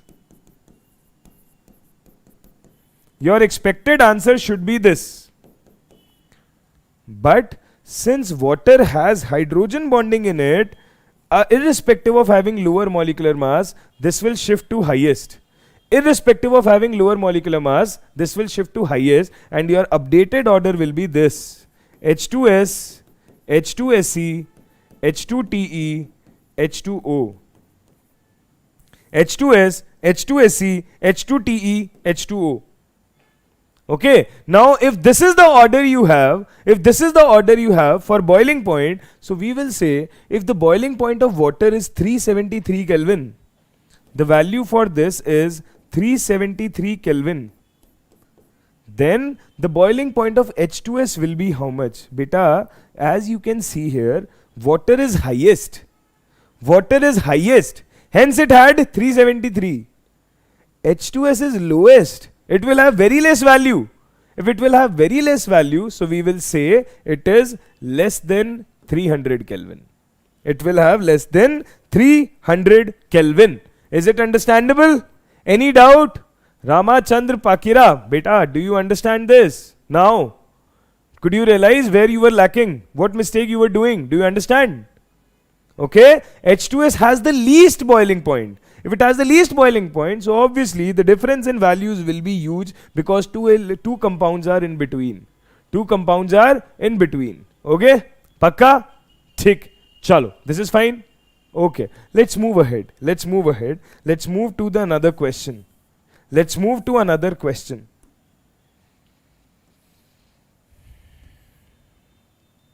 This question. Now this question is very famous. We will come to this, but let's solve this question first. This is based on reaction. This was asked in JEE Mains 2020. Okay, this is based on reaction and it was asked in JEE Mains 2020. What was asked? Let's see. On heating lead nitrate. Beta, lead nitrate, the formula is PbNO3 whole twice. On heating lead nitrate, it gives us a brown gas. So we heated it up. This will turn to its oxide and NO2 gas will be released, and NO2 is a brown colored gas. This is gas A. Right? Okay. The gas A on cooling changes to a colorless solid or liquid B. Acha. The gas A on cooling changes to colorless solid. So that will be N2O4, dimer. That will be N2O4, a dimer. Okay, colorless solid or liquid. ठीक है. Now B on heating with NO changes to a blue solid C. B on heating with NO changes to a blue solid C. Now you will say, sir, do we need to remember this reaction? Yes, beta. If you will go through NCERT, you will understand these reactions. Okay, so N2O4 on reacting with NO changes to a blue solid N2O3. Okay, if it changes to N2O3, the oxidation number of nitrogen in solid C. So all you need to do was write the reaction. The last stage is very simple. You can calculate the oxidation state, right? So this is 2x minus 6 is equal to 0. So x is equal to plus 3. The oxidation state on nitrogen is plus 3. The oxidation state on nitrogen is plus 3. So answer is A. The answer is A. Okay. The oxidation state on nitrogen is plus 3. The answer is A. Is it fine? Is it fine? Any doubts? Anything which is not clear to you people? Yes. Cool. So we understood this question as well. Okay. If we understand this question as well, let's proceed further. If we proceed further, you guys will say, sir, why are we not discussing 12th class ka, 11th class ka P block? We will discuss that as well. But 12th wala is more, you know, there are more chances to get the question asked from this. So that's why we are discussing this first. Okay. Let's see this question. Reaction of ammonia with excess of HCl. ठीक है. So understand this. Reaction of ammonia with Cl2 happens in two ways. Reaction of ammonia with chlorine happens in two ways. One is when we have excessive NH3. One is when we have excessive NH3. And one is when we have excessive chlorine. One is when we have excessive NH3. One is when we have excessive chlorine. If we have excessive NH3, so we will say ammonia dominating product will form and your answer will be NH4Cl plus HCl. ठीक है. If chlorine is dominating, this is excessive, so chlorine dominating product will form. Our answer will be what? It will be NCl3 and HCl. This won't be HCl, this will be N2. एक बार check this out, है ना? Majorly the question is asked on these two. So if chlorine is excess, NCl3 will be formed. If ammonia is excess, NH4Cl will be formed. Okay, so you got NCl3 here because in the question you have been given excess of chlorine. If excess of chlorine is there, so NCl3 will be formed. Okay, so your answer will be NCl3 and HCl. Your answer will be NCl3 and HCl. Fine? Cool? Nice. Let's move to next question. This question we have already discussed. The structure of PCl5 in the solid state. Beta, we did this question in chemical bonding only. That the structure of PCl5 in the solid state will be, this has to be 4. So we say the structure of PCl5 in solid state will be ionic, it's PCl4 plus and PCl6 minus. It's PCl4 plus, PCl6 minus. PCl4 plus means this part is tetrahedral and PCl6 minus, this part is octahedral. Okay, PCl4 plus is tetrahedral, PCl6 minus is octahedral. Cool. So PCl5 in solid state is like this. So your answer will be option number A. Okay, tetrahedral and octahedral. Let's move forward. This is simple. The reaction of NO with N2O4 we have just discussed. The reaction of NO and N2O4 will fetch you N2O3. This we have discussed. If this will fetch you N2O3, there is no point of discussion. This is the answer. Right? Pakka? Cool? Okay.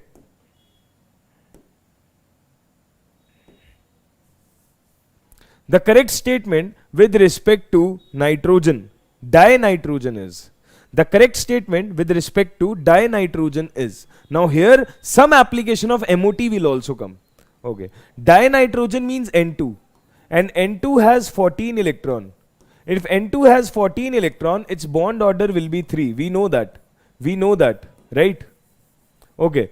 Now you remember MOT, I said if there are even number of electron, then the species or molecule will always be diamagnetic if it is other than 10 and what? 16 electron. If there are 10 electrons and 16 electron, it will be paramagnetic. Otherwise, it will be diamagnetic. If it will be diamagnetic, so in case of N2, the species paramagnetic is incorrect statement. We want to take the correct statement. So this is not our answer. Okay.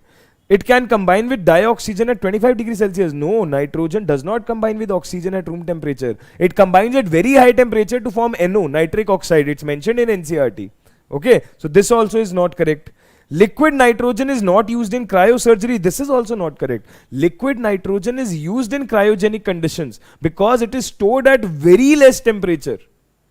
This is also not correct. So if this is not correct, this is not correct, this is not correct, then it has to be correct. Although it's informative based, but still you could do it. It can be used as inert diluent for reactive chemicals. Inert diluent for reactive chemicals. And this is the answer. Right? Although maybe there are chances that you will say, sir, we did not know the B point. It's all right. You knew the other 3 points. No, you could mark them incorrect. So obviously this is right. This is correct. Okay, clear? Chalo, let's proceed. Let's proceed to the next question. Let's proceed to the next question. If we are going to the next question, now this question is again based on the reaction of NCERT, the line of NCERT. Okay, the line of NCERT. Cool. Which one of the following is formed when red phosphorus is heated in a sealed tube at 803 Kelvin? Which of the following will be formed when red phosphorus is heated in a sealed tube at 803 Kelvin? Okay, when red phosphorus is heated in a sealed tube, when red phosphorus is heated in a sealed tube at 803 Kelvin, what will happen? When red phosphorus is heated in a sealed tube at 803 Kelvin, beta, alpha black phosphorus is formed. Please read NCERT properly. Who are saying beta black will be the answer? Alpha black. Beta black is always formed from white phosphorus, guys. Beta black is always formed from white phosphorus, guys. Okay. Alpha black is formed from red phosphorus. Cool. Alpha black is formed from this thing. Alpha black is formed from red phosphorus in a sealed tube. Okay. Beta black is formed from white phosphorus at less temperature rather. Cool. Theek. If we understood this question as well, if we understand this question as well, let's go to this question. The number of, now see, nitrogen family, oxygen family, they are so much important. So many questions comes from them. So many questions come from them, right? Here what do we have? The number of non-ionizable hydrogen atoms present in the final product obtained from the hydrolysis of PCl5. In the final product obtained from the hydrolysis of PCl5. So we need to tell the number of non-ionizable hydrogen atom. Now we can tell non-ionizable hydrogen atom, but for that at least we should know the final product of hydrolysis. Final product of hydrolysis of PCl5. See here, we say that whenever PCl5 get hydrolyzed, it forms POCl3 plus HCl. It forms POCl3 plus HCl. Then again if we hydrolyze it, because the question is saying excess of hydrolysis, so we say H3PO4 is formed. Then we say H3PO4. Okay, this is the oxy acid you have. Now the question is saying in this oxy acid, what is the number of non-ionizable hydrogen atom?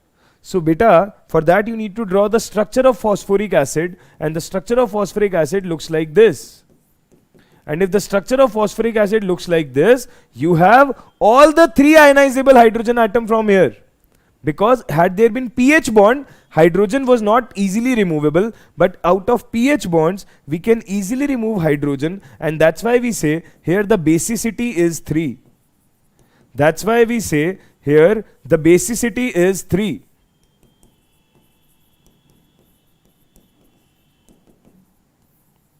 If the basicity is 3 here, that means all the hydrogens are ionizable.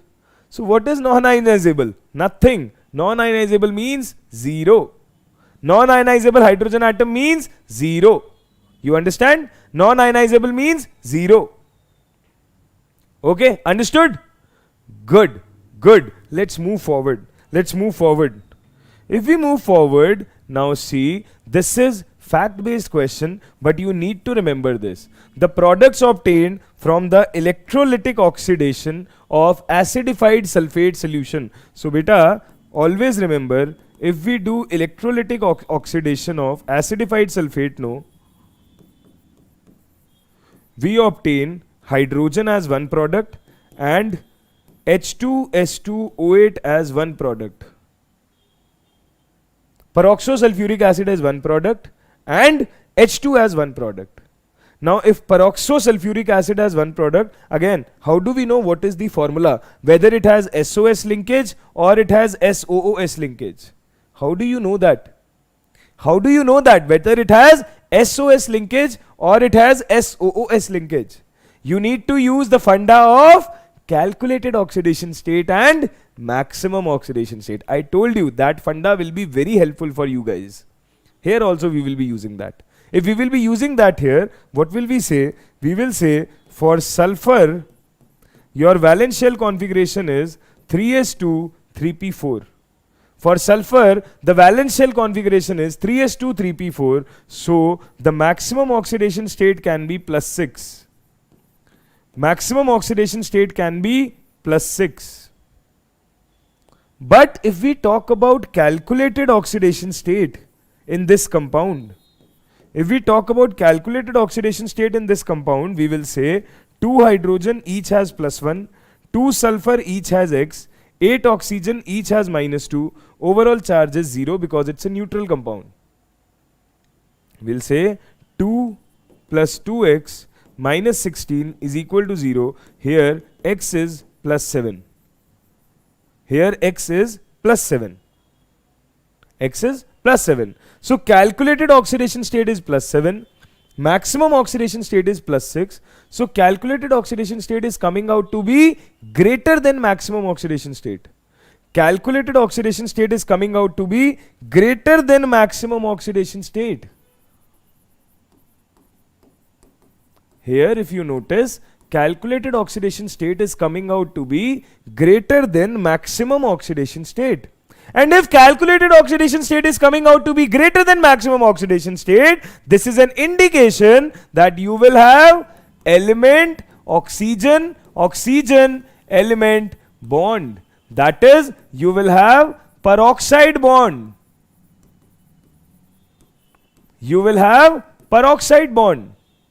And if you will have peroxide bond, beta, more than 50 marks for sure, if you are listening to it seriously. Okay, if you have peroxide bond here, that means your H2S2O8 will look like how? See, sulfur, oxygen, sulfur. This much is for sure. Now I told you, as many number of hydrogens are there, attach that much OH groups. You have 2 hydrogens, so 2 OH groups. One will come here, one will come here. Now what we are left with? 2 sulfur exhausted, 1, 2, 3, 4. 4 oxygen exhausted. If 4 oxygen exhausted, 4 oxygens are left. 2 hydrogens exhausted, so okay. 2 hydrogens are exhausted. All you are left with 4 oxygen. If you are left with 4 oxygen, and oxygen always prefer double bonds, so we will put 2 double bonds everywhere.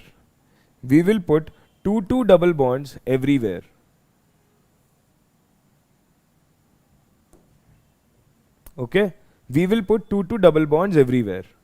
Cool. So this is what is your structure. How will you write it? How will you write it? We will say SOOS. Now here O3H. Here also you will say O3H. This is your product. Right? This is your product. Now if this is your product, you can take the correct answer. You can take the correct answer. SO3H, SO3H, SOOS. You got the correct answer as B option. You got the correct answer as B option, right? Understood? That way we could finish. That way we could finish. Okay? If we could finish it this way, this question as well, let's go to another case. Let's go to another case. Now, we want to tell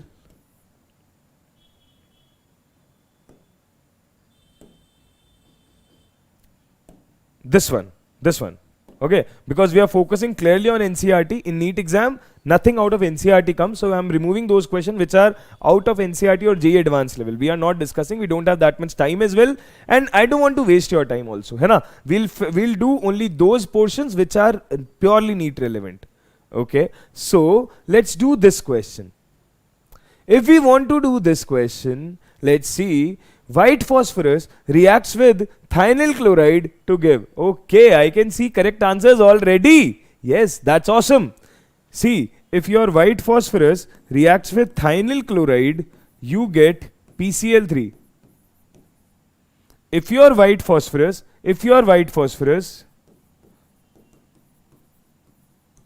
reacts with sulfuryl chloride, you will get PCl5. Please understand, when white phosphorus reacts with thionyl chloride, it will be PCl3. When white phosphorus reacts with sulfuryl chloride, there is a difference between thionyl and sulfuryl. Thionyl is SOCl2, sulfuryl is SO2Cl2. Here we get PCl3, here we get PCl5. So we have PCl5 here. But the question is about thionyl chloride. So obviously we can mark the answer as B option. EPLS. Easy pleasy lemon squeezy. I guess this was fine. No issues. Cool. ठीक है. Let's proceed. If we proceed, let's go to this question. In the following reaction, you have been given certain products. Products A and B you have to identify. In the given reaction, you have to identify the products A and B. Okay. So NaOH, hot and concentrated, when reacts with chlorine, what could be the products? So beta, whenever hot and concentrated NaOH reacts, it forms halide and halate.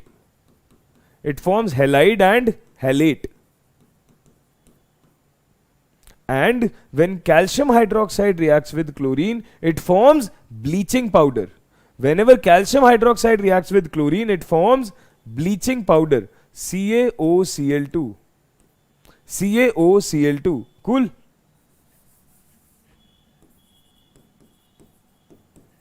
This is bleaching powder.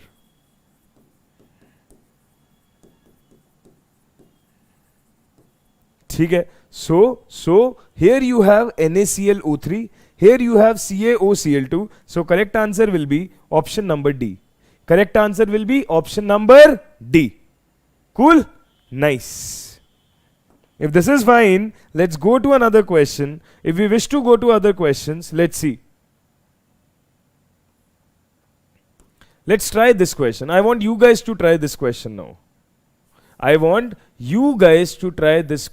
This is not sigma, this is all bonds. See, we have already done this question. Half part of this we have already done. The question is saying the number of all bonds between sulfur and oxygen in S2O8 2- we have done, and the number of bond between sulfur and sulfur atoms in rhombic sulfur are. So this I am keeping as a homework. Do try.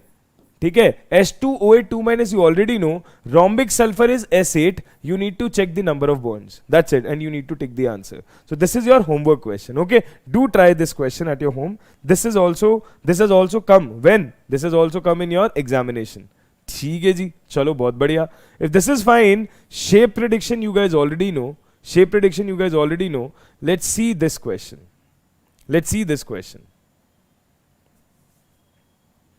Read this question.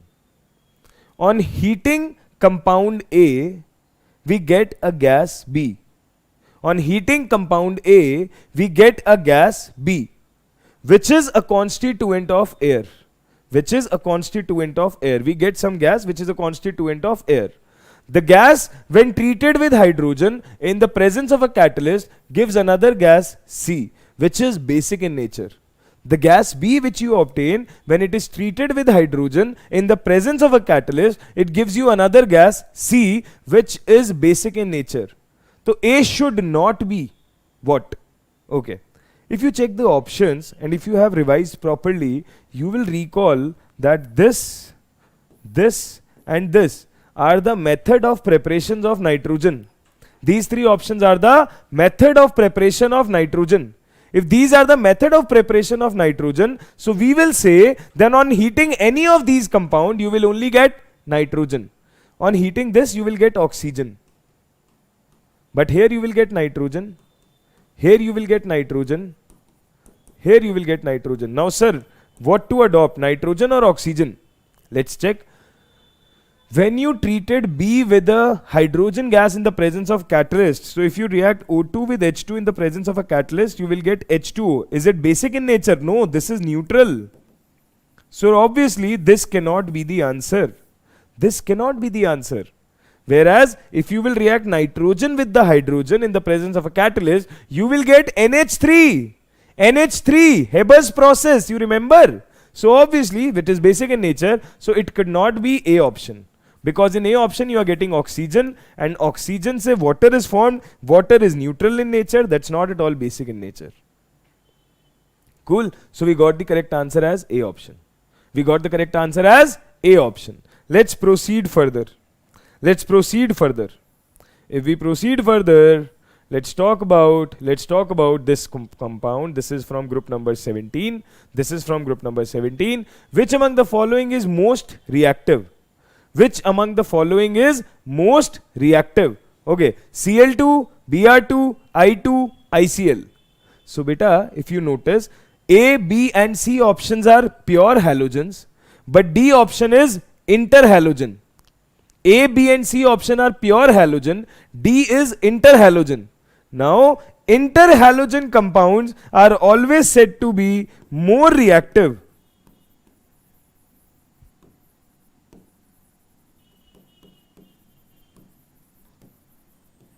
Interhalogen compounds are always said to be more reactive than halogens.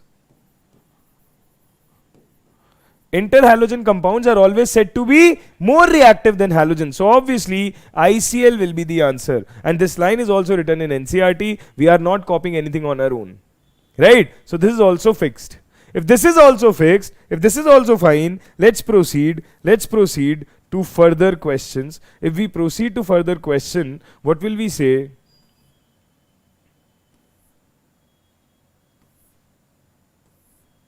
Let's move to this question. The correct order of catenation is. Now what is catenation? This point though you have read in your class 10th only. Can you guys attempt this question?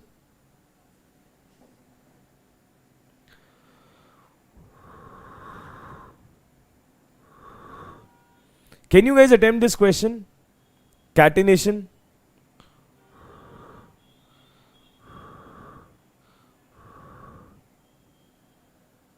Yes.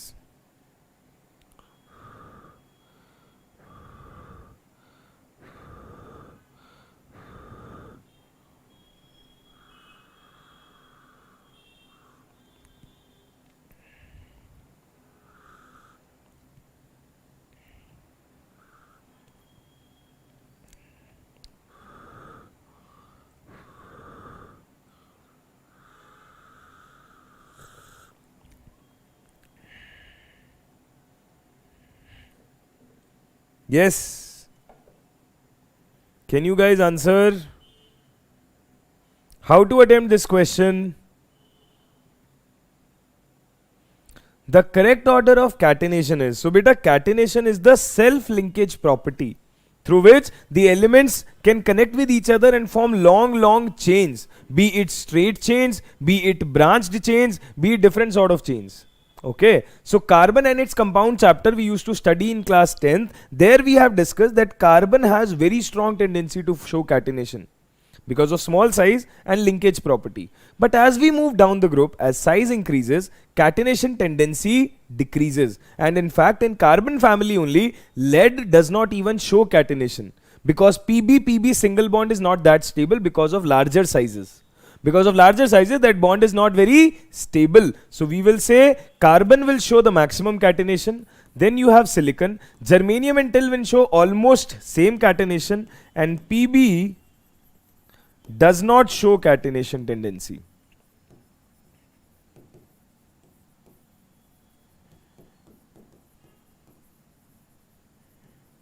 PB does not show catenation tendency. Okay, cool, good. Let's move forward.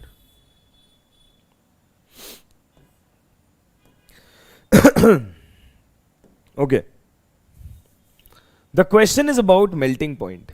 Question has given you 4 options and the question is saying which of the following will have highest melting point. Now beta, how to attempt the questions of melting point at the first place? How to attempt the questions of melting point at the first place? We will say melting point is proportional to lattice energy. Melting point is proportional to lattice energy. And lattice energy is proportional to charge by size. Lattice energy is proportional to charge by size.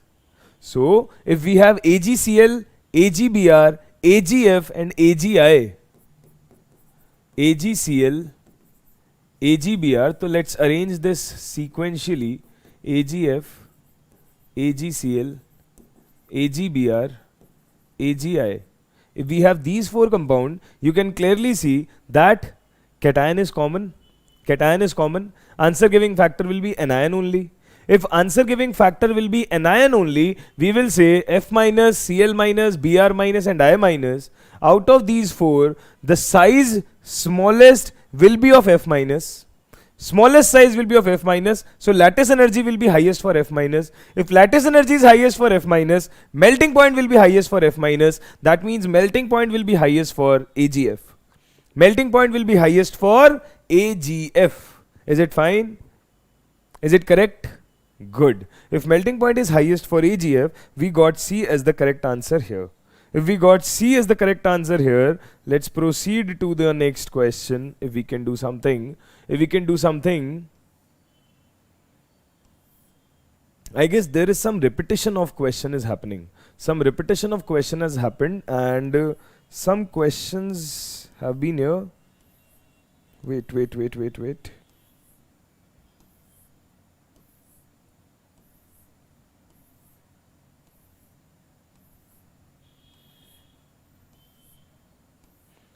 Just a sec. I guess P block is over.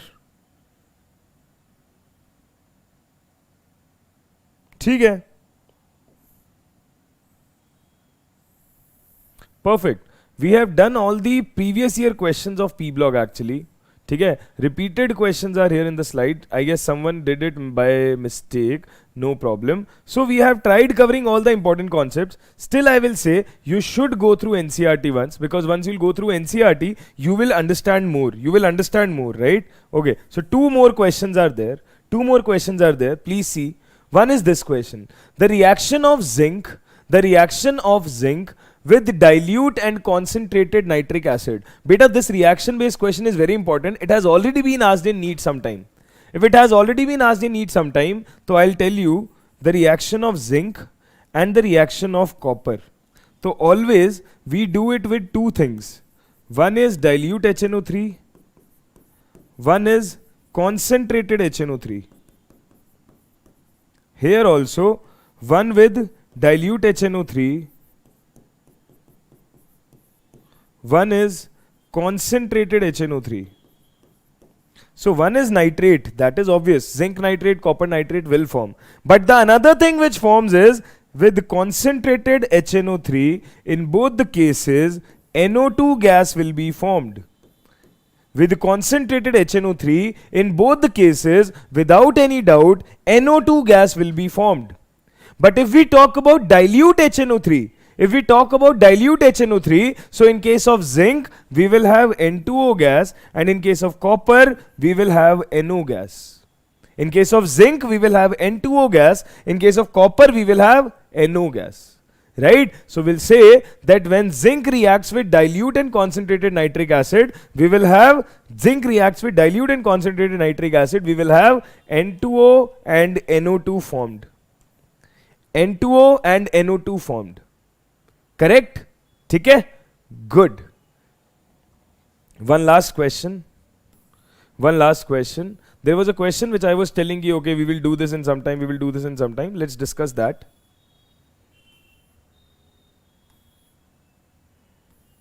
One sec, it's there only. That XCF5, SBF5 wala question was there, no? Yes, this one. The reaction in which the hybridization of underlined atom is affected. Now you guys very well know how to find out hybridization. You guys don't have any issues in that, right? So you guys very well know how to find out hybridization. Now, if you will check the reaction, you have to check the underlined atom. Here the underlined atom is xenon. Okay, that did not get printed actually. So how will the reaction be? So beta, here the concept of organic chemistry will be applied. The concept of organic chemistry says that SbF5 act as very good electrophile. This act as very good electrophile. It will fetch the electron from the other atom. Sunny Singh, if you want me to explain hybridization beta, please don't do that. Please go to the back. We have discussed the entire concept of hybridization in this session when we discuss chemical bonding. Abhi, when I'll give you break, no, at that time you can revisit that segment. Okay, you can revisit that segment. Okay, Abhi, I'll give you dinner break for 20 minutes. You guys can have your dinner properly, because after that we will again need 1.5 hours. So that will take the session till 11:30. So I don't want you guys to wait for that long. We are finishing the P block like in 5-10 minutes. Then take 20 minutes break, eat something, then come back. Okay. Cool. So here I have XCF4 reaction with SbF5. If this acts as an electrophile, this will catch F electron from here. So we will have XCF plus and SbF6 minus. Here XCF4 will become electron pair donor. So fluorine will go to SbF5 and here we have XCF plus. Okay. Now here if you would have checked the hybridization, it's coming out to be sp3d2 and here it's XCF3 plus, है ना? So here it's coming out to be 8 and 3, 11, 11 minus 1, 10. So this is sp3d. So change of hybridization happened. If change of hybridization happened, option 1 stands out to be the correct answer. Option 1 stands out to be the correct answer. If it stands out to be the correct answer, you got your answer here. Cool. So beta, this completes your P block. Finally. Okay, this completes your P block finally. Now we will be moving to another chapter. And the name of that chapter will be coordination compounds. The name of that chapter will be coordination compound, and after that we will be going to metallurgy at the last, because that's the lighter base chapter, and then we will wrap up the session. Okay, P block is over. Now we will go to coordination compound, and then we will go to metallurgy. Cool. We are left with only 2 chapters. We'll finish that. First, have your dinner, eat something, come back, then we will discuss things. So here we will be taking a break of 20 minutes. Cool. Eat something and come back soon. By that time, I'll do some work on these slides because a lot of Bekar slides are there. Cool. Take a break of 20 minutes. Let's remove the timer maybe. Let me see if we can put on the timer if I'm changing the slides. Does the timer still says? Okay, timer is still there. No. Okay, 20 minutes ka break we are observing. Go through that and then you can come back. Hai na? By that time, I'll finish the slide work and then we'll begin with the next chapter. Bye bye. Have some dinner and come back.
Hello hello hello, हाँ जी भाई, start करें, वापस करें शुरू।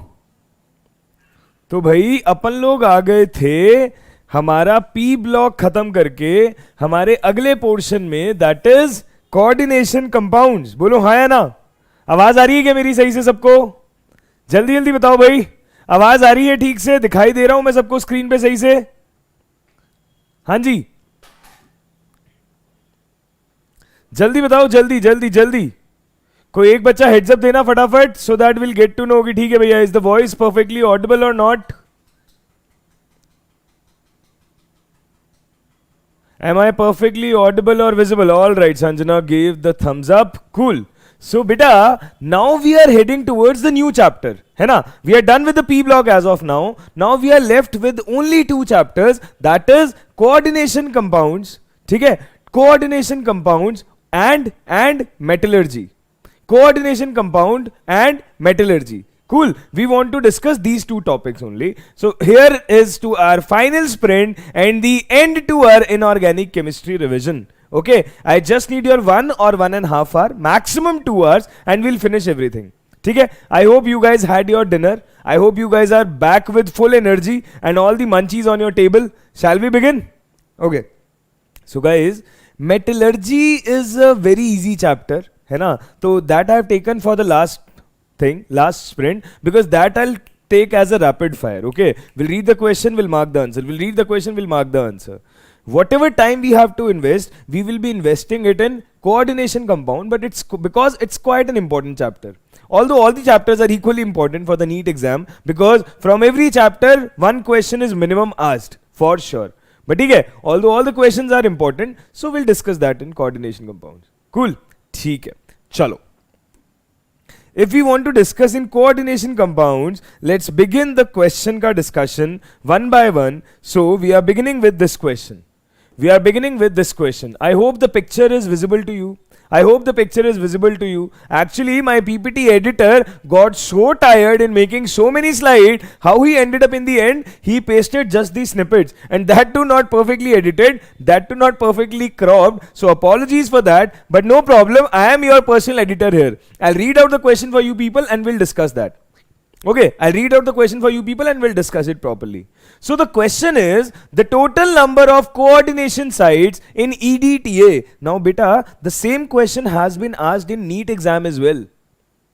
The same question has been asked in NEET exam as well. The same question is being discussed here. Okay, so if we talk about EDTA,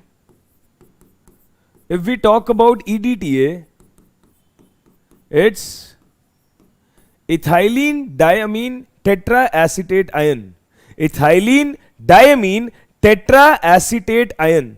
If it's ethylene diamine tetraacetate ion, so we will say the number of coordination sites or the donor sites here are 6. The number of coordination sites or donor sites here are 6. Cool. So how does ethylene diamine tetraacetate ion looks like? How is this looks like? See here, ethylene diamine. So we have ethylene diamine tetraacetate. Tetraacetate means CH2COO minus, CH2COO minus. ठीक है? Here also CH2COO minus, CH2COO minus. All right, ethylene diamine tetraacetate ion. ठीक है, चलो, tetraacetate ion. Now let's talk about the number of donor sites. So we have 1 lone pair on nitrogen each. We have 1 lone pair on nitrogen each. Cool. Then we have one donor site here, one donor site here, one donor site here, one donor site here. So overall, if you can check here, you have 4 O minus as a donor site, 2 lone pairs of nitrogen as a donor site. Overall, we have 6 donor sites. Here. And overall, if we have 6 donor sites, so the number of coordination sites in EDTA ion is 6. Number of coordination sites in EDTA ion is 6. All right, understood? this is the first question with which we have started the session. Cool, for coordination compound. Let's move ahead. Let's go to another question. If we go to another question, so now see this question.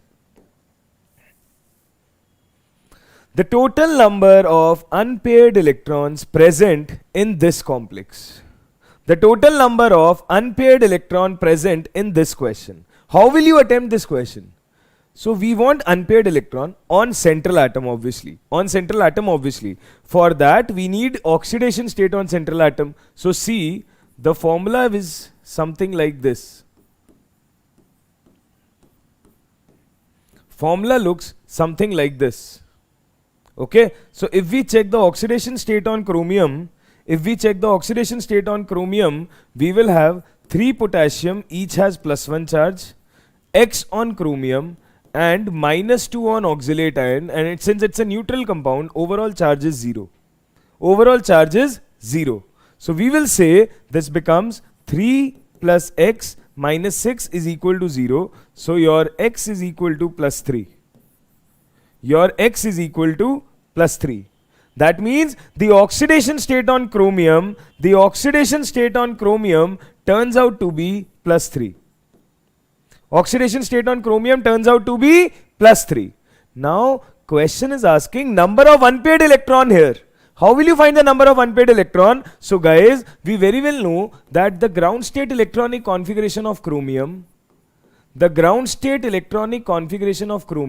is 3d5 4s1. The ground state electronic configuration of chromium is 3d5 4s1. If it is 3d5 4s1, so for chromium +3, 1 electron from 4s and 2 electrons from 3d will go. This will become 3d3. Now if this will become 3d3, how many unpaired electrons do we have? Only 3 unpaired electrons. We have here. So the answer for this question, comes out to be 3. I hope this is understood. I hope you guys are getting it. Please let me know in the comment section, are you guys getting the funda, or is it like that only I am understanding? Are you guys getting it, or is it only that I am understanding? And I am so proud of all those 40-50 students who have been here since the beginning of session. God bless you, beta. I really wish that all of you crack your NEET very nicely and successfully. Because yes, it takes patience to sit from morning till night, till this late night, to look for the session, right? So really nice, really impressive. Work hard. Let's finish the session quickly now. Okay, cool. This is fine. Let's move to the next question. If we move to the next question, here I have this question. See here. Give it a read once. Okay. See, we have an aqueous solution of NiCl2. You have an aqueous solution of NiCl2 in the beginning. This aqueous solution was heated with excess sodium cyanide. This solution was heated with excess sodium cyanide. This aqueous solution was heated with excess sodium cyanide. Okay, in presence of a strong oxidizing agent to form, NiCN6 2-. NiCN6 2-. Okay, so this NiCl2 reacted with this in the presence of oxidizing agent, it gave this. The total change in number of unpaired electron on metal center is, beta see, it has not asked you about total change in oxidation state. This guy has asked you about total change in number of unpaired electrons. If total change in number of unpaired electron is asked, so we will say that here nickel was in +2 oxidation state. If here the nickel was in +2 oxidation state, so Baba, nickel ground state electronic configuration is 3d8 4s2. If we are going to nickel +2 state, 2 electrons from 4s will go, you will be left with 3d8. If you will be left with 3d8, you will have how many electrons? 1, 2, 3, 4, 5, 6, 7, 8. How many electrons? 2 unpaired electrons. You have 2 unpaired electrons. Thick. If we go to here, here nickel will have X oxidation state, 6 Cn minus, and overall charge is minus 2. So X minus 6 is equal to minus 2. So X is equal to plus 4. And if X is equal to plus 4, so we will say nickel plus 4 will be what? Ground state is 3d at 4s2, removing 4 electrons. So 2 from 4s and 2 from 3d, you will be left with 3d6. Now, if you will be left with 3d6, we will say how many unpaired electrons? 1, 2, 3, 4, 5. So I have 1, 2, 3, 4, 5, 6. So how many unpaired electron? 4. So in this case I had 2 unpaired electron. In this case I had 4 unpaired electron. So what is the difference? Difference is 4 minus 2. That is 2 unpaired electron ka difference is there. And if 2 unpaired electron ka difference is there, your answer is this. 2 unpaired electron. You understand? Any doubt, any query, anything which you did not get? Is it fine? Perfectly fine. Cool. This was the case we had. Let's go to this question. Now this is a good question. This will clear many concepts. So we will discuss this question, but before that I want to discuss the field of ligands, field strength of ligands. So please understand that we have 2 types of ligands. Based on magnetic field, we have 2 types of ligands. One is strong field ligand, one is weak field ligand. Okay, we have 2 types of ligands. One is strong field ligand, one is weak field ligand. Now strong field ligand is what? Strong field ligand will do pairing of unpaired electrons. Strong field ligand will allow pairing of unpaired electrons, and weak field ligand will not allow pairing of unpaired electrons. It will not allow pairing of unpaired electrons. Okay, strong field ligand will allow pairing, okay? Weak field ligand will not allow pairing.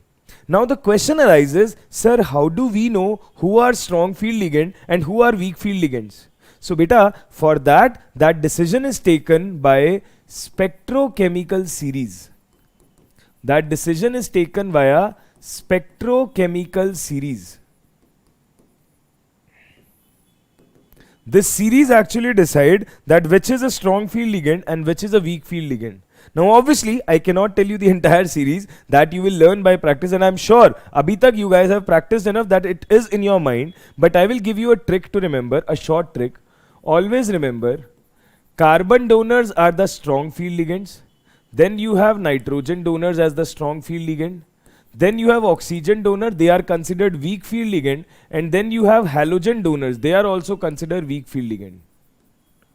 ठीक है, carbon donors as the strong field ligand, nitrogen donors as the strong field ligand, oxygen donors as the weak field ligand, and halogen donors also as the weak field ligand. Cool.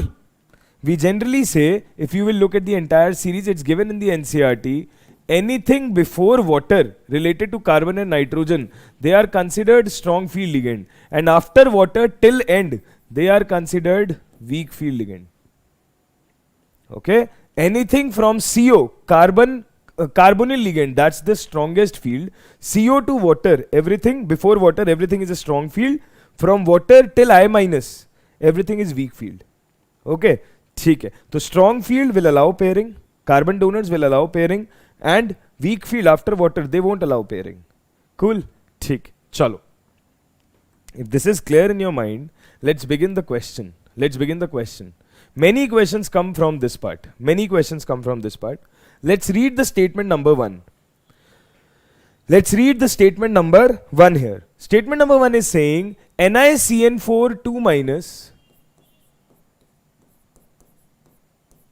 NiCN4 2 minus is a square planar and diamagnetic complex with dsp2 hybridization for nickel. Statement 1 is saying that NiCN4 2 minus is a square planar diamagnetic complex with dsp2 hybridization. ठीक है, and for nickel, but NiCO4 is tetrahedral paramagnetic and sp3 hybridization for nickel. ठीक है, we have to check, we will check. Cool.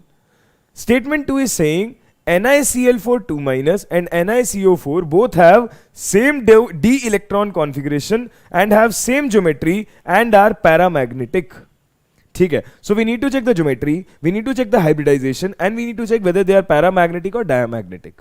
Cool. Okay, so let's begin. Obviously cyanide will do pairing of electron clashing arena because it's a strong field ligand, right? It's a strong field ligand. So let's try each and every option. If we wish to try NiCN4 2 minus, how do you try it? Firstly, you will write the ground state configuration of nickel, which is 3d8 4s2. Then you will, what will you do? What will you do? You will find out oxidation state on nickel. It is +2. And if it is +2, so nickel +2 becomes 3d8 4s0. 3d8 4s0. If it becomes 3d8 4s0, we can write it like this. This is 3d. This is 4s. This is 4p. Okay, 3d, 4s, 4p. Now I have 3d8. 3d8 means what?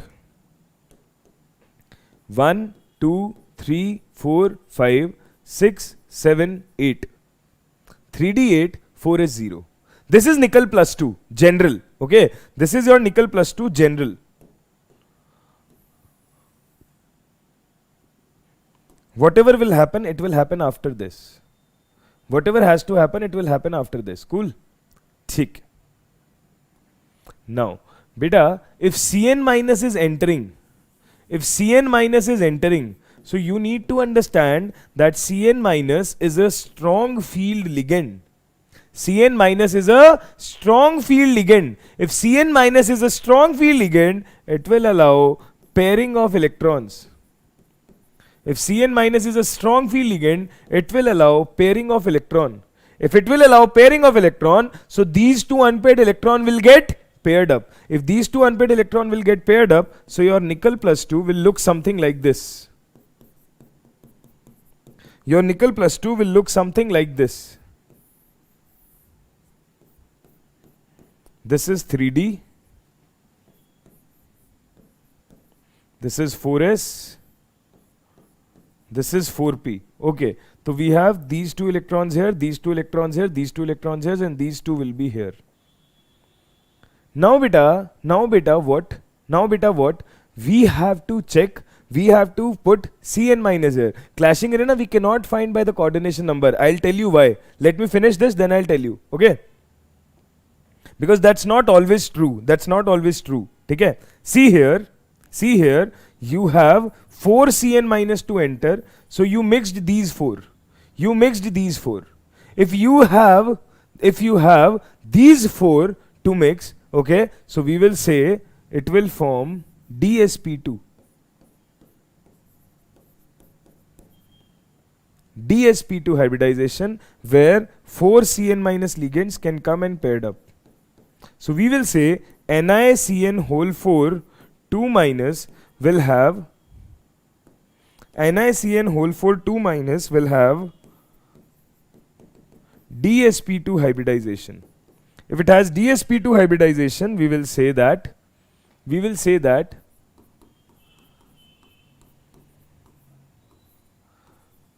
this guy has dsp2 hybridization, and if we will check the shape, it will be square planar, and if you will check the magnetic moment, do we have any sort of unpaired electron? No, we don't have any unpaired electron. If we don't have any unpaired electron, so this species will be diamagnetic.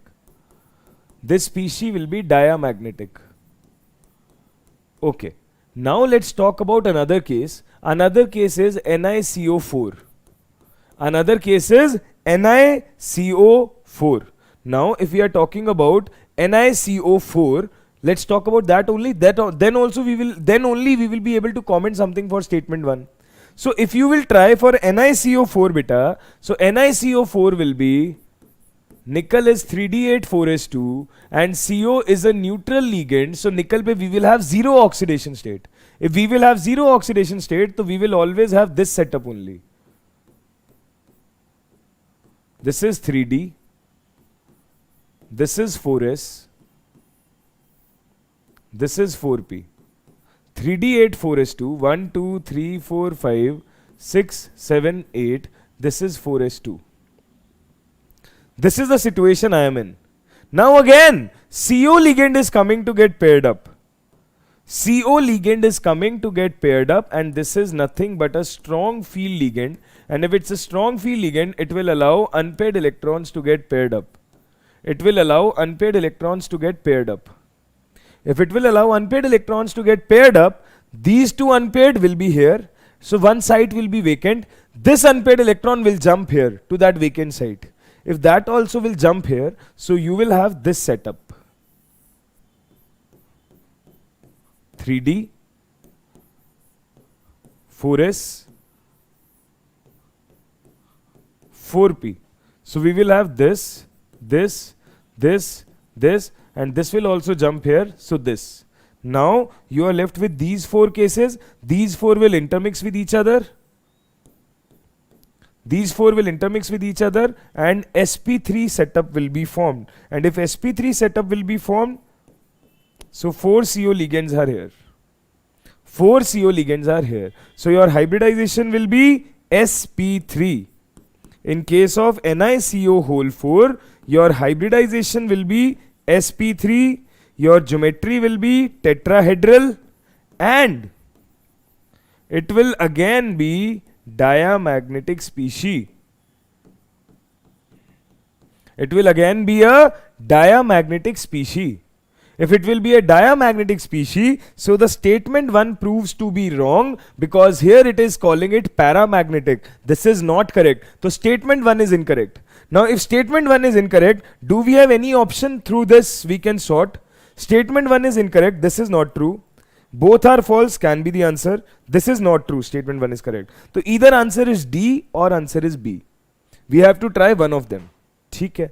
Let's check statement 2 for that. NiCl4 2 minus and NiCO4 both have same dual electron configuration, have same geometry, and are paramagnetic. Statement 2 is also wrong, because he is saying this guy as paramagnetic, which is not true. NiCO4 is diamagnetic, guys. If it is diamagnetic, so anyways this statement also proves to be incorrect, wrong. If this also proves to be incorrect or wrong, so both the statements are incorrect. So your correct answer will be option number B. Correct answer will be option number B. You understand? These are the lines written in NCERT as it is. So this is the incorrect option. NiCO4 is always diamagnetic, right? So that happens when you choose hybridization, VBT, all those concepts on the basis of strength of ligands. You understand? Good. If this is fine, let's move ahead. If this is fine, let's move ahead. If we wish to move ahead, we have similar question here. The molecule in which hybrid molecular orbitals involve only one d orbital. You are saying ki in all these 4 examples, which is the case where you have only one d orbital involved in the hybridization. That means he is asking ki which option has sp3d hybridization. He is asking which option has sp3d hybridization. So if you will find out hybridization like the methods you have, NiCN4 2 minus, we have just now figured out it is dsp2. And if it is dsp2, here we have 1d orbital. And if we have 1d orbital, so obviously B option stands out to be the correct answer, because we wanted the case where only 1d orbital is being used. If you will try to find out the hybridization in other cases, that won't be the case. Now, Clashing Arena was asking one doubt. Sir, can't we predict hybridization by just looking at coordination number? Beta, we can, but this is the case. You have 2 cases in your syllabus. coordination number 4 and coordination number 6. You have two cases in your syllabus, coordination number 4 and coordination number 6. If you have coordination number 4, so your hybridization can be sp3 or it can be dsp2. With the help of sp3, the geometry can be tetrahedral. With the help of dsp2, your geometry can be square planar. Now, if you have coordination number 6, you can again have two sort of hybridization. One is sp3d2, one is d2sp3.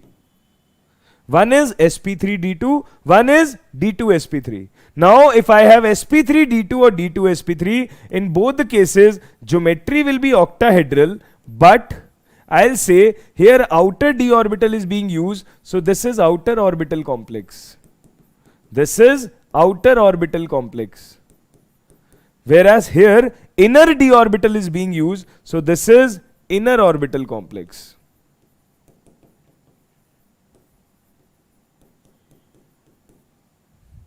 All right, understandable? Good, good. Now let's move to some question of CFT, crystal field theory, and see how to attempt that questions. How to attempt those questions. Okay, so we will try one by one. We will try the questions one by one. Here is the first question.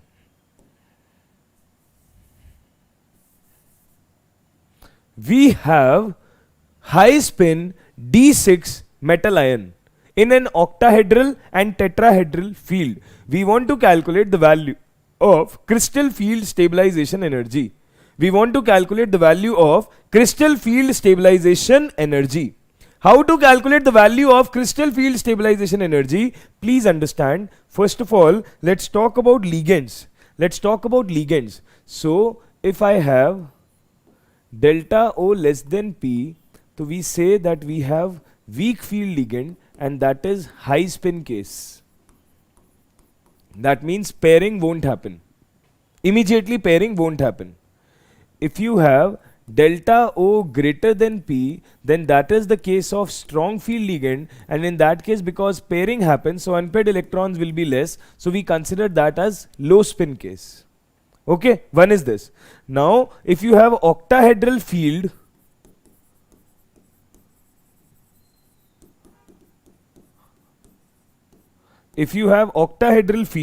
we will say these are the 5 d orbitals, 5 equal energy wala d orbital. This will get split into 2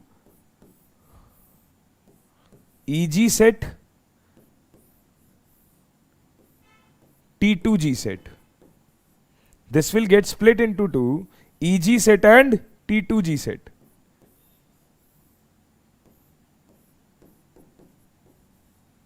Okay, and the energy gap will be delta O. Now, this central point is the Berry center. We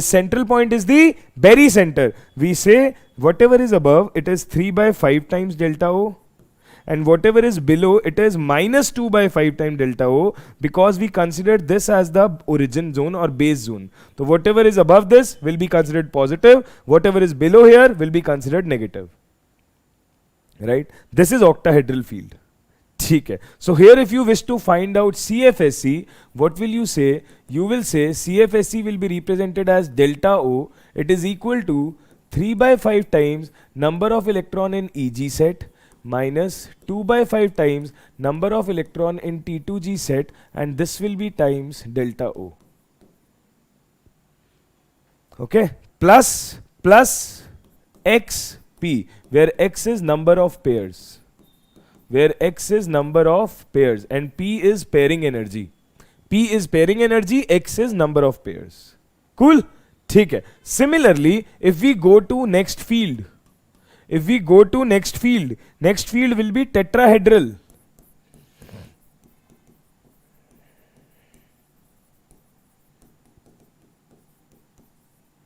If we go to tetrahedral field, please understand the funda.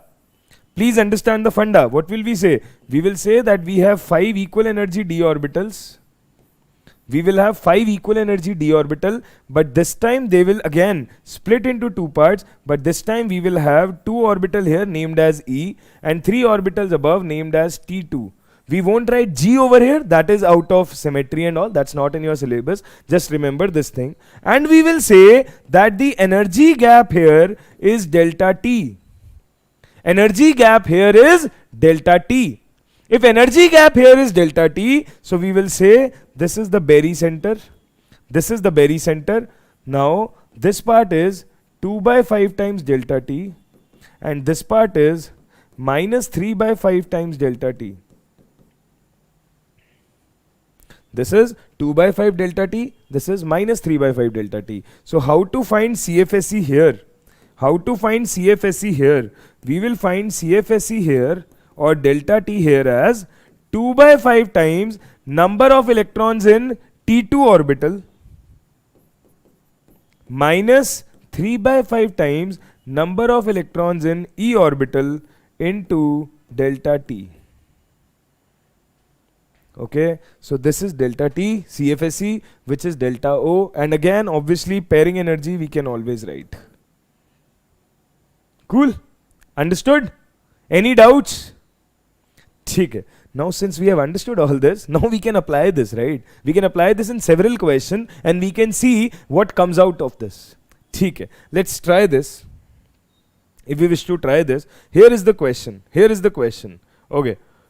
So the value of the crystal field stabilization energy for high spin D6 metal ion, high spin D6 metal ion, and firstly I have octahedral field. Firstly I have octahedral field. So if I have octahedral field, you know this very well, that what? That what? Your EG will come above and T2G will come below. है ना? And D6 high spin, that is the case of weak field ligand. Now if it is the case of weak field ligand, how can we fill D6 here?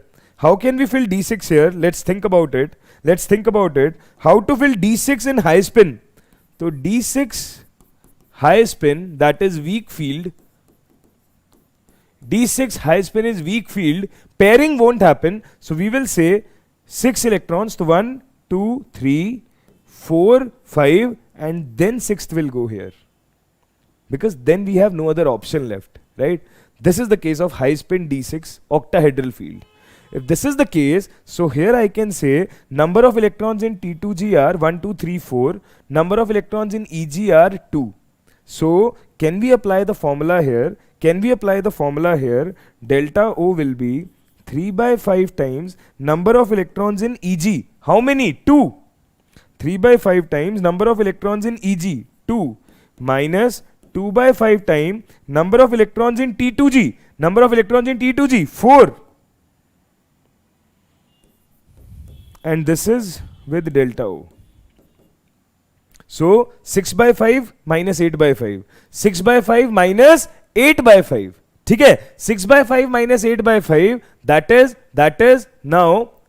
now minus 2 by 5. Minus 2 by 5 delta O, and this is minus 0.4 delta O. But साथ में we can add pairing energy as well. If it is mentioned in the option, well and good. Not mentioned in the option, well and good. But we will write proper. Do we have any pairs getting formed here? Yes, we have one pair got formed. If one pair got formed, so we will write 1 into P. तो यानी कि only P.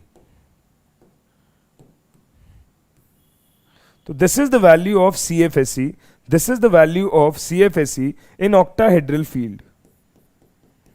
This is the value of CFSE in octahedral field, minus 0.4 del O plus P. But okay, there is no option of P, so we will ignore that. Only minus 0.4 del O will be there. So you guys understood it clearly that answer cannot be A, cannot be B. It will be something between C and D. It will be something between C and D, right? Cool. Now let's talk about second part. Second part is saying high spin D6 tetrahedral field.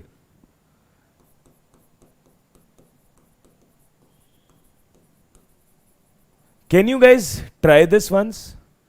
High spin D6 tetrahedral. Do you guys want to try this once? Please try it.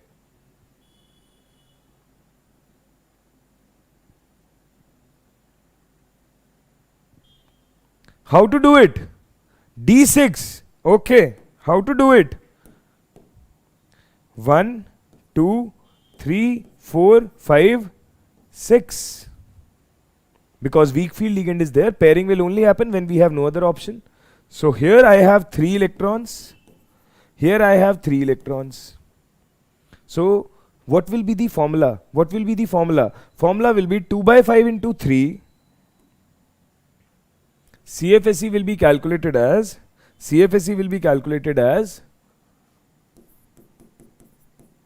in tetrahedral field 2 by 5 into 3 minus 3 by 5 into 3 times delta T. It will be calculated like this. So we have 6 by 5 minus 9 by 5 यानी कि minus 3 by 5 times delta T यानी कि minus 0.6 times delta T. Minus 0.6 times delta T. So guys, I guess you have your answer as option number D. That minus 0.4 delta O and minus 0.6 delta T. Obviously we can put the pairs. There is no harm in it. We have one pair, so we can write plus P for writing it proper. But if it is not given an option, so we can just write del O and del T ke terms mein answer. Cool? Is it crystal clear in your mind? Everything understood nicely? Good. If everything is understood nicely, if everything is fine in your mind, let's move ahead and let's try this question. Another question.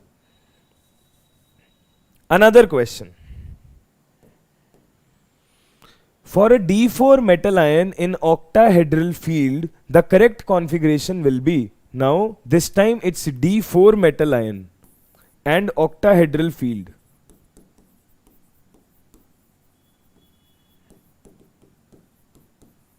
D4 metal ion and octahedral field. Let's check option wise. Okay. Now let's check the A option. It's when del O is less than P. So if del O is less than P, that means it's weak field ligand. If it's a weak field ligand, how will we do it? We will have, if I draw in rough, I have T2G below, I have EG above. I want to write D4, 1, 2, 3 and 4, and this is the gap. So what will be the formula? CFSE will be equal to 3 by 5 into 1 minus 2 by 5 into 3 and this into del O. Okay, 3 by 5 into 1 minus 2 by 5 into 3 del O. So 3 by 5 minus 6 by 5, answer will be minus 3 by 5 del O, यानी कि minus 0.6 times del O. Minus 0.6 times del O. If it is minus 0.6 times del O, what is the configuration? It's not asking you CFS, it's asking you configuration. Your configuration is T2G3 EG1.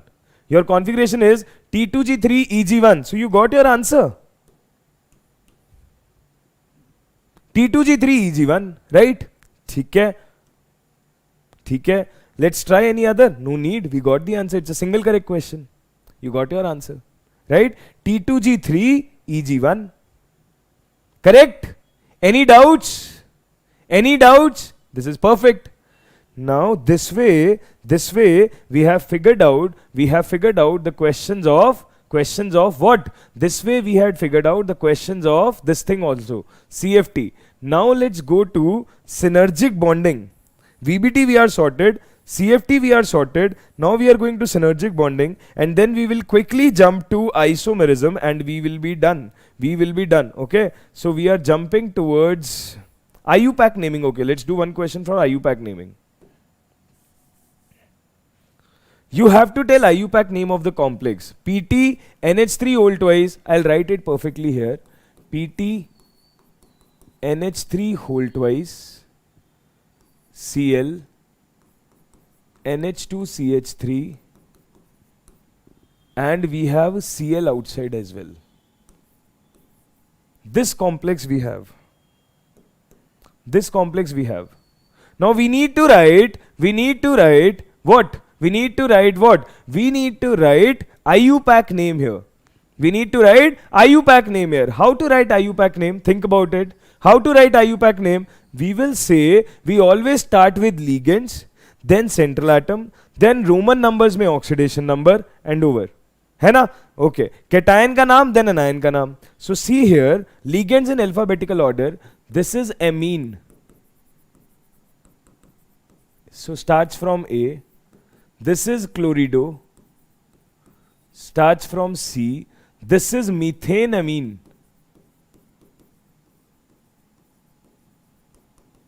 Starts from M.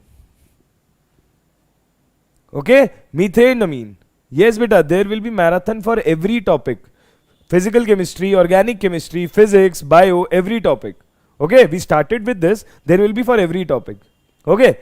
Cool. So, we will give preference to this, then this, based on alphabetical order. So, this is amine. So, we will call it diamine. Chlorido. Methanamine. Then platinum. Now oxidation number will come out to be 2 because this is -1, this is neutral, this is also neutral. And ending with chloride because one Cl- is there in ionization sphere. This should be the name. Now can we have any option which has this similar name? Diamine, chlorido, methanamine, platinum, chloride. Do we have any option like this? Do we have any option like this? We have diamine, chlorido, methanamine, platinum, 2 chloride. So what could be the correct answer here? The correct answer comes out to be diamine, chlorido, methanamine, platinum, 2 chloride. That means C option will be the correct answer. C option will be the correct answer. Is it fine? Any doubts? Clear? ठीक है, तो we got the answer. One thing which you need to keep in mind is for writing amine, we will write double M. For writing amine, we will write double M. Cool? Awesome. ठीक है. This is the IUPAC name of the complex. Now, this question we have already discussed. The number of water molecules not coordinated to copper ion directly in CuSO4.5H2O. So we know that we have discussed this in some time back in P block. 4 water molecules are coordinated directly and 1 water molecule will be hydrogen bonded. If 1 water molecule will be hydrogen bonded, so option C will be the correct answer. Option C will be the correct answer. Right? C option will be the right answer. So with this, we are done with this also. Now let's jump to synergic bonding. After that, we will jump to this thing, isomerism. So synergic bonding is the bonding between metal carbonyls. Synergic bonding is a special type of bonding, right? Synergic bonding is a special type of bonding which is known as bonding between metal carbonyls.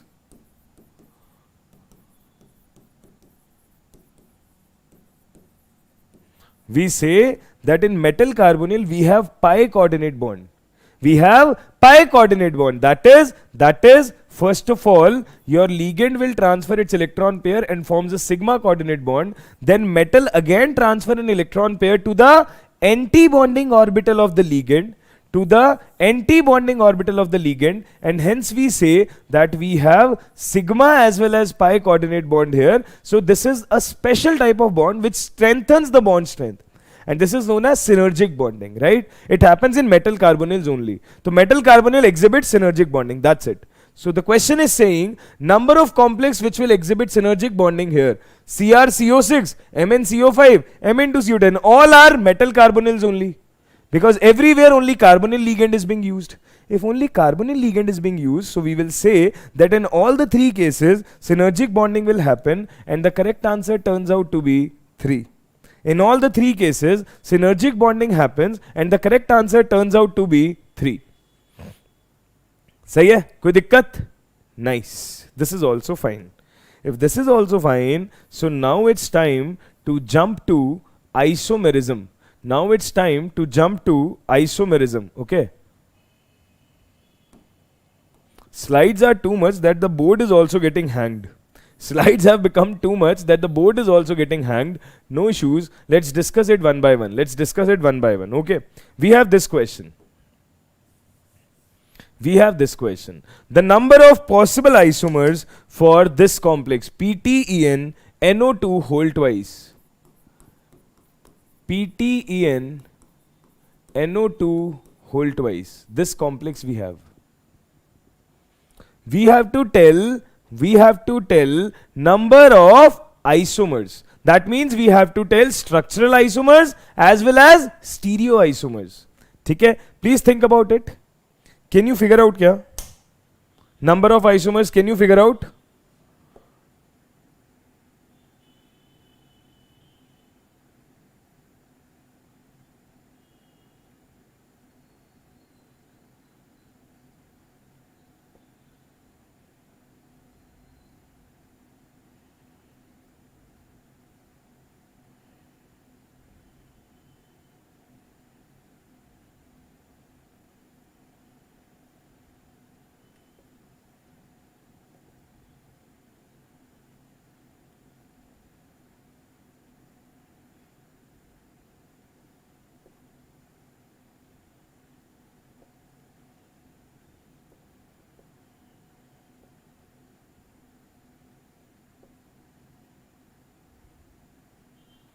Yes, guys.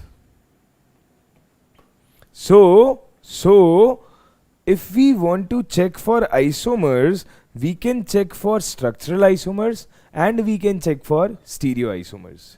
ठीक है? Structural isomers are ionization isomers, hydrate isomers, linkage isomers, and we have coordination isomers. I am sure you all know about this, है ना? If you don't know, then you need to discuss it. You need to study it from NCERT. We cannot discuss all of them, obviously. Chalo, but if we talk about stereoisomers, so we will have geometrical isomers and optical isomer. Geometrical isomer mean cis trans. Optical isomerism means D and L isomers, right? Mirror images wala thing.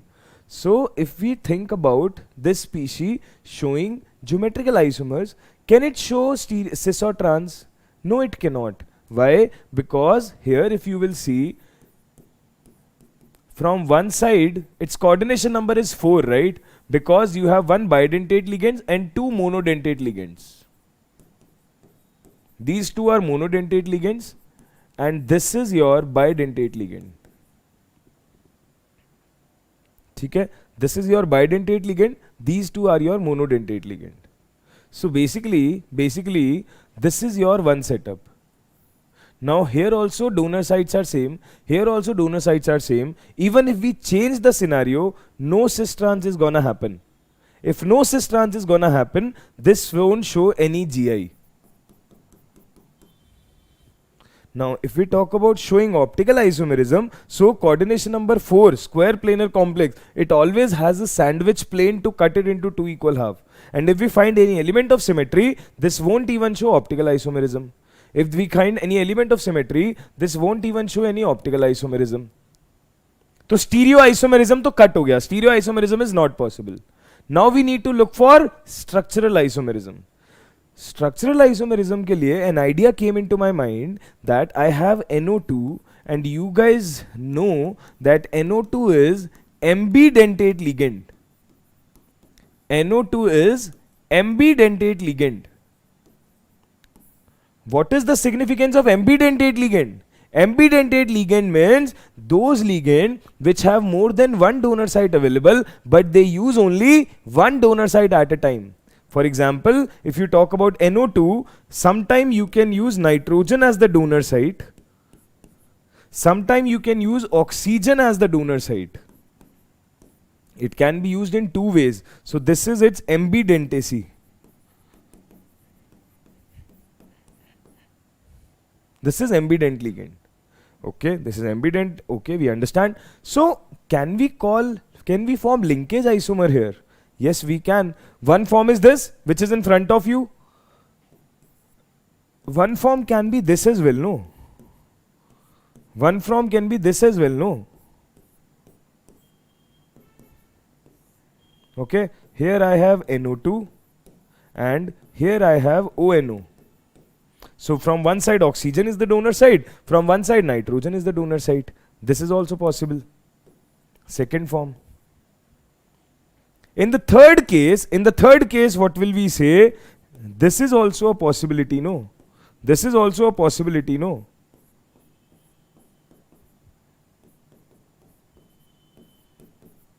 that in both the cases, oxygen becomes the donor side. Like here in both the cases, nitrogen was the donor side.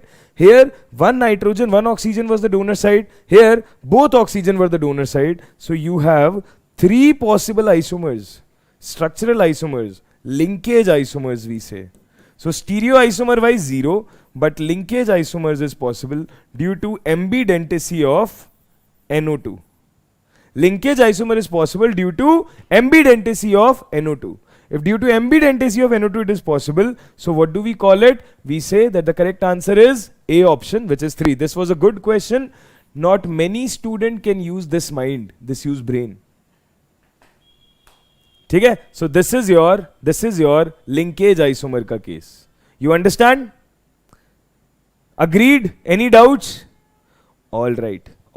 If this is fine, let's go to another case. This part. This is a good question.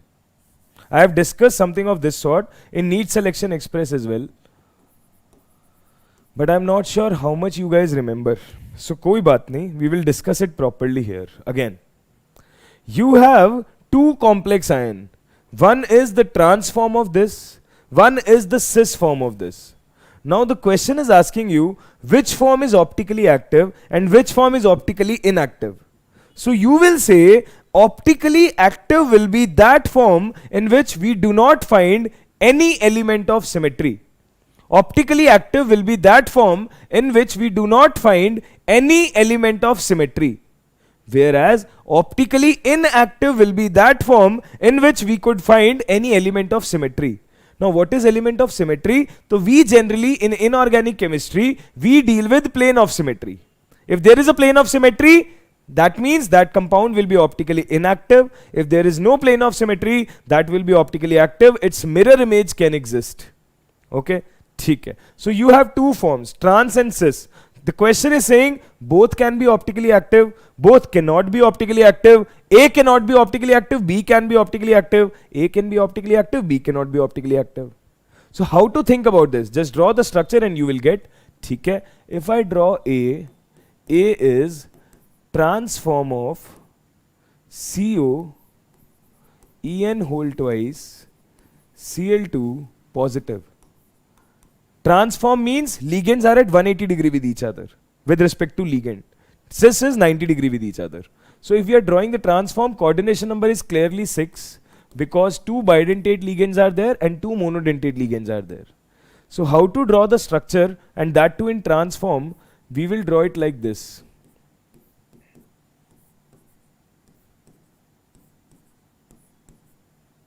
We have these 6 ligands.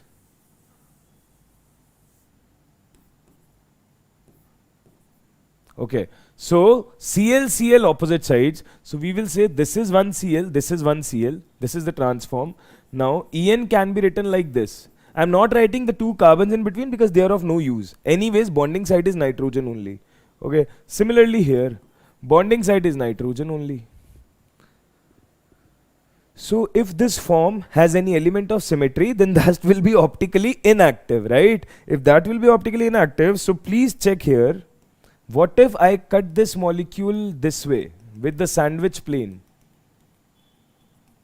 If I cut it this way with the sandwich plane, if I cut it this way, this ligand will be half above, half beside. Okay, upwards you have chlorine, downwards you have chlorine. That means if you cut it this way, the whole environment will be similar. If the whole environment will be similar, it will be divided into 2 equal halves. So I am saying POS is there, plane of symmetry. That means this structure is optically inactive. That means this structure is optically inactive. No OI. So A is optically inactive. If A is optically inactive, so A cannot be the answer. Okay. And D cannot be the answer. Now something between B and C. How to find between B and C? For that we need to draw the B structure. B structure is the cis form of the same species. CO En whole twice Cl2 positive. Coordination number is 6, you guys know. है ना? Coordination number is 6, you guys know. But if we draw the structure with keeping cis thing in mind, If we draw the structure keeping cis thing in mind, so 2 chlorine must be at 90 degree with each other. So these are the cis position. If you guys say, sir, this is 60 degree, no, this is 90 degree. You need to understand it clearly that how does cis positions are defined in octahedral. So this is how your octahedral is defined. Suppose this is your plane, center mein you have a metal. Now in these 4 corners you have ligand. Here you have ligand, here you have ligand, here you have ligand, here you have ligand. The central atom, 4 ligands. 1 ligand above, 1 ligand below. So this is 90 degree, this is 90 degree, this is 90 degree, this is 90 degree. Similarly, these are 90 degree sessions. So all these are cis position. And these opposite ones are transpositions. Right? Okay. So I said these 2 chlorines are placed here. These are the cis positions. Now if we talk about En, so 1 En will be here, 1 En will be here. Now the thing which is to be thought of, that whether any element of symmetry exists in this case. So whenever bidentate ligand is there, always remember either you will cut that entire ligand or you won't cut that ligand. You cannot cut half ligand. Okay, just keep this thing in mind. So many students will think, ki sir, what if we cut it through this plane? If you will cut it through this plane, then nothing will happen because upwards is chlorine and downwards is nitrogen. So that won't be symmetrical. Okay, ठीक है. Sir, what if I cut from this plane? What if I cut from this plane? This is also not the POS. Many students will say, okay, sir, here also nitrogen, here also nitrogen. And these are cutting in equal half. This is plane of symmetry. Wah, wah, wah. No.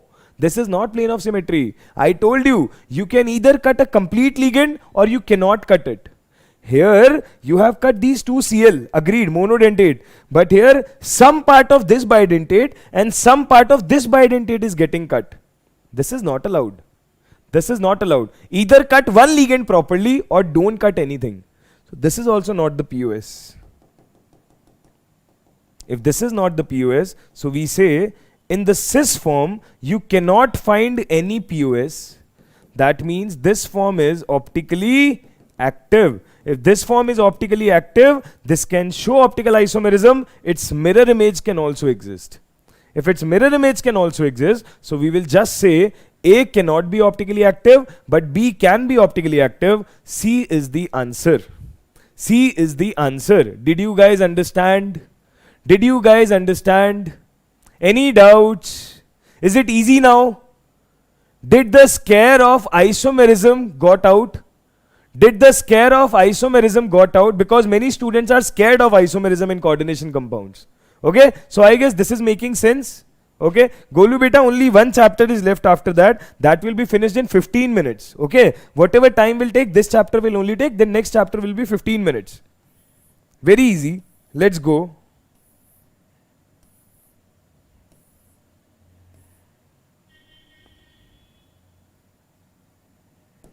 This is the last question. This is the last question. The complex that can show facial and meridional isomer. Beta, this is also a form of geometrical isomerism. This is also a form of geometrical isomerism, but a different sort of cis and trans. You will say, sir, whenever someone talks about geometrical isomerism, what comes to our mind is cis form or trans form. But beta, this is the special case which you need to keep in mind, that for coordination number 6, there is one form when 3 monodentate ligands are placed, Ma3B3. This will exhibit GI, and the forms of GI it will exhibit is either facial and meridional. Facial and meridional. Okay, how will facial and meridional looks like? See, facial looks like this. We have 3 ligands back to back of A, and we have 3 ligands back to back of B, Ma3B3. But if we talk about meridional form, we will say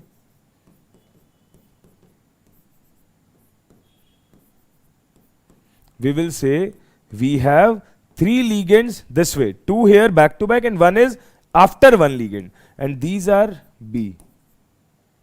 This is meridional form.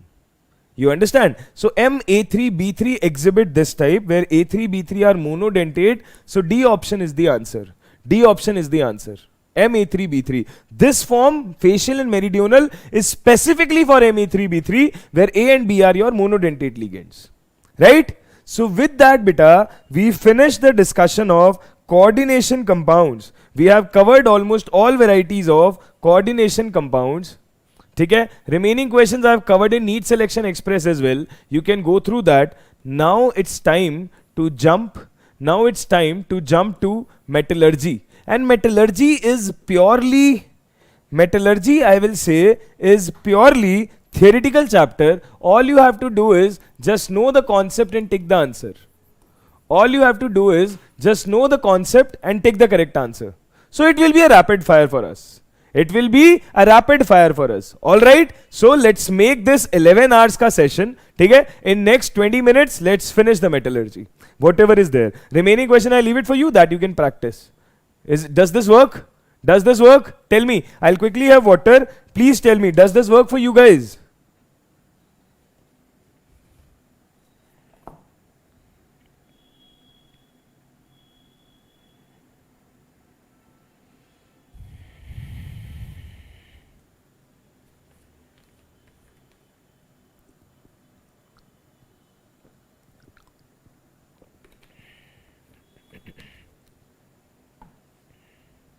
Okay, come on.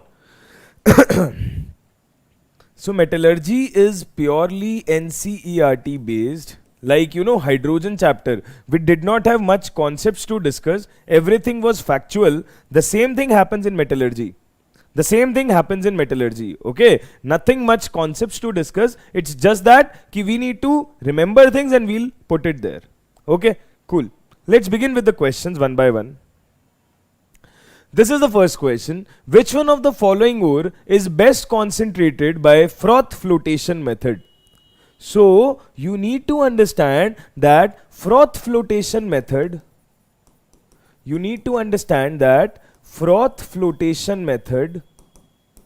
is used specifically for sulfide ores. Froth flotation method is used specifically for sulfide ores. Froth flotation method is used specifically for sulfide ores. If it is used specifically for sulfide ore, so galena is here. Galena is PBS. So this is used for froth flotation process. Okay. Magnetite is Fe3O4. It's an oxide ore. Siderite is again oxide ore. And malachite is again, it's CuCO3.CuOH whole twice. That won't help. Galena will be there. Cool. Okay. Let's move to the next question. If we move to the next question, the ore that contain metal in the form of fluoride. The ore that contains metal in the form of fluoride. So beta, if we talk about fluoride, so see, sphalerite is ZnS. Okay. Malachite is CuCO3.CuOH whole twice. This you need to remember. The list is there in the NCERT. Magnetite is Fe3O4. Now, the metal which will have fluorite is cryolite. Cryolite is Na3AlF6. Okay? Yes. Orchid beta, Ellingham diagram is not that important. You can go through NCERT. It's one of the part which looks as, you know, very much well occupied or very much cliche topic. है ना? People consider it difficult. But what is more important is metallurgy of different metals, where the use of Ellingham diagram, use of reducing agent has been there. You can go through NCERT. That's easy to deal with. You can discuss. Okay? Cool. So your answer is cryolite. It has fluoride ion as the ore. Let's move to next question. The Mond process is used for. So Mond process is very famous vapor phase refining, which is exclusively used for purification of nickel. Mond process is exclusively used for the purification of nickel. Okay? Okay. Let's move to next question. The correct statement is zincite is a carbonate ore. Zincite is ZnO. It's an oxide ore. So this is false. Zone refining is used for refining of titanium. No. Refining of titanium ke liye we use Van Arkel method. Zone refining is never used. So this is also incorrect. Sodium cyanide cannot be used in the metallurgy of silver. Array, sodium cyanide is only used for the metallurgy of silver. If I'll recall, this is leaching. So this is incorrect, this is incorrect, this is incorrect. This is the only correct statement, that aniline is used as a froth stabilizer in froth flotation process. Aniline is used as a froth stabilizer in froth flotation process. Right? Okay, let's move ahead. The purest form of commercial iron is, this is again fact based question, wrought iron is considered to be the purest form with minimum impurity. Wrought iron is considered to be the purest form with minimum impurity. Right? Okay. Let's move ahead. The refining method used when the metal and the impurities have low and high melting temperatures. When the metal have and impurities have low and high melting temperatures, you say, what will you use? What will you use? When you have low and high melting temperatures, we will generally use melting temperatures. No, for melting temperatures we use liquation. Okay, we use liquation, right? Okay, let's move forward. Among the reactions A to D, the reaction that does or do not occur in the blast furnace during the extraction of iron is. During the extraction of iron is. So what will you write here? What will you write here? We'll say during the extraction of iron is, during the extraction of iron it does not occur. That does not occur. So you need to remember the metallurgy of iron, that's very much important. You need to remember the metallurgy of iron, that's very much important. And in the metallurgy of iron we discuss that this part occur as removal of slag, this part occur as reduction, but these two reactions do not occur. Because this FeSiO3 happens in the case of copper ka metallurgy, FeSiO3 goes out as a slag, and FeO getting into Fe plus O2, it never happens. So C and D does not occur, so C will be the correct answer. C will be the correct answer, right? Good. Let's move to the next question. If we move to the next question, the acidic, basic and amphoteric oxides are what?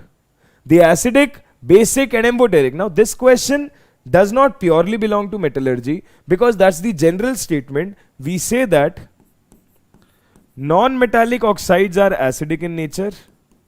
We generally say that non-metallic oxides are acidic in nature. Metallic oxides are basic in nature. Non-metallic oxides are acidic in nature. Metallic oxides are basic in nature. So we say that N2O3 is the acidic one because it's a non-metallic. Cl2O can be acidic one because it's a non-metallic. But MgO cannot be answer. Na2O cannot be answer because metallic oxides are basic. Okay. Now basic oxide is again metallic one. So metallic oxides are basic. So these two are okay. These two are okay. Now amphoteric. P4O10 is not an amphoteric oxide, but Al2O3 is an amphoteric oxide. So you have B option as the correct answer. N2O3 is acidic, Li2O is basic, and Al2O3 is amphoteric. Al2O3 is amphoteric, right? Good. If Al2O3 is amphoteric, then boron and silicon of very high purity, they can be obtained by zone refining, because zone refining method is used for the semiconductors. Boron and silicon, they form semiconductor chips, right? So zone refining is defined for them. So these type of questions generally come, these simple type of question. The element that can be refined by distillation we use zinc. Zinc and mercury are generally refined via distillation. These questions are from each and every line of NCERT. If you go through NCERT properly, you will be able to attempt these questions. There is no explanation in that. There is no explanation in that, right? Okay, cool. You have two processes happening. Basically, reduction of oxides, conversion of oxides into conversion of ore into their oxides is happening, right? Conversion of ore into their oxides is happening. Now, if conversion of ore into their oxide is happening, so if it happens in the absence of oxygen, it's known as calcination. If it happens in the presence of oxygen, it is roasting. If it happens in the absence of oxygen, it is calcination. If it happens in the presence of oxygen, it is roasting. So we will say this is happening in the absence of oxygen, so it's calcination. This is happening in the presence of oxygen, this is roasting. So A is calcination and B is roasting. Right? A is calcination and B is roasting. Right? Good. Next question. Pig iron can be obtained from cast iron? No. Pig iron is something which we obtain directly from the metallurgy. Cast iron can be obtained from pig iron. Reverse is still true. Pig iron cannot be obtained. So first is false. Cast iron has least carbon content. No, wrought iron has least carbon content because that's the purest form. So basically both the statements are incorrect. If both are incorrect, B is the answer. Okay? B is the answer, right? Next.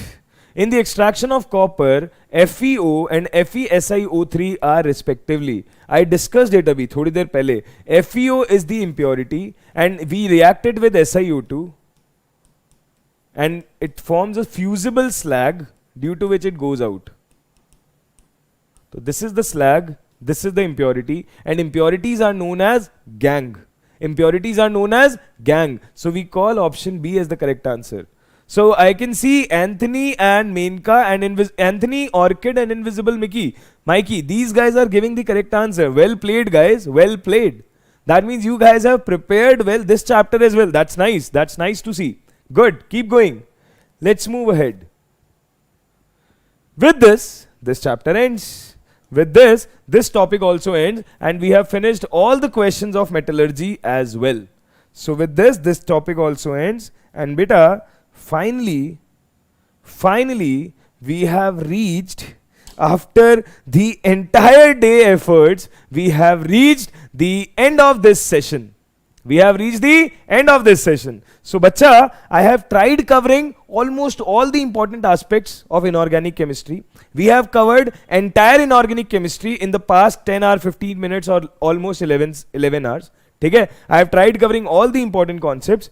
What I will suggest is, go through the notes very nicely. All the questions were important. Plus all the questions of NEET Selection Express. If you want to revise quickly, you can watch the video at 1.5x speed. And then your short notes can be used. Okay? All the very best for your NEET exam.